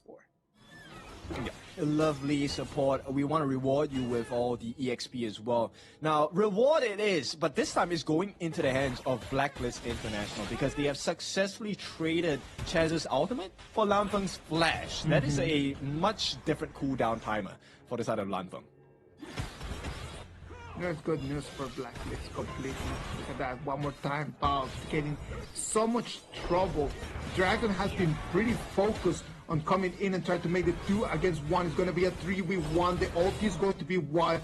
Bao is still sustaining. He's still taking in some more damage, but the first blood is going to go for Joshi. Yep, that's huge. Mazanku as well. Genmip, they're here to finish the job. Joshi gets taken down. Here comes a replacement as well. Chaz looking for an opening. Unable to find the final hit of his Tremor Smash, but Genmip still takes a fall. In the meantime, they do get a trade in the form of Dragon in the mid. So this is just kills galore, and right now, it's a even trade. Nobody gets the better in terms of finances for the time being. But Lanfeng has started this first 4-minute Tyrant, and it should go into the hands of Zanq. It should go into the hands of Zanq. Joshi is still pretty far away, so he cannot actually come and contest it. That first advantage is going to go for BTR. Let's wait and see what they can do with it. The rotations here for the farm lane. One more time. It's already the 4 minutes, so they can start actually chipping out of that HP from the turret. Important here. And we'll see what this goal difference is going to be like. Right now, it's pretty much neck and neck, right? But in terms of individual goal leads, I don't see much difference except for maybe the clash lane. Chami 1 still ahead of Bao by just that little bit of gold. 700 sets them apart. Well, right now, that 700 gold is going to come down to just the Byron fight that he won, and Bao's just losing over there in the 1-3 gang, right? That's what creates that little window of an opportunity and creates a little bit of that gap. It is not that big a gap, and it is not that critical at this stage. We're very early into the game yet, as we know that both of those heroes are actually pretty late. Yeah, but right now, Blacklist International, I think they found a little bit more success. They've gotten the T1 at the top. Right now, Lanfeng is trying to get the trade. Should be able to do it unless Golden Kite has something else to say. That is going to be the case. And the TP coming down from Zanq. This is looking like they want to invade the jungle of Blacklist International. They have the eyes, they have the timer. It's going to be 7 seconds for that Crimson Golem to spawn. And it's going to be Joshi, the one that is running back home, trying to come and protect his Crimson Golem. Will he be able to come here on time? happening. They're locking him away. Joshi, though, makes himself home in the jungle of the side of Bigatron by Vitality. Right now, Chaz does secure that Crimson buff into his own hands. While it did not go into his jungler, it's better to have it on a team rather than giving it to the side of BTR. Yeah, I completely agree with you. That's better.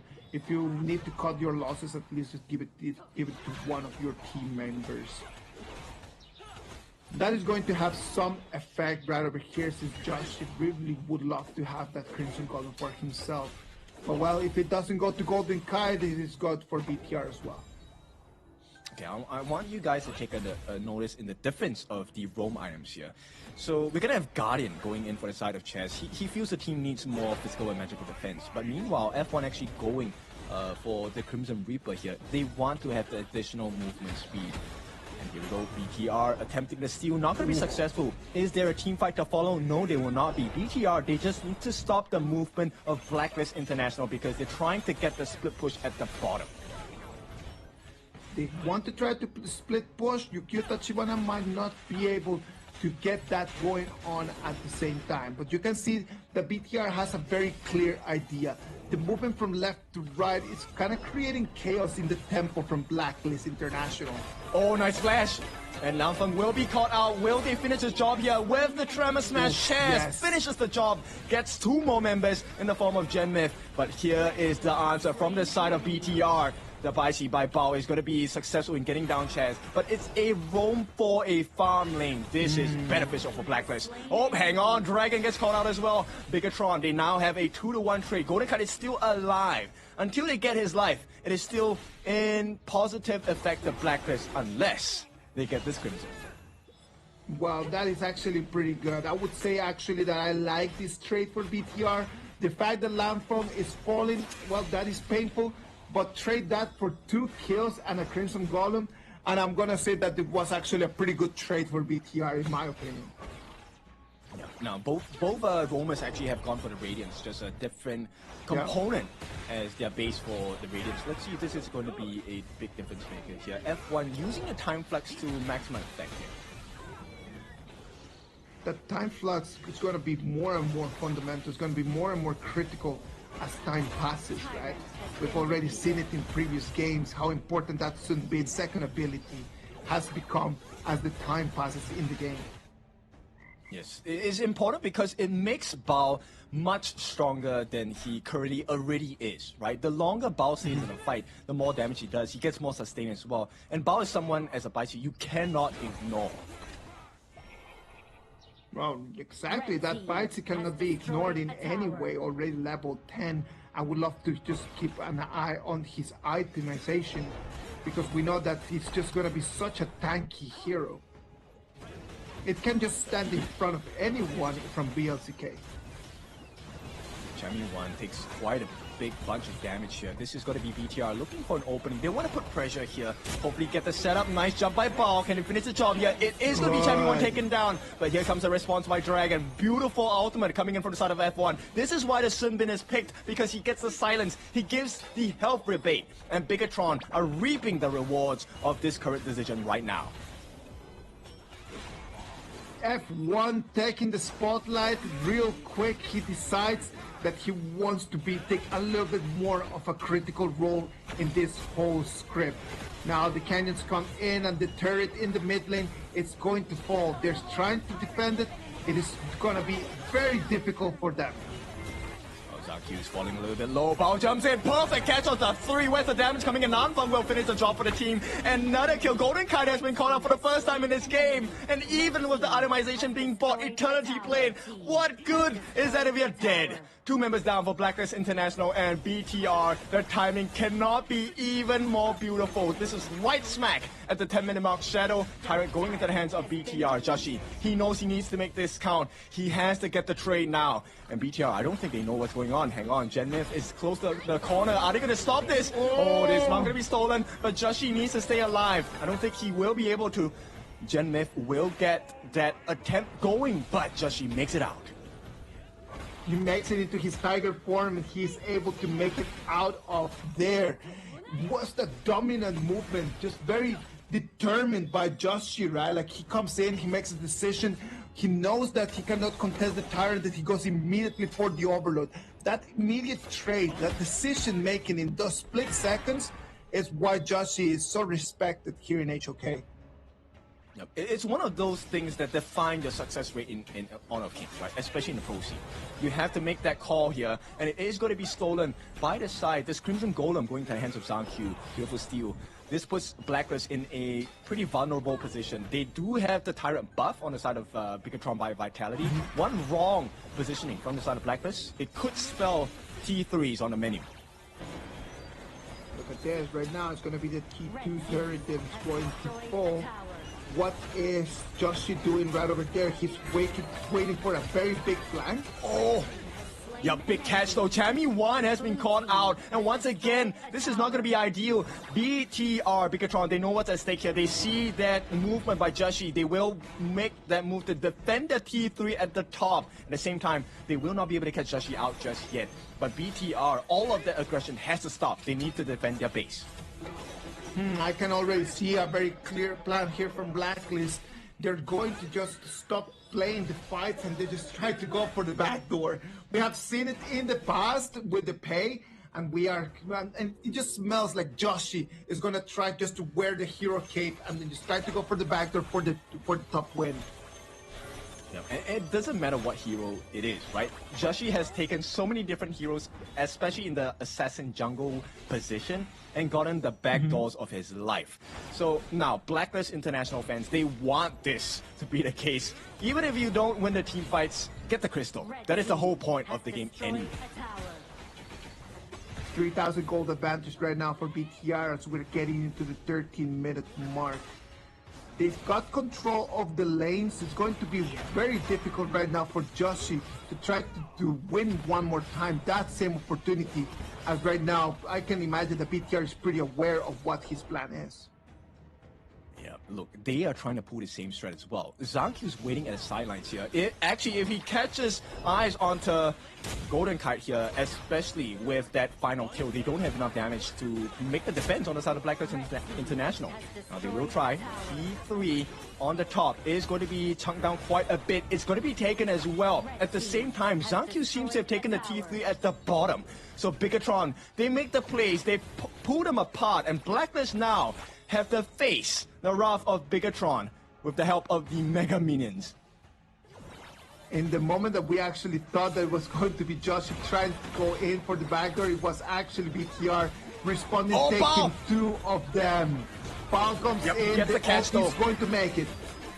Huge catch, huge knockup from the side of Chaz, but where's the follow-up damage? Bao's the only one that's really truly low. F1 with the save on the time flux as well. And even with all of the attempt, flashes used, a Blacklist cannot find the opening they were hoping for. Well, Bao jumps in a very good fashion. The problem is that he jumps in so deep that there's no one in there that can actually follow with him. That was the actual problem of that move in there. And the biggest thing now is that it's going to take a bit of time. But BTR, I think, are in better fighting shape in comparison to Blacklist, simply because they have the time flux. They're looking for that take. Tyrant is down. They have the fighting prowess as well. Zangq is left alone on the backlines. Joshi 1v1. He tries to chase him down, but Sage's Sanctuary, Zangq, they have turned the tides. It's a killing spree for the side of Lanfeng. And with that Blacklist International, it is going to be a 4v5 situation. Bigatron, they can see the future in sight. They have two big waves, one in the top, one at the bottom. Minions are coming in. This might be the last push of the day. We can see them already coming into the high ground, Ken.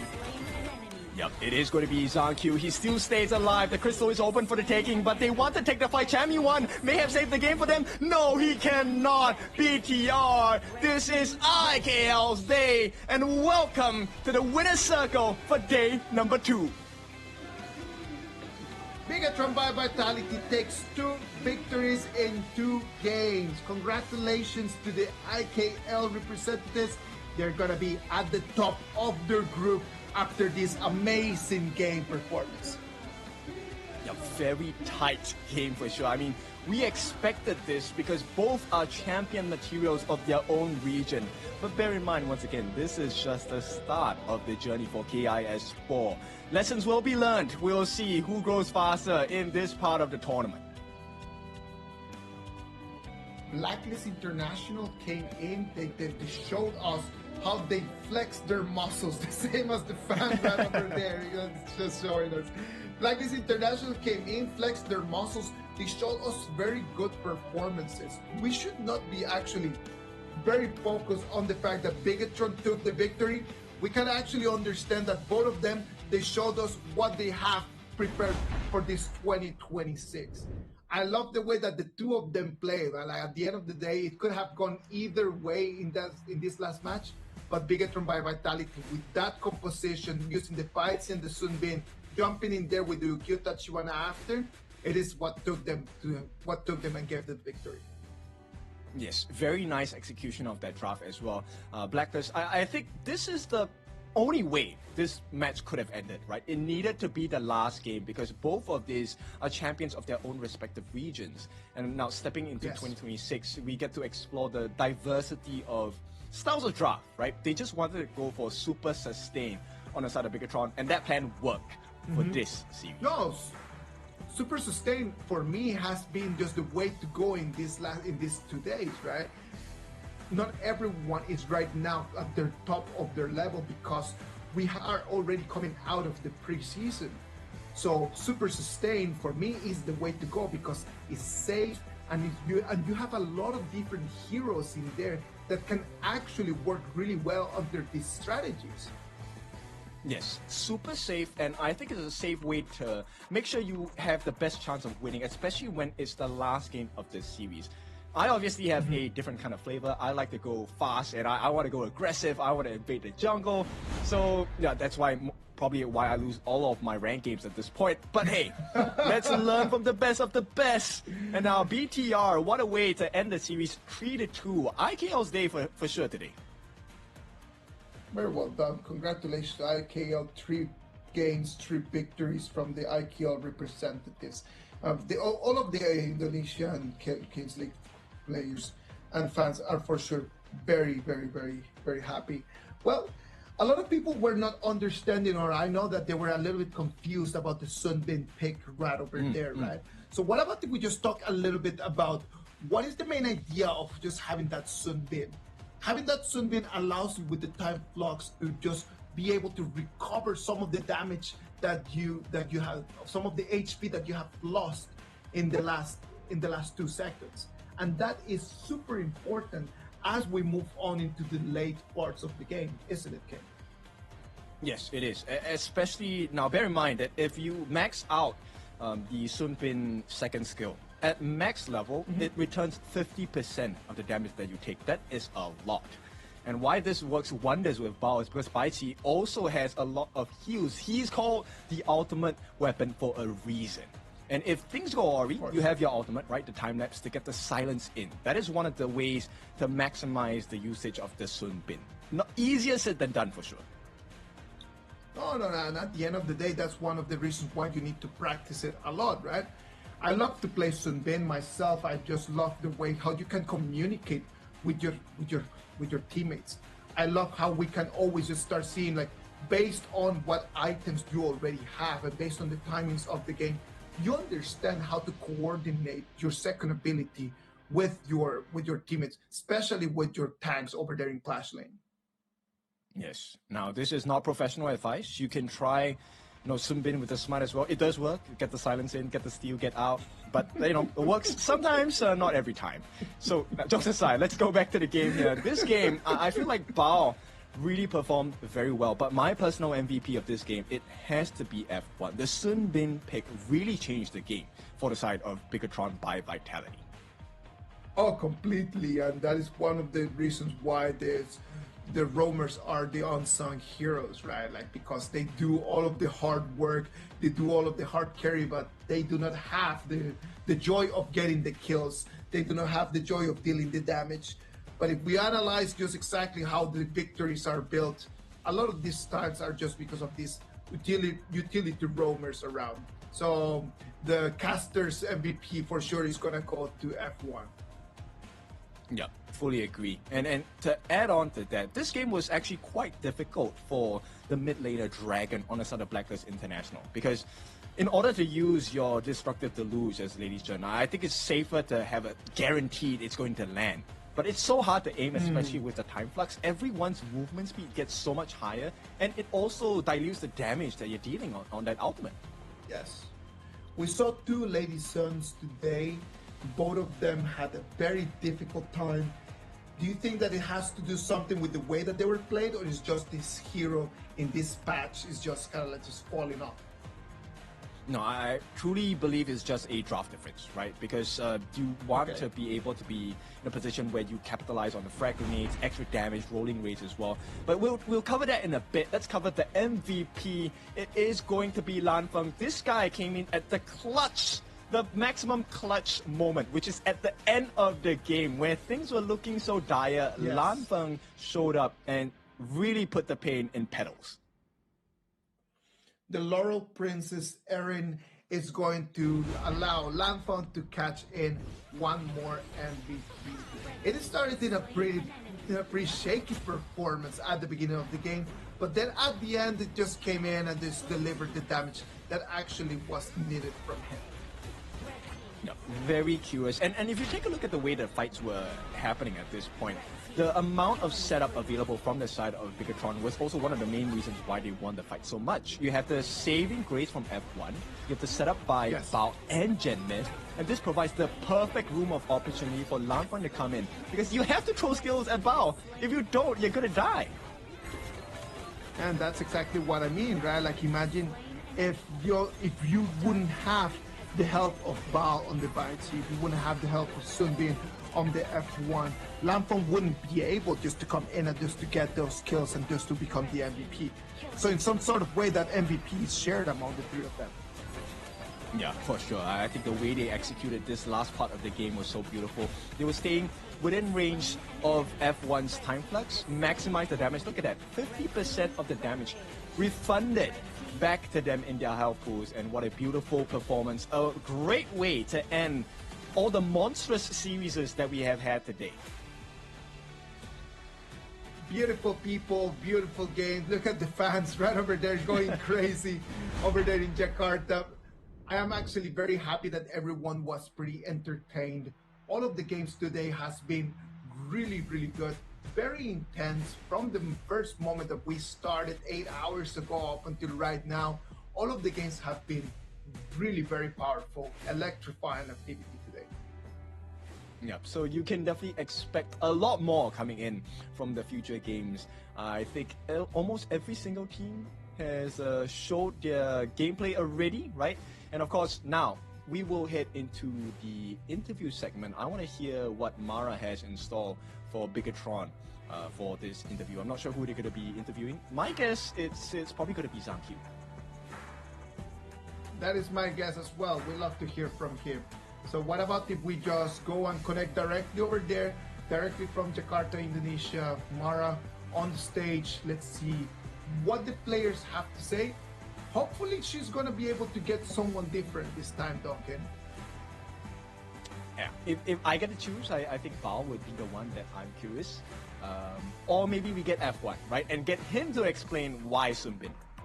So with that, we'll take a look at the interview. Who is going to be the interviewee? Mara, let us know. What an amazing game. You guys, BTR by Vitality, were so amazing. Val, thank you. My gosh, phenomenal. Don't laugh, thank you. You know you did well. Now, Val, game 1 and 3. You guys were down in the early game. How did you manage to bounce back from that and hold down Blacklist International, especially with your Bureau? That was so great. To be honest, I don't know what's happening that time. I just go up and then I don't know, just go like that. You were just going with the flow. You were just going with the flow. You don't know what happened. It just happened. Yeah, it just happened like that. But you know what? I don't understand what happened. Thank you. Before the game, I asked you for your prediction. You're gonna go up against Blacklist, I said. What's your prediction? And you said 3-2. 3 Blacklist, 2 BTR. What happened in that game? Why did you say 3-2 for that prediction?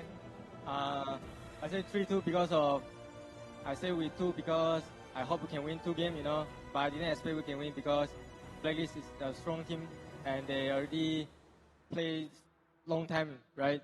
And we are the new team. We still need chemistry. Yeah, for overall. So I expect 3-2, right?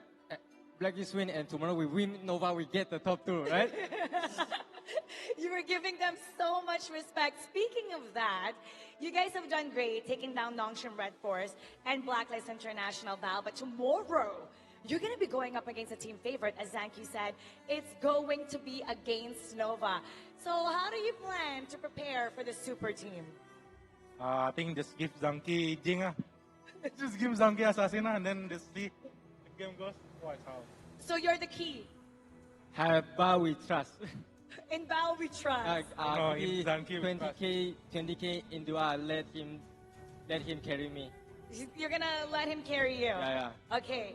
So both of you. I love the synergy. I love the chemistry that you guys have. Aku fans boleh mabaga. What did you say? Yeah, aku fans boleh mabaga. 20,000. Boleh. Yeah. Boleh. Here, thank you. I don't know if you saw the crowd was going wild earlier. They were standing, they were cheering, they were taunting the other side. What do you have to say to the bigger troopers and the ones that was cheering the entire time for your team? So good. I love you guys. Yes. Thank you. Yeah. And thank you for giving us such a great match. Let us know how you like what they showed us. That was so phenomenal. But you know what? Our casters have more to talk about, so we're going to go back to them. Casters, lead the gorge.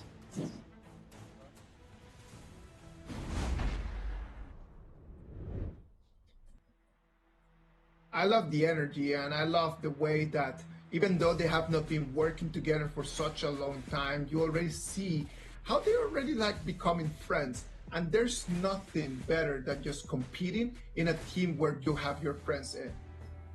Yes, it's not just about the good times, right? Why it's so important to have friends in a competitive team is because when you go through the tough times together, when you have to really learn the painful lessons of the pro scene, it's better to do it with people that understand you, that know how to grow alongside you.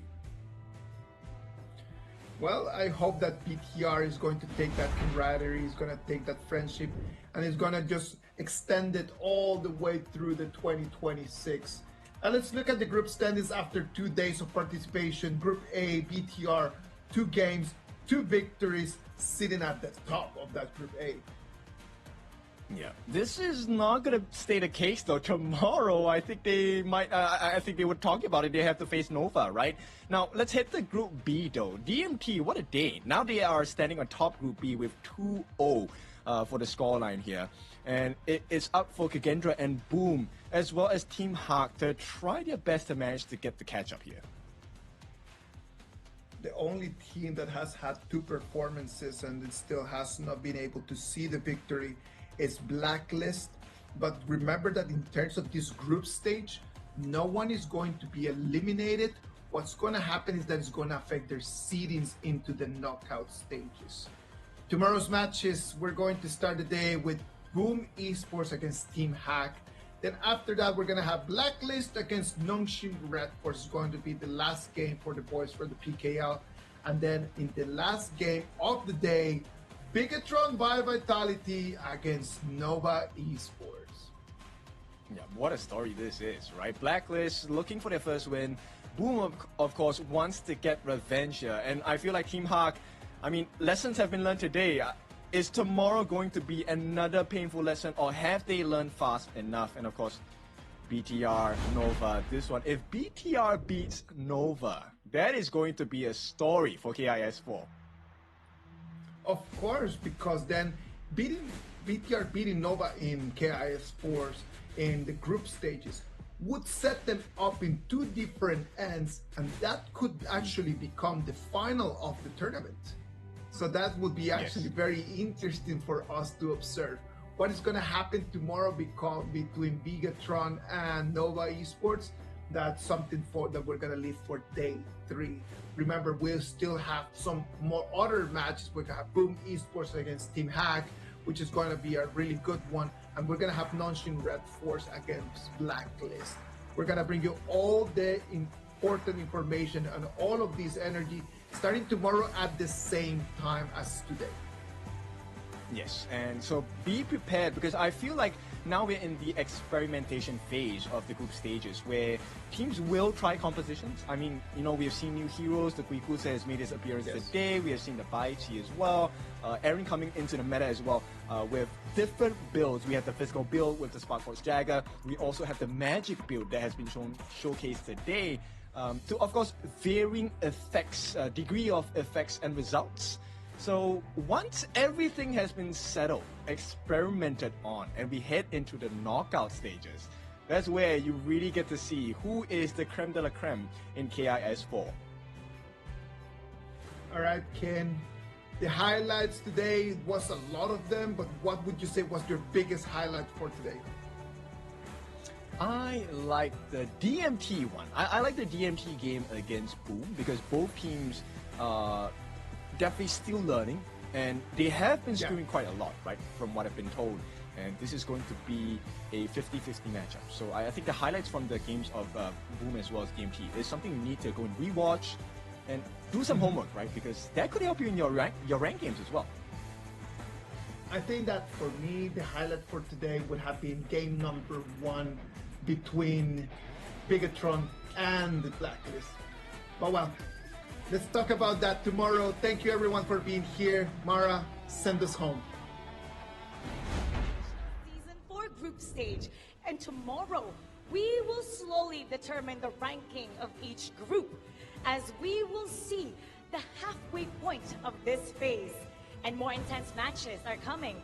So expect great fights from every team as we'll slowly shape the face of the knockout stage. I'm Mara Aquino, and we'll see you tomorrow for another exciting day here at the Heroes Gorge. Keep it good vibes, everybody. This is our game. Have a great night.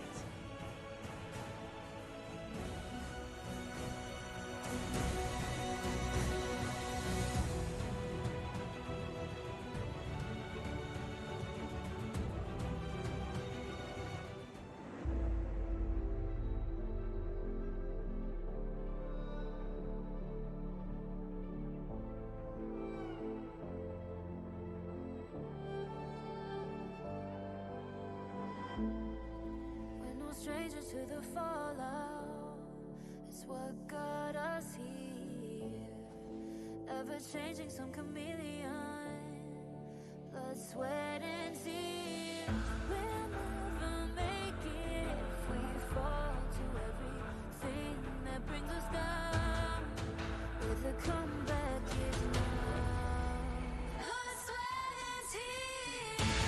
Fight for what we want. Doesn't matter the cost. Every day, put in work. Blood, sweat, and tears. Nothing comes overnight.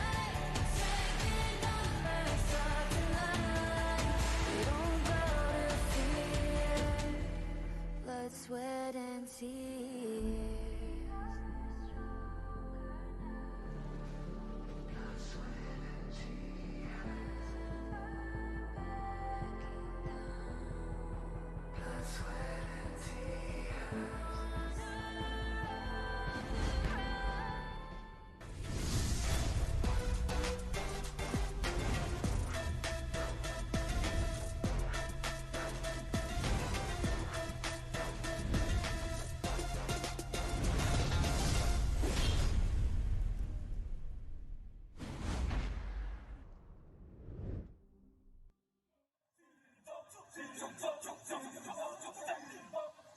Kings Invitational Series, let's go!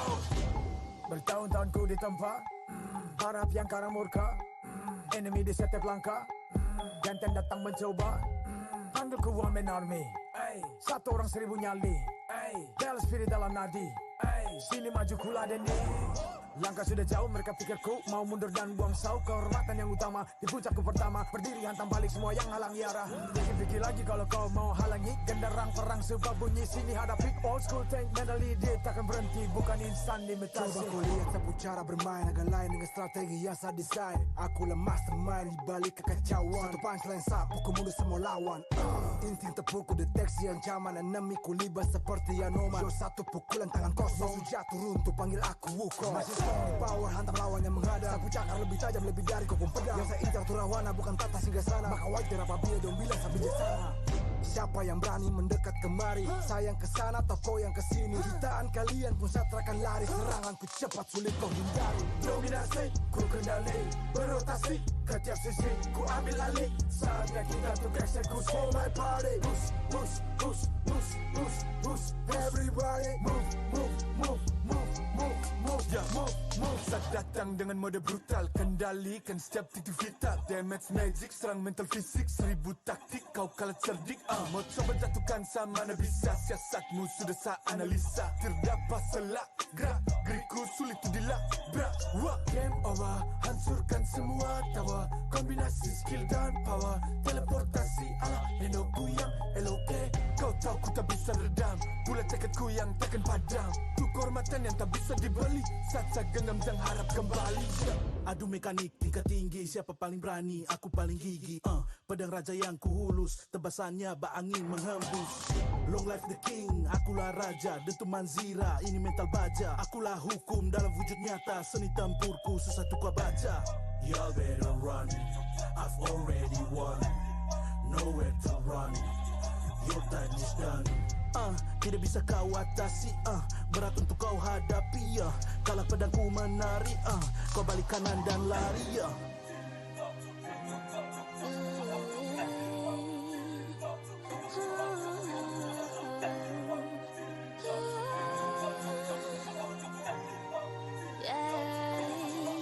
Come get me, go this sing sana. Aku cinta I'm the queen, feel alright. Orang jajali tanya lain dah. If you want me, profit me mas. Siapa tadi panggil, cause I'm ready. Siapa bilang aku tak punya nyali? Don't try me, ni aku sebut api. Yes, my melody, you can touch me. You ready, you jajali. Lagi coba lagi. Tegak berdiri dan buatkan lagi. Bukan yang paling cepat, bukan yang paling tinggi. Dia menguji kepala, bukan sekadar jadi. Di tangan kiri murka, kanan kehormatan. Aku datang sebagai bentuk perlawanan. Bujuk rayu nafsu ego aku kalahkan. Biarkanlah aku menjemput kemenangan. Di tangan kiri murka, kanan kehormatan. Aku datang sebagai bentuk perlawanan. Bujuk rayu nafsu ego aku kalahkan. Biarkanlah aku menjemput kemenangan.